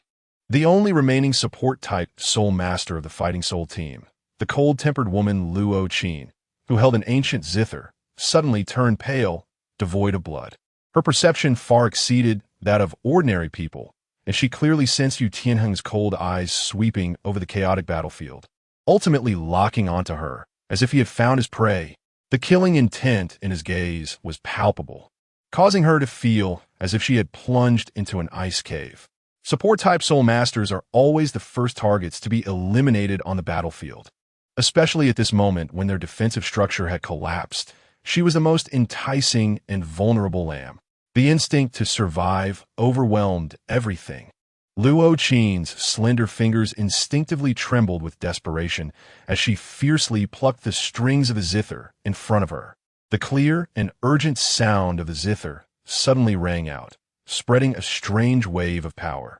The third soul skill, Rapid Sonata, a circle of light blue rings rapidly rippled out from her as the center, accurately covering all the remaining members of the Fighting Soul team who were still standing. This was a group buff soul skill that could greatly enhance the movement speed of the recipients. The only skill she could think of that might buy them a slim chance of survival, whether to scatter and flee or for someone to come back to protect her. However, reality dealt her the cruelest blow. When the light blue glow, symbolizing the speed increase, enveloped her remaining teammates. Their reactions plunged Luo Qin's already cold heart into an abyss. Not a single person attempted to come closer to her. Not a single person even took a defensive stance to block in front of her. The few teammates, upon feeling their speed surge, displayed pure, unadulterated desire for survival in their eyes. They unhesitatingly used their fastest speed to scatter away from Luo Qin, away from Yu Tianheng. Some even roughly shoved their teammates out of the way. Some even intended to leave the arena directly and concede defeat. The people brought in by the Fighting Soul team had strength, but there was not a shred of team spirit. Bringing a group of lone wolves together was not a wise choice. A bunch of useless trash. A trace of mockery flashed in Yu Tianheng's eyes, and he thoroughly enjoyed this feeling. The blue-purple electric light surged again, and his speed, propelled by the thunder, reached its peak. Almost at the moment Luo Qin's zither notes fell, he had already crossed half the arena, descending before Luo Qin with a destructive aura. Then, without mercy, he slammed down toward Luo Qin's slender and fragile body. The violent gust of wind arrived first, causing Luo Qin's long hair to dance wildly, her clothes flapping loudly, nearly making her unable to stand. Her pupils reflected the ever-growing, deathly aura of the thunderous giant claw, her mind going blank, even fear seemingly frozen. It's over. In the VIP seats, Ning Fengji, the sect leader of the Seven Treasure Glazed Tile School, let out a soft sigh, a hint of regret and disappointment on his elegant face as he shook his head slightly. His gaze was like a torch, having seen through everything long ago. A plate of loose sand, fighting separately, lacking any cooperation or spirit of sacrifice. The Soul Arena had originally thought there was a hidden ace, but turned out to be so easily defeated. This was not a fault of the battle, but rather a sign of a defeated heart. In a critical moment, life and death on the line, Just as the Thunder Dragon Claw was about to crush Luo Qin into powder, a figure suddenly appeared. Everyone could only see a flash of yellow light, and then a figure appeared on the competition stage. It was Yi. You were quite enjoying yourself just now. Yi did not dodge or summon his martial soul. He merely took a half-step back with his left foot, lowered his body, and opened his right hand, palm facing the charging Yuqianheng. Titan Skybreak, a heavy, vast, terrifying force that seemed to originate from the depths of the earth, erupted from him in an instant. Yi was now able to skillfully harness the power of the Titan Giant Ape. Chapter 59 Yi. When I go crazy, I even hit my teammates. In an instant, the space around Tianheng visibly warped. The light seemed to be pulled and bent by an invisible force. Buzz. The momentum of Tianheng charging forward hit an invisible wall, forged from billions of tons of steel, like a wall of size. Gravity. It was the ultimate control of gravity. Yi used his exquisite mastery of the laws of gravity to instantly compress the air within a 10-meter radius around Tianheng to an unimaginable extent. The originally intangible and insubstantial air, under the crushing weight of this terrifying gravity, instantly reached a jaw-dropping density, almost transforming into a liquid or even solid air barrier. This barrier was not only incredibly hard but also bore immense pressure, completely binding every inch of muscle and every strand of soul power of Tianheng. Boom! A muffled sound that could stop one's heart exploded. The air bullet, compressed to the extreme and with a terrifying density, under Yi's precise control, was like an invisible giant hammer forcefully struck against Tianheng's chest. Poof! Tianheng's eyes bulged, and a mouthful of blood spurted out. As the protective blue electric Tyrannosaurus soul power shattered like a fragile eggshell, he felt like he'd been slammed head-on by a charging 10,000-year soul beast. He completely lost control, like a tattered ball shot out with all its might, or a kite with its string cut, tracing a tragic parabolic arc. And under countless horrified gazes, he heavily crashed onto the hard arena floor. The tremendous impact even caused the entire arena to tremble slightly, dust swirling around. The spot where he fell was barely half a meter from the boundary line that symbolized elimination. Silence. Absolute silence. The entire Soul Arena seemed to have been pressed on pause. All the noise, shouts, and discussions disappeared without a trace. Everyone stared in disbelief at the astonishing reversal that had occurred on the stage in the blink of an eye.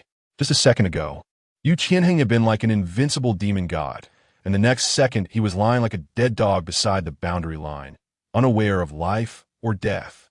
Yi slowly retracted his force, standing with his hands behind his back. Boss! Captain! Tianheng! After seeing this, Douluo hurried over, her eyes filled with disbelief. Tianheng was the pride of the younger generation of the Tiando Empire. How could he be so easily defeated? In the VIP seats, Gu Rong, who had always maintained a calm demeanor, as if watching the performance of his juniors, suddenly stood up, his sharp eagle-like gaze fixed firmly on Yi, as if trying to penetrate his body to see the essence of his power. Uncle Gu, what's wrong? Ning Fengji keenly sensed the intense reaction of the title Douluo beside him and was startled.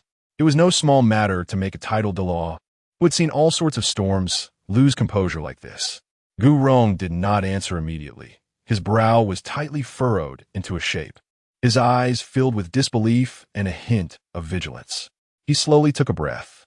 That kid just now, the aura he erupted with, the terrifying power of space control and compressed gravity gave me a familiar feeling. He paused, seemingly searching for the most accurate description, and finally spoke word by word. That feeling was like when I caught a glimpse of the forest overlord, the 100,000-year Titan giant ape, deep in the Star-Do Great Forest, that suffocating sense of oppression. I will never forget. There was indeed a 100,000-year Titan giant ape in the Star-Do Great Forest. This was not a particularly rare piece of information. What? Uncle Gu, when did you start joking around? Ning Fengji was taken aback, then furrowed his brows tighter, somewhat disbelieving. A 100,000-year soul beast is not something you see every day. How could it be, moreover, if it really was a 100,000-year soul beast? Then Tianheng would have been completely obliterated just now. Although the words were a bit crude, they were not without reason. Let Tianheng fight a 100,000-year Titan giant ape. You Qianheng, I'm fighting the king of the forest? I know this is ridiculous. His soul power fluctuations were clearly those of a human soul master, not like a soul beast in disguise, but that move just now even touched on the realm level. The Douluo said with a serious expression, the realm, how many titled Douluos might not be able to grasp the realm? What the Douluo said was not unfounded. Just then, Xueqinghe suddenly spoke up. The prince, Xueqinghe, who had been sitting calmly, also slowly stood up, his gaze fixed tightly on Yi on the stage. That moment of explosion, Xueqinghe's voice was clear and certain. I also felt something unusual, as the three giants were shaken by Yi's astonishing blow. The host on the stage finally regained his voice, trembling with excitement and disbelief, and loudly announced through the amplification soul guide. Incredible. A stunning reversal. The soul fighting team has replaced their substitute player at the last moment. Let us remember his name. Shu. Mountain. Sword. Immortal. The mysterious title of Shu Mountain Sword Immortal instantly ignited curiosity throughout the audience. Shu Mountain. Is that a famous mountain? Why have I never heard of it? Not clear. As for who he replaced, the answer was obvious. He didn't even glance at the Lion King, who was left limp on the ground after being saved and exhausted of soul power. He directly lifted his foot, as if kicking away a troublesome rag, and without hesitation, accurately kicked the Lion King's lower back. Ugh! The already unconscious Lion King let out a vague groan of pain, his body rolling several times on the stage. Like a rolling gourd, awkwardly rolling off the stage and crashing heavily onto the cushioning mat below, kicking up a cloud of dust. Audience, soul fighting team members, VIP seats. In the resting area, Yi Lingling was once again in a daze. Her beautiful apricot eyes widened, and her mouth slightly agape. Watching Yi's clean and decisive clearing action, her mind was left with a single thought. How brutal. Yi Lingling subconsciously murmured, feeling her understanding shaken to its core. She had previously been complaining about Yi's poor attitude towards his teammates. But now it seemed that this Yi's attitude towards his teammates was 100 times worse than her own. She at most just ignored people. He directly physically sent his teammate off the stage. That kick looked painful. As a healing soul master, she knew very well that it would take months to recover from that kick. You guys, do you want to roll off by yourselves? Or do you want to send you down later? Yi looked first at the members of the soul fighting team after stepping onto the stage. We don't want to go down. The remaining members of the Dohun team were almost in disbelief. He was so impressive, clearly aiming to lead them to an effortless victory. How could they possibly go down? What if they went down and the Dohun arena didn't pay them? For the sake of 1,000 gold soul coins, they couldn't possibly go down. However, at that moment, a petite figure seemed to understand something and quickly ran to the edge of the arena, then without any hesitation, jumped down. Chapter 60, Crushing the Huangdo Team. Awakening the 9-Heart Begonia. Audience, Dohun team. When no one expected it, Luo Qin cleverly jumped down from the stage. The action was swift and decisive, without any hesitation. Wait, he actually jumped when asked to. Seriously, one might think he was your father. I'm not jumping. What can he do? Can he really attack his teammates? The other members of the Dohun team looked disdainfully at Luo Qin, who had just jumped down. This support soul master was simply out of his depth. At this moment, the remaining 4 members of the Dohun team showed expressions of amusement, waiting to collect their money. However, the Huangdo team had other thoughts. Seeing that the opponents weren't looking their way, Dugian signaled Yu Feng and A Osluo to flank from the sides. Yu Feng and A Osluo instantly understood. Third soul skill, wind rising and clouds surging. Yu Feng's spirit, known for its speed, combined with A Osluo's Black Panther spirit, quickly reached behind Yi. Meanwhile, the other 4 teammates of the Dohun team had no intention of making a move. Crack! Just as their plan was about to succeed, Yu Feng looked down at his chest in disbelief. A razor-sharp long hair had instantly pierced through his chest. On the other side, A Osluo didn't escape either. He didn't even turn around. The 8 spider spears that suddenly extended from his back pierced through both of their bodies. Hiss! What is this? The audience was instantly dumbfounded. This wasn't even a martial spirit. External attached spirit bone. At that moment, Ning Fengji in the audience immediately recognized the origin of what was behind Yi. External attached spirit bone. Is it real? This thing is rarer than spirit bones. The bone Douluo said in shock. External attached spirit bones are products of the spirit beast's spirit core condensation, and their rarity and value are second only to a 100,000-year spirit ring. Compared to the 6 major spirit bones, external attached spirit bones have growth potential due to retaining the characteristics of the spirit core, allowing them to break through the physical limits of the soul master.S body. Interesting. Shueqing's expression became intrigued. In Tiando City, using it this way would probably easily attract the covetous eyes of others. However, this also gave him an opportunity, a chance to draw the other party in. What is this thing? Zhao Wujin was stunned. She didn't expect the person before her could easily see through the sneak attack from Yufeng and Aoslo. It's known that their sneak attacks could easily take down some soul sections. Is it possible that this guy's spirit power level exceeds that of a soul sect? Shimo, assist me. Zhao Wujin's eyes turned resolute. No, you mustn't go. Cough, cough. At that moment, Yu Qianheng quickly stopped them, staggering to his feet, looking seriously at the person in front of him. I haven't asked yet. What is your name? Yu Qianheng was extremely serious at this moment. Qianheng, is this necessary? The opponent doesn't seem older than us. Zhao Wujin frowned. They had participated in so many Duhan matches and had never inquired about the opponent's name because it wasn't worth it. Now Yu Qianheng unexpectedly took the initiative to ask for the opponent's name. He is really strong. Yu Qianheng had never admitted it. But the person before him was indeed very strong. In fact, he felt a hint of fear when facing him. A martial spirit that could instill fear in the blue lightning tyrant dragon. Yu Qianheng couldn't even dare to imagine. Yi. In response to Yu Qianheng's inquiry, Yi kindly provided his name. Yi. Yu Qianheng and Ning Fengji on stage repeated it simultaneously. The former was confused because he had never heard this name in Tiando City or the Tiando Empire. The latter was shocked because the person his daughter introduced in her letter was also named Yi. Fengji, what is wrong? The Boan Douluo asked in confusion upon seeing Ning Fengji's unusual reaction.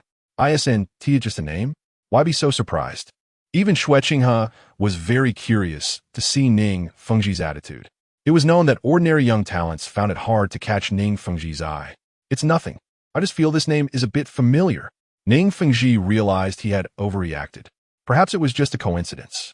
Moreover, Rong's letter mentioned that Yi's martial spirit was a main attack sword martial spirit. Just wait and see if this Yi's martial spirit is indeed a sword. The Boan Douluo naturally understood that this was inconvenient for Fengji to elaborate on, so he did not continue to question. However, Shueqing was not so easily fooled. He clearly saw Ning Fengji's surprised expression upon hearing the name Yi, which indicated that he knew something. Nevertheless, he didn't point out, but continued to watch the match on the field with Ning Fengji. I know you're strong, but in this match, our Huangdo team cannot lose. Yu Qianheng revealed a determined expression and then announced the replacement for the Huangdo team. The healing system Soul Master, Yi Lingling, will take the stage. Time is almost up. As the time approached, Yi also stopped talking. Within Yi's martial spirit, the Golden Saint Dragon was already eager to try. There was no way around it. The martial spirits within the main body were enough to form a mahjong table. 5-clawed Golden Dragon, Angel Gabriel, Blue Silver Emperor. Each one could easily take it on. Finally, a weaker dragon spirit appeared on the opposing side, and it was naturally eager to show off. Yi also felt the eager anticipation of the Golden Saint Dragon. Gravitational domain, 100-fold gravity. Golden Saint Dragon. In just a moment, the gravity of the entire competition arena instantly reversed. It then increased exponentially, reaching 100-fold in a short time. The appearance of the Golden Saint Dragon's martial spirit exerted a bloodline suppression on the beast martial spirits in the arena. Aosluo's Black Panther, Douluo's Phosphor Snake, Yu Qianheng's Blue Lightning Tyrant Dragon. The overwhelming pressure from their bloodlines caused them to kneel on the ground, both physically and mentally. I surrender. I admit defeat. Yi Lingling was utterly miserable. She had originally planned not to go up after seeing Yi take the stage. Sure enough, as soon as she stepped on stage, without saying a word, she went straight down on her knees. How could it be the Golden Saint Dragon martial spirit? Yu Qianheng was completely stunned. He was very familiar with the Golden Saint Dragon martial spirit. According to family records, the Golden Saint Dragon martial spirit was a mutation of the Blue Lightning Tyrant Dragon martial spirit. But how could this person possibly have a Blue Lightning Tyrant Dragon martial spirit? Unwilling to accept, Yu Qianheng still wanted to fight, but the overwhelming gravity made even breathing a challenge. Ding! Congratulations to the host for defeating Yi Lingling. Obtaining the entry 9 Heart Begonia, Purple, 9 Heart Begonia, Purple Tool Martial Spirit, excels only in healing abilities, known as a miracle among martial spirits. Chapter 61. Yi wins. Shui Qingha's invitation. Such a strong pressure. This kid, could it be he has comprehended a domain? The Bon Douluo immediately recognized it as a domain. My God, how old is this kid? Watching Bon Douluo was full of surprises.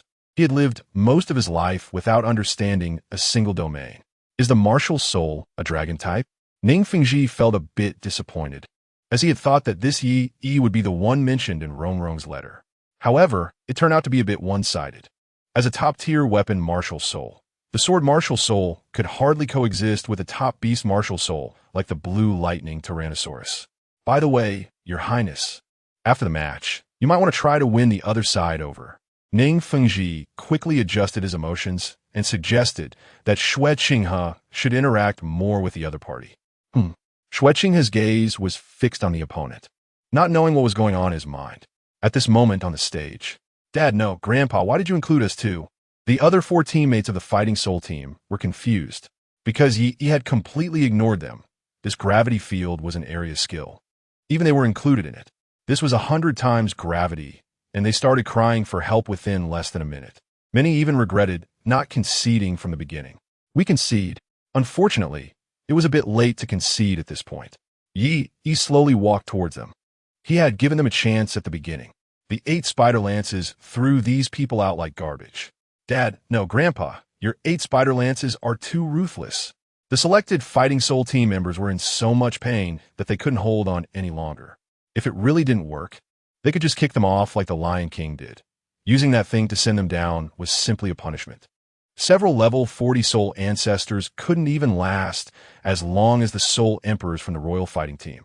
After being kicked out like a roadside trash, Yu Qianheng and the others also couldn't hold on any longer. At this moment, the most welcome place in the arena was the Fighting Soul arena. We won. We finally won. This group of the royal fighting team had taken a lot from them, and now they were finally getting punished. Old Yang, this person was found by you, right?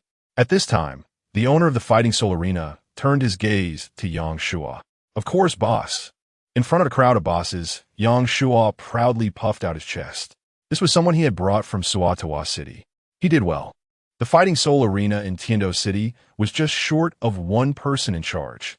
Because the Fighting Soul arena was operated by a third-party force jointly founded by 7 major soul master families, there were many responsible subordinates. Yang Shua was just one of them before. Hearing the news of his promotion, Yang Shua felt like he could almost recognize Yi as his father. But boss, this Yi clearly committed a foul just now. Still, many responsible persons were quite unconvinced. After all, the head responsible person was equivalent to directly becoming their superior. Committed a foul? Where? Unexpectedly, the boss directly retorted. It should be noted that the royal fighting team had taken a lot of money from their Fighting Soul arena. This time, Yi helped him teach a lesson to the royal fighting team. He could never find fault with Yi. Today, I want to see who is so blind. Boss, Yi attacked his teammates. It's obvious. One of the managers said, quite unconvinced. Is that so? He was clearly saving his teammates. Didn't you see that they were about to foam at the mouth? Moreover, are you the person in charge of that area? Boss, I am the person in charge of the ancient Thunder Kingdom. Good, now you are not. The owner of the Fighting Soul arena waved his hand impatiently, wondering how he could have such a stupid subordinate. Did you take money from the royal fighting team, or what? Boss. The person in charge of the ancient Thunder Kingdom looked unwilling, and then, under the ridicule of his colleagues, had to leave the Fighting Soul arena. By the way, who brought that useless Lion King here? At this moment, the owner of the Fighting Soul arena recalled these wastes. Among the people he had found earlier, except for this healing-type soul master, the rest were all the worst among the worst. Boss, It was the person in charge of the ancient Thunder Kingdom who brought them. Yang Shuo quickly stepped forward to explain. On the other side, Yu Qianheng and the others also couldn't hold on any longer. In fact, Yu Qianheng was still thinking of holding out a little longer because he noticed that his soul power had loosened slightly under this pressure. Moreover, the moment Yi unleashed his golden divine dragon martial soul, he felt that his blue lightning Tyrannosaurus martial soul had a sense of evolution through that trace of holy dragon aura. However, he couldn't be too selfish, as his teammates were about to collapse. As a powerful attack-type battle soul master, he could endure, but his teammates couldn't hold on. At the moment the match ended, the surrounding gravity field suddenly disappeared. This made the members of the royal fighting team, who were lying on the ground, feel a bit unaccustomed. "Excuse me, are you a student of that academy? Can we be friends? I'm the captain of the royal fighting team, the eldest grandson of the blue lightning Tyrannosaurus family." At this moment, Yu Qianheng felt a desire to befriend Yi.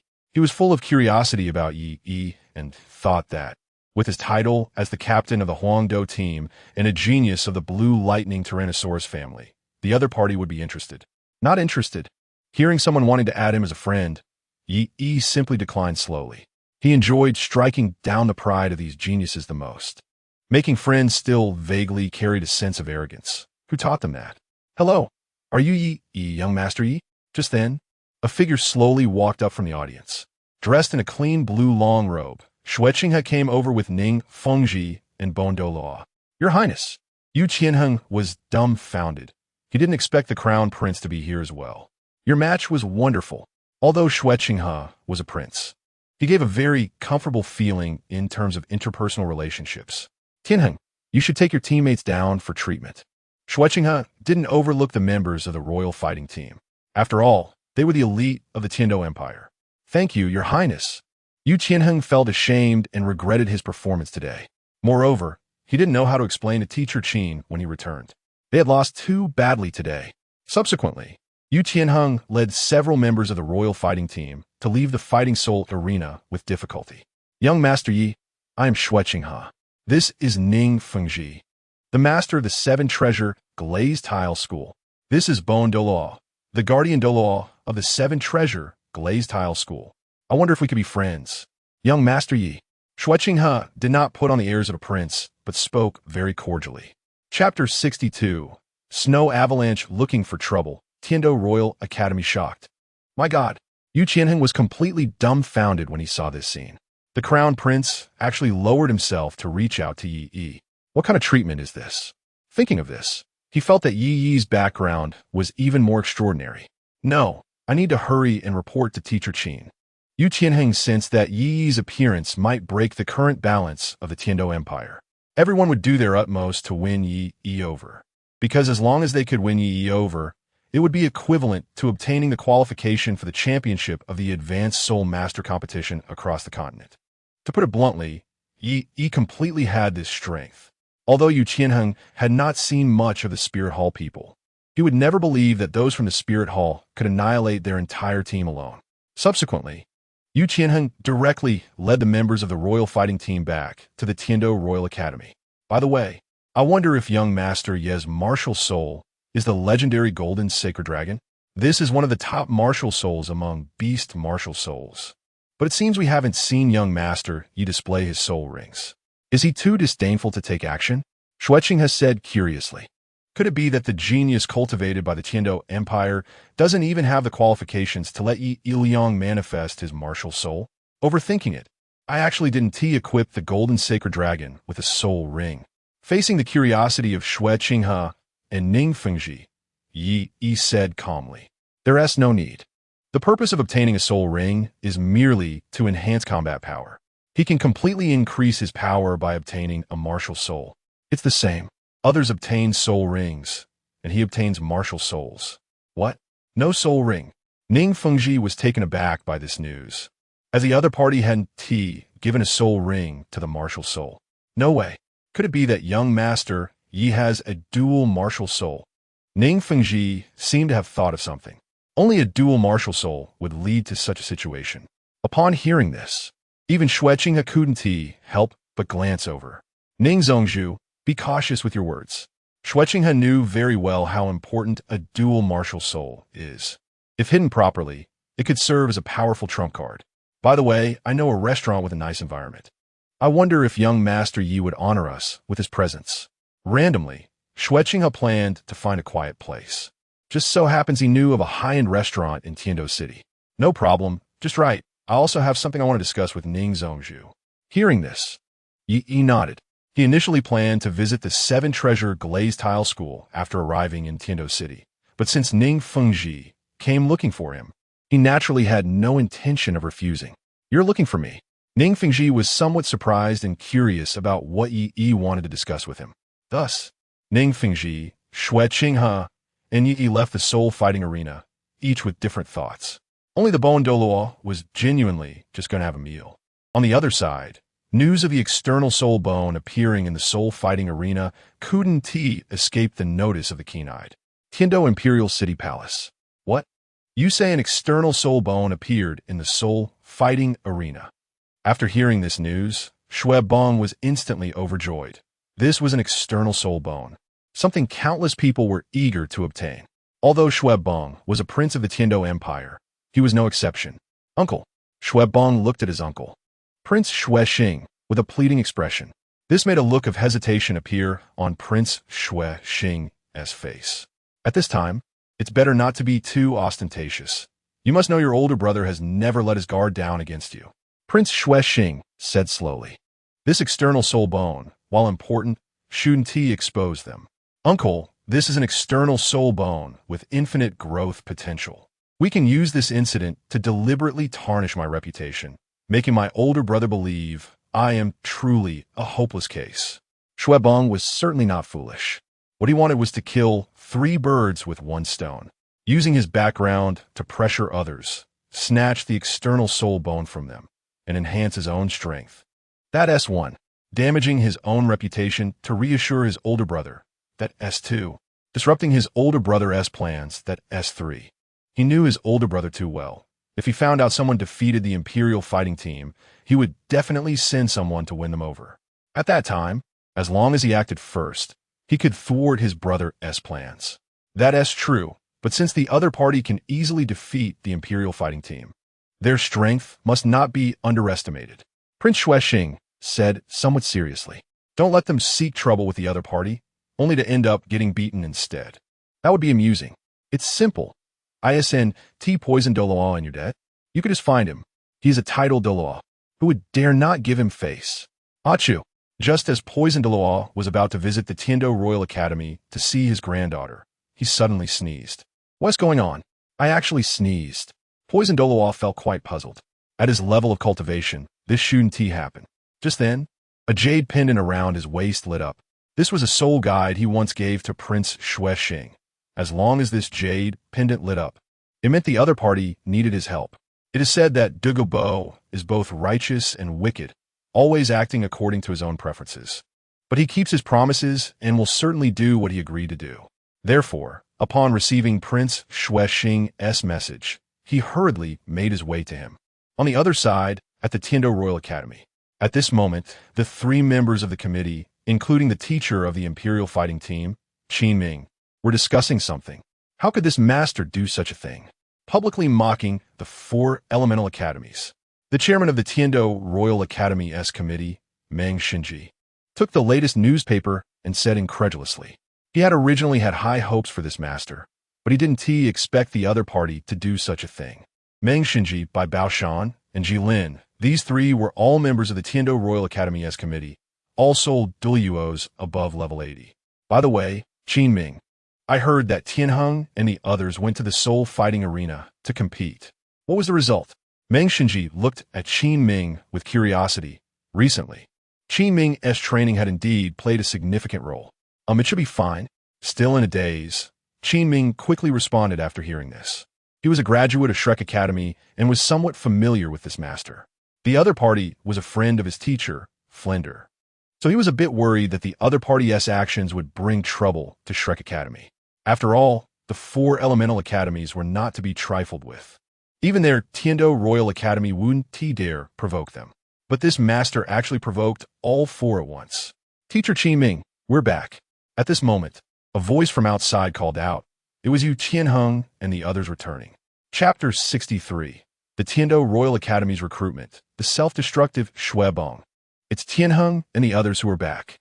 At first, Meng Xinji's face was filled with excitement, but it quickly turned into concern when he saw that Yu Qianheng and the others were all injured. What happened? Not just Meng Xinji. Bai Baoshan and Ji Lin also stood up. Even Qin Ming furrowed his brows. How'd you get so badly injured?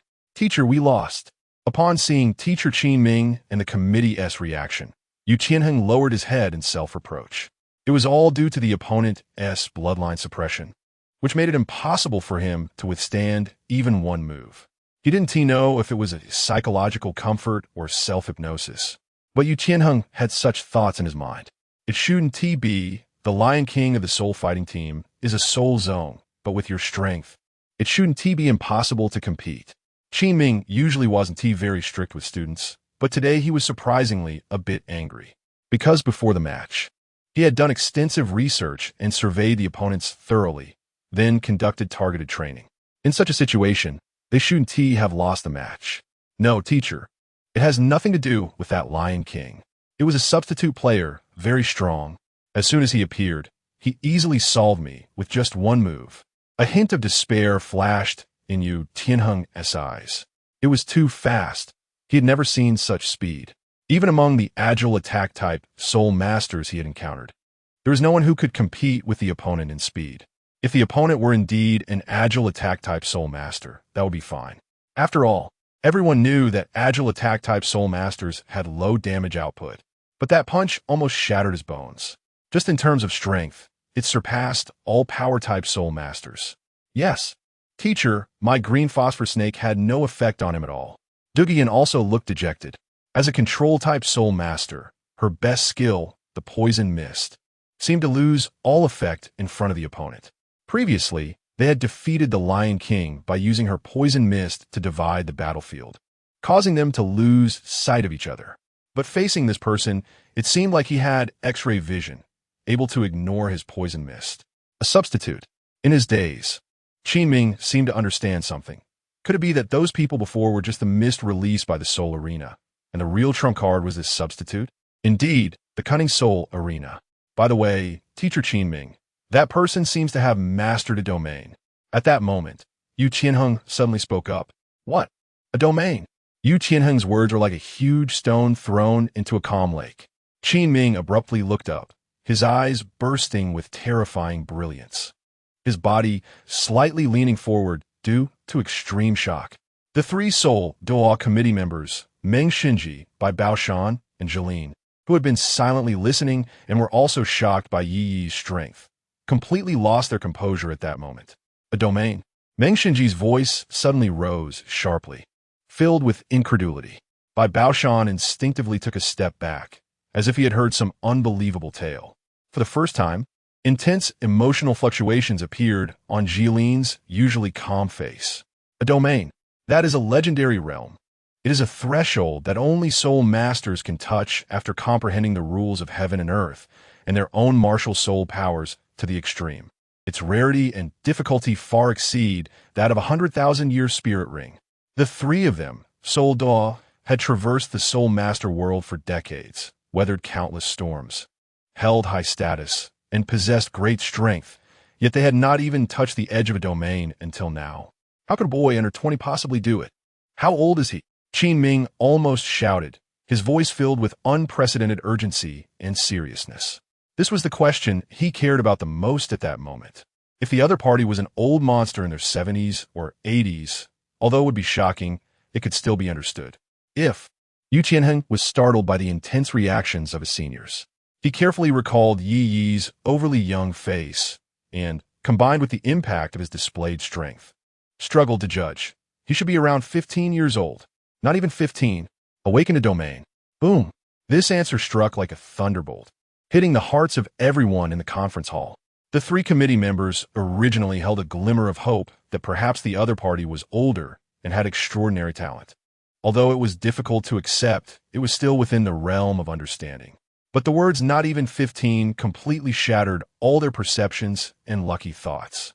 A domain holder under 15, by Baoshan, known for his defense and with a very upright personality, now had a slight tremor in his voice, and for the first time, confusion and immense disappointment appeared on his resolute face.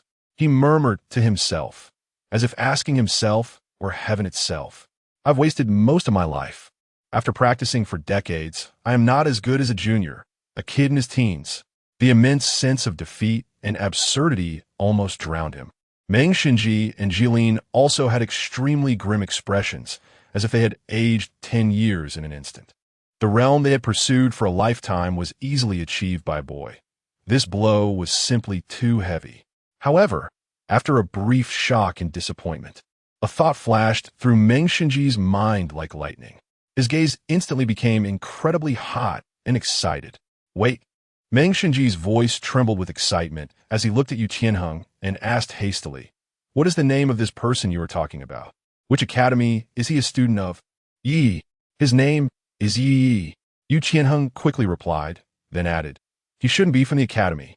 His behavior is too special, even ruthlessly attacking his own teammates." He recalled how Yi had thrown those useless teammates away like trash with the 8 spider lances, and his heart still felt a chill. "Yi. Good. Great." Unexpectedly, Meng Xinji and Bai Baoshan almost shouted in excitement at the same time, their faces instantly clearing of gloom, replaced by ecstasy and the exhilaration of discovering a unique treasure. Qin Ming was left in confusion, still not fully recovered from the shocking news of the domain holder under 15, and was further baffled by the sudden excitement of the 2 committee members. "Quick! Immediately! Send someone to contact that Yi." Meng Xinji nearly shouted the order, excitedly pacing, his eyes shining with determination. "At any cost, we must pull him into our Tiando Royal Academy. This is a once-in-a-lifetime opportunity. A genius capable of sweeping the entire continent in the upcoming Continental Soul Master Elite competition and claiming the championship. What rules? What face? In front of such talent, they are insignificant, even if he is currently from another academy. So what?" Bai Baoshan also excitedly clenched his fists, his voice booming, "Get him over here for me. Such a seedling should shine at our Tiando Royal Academy." As Douluo, they knew very well what it meant to have a young genius with a domain. That is the future title Douluo, and could even be a being standing at the pinnacle of the continent. For him, it is worth any cost. Qin Ming. Meng Xinji looked at Qin Ming, but then changed his mind. Although Qin Ming is a talented teacher, his experience and weight are still not enough. In the face of an existence as shocking as Yi, they must show the highest sincerity and respect of the Tiando Royal Academy. "Forget it. This matter is of great importance. I will go personally," Meng Xinji said decisively. This usually calm and respected Douluo chief committee member, at this moment, without hesitation, put aside all his identity and reserve, deciding to personally invite a boy. As for the children, Meng Xinji then remembered there was still a group of severely injured students in front of him, quickly calming down a bit of excitement, and instructed Qin Ming, "Teacher Qin, hurry and take them to the best treatment room, using the best medicine, and ensure they recover as soon as possible." Before he finished speaking, Meng Xinji had already impatiently started walking towards the door, with Bai Baoshan and Jilin immediately following. The figures of the 3 committee members disappeared rapidly from the conference hall with an unprecedented urgency and determination, leaving Qin Ming and a group of battered and dumbfounded members of the Imperial fighting team. In the air, the lingering shock, defeat, and the fervor and determination left by the 3 committee members remained. Chapter 64. Ning Fengji's son-in-law. The banquet begins. Tiando Royal Restaurant, top floor. This is not an area accessible to ordinary diners. Heavy velvet curtains block the noise of the outside world, leaving only the soft glow of crystal, soul-guided lamps flowing on the polished obsidian floor. The air is filled with the rich aroma of rare incense, mixed with aged fine wine and exquisite dishes, silently telling of the prestige and privacy of this place. The VIP room, specially arranged by Shui Qinghe, is the epitome of luxury. The walls are inlaid with warm moonstone, and the huge, floor-to-ceiling windows overlook the meticulously maintained royal garden at night. A long table carved from a single piece of Millennium agarwood occupies the center, and the tableware is all precious items with secret silver edges, inlaid with fine soul-guided gemstones.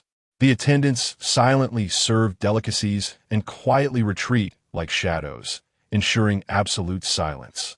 He sits at the main seat, casually, even with a hint of laziness. He did not deliberately hide his whereabouts. From the Seoul Arena to this top restaurant in Tiando City, his path is not difficult for some discerning people, especially the fourth prince, Xiaogang.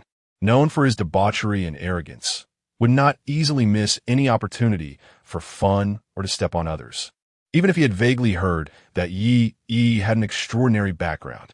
However, at this moment, the room temporarily held only Xue Qinghe, Ning Fengji, Bon Douluo Rong, and Yi. After several rounds of drinks, the atmosphere appeared harmonious, but in reality, there were undercurrents. In Ning Fengji's warm and jade-like eyes, a trace of inquiry was always hidden. He finally set down the warm, white jade wine glass in his hand, his gaze landing on Yi. His voice was gentle, but carried an unavoidable inquiry. Young master.Ye, just now in the Seoul Arena, with a fleeting glance, Ning saw the martial soul you displayed. Its divine might was awe-inspiring, resembling the legendary five-clawed golden dragon. Its magnificent power left one in admiration. He paused, subtly shifting his tone to convey just the right amount of curiosity. However, what I observed was that there was not a single soul ring manifesting upon that golden dragon martial soul. Such a situation is indeed rare. Could it be that you possess dual martial souls, and that golden dragon is not your primary martial soul? He had held this question in for quite some time. The terrifying gravitational field in the Seoul Arena, the external soul bone, the illusory golden dragon, all diverged sharply from the Yi described in the letter from his daughter. Ning Rongrong, who had shone brilliantly in Soto City with his sword as his martial soul. He urgently needed to confirm whether this astonishing young man before him was merely a namesake. Was the son-in-law mentioned in that letter someone else? A trace of barely detectable tension coalesced at his fingertips.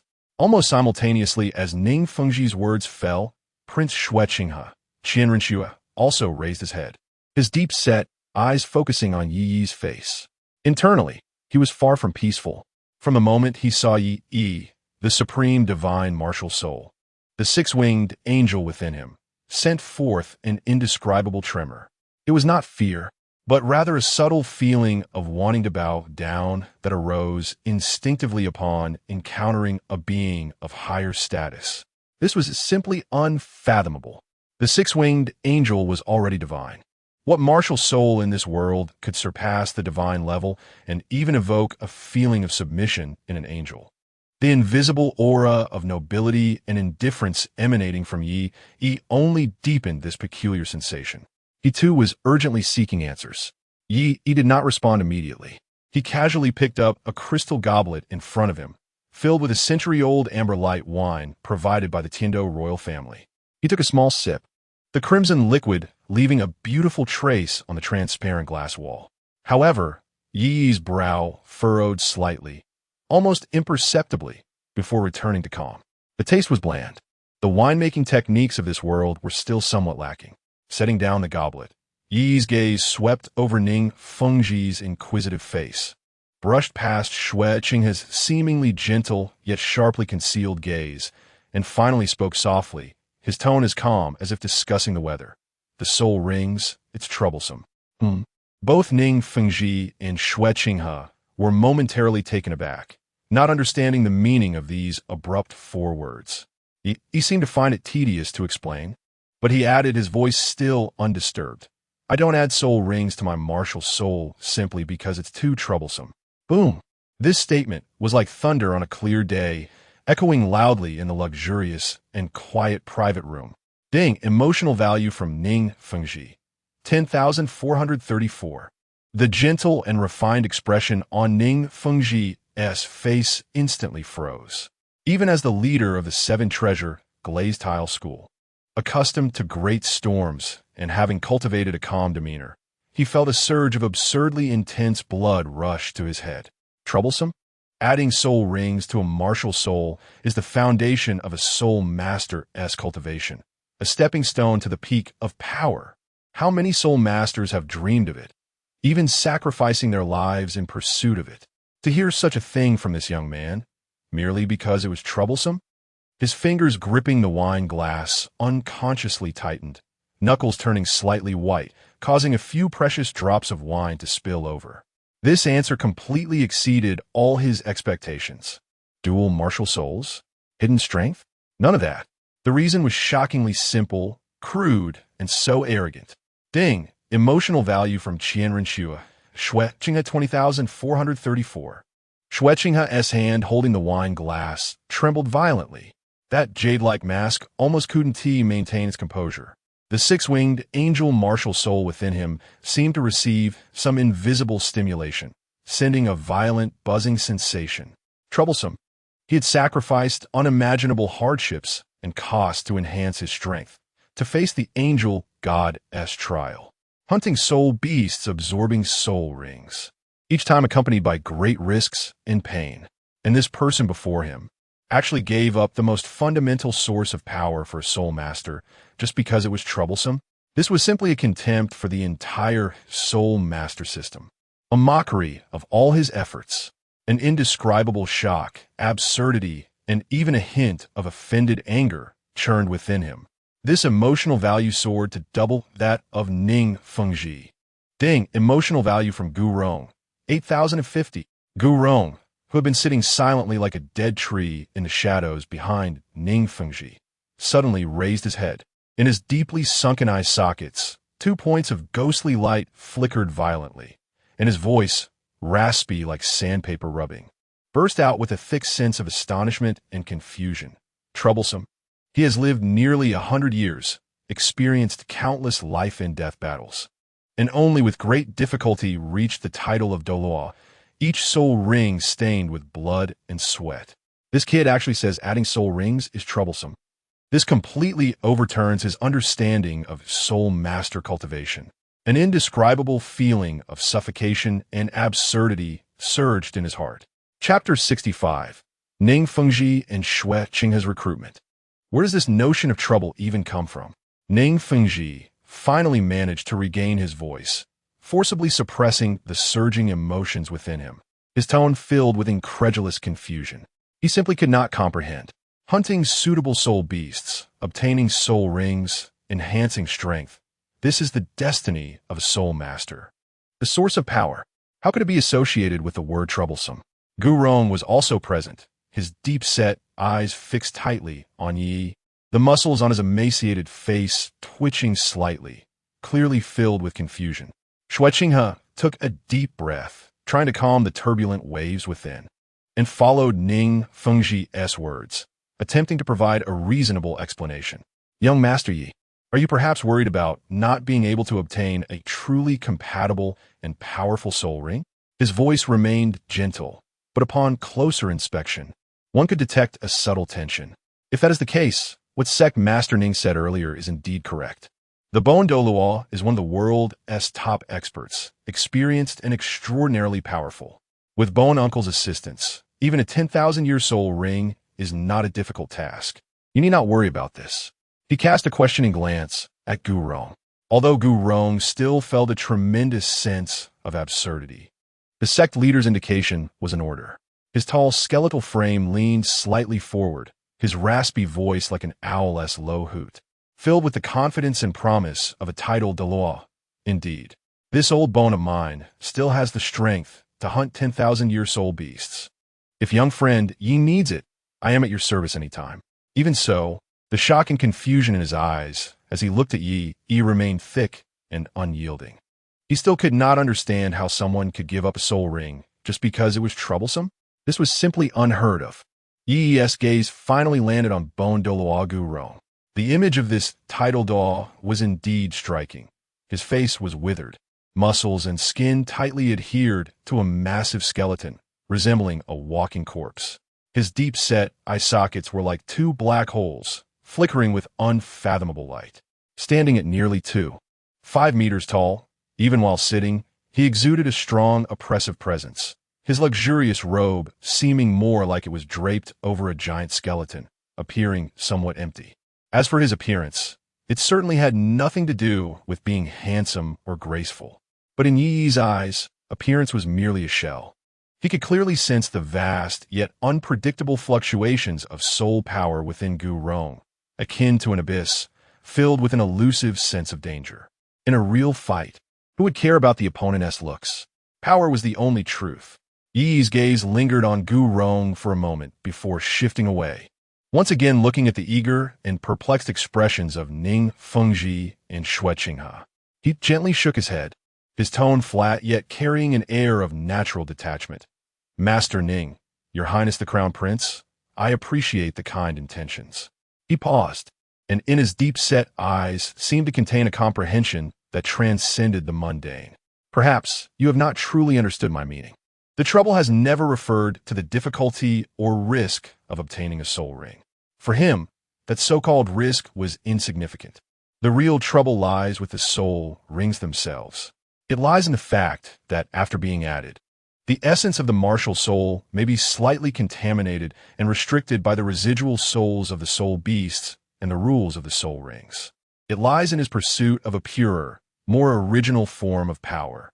These deeper reasons, how could the soul masters accustomed to the soul ring system truly understand?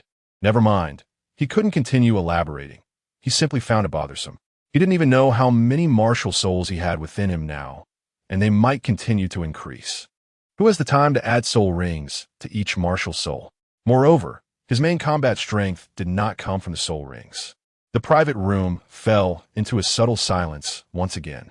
The light from the crystal chandelier flowed over the expensive tableware, reflecting Ning Fengji's tightly furrowed brows, Xue Qinghe's inscrutable gaze, and Gu Rong, the Bon Douluo's face filled with shock and immense confusion. Yi's seemingly casual remark, "You have not truly understood my meaning," felt like an invisible chasm, separating them from this enigmatic youth. The air felt as if it had solidified, leaving only the unresolved confusion silently fermenting. Yi's understated, "You have not truly understood my meaning," was like a colossal stone thrown into a deep pool, stirring up silent waves in the luxurious and tranquil private room. To be honest, I actually have more than one martial soul. Ding, ding. Indeed, as soon as Yi finished speaking, the air seemed to freeze for a few seconds.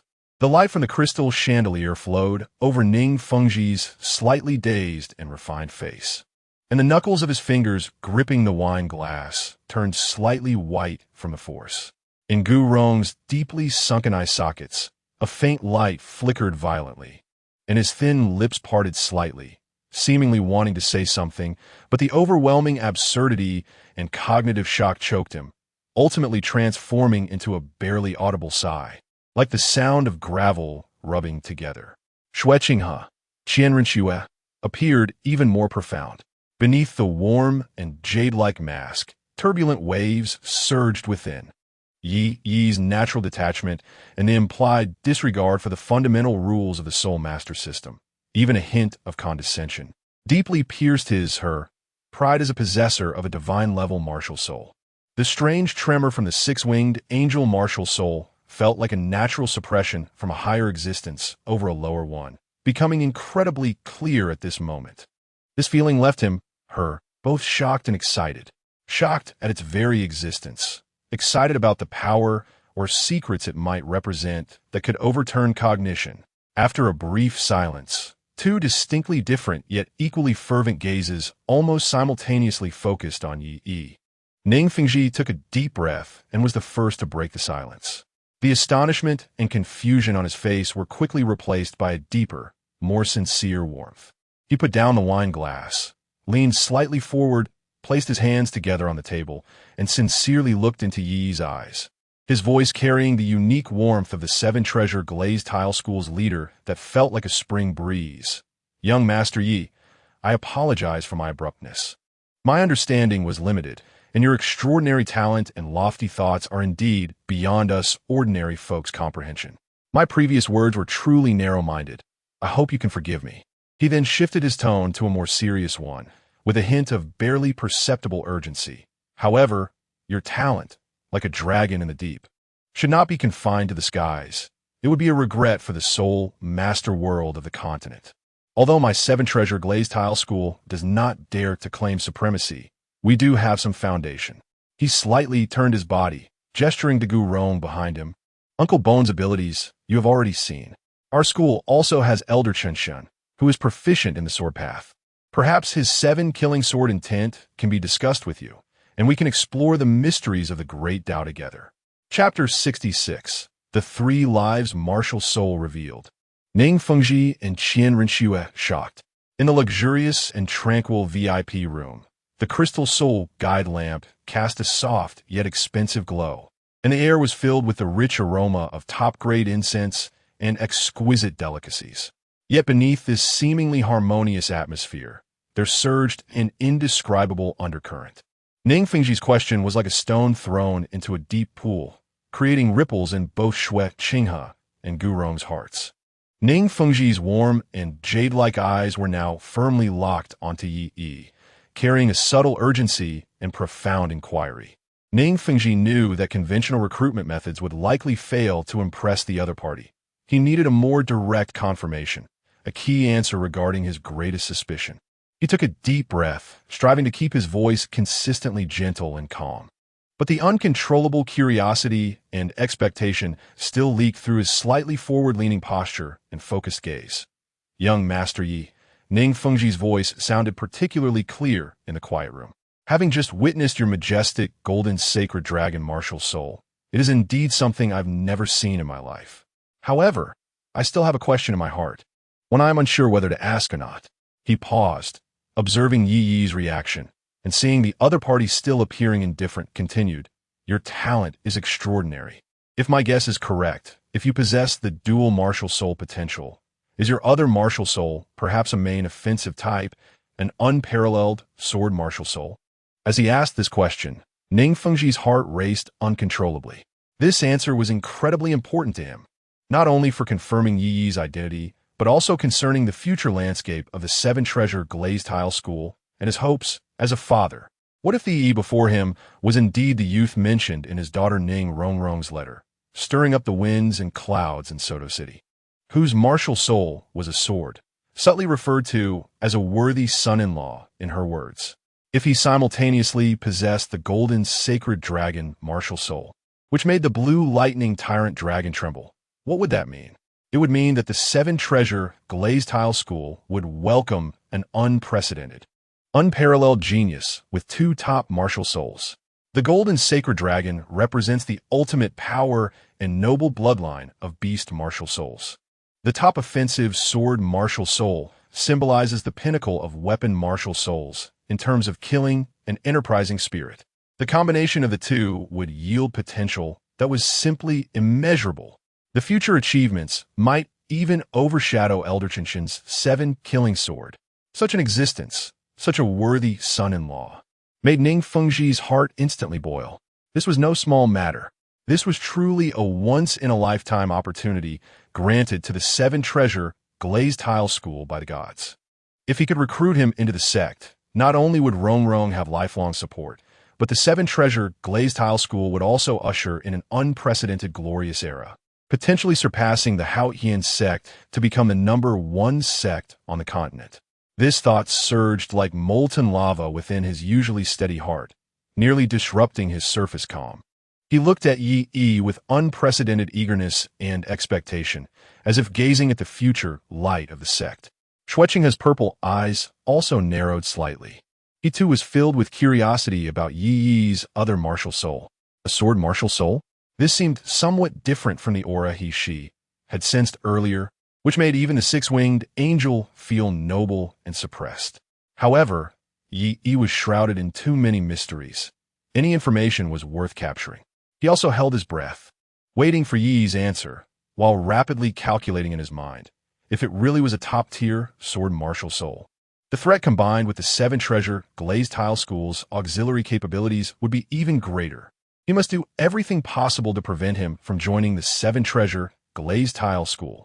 The best option would be to draw him into the spirit hall, or rather, under his own command. Shuqinghe couldn't believe that he wouldn't be moved by such a genius in front of him. The best way was still to win him over to his side. Bon Doa Gu Rong, although still standing in the shadows like a withered tree, had flickering light in his deeply sunken eye sockets. A twin martial soul is already 1 in a billion, if the other one is also a top-tier sword martial soul. What kind of monster is this kid? Facing the almost tangible, hopeful gaze of Ning Fengji and the silent scrutiny of Shui Qinghe, Yi's expression remained calm and unruffled. He neither nodded in acknowledgement nor shook his head in denial. He simply raised his right hand slowly in a gesture akin to a ritual. There were no violent fluctuations of soul power, no earth-shattering momentum. The soft light in the private room seemed to be drawn together by an invisible force. Buzz, a clear and melodious sword cry, as if coming from the heavens, suddenly echoed in the room without warning. This sword cry was not harsh, but carried a sharpness that pierced the soul and an ancient vastness. In an instant, brilliant light erupted from Yi's palm. The light was not a blinding white, but a deep, clear, ice blue that contained supreme majesty. The light quickly condensed, shaping into a phantom of a long sword, slowly solidifying. The sword was about 4 feet 3 inches long, its entire body presenting a strange texture that seemed neither metal nor jade, as if it were made from 10,000-year-old mysterious ice and the essence of stars. On the sword body, countless intricate silver runes were naturally engraved, as if containing the ultimate truths of heaven and earth. These runes were not static. They flowed like living creatures within the sword body, flickering and exuding a heart-pounding power of law. The blade was as thin as a cicada's wing, with a visible layer of frost-like sharpness that seemed capable of cutting through space. Just a glance at it caused one's eyes to sting, as if the soul were about to be sliced apart. The most astonishing part was at the handguard of the sword. It was not a regular beast's head or pattern, but a vividly lifelike dragon. The dragon's form was ancient and majestic, its mouth slightly open, perfectly holding the sword body, while its tail wrapped around the hilt, forming a perfect grip structure. The entire dragon exuded a righteous aura that suppressed all evils and dispelled demonic miasma. It was as if this sword, once drawn, would cause all demons to retreat and all evils to disperse. Originally just an ordinary sword martial soul, but after being empowered by the 100,000-year blue-silver Emperor's soul ring, the sword martial soul directly evolved.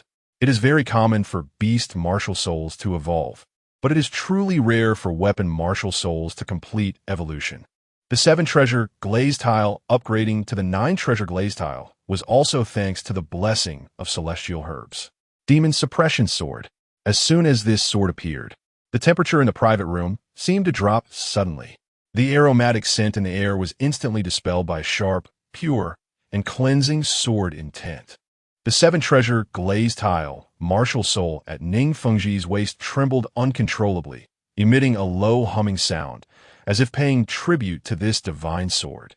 The 6-winged angel martial soul within Shui Qinghe felt an intense throb, not the previous sense of submission, but of vigilance and resonance, as if encountering an entity of equal rank, or even one with greater divinity. Gu Rong's withered body shook violently. Even his powerful martial soul, composed of spatial bones, sensed a chill of instinctive suppression. Chapter 67. Ning Fengji. On the importance of a good daughter. Ning Fengji's breath instantly halted. His pupils contracted sharply. It was him. It really was him. The astonishingly talented Yi, whose martial soul was a sword, as described in Rong's letter. This sword, this divine and awe-inspiring sword, perfectly matched the sharpness and sword energy described in Rong's letter. A huge joy instantly engulfed Ning Fengji like a tsunami. Golden Holy Dragon plus a top-tier sword martial soul, a twin supreme. The son-in-law was right in front of him.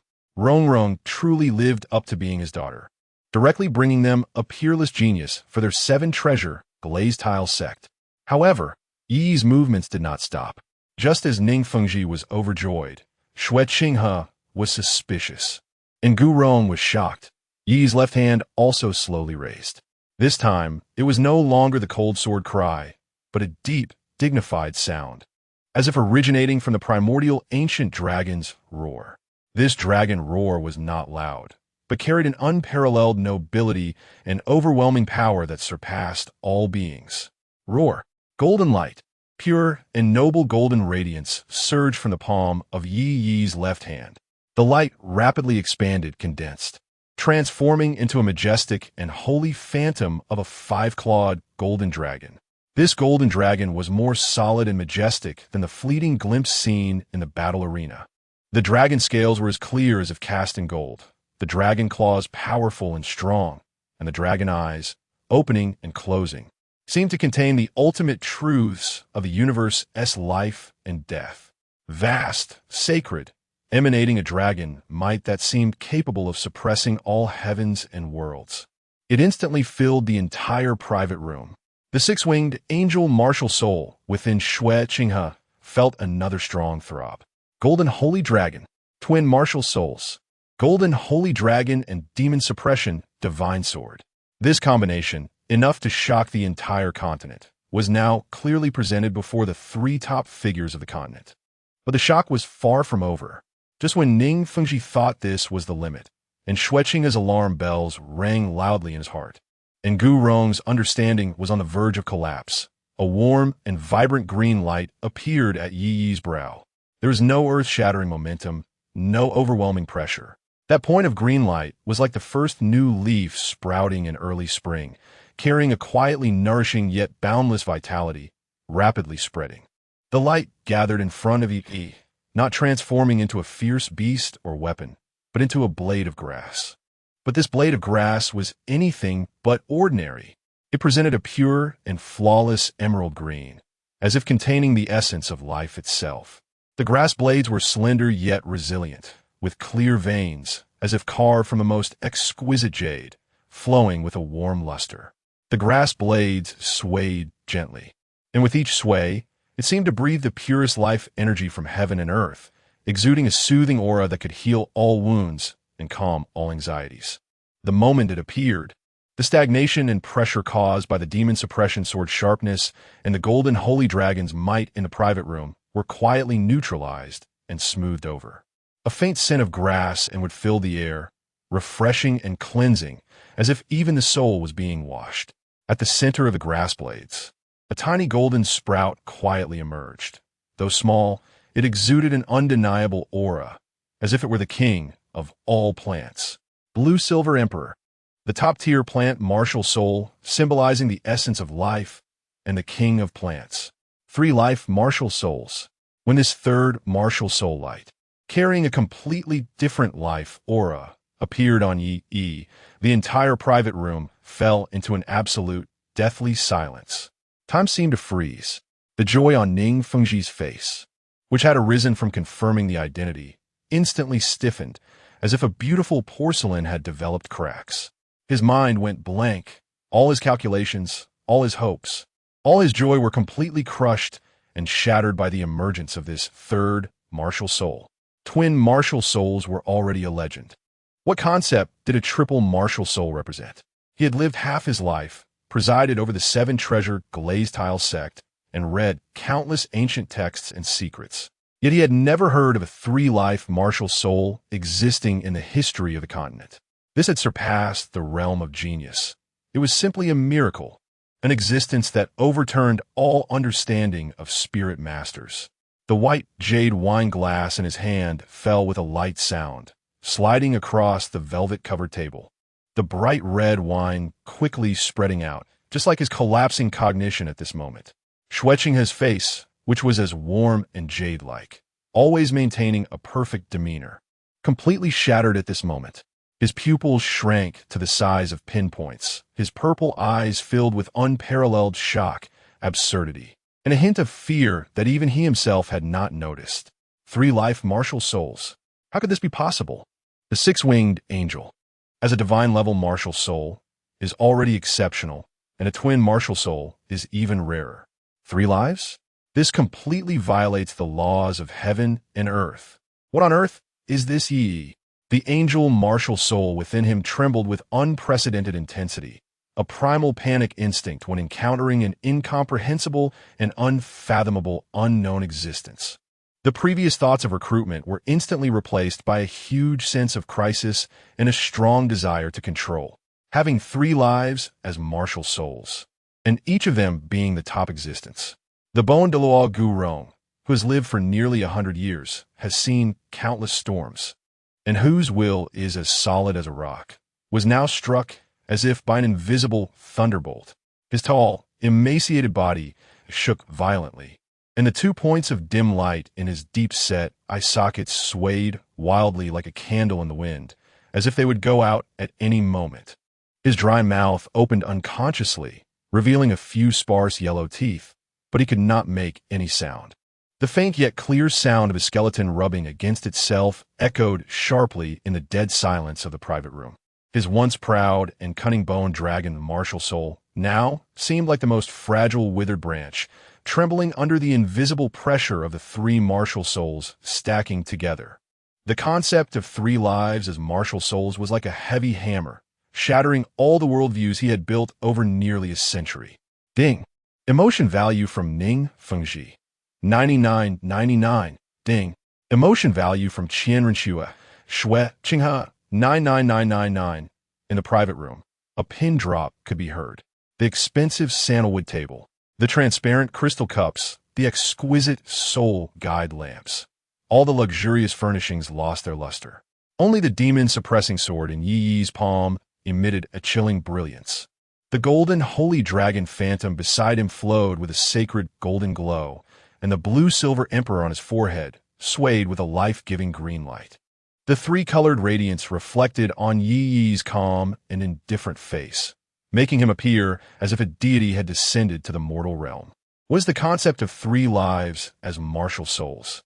This had never appeared on the entire continent.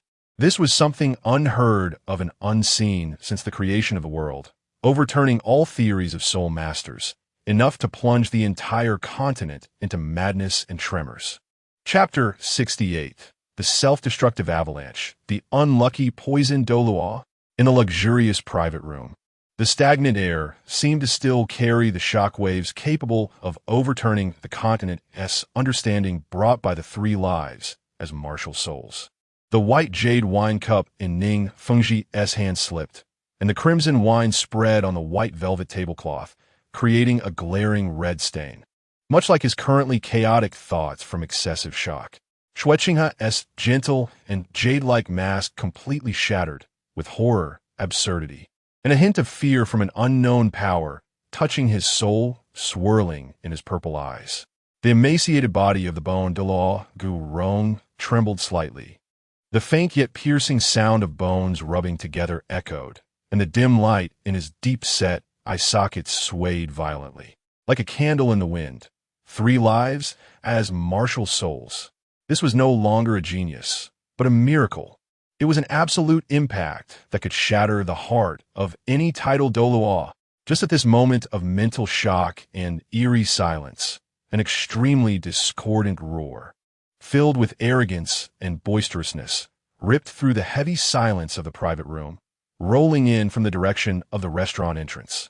Who called Yi? Bang! It sounded like something heavy being slammed or kicked over.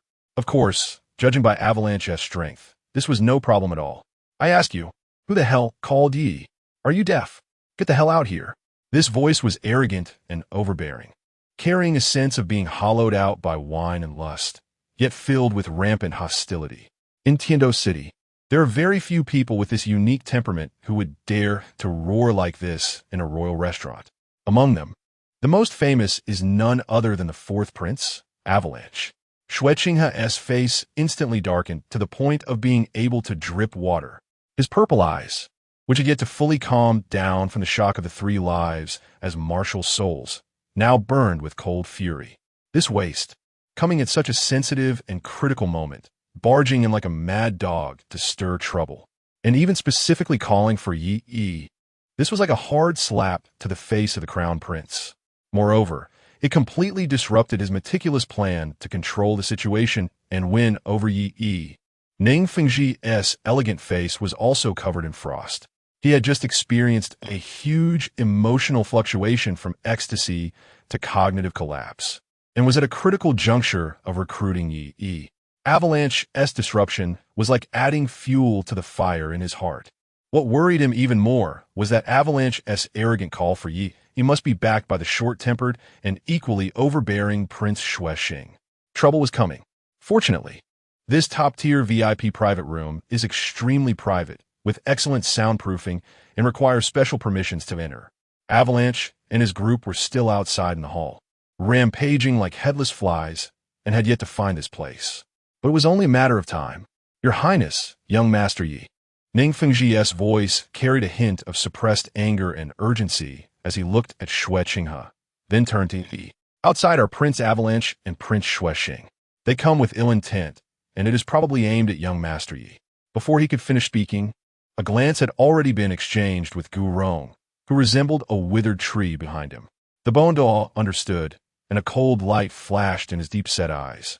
Although he was also shaken by Ye's 3 lives as martial souls, his instinct to protect the sect master and maintain the interests of the 7 treasure glazed tile school instantly overwhelmed everything. More importantly, he could clearly sense that among the group of uninvited guests outside, besides the waste Avalanche, there was also his equally overbearing uncle, Prince Xue, whose soul power fluctuations were at the title Douluo level, as well as a cold, hidden, yet powerful aura like a poisonous snake. Title Douluo, Poison Douluo Dugabo. A slight downward curve appeared at the corner of Gu Rong's emaciated face, revealing a barely noticeable disdain. Dugabo? Huh. Who in the title Douluo circle doesn't know the truth about this poison Douluo? Relying on that troublesome green phosphor snake venom and desperate means to barely squeeze into the ranks of title Douluo in terms of direct confrontation strength. He is definitely at the bottom among title Douluos. Nicknamed? He is privately referred to as the weakest title, the tumor Douluo. Gu Rong even felt that a well-coordinated, powerful martial soul fusion skill, like the underworld White Tiger of the Dai and Zhu families from the Star Luo Empire, might not even be unable to match this old poisoner in an arm wrestling match. A few petty individuals have disturbed the young master's enjoyment. I will go deal with them. Gu Rong's hoarse voice was like sandpaper rubbing together, carrying the unique confidence and undeniable aura of a title Douluo. His tall skeletal body moved slightly, and on his emaciated palm, the space began to produce subtle, visible ripples. This was a sign that the Bone Dragon martial soul was about to activate. He intended to use a thunderous method to completely extinguish the external troubles at their budding stage, and absolutely cannot let them disturb this godlike figure that overturns cognition in the private room. However, just as Gu Rong was about to activate his spatial ability to teleport out, a long, bony, and seemingly overly youthful hand gently yet precisely rested on his emaciated, eagle claw-like wrist. Huh? Gu Rong's movement came to an abrupt halt. In his deep-set eyes, disbelief erupted. This hand belonged to Yi. The sensation was not as solid as a rock, but rather had a warm, jade-like texture. However, with this seemingly casual touch, Gu Rong felt as if he had been instantaneously locked by an invisible, incredibly flexible yet indestructible chain of laws. His immense soul power, capable of tearing through space and instantly moving, vanished without a trace the moment it surged into his wrist, trying to break free. The terrifying spatial shockwave, which could instantly shatter the bones of an ordinary soul master, was unexpectedly smoothed out and resolved by a higher, more mysterious power the moment it touched Yi's palm. The ancient banyan tree's frail body suddenly trembled. An unprecedented chill surged from its tailbone to the crown of its head. What a joke. He was a dignified, 95th level title Douluo. His Bone Dragon martial soul was renowned for its tricky transformations and spatial control, even without fully unleashing his power. The natural dissipating soul pressure alone from his movements was enough to make soul masters below the rank of soul Douluo feel their blood boil, while soul kings and soul emperors would be directly blasted away. And now, this young boy who had just displayed a 3 lives martial soul, with a soul power level that he deemed to be at most the peak of soul ancestor, had effortlessly subdued him with just one hand. It was not technique. It was not a trick. It was pure, absolute suppression in terms of power level. The feeling was like a dragon trying to escape from the abyss, being casually pressed back into the mire by a divine hand from the heavens. All struggles appeared so ridiculous and futile. Chapter 69. The Best Teammate, Titan Giant Ape. Gu Rong's deeply sunken eye sockets fixed on the hand Yi had placed on his wrist. Then he abruptly raised his head to look at Yi's calm and unperturbed face. That excessively young face showed no emotion whatsoever, and his deep-set eyes were like an ancient well, reflecting not a single ripple, as if he was pressing down not on a tidal Douluo that shocked the continent, but merely a trivial piece of deadwood. Fear, a primal fear, surpassing what he felt upon seeing the three lives martial soul, stemming from the fundamental disparity in power, grasped Gu Rong's heart for the first time with such clarity. Just how deep was this kid's hidden strength? Was the three lives martial soul merely the tip of the iceberg? No need to trouble the bone, Douluo elder. Yi's voice broke the tumultuous waves in Gu Rong's heart, sounding calm and even somewhat bored. It was as if the joint arrival of Avalanche Prince and Douluo outside was nothing more than a tedious street farce, just enough to relieve boredom or assert some dominance. Ning Fengji and Xue Qinghe witnessed everything that had just transpired in the blink of an eye. Ning Fengji's pupils contracted sharply, his heart nearly leaping out of his chest. He had actually held down the about to strike Gu Rong with one hand. This demonstrated his unfathomable depth even more directly than the three lives martial soul. Xue Qinghe's purple eyes widened in shock, and a strong warning buzz resonated from the six-winged angel martial soul within him. The glimpse of power Yi had displayed had already made him feel an unprecedented threat. Just as the atmosphere in the private room became strange again due to Yi's actions, the roar of an avalanche outside and the sound of things being smashed grew clearer and closer, accompanied by the fearful admonitions of the restaurant manager and the panicked screams of the waiters. "Trash! Get out of the way! If you block my path again, I'll tear down your broken shop. Yi, get out here.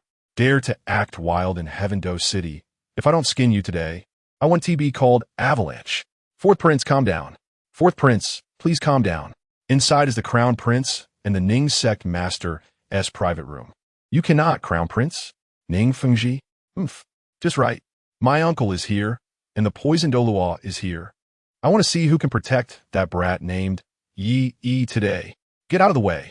The equally domineering, yet more sinister voice of Prince Xuexing rang out. He did not believe that his good nephew would cause a scene over a mere lackey. If it were a titled Douluo, that would be another matter. But the other side was merely his sole respect. It shouldn't be enough to make his good nephew lose face in front of him. Just then, boom, a loud crash. The door of the private room, reinforced with special soul guidance alloy and engraved with defensive runes, was violently kicked open from the outside. The sturdy door bolt twisted and deformed, and the heavy door panel, with a whistling sound, smashed violently against the inner wall of the room, producing a deafening noise. Amidst the swirling dust, several figures appeared at the shattered doorway. The leader, pale and swollen-faced with deep eye bags, dressed in luxurious yet crooked prince's attire, was none other than the fourth prince, Avalanche. His face was flushed from drinking and exuded extreme arrogance, his fierce gaze sweeping across the room. Beside him stood a middle-aged man in a prince's python robe, resembling Avalanche but with a more sinister and imposing demeanor. It was Prince Xuexing. He stood with his hands clasped behind his back, his gaze sharp as an eagle, looking down with an air of superiority. Half a step behind Prince Xuexing stood a tall, thin old man with white hair and beard. He wore a simple dark green long robe, his face gaunt, but his eyes gleamed like green poisonous snakes, flashing a chilling light, emanating a faintly cold aura as if light and air were being eroded by him. He was the poisoned Douluo Douluo. Avalanche's gaze passed over the ashen-faced Xue Qinghe and Ning Fengji, ultimately locking onto the main seat of the private room, where the young man remained seated, expressionless, even leisurely wiping his fingers with a handkerchief. "You are Yi." Avalanche pointed at Yi, his voice sharp and piercing due to excitement and intoxication.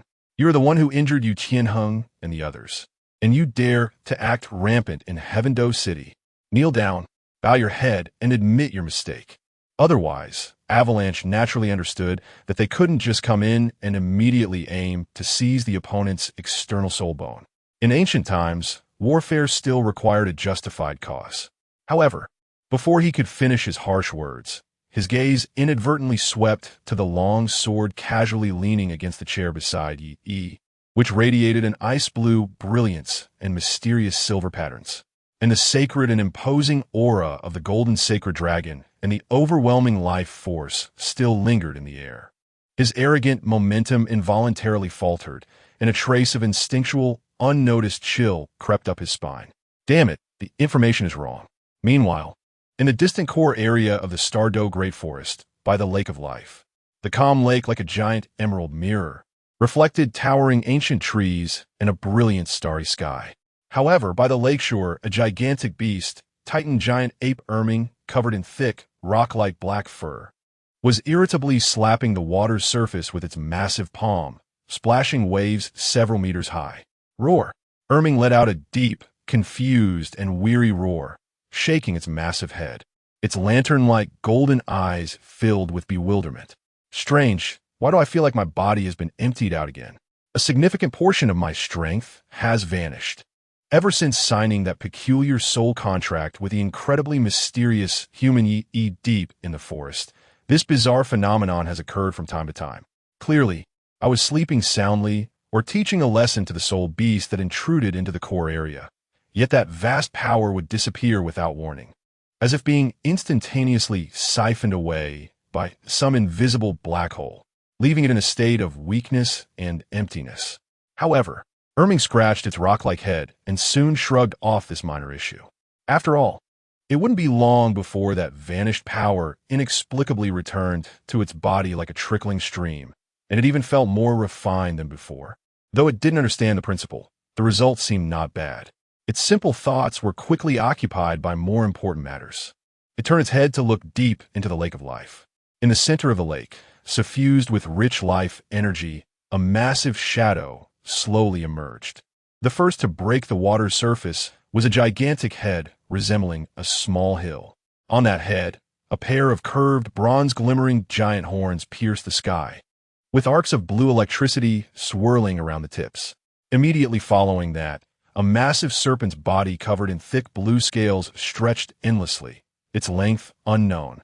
The blue scales shimmered with a metallic, cold hardness under the reflection of the moonlight and the lake, filled with an explosive sense of power. A pair of enormous, lake-like blue vertical pupils slowly opened, their gaze deep and ancient, carrying a hint of barely perceptible fatigue.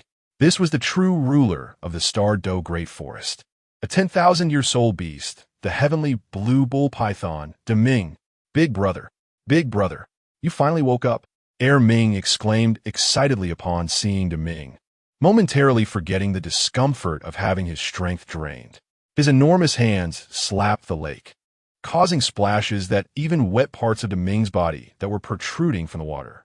Deming's immense blue vertical pupils cast a faint glance at the excited Ming, carrying a sense of helplessness and indulgence. His younger brother had enough strength, but his thinking was too straightforward. Quiet down, Ming. Deming's voice was deep and resonant, like thunder rolling over the lake, carrying a natural authority. What is it? Big brother, I've told you many times. Ming moved closer, his golden eyes sparkling with eager light, his voice lowered a few notches, filled with excitement as if sharing a great secret. Really, you should sign that soul contract with that human too, right? I'm not lying. After signing, it feels so good. He struggled to organize his sparse language. Even though sometimes my strength mysteriously drains away a bit, it comes back quickly, and I feel my body is more transparent? Yes, transparent. It's like those hidden injuries from past fights, buried in my bones, don't hurt as much anymore. And Erming tried to recall that mysterious feeling, as if when he slept, he could feel more and more of that, comfortable energy. He referred to the pure primordial energy drifting between heaven and earth. Although Ming was straightforward, his instincts as a 10,000-year soul beast were extremely sharp. He deeply understood the hidden benefits of becoming Ye's soul spirit, the essence of life being nourished by the power of the contract, hidden injuries slowly healing, and the affinity and perception of the primordial energy of heaven and earth subtly improving. This had immeasurable value for the long life of soul beasts and breaking through bottlenecks. His enormous bull eyes looked earnestly at Deming, whose body was covered in thick blue scales, but several deep, bone-visible, ominous dark red thunder scars flickered ominously. These were the marks left by the last heavenly tribulation, which had yet to heal completely and constantly emitted a destructive aura, eroding Deming's life essence. "Big brother, look at your wounds." Ming's voice was filled with deep concern, his massive finger pointing at the few hideous thunder tribulation scars on Deming's serpent body. "The next heavenly tribulation is coming soon. I'm scared." He didn't say more, but the meaning was clear.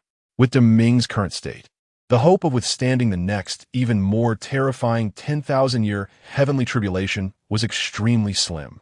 That ominous red thunder power was like a maggot in the bones, not only hindering the healing of the wounds, but also continuously consuming Deming's life essence. Ming's golden eyes were filled with sincere urgency. That human is really different. Truly, I feel that signing that contract with him might help Big Brother withstand the heavenly tribulation. I don't want to lose Big Brother. His clumsy words contained the purest brotherly love and the most urgent hope. He had personally witnessed Ye's unfathomable depths, and his simple thinking concluded that only by becoming Ye's soul spirit could he fight for a glimmer of hope for his most respected Big Brother under the impending destructive heavenly tribulation. Chapter 70. Persuading the heavenly blue bull python, the third soul spirit. The thick, impenetrable night pressed down heavily on the life lake at the core of the Star-Do Great Forest. The lake water was dark, bottomless, reflecting the sparse, dim starlight. The air was stagnant and humid, heavy water vapor permeating every inch of space, silently moistening the ancient giant trees with their gnarled roots along the shore. The twisted roots deeply burrowed into the soft, damp soil, like the twisted blood vessels of giant beasts, drawing the eternal coldness and solitude from the depths of the forest. In a heart-pounding silence, only the lake occasionally rippled, emitting hollow sobs. In the center of the lake, a massive shadow silently broke through the water's surface, slowly rising. First, a neck as thick as a pillar, covered in dark blue scales. Then the enormous head of the heavenly blue bull python, Deming. Its enormous eyes, deep as two deep pools, were now reflecting the equally massive figure of a titan giant ape, Ming. That gaze heavily rested on Ming, carrying an ancient scrutiny and a hint of barely detectable fatigue. Finally, the deep and resonant voice broke the silence, each word like heavy stones thrown into the deep lake, stirring up a muted echo. "Is what you said true?" This question hung in the humid air, carrying a heavy weight. The heavenly blue bull python's gaze seemed to penetrate Ming's thick fur, reaching deep into his soul. It was filled with 1,000 years of resentment towards humans, a distrust etched in blood and tears by countless ancestors. Humans were greedy, cunning, and untrustworthy, the eternal plunderers and enemies of the forest.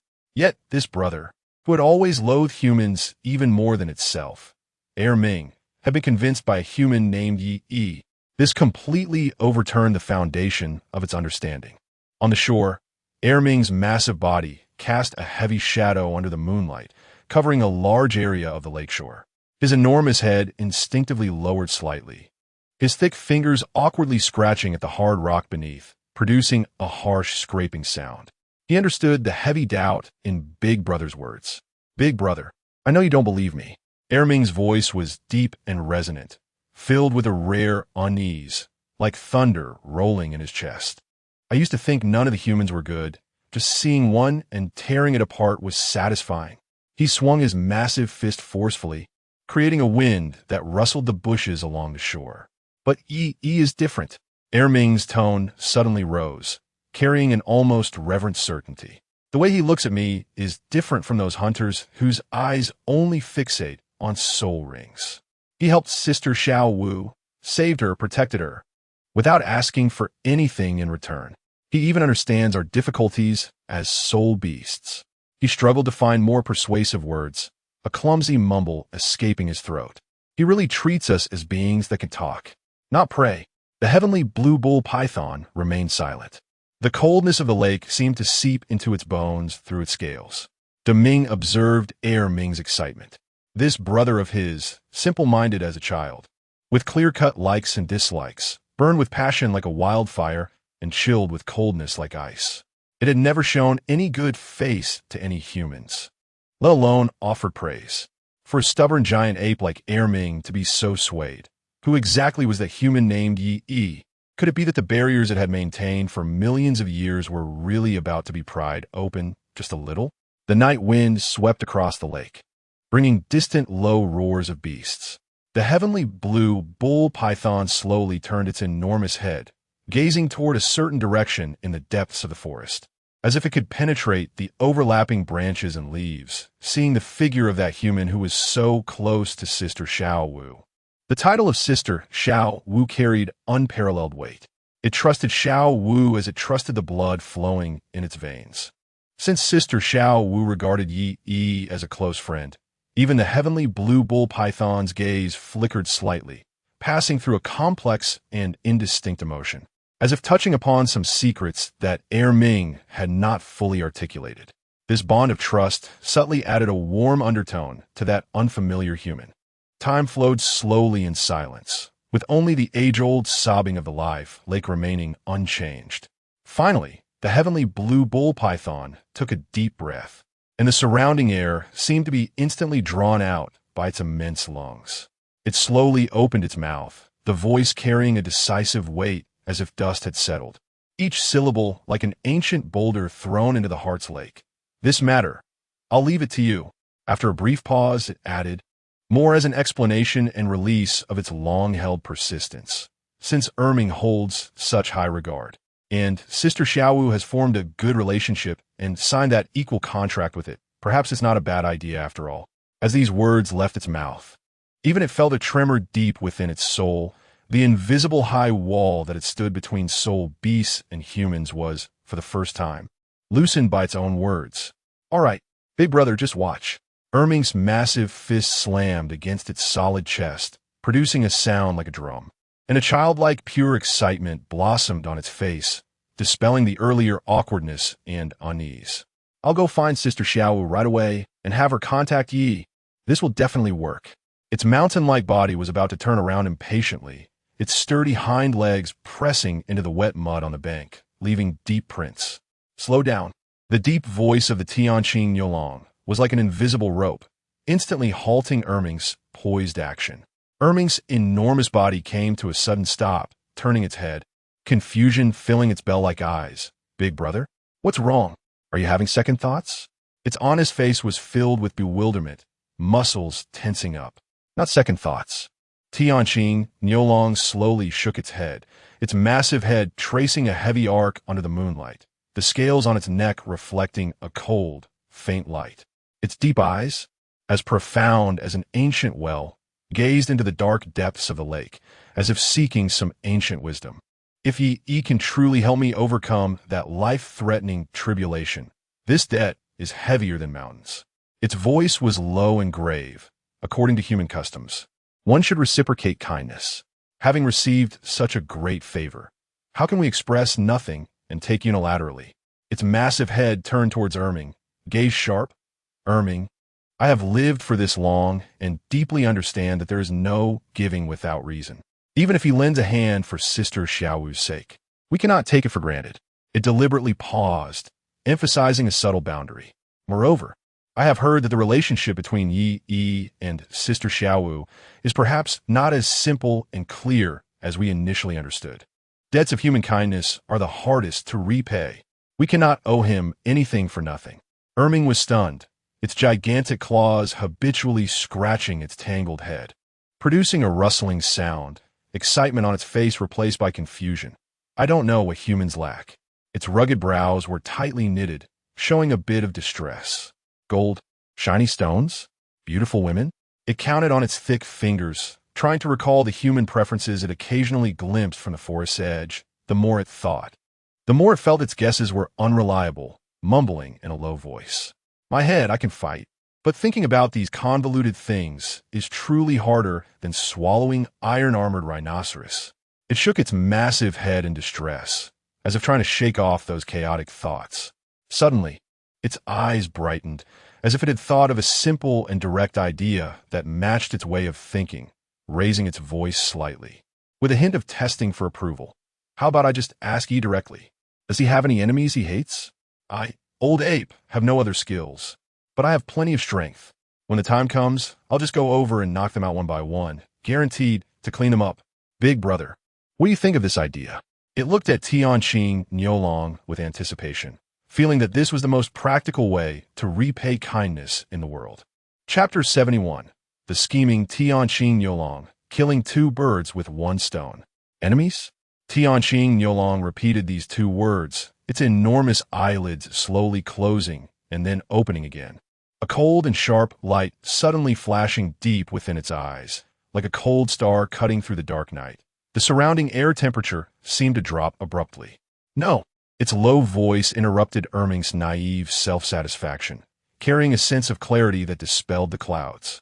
Within our Stardo forest. Isn't there a group of our enemies lurking? Erming's massive body shook violently, its huge eyes instantly bulging wide, as if struck by lightning. Big brother. Are you talking about that pack of mad dogs? Exactly. Tianqing Niulong's voice was firm, carrying a chilling, killing intent.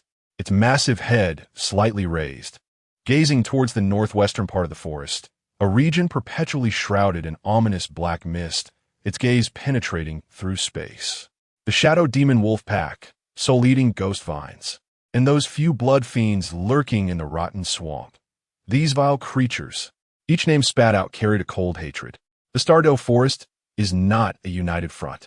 They, the brothers, along with sister Xiaowu, represent the moderate faction among soul beasts advocating for distance from the human world, non-aggression, guarding the ancient heritage of the Lake of Life.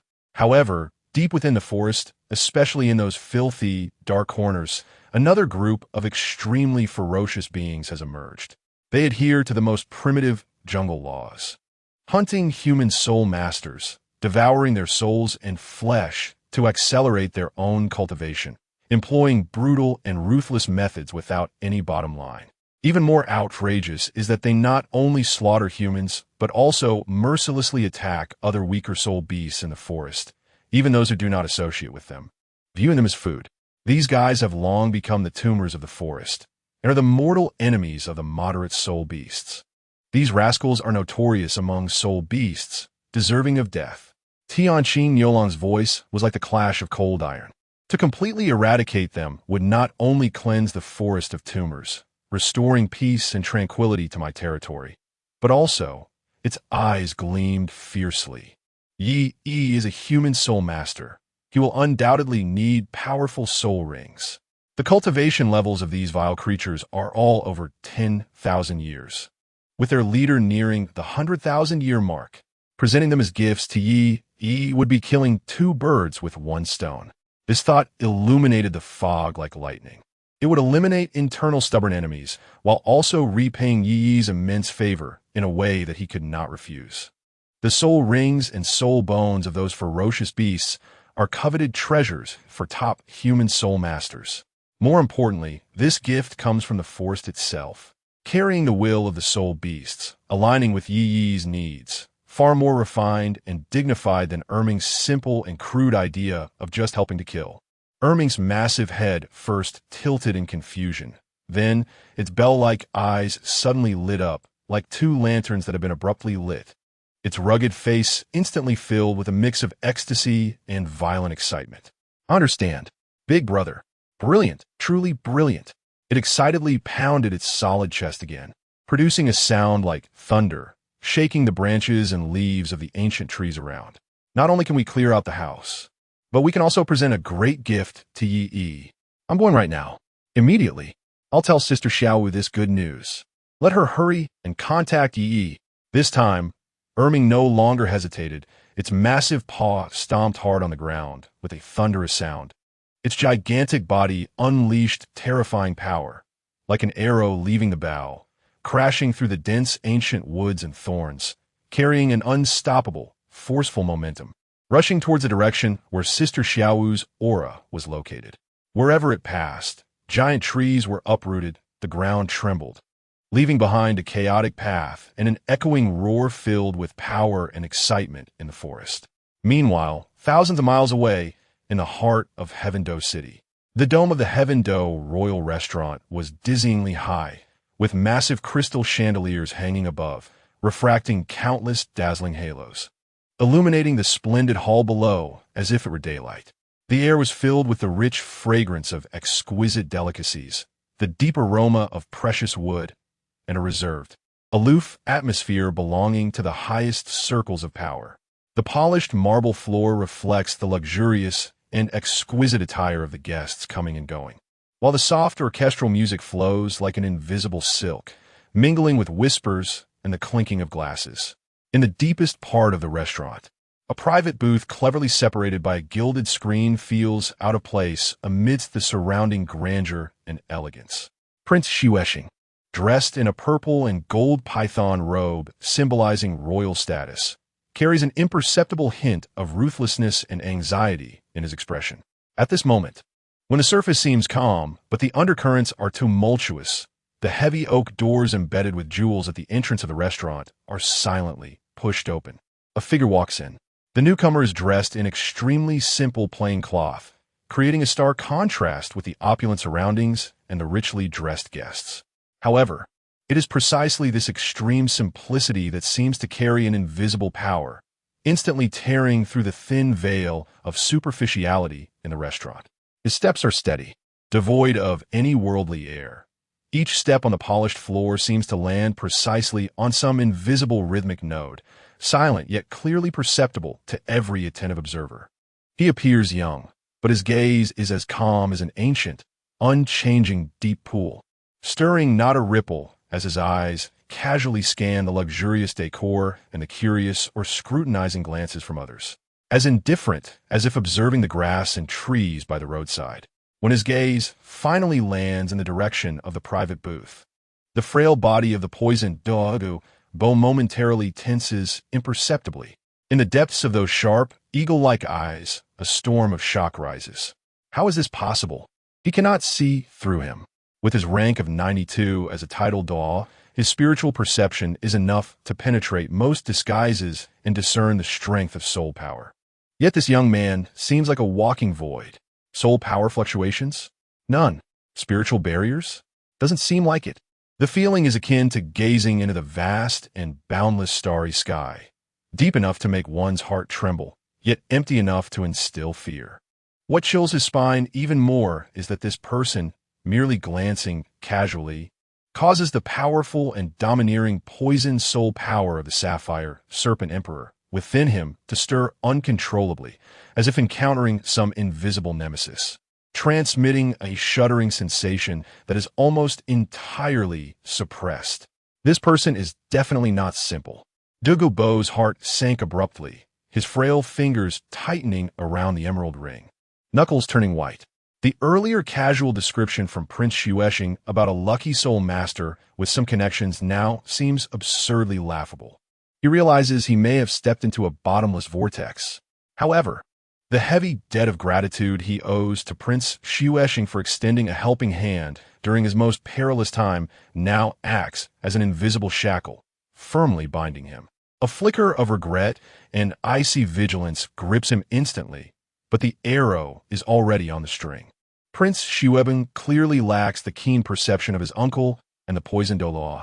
He is growing impatient with the dull weight, and, upon seeing the target appear, a long-repressed malice ignites in his eyes, eager to humiliate the other.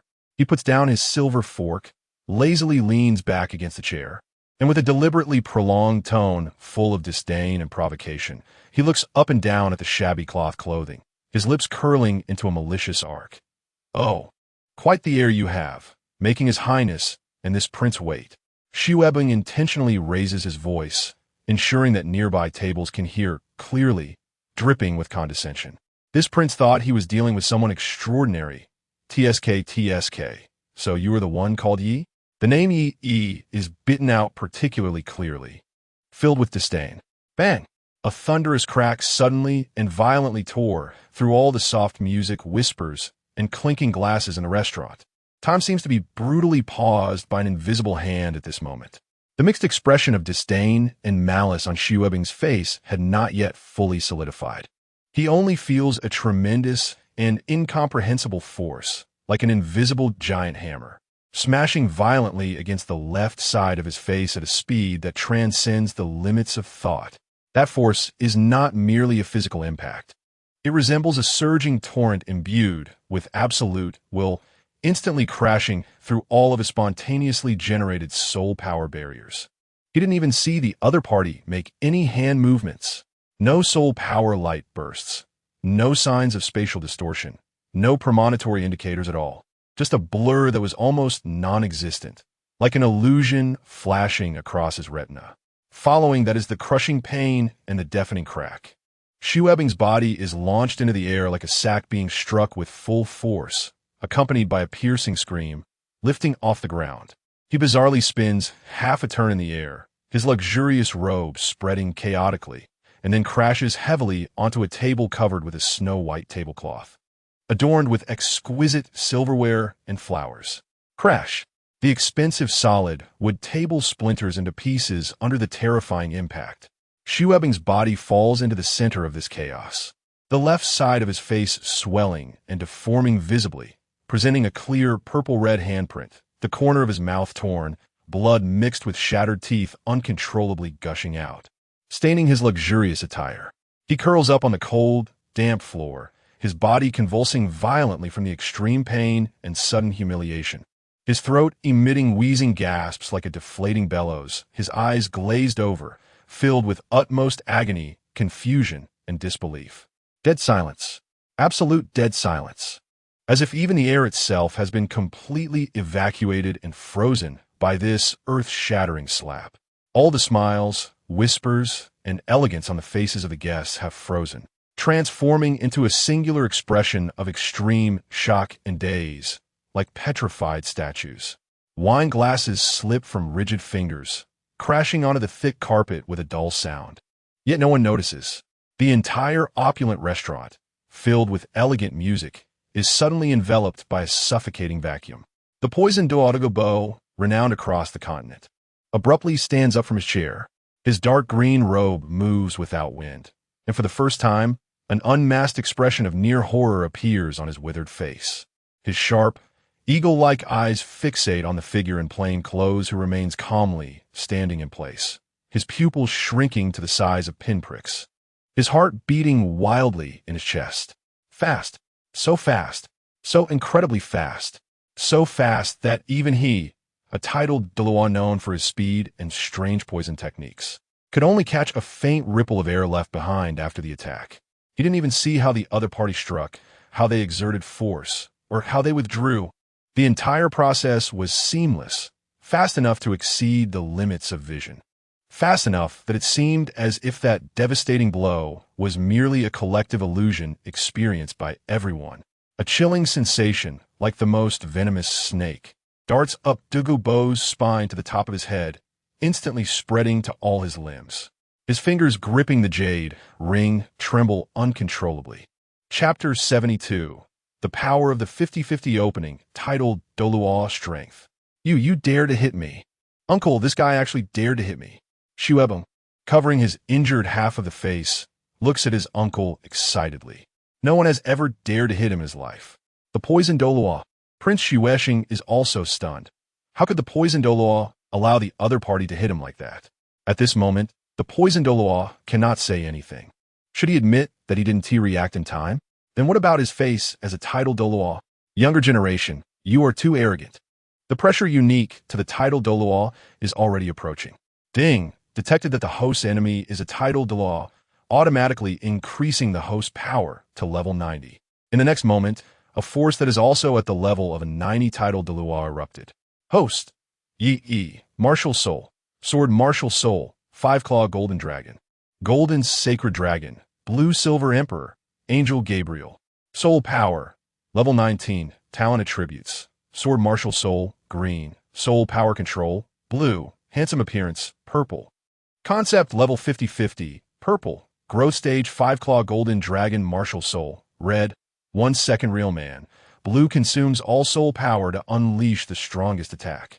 Child of Light, red as long as there is light, the golden body can be activated to avoid any damage, while absorbing the energy of light can replenish the soul power within the body.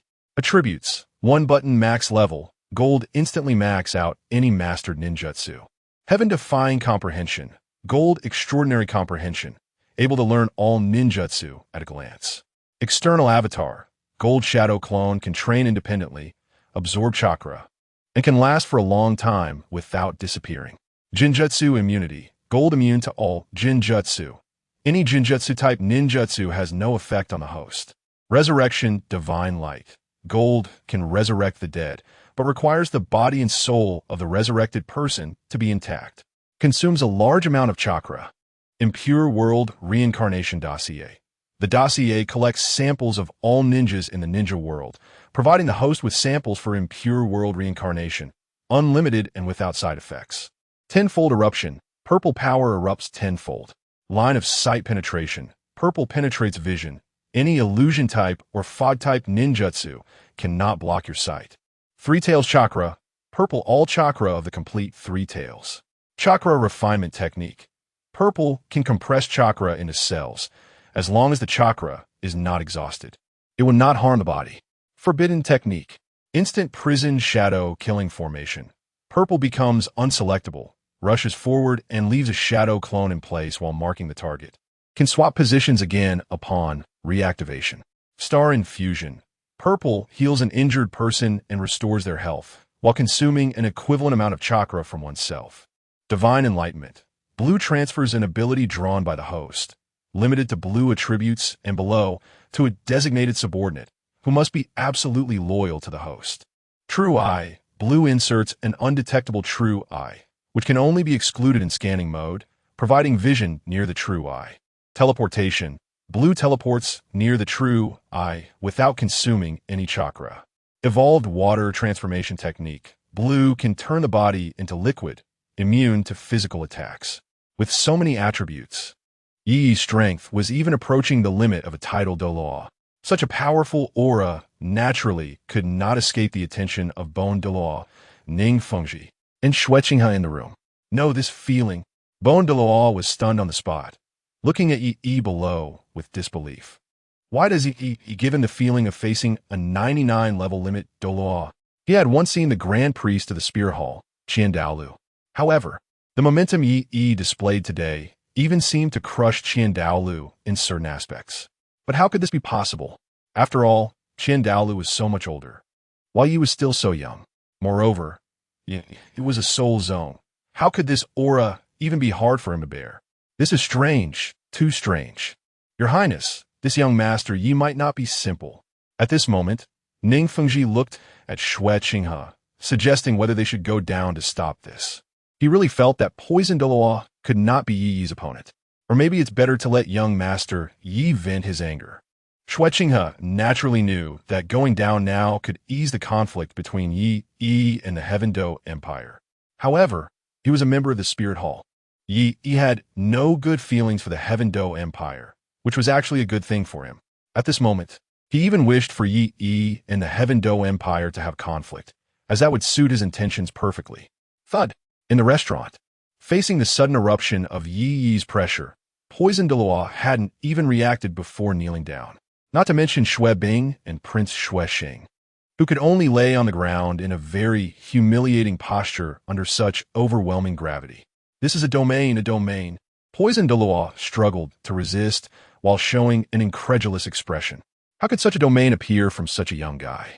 Moreover, the immense gravity was something even he, a title Douluo, could barely withstand. At this moment, Poison Douluo regretted 1,000 times. If he had known, he wouldn't have dared to get involved in this matter. What do you say? How should this be resolved? He looked down at Poison Douluo, his eyes only cold. Young master, it's my fault. I shouldn't have followed them. Please spare my life. At this moment, Poison Douluo had no pride as a title Douluo left, and if he continued to be arrogant, he would die. He hurriedly pleaded with Yi. I'll cut off your arm, and we'll call it even. Yi did not spare him because of his pleading. Five-clawed golden dragon. In the next moment, Yi grabbed Poison Douluo's left arm and began to unleash the devouring power of the five-clawed golden dragon. As the five-clawed golden dragon's spirit emerged, Poison Douluo lost any ability to resist. He could only watch helplessly as his soul power began to flow away continuously. No way. At this moment, Poison Douluo was pleasantly surprised to find that the toxins in his body seemed to be flowing away as well. The opponent not only absorbed his soul power, but even the toxins together. This was lethal stuff. Fortunately, Poison Douluo stopped resisting, as soul power could be cultivated back. But without the toxins, he could live for several decades. As for the arm, it was fine if it was cut off. His fighting strength did not rely on that. This scene left Shui being dumbfounded.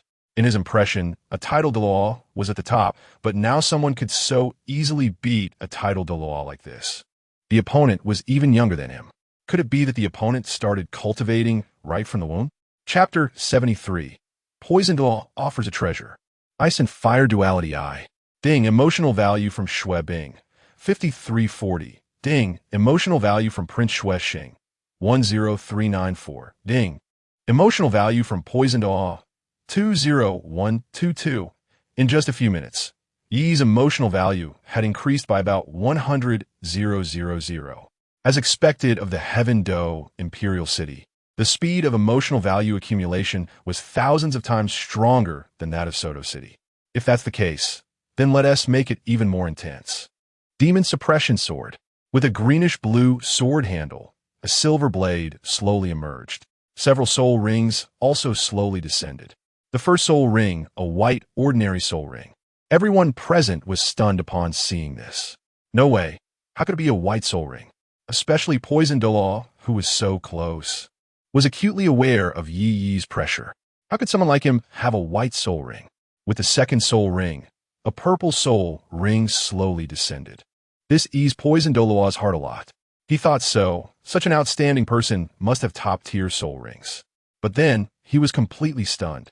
As a red 100,000 year soul ring slowly descended, he momentarily could hardly believe his eyes.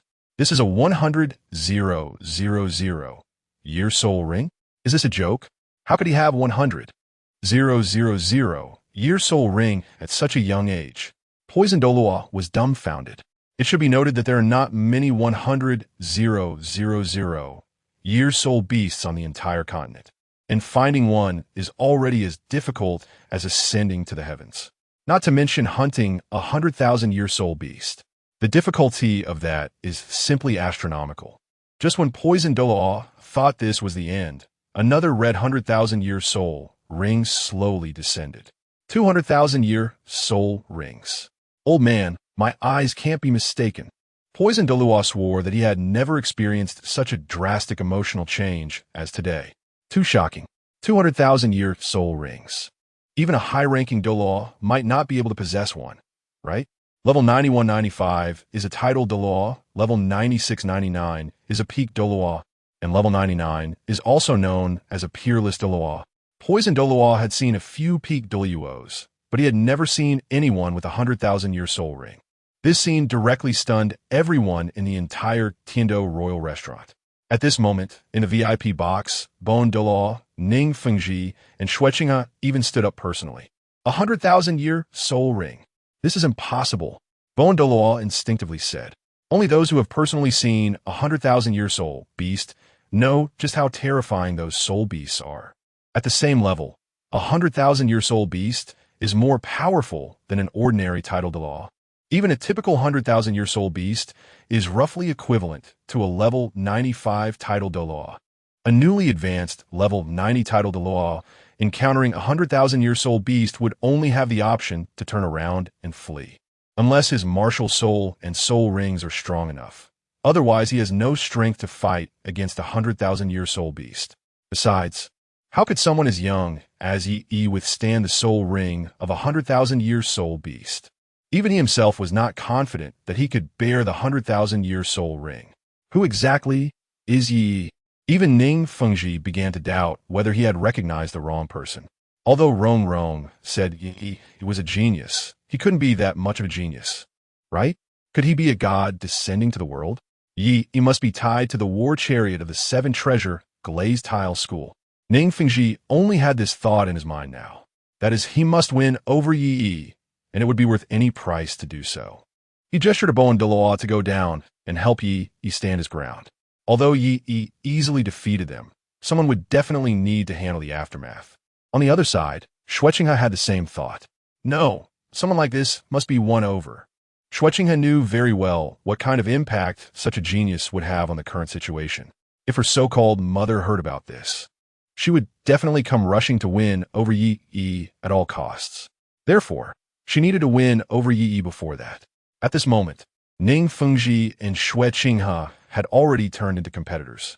Respectable lord, I really don't know. Poison Douluo's mouth was dry. Although he had lost an arm, he felt that the other party would not let him go. I know a place where, thinking of the place he knew, he immediately prepared to use it to exchange for his life. Located in the center of the Douluo continent's sunset forest is a volcano and an iceberg, surrounded by the Bailin 7 absolute flowers. It has a unique spring, with twin springs and mutual restraint. The ice and fire yin-yang is also one of the 3 major treasure troves for medicinal materials. In the environment of the 3 major treasure troves, ordinary plants cannot grow at all because ordinary plants cannot adapt to that special climate. But the 3 major treasure troves are the birthplace of all rare plants. Moreover, they can shorten the growth time of these precious plants by 10 times. Simply put, if a spiritual mushroom grows in any of the 3 major treasure troves for 10 years, it will have the effect of a 100-year spiritual mushroom. The 3 major treasure troves have unique natural conditions and are the gathering places of the essence of heaven and earth. The ice and fire yin-yang was originally the retreat of Poison Douluo, who was preparing to deal with Tang San because of his granddaughter. However, he was accurately diagnosed by Tang San and indicated that he could be cured, thus arriving at this place filled with countless precious medicinal materials and toxic substances. Since Tang San, this place has been under the jurisdiction of Tang sect and is a major resource of Tang sect. However, the ice and fire yin-yang also has powerful side effects and risks, making it very difficult for both outside hunters and the plants and creatures inside. But now, Poison Douluo definitely wouldn't give it to Tang San. Instead, he prepared to offer it to Yi, although he didn't know if this would spare his life. He was afraid that if he didn't offer it, he might really lose his life. Besides, he was guarding that treasure to be able to treat the poison in his body. Since this person before him, Poison Douluo glanced at Yi. He actually couldn't believe that the other party was only in his teens. If possible, he would believe that the other party was actually an old monster who had lived for thousands of years, because only in this way would he not feel embarrassed. Losing to an old monster who had lived for thousands of years sounded better than losing to a teenager in his teens. We can talk about your matter later. Hearing Douluo's words, Yi said lightly, "There is no need to guess what the other party wants to offer. In fact, even if the other party didn't tell him, he could find it easily with his white eyes and the assistance of Erming. But that would be too troublesome. It was more convenient for the other party to tell him directly." He slowly looked at Shuebeng and Prince Shuexing, thinking about how to deal with the 2 of them. Since they had been used up, it was time to kill them. Chapter 74, Killing Shuebeng. Shuqinghe was extremely happy. "No, I am a prince of the Tindo Empire. My father is the emperor of the Tindo Empire. If you kill me, you won't have a good outcome either." Fear was already evident on Shuebeng's face. He never thought this person would be so strong. Originally, the plan was just to rely on his background to snatch the external soul bone from the other party. At most, he would give some gold soul coins as compensation. But who would have thought that the other party would be so strong? It should be known that Poison Douluo is known as the Poison Overlord, the most difficult Poison Douluo, and he is the first famous by Phosphor Snake Soul Master in history, known as the #1 Poison Soul Master in the world. In terms of deterrence, he ranks among the top entitled Douluos. With him involved, how could he not take down a mere Soul Master? But the reality was that not only was he taken down, but it was also very easy. "Young man, don't be too reckless. If you touch us, you won't be able to escape the Tindo Empire." At this moment, Prince Shuexing threatened while enduring his fear. "Is that so? What will happen if I kill you?" Yi became interested. He really wanted to know what the consequences would be. He casually summoned the demon-suppressing sword and slowly walked toward Shuebeng. "Let us start with this little one." To torment the other party, he deliberately walked very slowly, just to let the other party experience the despair of death approaching. You stop. If you kill me, my father and my brother will definitely not let you go. Xiaogang was already on the verge of collapse. The guy in front of him seemed to have no fear of the Tiando Empire's background at all. Is there really someone who doesn't take the Tiando Empire seriously? Your brother? Is that so? Then I'll let your brother come over to ask personally. Hearing the other party bring up Xueqinghe's name, Yi laughed. At this moment, Xueqinghe was rather hoping for Xiaogang to die. Huh? Xiaogang was confused. He didn't understand what the other party meant. Young master.Ye, please spare my life. Xueqinghe hurriedly came out from the upper VIP box, accompanied by Douluo and Ning Fengxi. Brother, save me. The moment Xiaogang saw Xueqinghe arrive, his face seemed to look at a savior. Previously, he avoided this older brother, but now he rarely saw his own brother in such a moment. Qinghe, quickly save your brother. Prince Xueqing felt a sigh of relief the moment he saw Xueqinghe arrive. It's stable now. Everything is stable. Not to mention that behind Xueqinghe stands Ning Fengxi, the leader of the Seven Treasure Glazed Tile School, and Douluo. With these two present, Yi is afraid he won't be able to do anything to them. Oh, at this moment, Yi slowly looks at Xueqinghe, wanting to see what kind of trick Qianruxue is playing. Douluo, please shield the surroundings. Xueqinghe first glanced at Douluo, signaling him to shield the area. Douluo then looked at Ning Fengxi, and after Ning Fengxi nodded, his soul power instantly enveloped the area, forming a barrier. All right, now those outside can't hear what we're saying, Douluo said slowly. On the other side, Xiaogang was dumbfounded, feeling a bad premonition. Big brother, dear big brother, you have to save me. Xiaogang kneeled on the ground and kept dragging himself towards Xueqinghe. No one noticed that a trace of killing intent appeared on Xueqinghe's face. Qianruxue is such a proud daughter of heaven. How could she accept being addressed like that? In her heart, she had already sentenced Xiaogang to death. You see, if young master.Ye personally kills him, it would dirty his hands and might cause some small trouble. Of course, for you, solving it would be a piece of cake. However, I have a better option. Xueqinghe said slowly. Xiaogang can die. Even if the Snow Knight Emperor were here, he would make the same decision. A genius soul master is not that scary. But a genius soul master with strength far beyond a titled Douluo and with 3 life martial souls and 200,000-year soul rings is quite terrifying. No one would offend such a being destined to become a limit Douluo. Even the Snow Knight Emperor would probably abandon Xiaogang. But how to abandon him is very important. You can hand Xiaogang over to me, and I will make his death seem more reasonable. Xueqinghe explained to Yi with a serious face. At that time, we could privately kill Xiaogang, casually find a reason, saying he fell ill or accidentally fell into the water. A death that seems reasonable. By then, the Snow Knight Emperor wouldn't lose face, and Yi could take his revenge. Why not? Ah no, please don't, big brother. Xiaogang was truly dumbfounded. He didn't expect his big brother to be so ruthless. Blood is thicker than water. Xiaogang originally thought of acting like a playboy, but he never thought he would actually die. Qinghe, you can't do this. Xiaogang is your father's only son. Prince Xueqing was also dumbfounded, looking at Xueqinghe with hope, hoping she would show mercy. But little did he know, what he said only strengthened Xueqinghe's resolve to kill Xiaogang. What is Uncle Xueqing talking about? If Xiaogang dies, don't I still exist? Xueqinghe coldly looked at Prince Xueqing. That gaze made Prince Xueqing feel like he had fallen into an ice cave. It was bad. Prince Xueqing, the brother of the Snow Knight Emperor and Xiaobang's uncle, had previously suspected Xueqinghe's identity but had always struggled to find evidence to expose her. So he taught Xiaogang to disguise himself.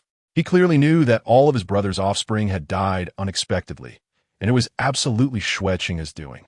He had never stopped doubting her identity. However, he had never publicly spoken it out loud. Crack! At that moment, Yi thrust a sword towards Xiaogang. The demon-suppressing sword pierced through Xiaobang's body, and not only that, but the sword was also continuously draining his soul power. Uncle, save me. Xiaobang's consciousness fell into a haze, and the intense pain combined with the loss of soul power made him somewhat lose his senses. But how could Yi let him die so easily? Kaleidoscope Sharingan. Although Yi's Kaleidoscope Sharingan didn't have Tsukuyomi, it could still torment the opponent through illusions. In the illusion, he made the opponent experience the feeling of dying countless times. Kill me. In less than a minute, in the illusion space, the opponent had already died nearly 3,000 times.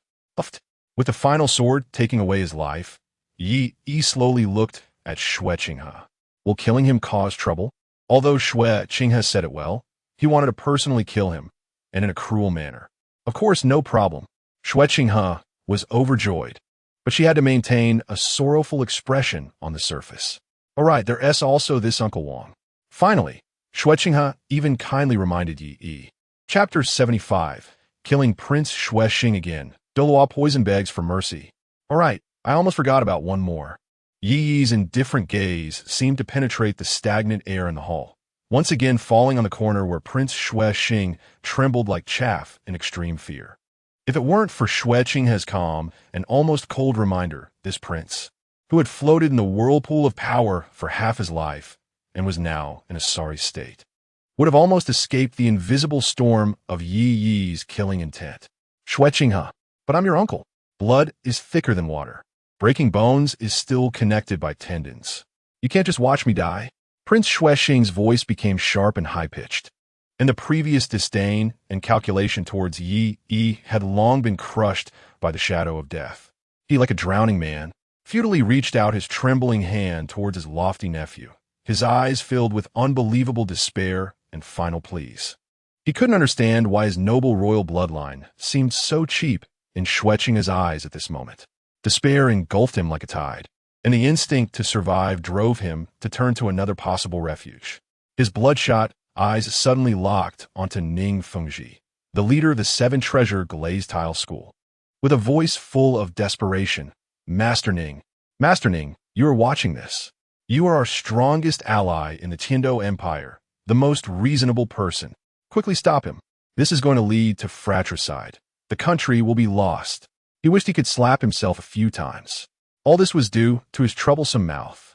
If it weren't for his previous difficulties with Yi, his sharp words, and even allowing Shui Bang to provoke him, how could he have invited this calamity upon himself?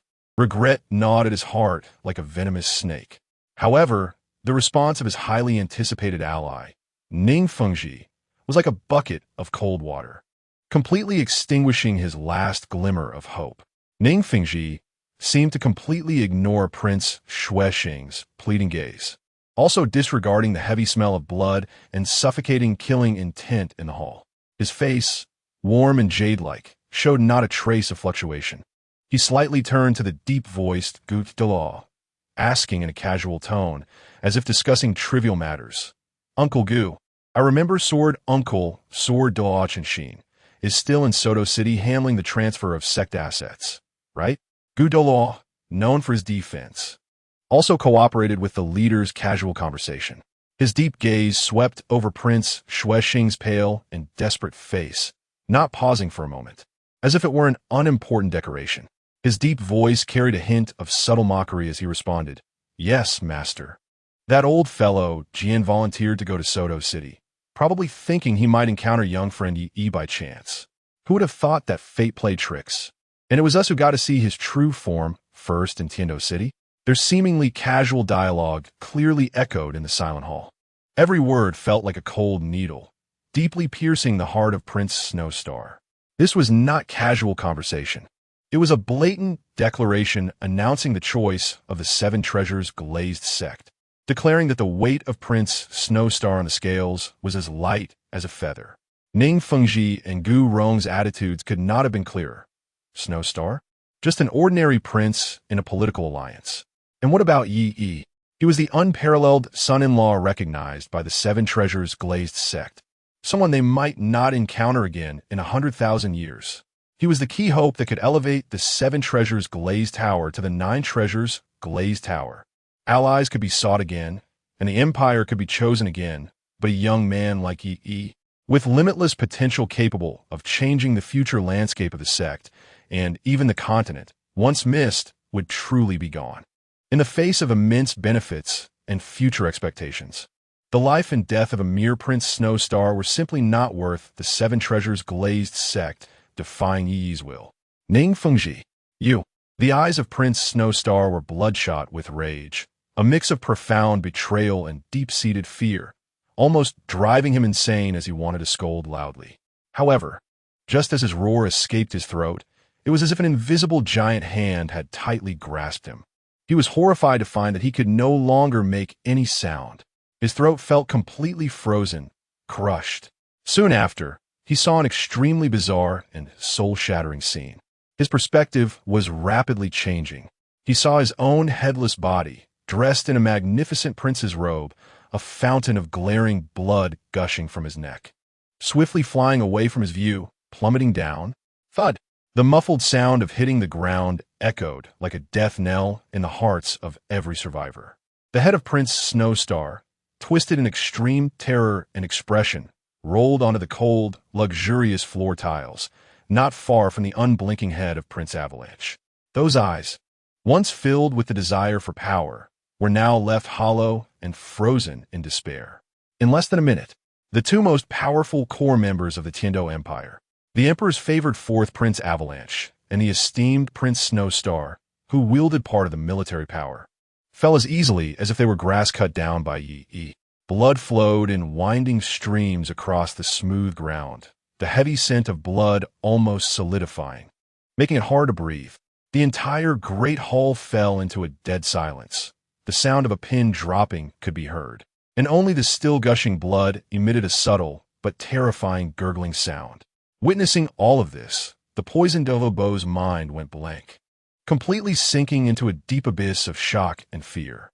His face, already somewhat pale from long-term exposure to poison, was now as white as paper, devoid of any color. Cold sweat poured down his forehead, sliding down his cheeks, soaking his collar without him even noticing. This young man named Ye, truly did not regard the Tiando Empire at all. Killing princes, beheading a prince, was as straightforward and clean as squashing two ants, with not a flicker of emotion in his eyes. What imperial dignity, what imperial wrath, seemed to him to be nothing more than insignificant dust.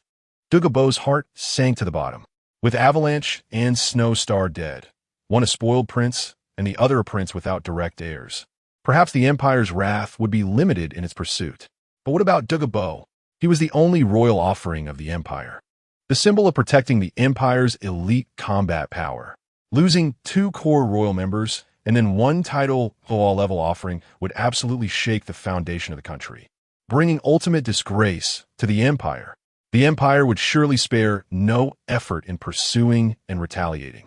Ye dared to kill royal princes. Would he hesitate even a moment to kill an offering? A bone-chilling coldness rushed from Douluo's spine to the top of his head. Although he was a titled Douluo, a notorious poison master in the Soul Master world, at this moment he realized with utter clarity that his proud poison skills might not even have a chance to be displayed before this mysterious, decisive young man. The scene of Ye swiftly slaying Avalanche and Snowstar, with ghost-like speed that was utterly incomprehensible, was etched in his mind like a brand. Moreover, one of his arms had already been crippled by Ye.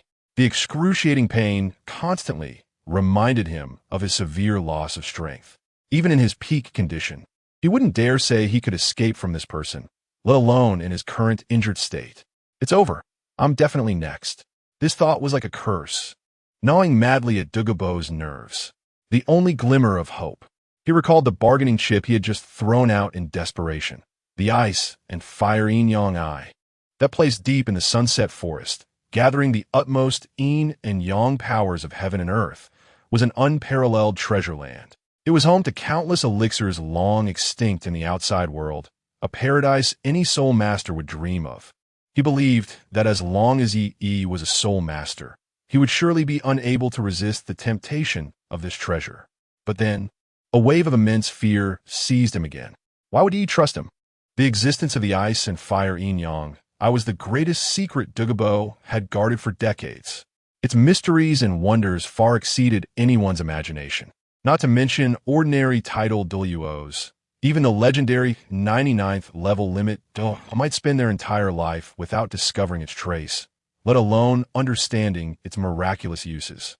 How could he, with empty words, convince a ruthless killer who had just coldly beheaded 2 royal members to believe that he possessed such a treasure capable of driving the entire Seoul master world mad? What if he thought he was just babbling to save his life, concocting lies? The consequences, as he reached this point, the fear in Douluo Bo's heart grew like wild grass, almost drowning his reason completely. He was different from Avalanche and Snowstar. Avalanche was dead. The Emperor still had other sons. Snowstar was dead. His lineage had no successors. But what about Douluo Bo? His only son and daughter-in-law had died tragically years ago, leaving only a precious granddaughter, Douluo Yin. Yin was his only bloodline in this world, and she was all his hope and meaning to live. If he died here today, the Douluo family would truly be extinct. His poor Yin, a lonely girl who had lost all support. How would she survive in this ruthless Seoul master world? She would probably not even leave behind a bone. The overwhelming fear and worry for his granddaughter's future instantly crushed the dignity and pride of the title Douluo. A strong desire to survive made him disregard everything else. Young Master.Ye, please, you must believe me. I, Douluo Bo, swear by my martial soul, in the name of my ancestors of the Douluo family. Douluo Bo's voice was filled with unprecedented urgency and fear, even slightly cracking due to his excessive agitation, a stark contrast to his usual sinister image. His remaining arm was propped on the ground, almost in a half-kneeling, half-crawling posture, desperately looking up at Yi's cold, godlike profile, pleading at a rapid pace. I really know of an unparalleled treasure land. It's deep in the sunset forest. There, the purest ice and fire powers of heaven and earth converge, forming the one and only ice and fire yin-yang eye in the world. The springs are both yin and yang, mutually generating and restraining, nurturing countless elixirs long extinct in the outside world. Rare, medicinal herbs like the celestial mushroom, the scarlet flame apricot, the 8-pointed ice grass, and the autumn water dew, all legendary treasures, truly exist there. For soul masters cultivation for martial souls. Chapter 76. Another draw, the imperial beast of fortune. Just when the poisoned Douluo had closed his eyes, what greeted him was not death. I'm not dead. The poisoned Douluo was stunned. Ye actually did not kill him. All right, get lost. After things settle down, I will come find you. Ye glanced at the poisoned Douluo lightly. Keeping him alive was indeed much better than directly killing him. Besides, he was genuinely intrigued by the ice and fire yin-yang eye. Thank you, young Master.Ye, for sparing my life. Thank you, young Master.Ye, for sparing my life. The poisoned Douluo quickly rolled away from the spot. Immediately after, the bone door slowly opened the surrounding barrier. In the next moment, the bodies of Shui Peng and Prince Shuixing appeared before everyone. No way. Isn't that the Prince of the Tiando Empire and Prince Shuixing? They're dead? This must be a joke. The people who came to the Tiando Royal Restaurant were not ordinary, so they recognized Shui Peng and Prince Shuixing. However, upon seeing their bodies, everyone was stunned. Initially, upon witnessing the conflict, they thought it would just be a lesson at most. But they never expected it would lead to death. Everyone, don't panic. Uncle Shui Peng and Prince Shuixing died due to old illnesses. This has nothing to do with this young Master.Ye. Shuixing has stepped forward to explain.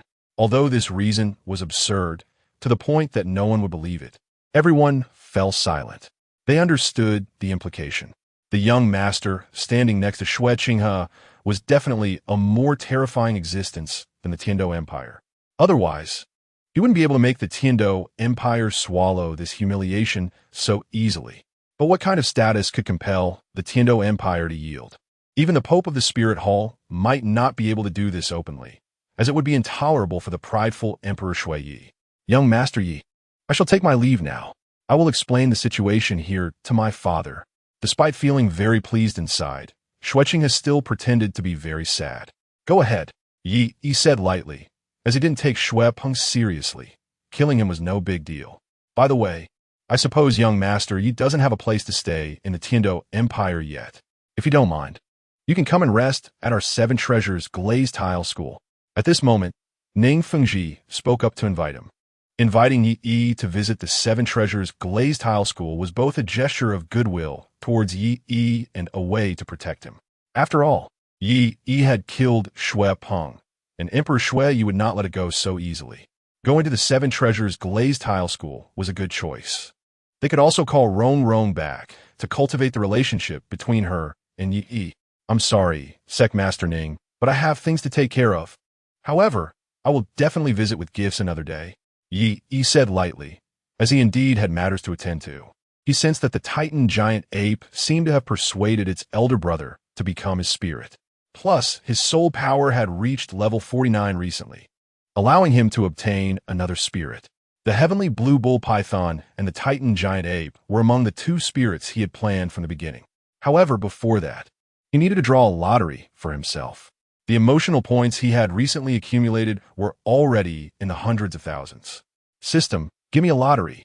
Moreover, this time Yi chose the highest level lottery, which consumed 100,000 emotional points for each draw. 3 high-level draws, please. Ding. Congratulations to the host for obtaining the red rare entry, the Emperor's Auspicious Beast. Emperor's Auspicious Beast. Red rare, the Emperor's Auspicious Beast.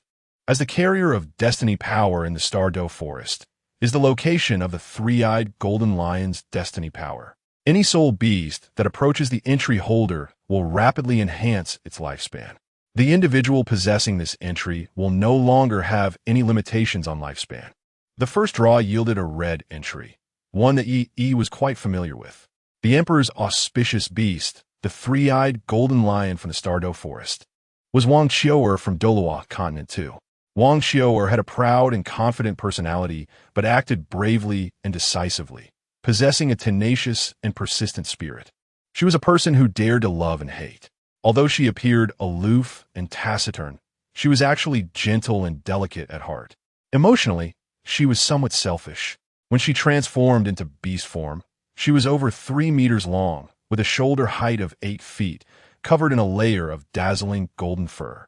When she took human form, she was tall and slender, wearing a white outfit with silver trim, her long pink-blue waves wrapped in a cloth, and her face veiled.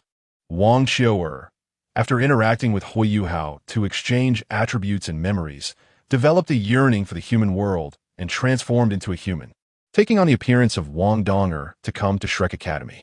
In the academy, she became the captain of the Shrek team, known as the Golden Dragon Maiden, and developed feelings for Hui Yuhao. During the trial in the Valley of Love and Destiny, Wang Xiaoer exchanged memories with Hui Yuhao through fate induction, catching her first glimpse of human emotions, leading her to transform into a human with the Golden Dragon bloodline and infiltrate Shrek Academy in the guise of Wang Donger. In the Continental Advanced Soul Master Academy Soul Fighting Competition, she swept through the competition, gaining fame throughout the world. As they spent time together, she developed feelings for Hui Yuhao, but conflicted with her possessiveness and her identity as Wang Donger.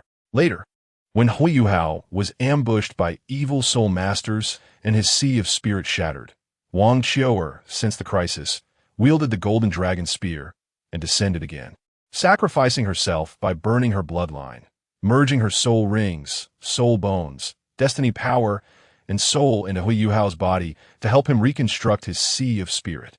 The function of the Emperor's Auspicious Beast entry is simple. Any soul beast that approaches it will continuously grow stronger. Moreover, the entire destiny power of the Stardew Forest merges with it. It breaks through the limitations of lifespan, allowing it to live as long as it wishes. The three-eyed golden lion, unlike other soul beasts, is not bound by destiny and has no heavenly tribulation bottleneck like other soul beasts. As long as it wishes, it can live indefinitely. Although Wang Xiaoer does not possess the strength of Tian and the others, even the slumbering Silver Dragon King in the Stardew Forest would choose to protect the Emperor's Auspicious Beast, ensuring it would not suffer any harm. Ding! Congratulations to the host for obtaining the red rare entry, the Ancestor of Power, the Golden Dragon Martial Spirit. Ancestor of Power. Golden Dragon Martial Spirit. Red rare inherits the physical power and annihilation power of the Dragon God, possessing ultimate strength. Ding! Congratulations to the host for obtaining the red rare entry, the Destiny Weapon, the Golden Dragon Spear. Golden Dragon Spear, red rare. The Golden Dragon Spear is the pride of the Dragon God. No one can wield it except for the owner of the Golden Dragon Martial Spirit. Anyone who touches it will have their life force absorbed. Within 100 meters of its diameter, not a blade of grass will grow, and the life force of all living beings will be continuously absorbed, with no material able to block it. Once the life force absorbed is substantial enough, it will activate the golden dragon spirit within the spear and carry it away until it encounters someone with the golden dragon martial spirit or bloodline. Chapter 77. First encounter with Wang Qiu'er, Emperor's auspicious beast versus Emperor's auspicious beast. Goodness, I've stumbled into the lair of the Emperor's auspicious beast. Seeing the 3 red entries given by the system, even Ye couldn't contain himself. If you remember correctly, all 3 abilities belonged to Wang Qiu'er, yet now he had drawn them all. Moreover, he recalled that the 3-eyed golden lion of the Emperor's auspicious beast in the Star-Do forest should have just been born not long ago, probably only around 5,000 years old. For humans, 5,000 years is a long time, but for soul beasts, 5,000 years is still considered a little girl. With the golden dragon bloodline within her, and the destiny power of the Star-Do forest attached to her, it meant that the 3-eyed golden lion was actually still alive. After Hua Yuhao ascended to the divine realm, Tang San told him that when Hua Yuhao interacted with the auspicious beast to exchange attributes, he had separated a trace of Tang Wutong's divine consciousness and attached it to the auspicious beast, claiming that the divine consciousness enhanced the intelligence of the auspicious beast, and that Wang Qiu'er was part of Tang Wudong. However, Tang Wudong also referred to the auspicious beast as her incarnation, which creates a conflict in the setting. The Emperor's auspicious beast awakened its intelligence at birth, indistinguishable from an adult human. Moreover, when the auspicious beast appeared, it was already over 15,000 years old, having been born 5,000 years before Tang San. This means that Wang Qiu'er is Wang Qiu'er, with no relation to Tang San whatsoever. Yi did not know that after he awakened the Emperor Beast title, the entire Star-Do forest was already in shock. Deep in the lake of life, Emperor Tian slowly opened his eyes. What's going on? Why do I feel the presence of the Emperor Beast? This shouldn't be. The Emperor Beast has always been in the Star-Do forest, right? Emperor Tian was bewildered. Logically speaking, there shouldn't be 2 Emperor Beasts. But this aura cannot be deceived. It shouldn't be. It's important to note that Emperor Tian is the leader of the Black Dragon clan, one of the 9 Dragon Kings, the supreme ruler of the Star-Do forest, the strongest on the Douluo continent during the Shrek Academy era, the strongest soul beast in history before the Magic Emperor ascended, the top among the 10 ferocious beasts of the continent, the ruler of the Star-Do forest, the king of soul beasts on the Douluo continent, the spokesperson of the Silver Dragon King, and also the guardian of the Emperor Beast. After all, with the Emperor Beast present, the cultivation of all soul beasts in the Star-Do forest could be greatly enhanced. This is incredibly important for the revival of the soul beast cause. Moreover, the Emperor Beast carries the fortune of the entire Star-Do forest. The second beast tide in the Star-Do forest was triggered because of the Emperor Beast. After encountering Hua Yuhao, the 3-eyed golden lion of the Emperor Beast became curious about the human world and disguised itself as Wang Qiu'er, the Emperor Beast in the Star-Do forest, whose life and death directly relates to the fortune of the soul beasts in the Star-Do forest, and went to Shrek Academy, resulting in an indescribable entanglement with Hua Yuhao. When Hua Yuhao was in a life and death crisis, Wang Qiu'er came to save him, and before Hua Yuhao died, he expressed his feelings to Wang Qiu'er, which deeply moved her. Thus, in order to save Hua Yuhao, Wang Qiu'er chose to sacrifice herself, along with the fortune of the Star-Do forest, to Hua Yuhao. With the Emperor Beast gone, the fortune of the Star-Do forest was also lost, which made Emperor Tian furious, and he initiated the second beast tide, demanding Shrek Academy hand over Hua Yuhao. Hua Yuhao temporarily resisted the beast tide using the undead plane, then took out the soul spirit to directly mediate with Emperor Tian, agreeing to return to the Star-Do forest with him to continue the research on the soul spirit. Thus, Emperor Tian halted the beast tide. No, how could the fortune of my Star-Do forest be divided in 2? Emperor Tian was once again bewildered, as he could clearly sense that the fortune of the Star-Do forest had also been split in 2. The appearance of 2 Emperor Beasts should be a good thing. But now the outcome may not be so. No, I must go see the Emperor Beast. The current Emperor Beast in the Star-Do forest has its mark on it. making it easy to locate its position. In the entire Stardew forest, no soul beast would actively provoke the Emperor Beast. After seeing that the Emperor Beast was safe and sound, he breathed a sigh of relief. I must have been too worried recently. Saying this, Emperor Tian fell back into a deep sleep. On the other side, at the westernmost part of the Stardew forest, the soul beasts here were thriving. After entering the Stardew forest, Yi discovered that there were many types of soul beasts, and their numbers were astonishing.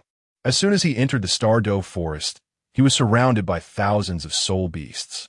Ah, is this the auxiliary effect of the Emperor Beast? He couldn't help but exclaim. If he wanted to hunt soul beasts now, he wouldn't even need to lift a finger. Countless soul beasts would actively come forward to offer themselves as spirit rings. This made Yi feel a bit embarrassed. Moreover, he didn't rely on spirit rings to become stronger anyway. Hey, that soul beast that looks strange. Why haven't I seen you before? Just then, a soul beast with golden fur, seemingly half-transparent like crystal, looked at Yi, filled with an unusual texture. Its overall shape resembled a lion, but its four paws were like dragons, each dragon claw stepping on a cluster of golden flames. Its mouth was also longer than that of typical lion-like soul beasts, and beneath its fur, there seemed to be fine golden scales. In addition to its normal pair of eyes, it also had a third eye, which was a vertical pupil. The normal eyes sparkled with gold, while the vertical pupil emitted a red glow, with a hint of demonic allure.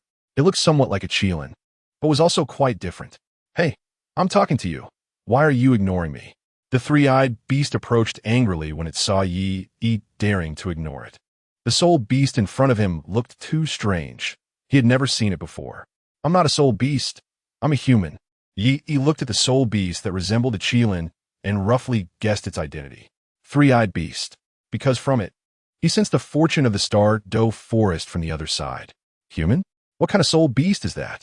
The three-eyed beast clearly had never left the Stardew forest.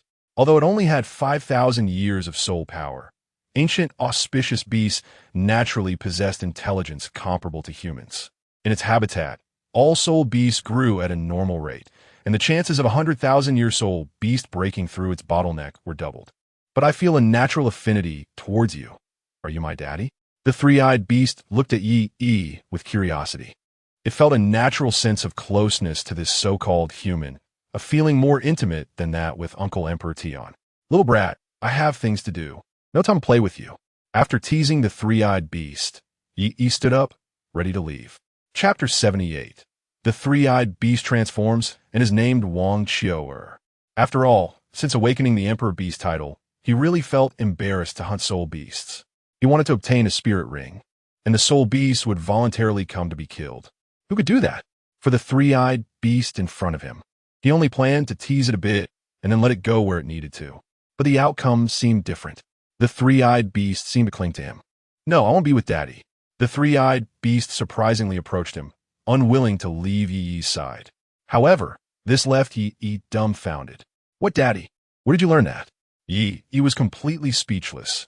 He was one person, and the other was a soul beast. How could there be a connection like that? Besides, he hadn't even settled down himself. I feel a warm aura from you, the three-eyed beast said, not knowing why it felt comfortable beside Yi. Moreover, being with him gave it a sense of family feeling that it had never experienced before. What's your name? Yi felt a headache. He didn't want to walk around with a daughter every day. My name is Three-Eyed Beast, okay? Although the Three-Eyed Beast had intelligence comparable to an adult, it had never left the Stardew forest, so it was not very clear about the human world. Yi said lightly. Yi, I want a name too. The three-eyed beast murmured, then looked at Yi excitedly, indicating that it also wanted a human name. You're not human. Why do you want a human name? Yi was not very interested in this. After all, it wasn't really his daughter. Who says that? Daddy is human, so I must be human too. Saying this, the three-eyed beast stubbornly began to transform. Generally, only soul beasts of 100,000 years could transform into human form. The three-eyed beast had the dual extreme attributes of ultimate fire and ultimate light, and although its cultivation was only 15,000 years, it could compete with ordinary 100,000-year soul beasts. However, The three-eyed beast was different from ordinary soul beasts, so there was no restriction of 100,000 years. In the next moment, a stunning beauty with powder blue hair and powder blue eyes, possessing an otherworldly charm, bright eyes and white teeth, gentle and kind, cute and lively, and also clever, appeared before Yi. She exuded a fresh and refined aura, noble and elegant, a peerless beauty. Dad, how about it? Have I become human too? The three-eyed, auspicious beast excitedly circled around Yi. By the way, Dad, I want a human name too. The three-eyed, auspicious beast looked at Yi eagerly, wanting a human name. Having spent too long in the Star-Do forest made the three-eyed, auspicious beast yearn for the outside world. Don't be fooled by her youth. She had lived in the Star-Do forest for 5,000 years. 5,000 years. Do you know how she survived those 5,000 years? Plus, no soul beasts dared to provoke her in the entire Star-Do forest. All the soul beasts treated her like a princess. This only deepened the three-eyed, auspicious beast's longing for the outside world. Yi sighed. It seemed that the imperial auspicious beast title on him made her think they were of the same kind. Looking at her appearance, which was strikingly similar to Wang Dong, Yi casually said, "You will be called Wang Qiu'er." He didn't know if it was fate, but in the end he said with great disdain, "Ah, why is your surname Wang when mine is Yi?" Wang Qiu'er's bright eyes flashed with a hint of confusion. Such a line could also come from the neighbor Uncle Wang. "I don't care about surnames." Yi was too lazy to indulge her. A little girl, only 5,000 years old. Can't she stop asking so many questions? All right, since it's Dad who chose the name, then I'll be called Wang Qiu'er. Eventually, Wang Qiu'er chose this name. And don't call me Dad, Yi reiterated. Wang Qiu'er's appearance after transforming was about the same age as Yi now, and she was even slightly older than him. Calling him Dad like this, didn't she feel the slightest guilt? If someone didn't know, they would think he was a pervert, so he immediately stopped Wang Qiu'er from calling him Dad. Yi could also see that this girl probably just wanted to go out with him. Spending too much time in the Star-Do forest was like this. With Yi before, and now with Xiao Wu's mother, adding another Wang Qiu'er didn't seem too out of place. However, Wang Qiu'er was clearly a bit unwilling. She felt a sense of kinship with Yi. Why couldn't she call him Daddy? "If you call me that, I won't take you out." In the end, it was Yi's threat that worked. A few words made the girl shut her mouth. "What is your martial soul? Let me see." In the end, Yi was still concerned about Wang Qiu'er's martial soul after her transformation. It couldn't be that they both had the same martial soul, the golden dragon of power. In the next moment, Wang Qiu'er proved his guess with action. A golden dragon martial soul slowly emerged. He also took out his own golden dragon martial soul. Upon seeing this scene, Wang Qiu'er was completely shocked. "You still say you're not my dad? Our martial souls are exactly the same." Wang Qiu'er's eyes lit up with excitement as she looked at Yi. "Do you see? This is my dad. Dad, where are we going next?" Wang Qiu'er naturally leaned closer, feeling an unprecedented sense of intimacy with Yi. This feeling was something she had never encountered in her 5,000 years of life. Due to the rules of heaven and earth, only one imperial auspicious beast could exist in the world, but clearly, Yi was not bound by this rule.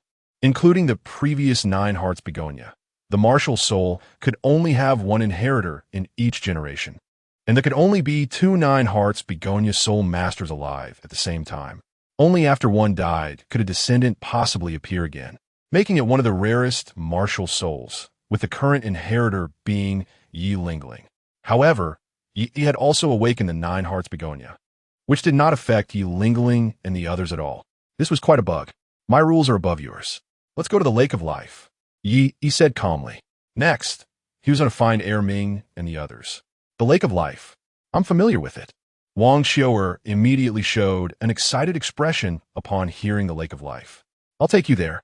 Saying this, Wang Qiu'er grabbed Yi's hand, intending to lead the way.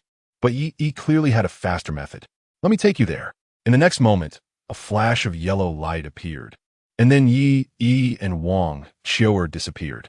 This was the use of instant teleportation. Because he had sufficient emotional value now, Yi upgraded his teleportation ability again. Now, Yi could completely use teleportation to travel. Chapter 79. The 3 great treasure deposits of Douluo. Yi occupies 2 of them. The next place he was going to was the Lake of Life, which is known as one of the three great treasure deposits. The other two are the ice and fire Yin I and the Canghui Asking Emotion Valley. He had already obtained the location of the ice and fire Yin I, so he had already claimed this treasure deposit. As for the Lake of Life, even if he didn't want it, it was impossible because since he gained half of the fortune of the Stardo Forest, the Lake of Life had already been bound to him. Ice and fire Yin I, land of Dragon Falls, sacred herb holy garden deep in the Sunset Forest. Time seems to have solidified in the tragic conclusion of an ancient divine battle. The Water Dragon King and the Fire Dragon King. This pair of god-level dragon lords who controlled the source of elements. Both fell here in a brutal battle. Their massive dragon bodies sank into the earth, and the icy essence and blazing divine energy did not dissipate.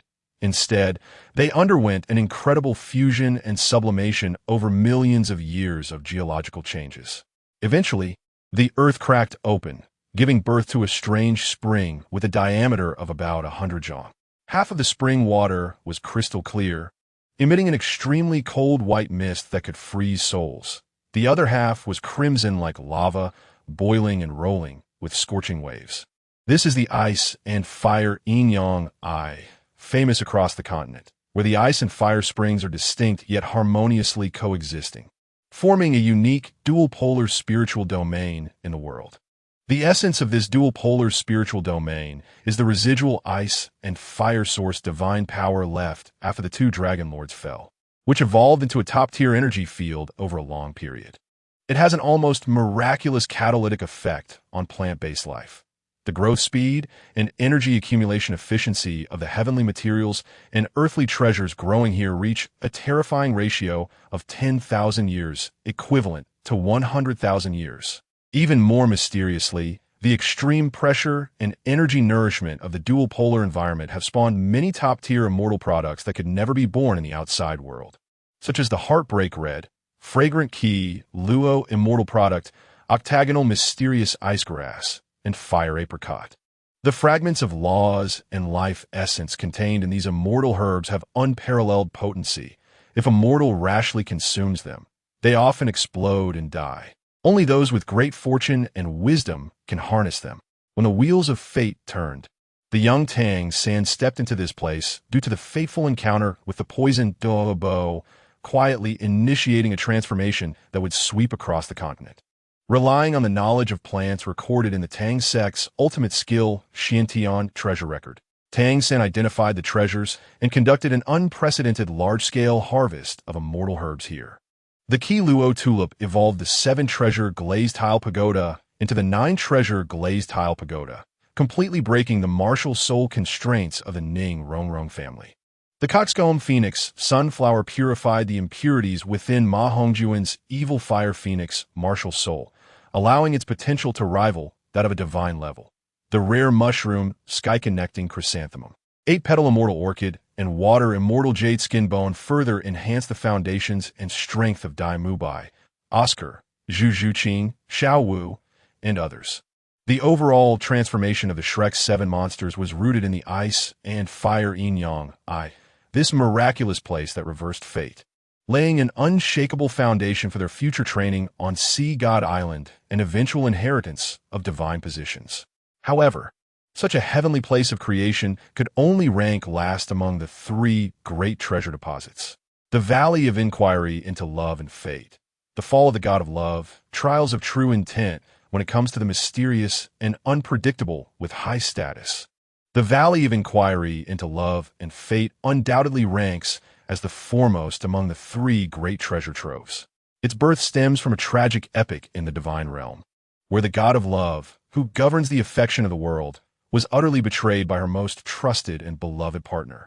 Extreme sorrow and despair tore apart her divine heart, causing her divine body to collapse, and wrapped in endless love, hatred, and obsession for the truth, she plummeted into the mortal realm, deeply embedding herself in the unknown territory of Douluo continent, in the core area of the fallen god of love.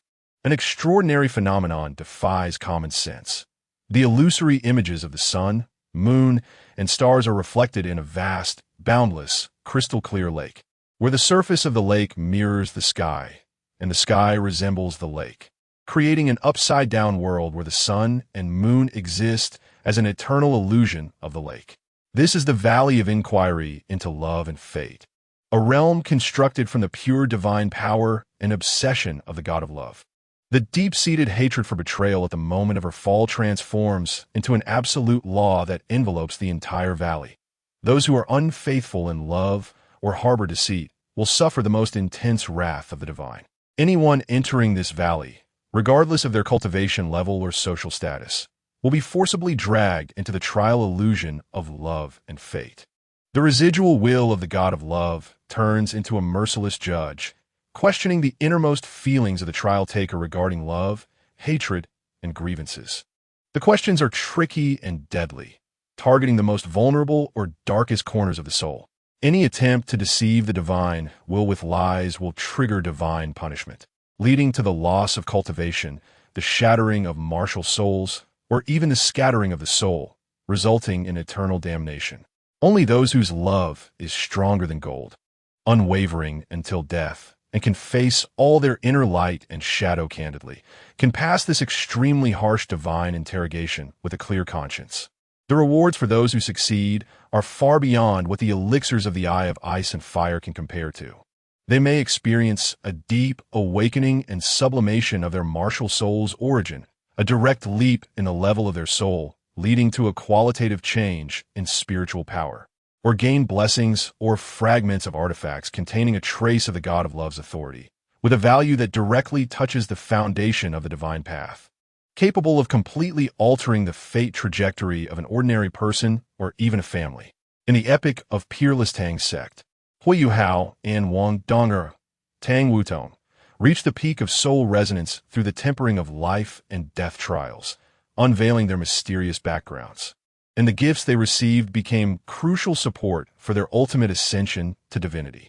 The Valley of Inquiry into Love and Fate wields love as a blade and truth as a measure, with both its cruelty and gifts reaching the utmost limits of humanity.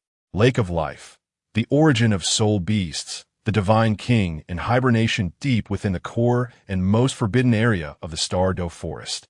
Beyond layers of barriers guarded by 100,000-year soul beasts, lies a vast emerald lake, the Lake of Life. It is not formed from ordinary water, but is the source of life for the entire Douluo continent, a tangible projection of the primordial force of life on the planet. The lake water exhibits a dreamlike emerald hue, so rich that the essence of life forms a misty green haze, rising and spreading day and night, nourishing billions of soul beasts in the Star-Do forest and sustaining the reproduction and existence of soul beast populations on the continent. It can be said that without the Lake of Life, there would be no empire of soul beasts in the Star-Do forest. The level of life energy contained in the lake water is considered the ultimate sacred item for soul beasts. A single drop of lake water can awaken the intelligence of an ordinary soul beast and accelerate its evolution. However, such a sacred place is not something ordinary soul beasts can covet. Only those standing at the pinnacle of the soul beast hierarchy, such as the golden-eyed black dragon king, the emerald swan Bai Ji, the demon-eye magic tree Wan Yao Wang, and the dark golden claw bear king, are qualified to reside by the lake and absorb the purest source of life for cultivation, guarding the ultimate lifeline of the soul beast clan. The deepest secrets of the Lake of Life far exceed human imagination. Beneath the calm surface of the lake connects to a small, independent dimensional space.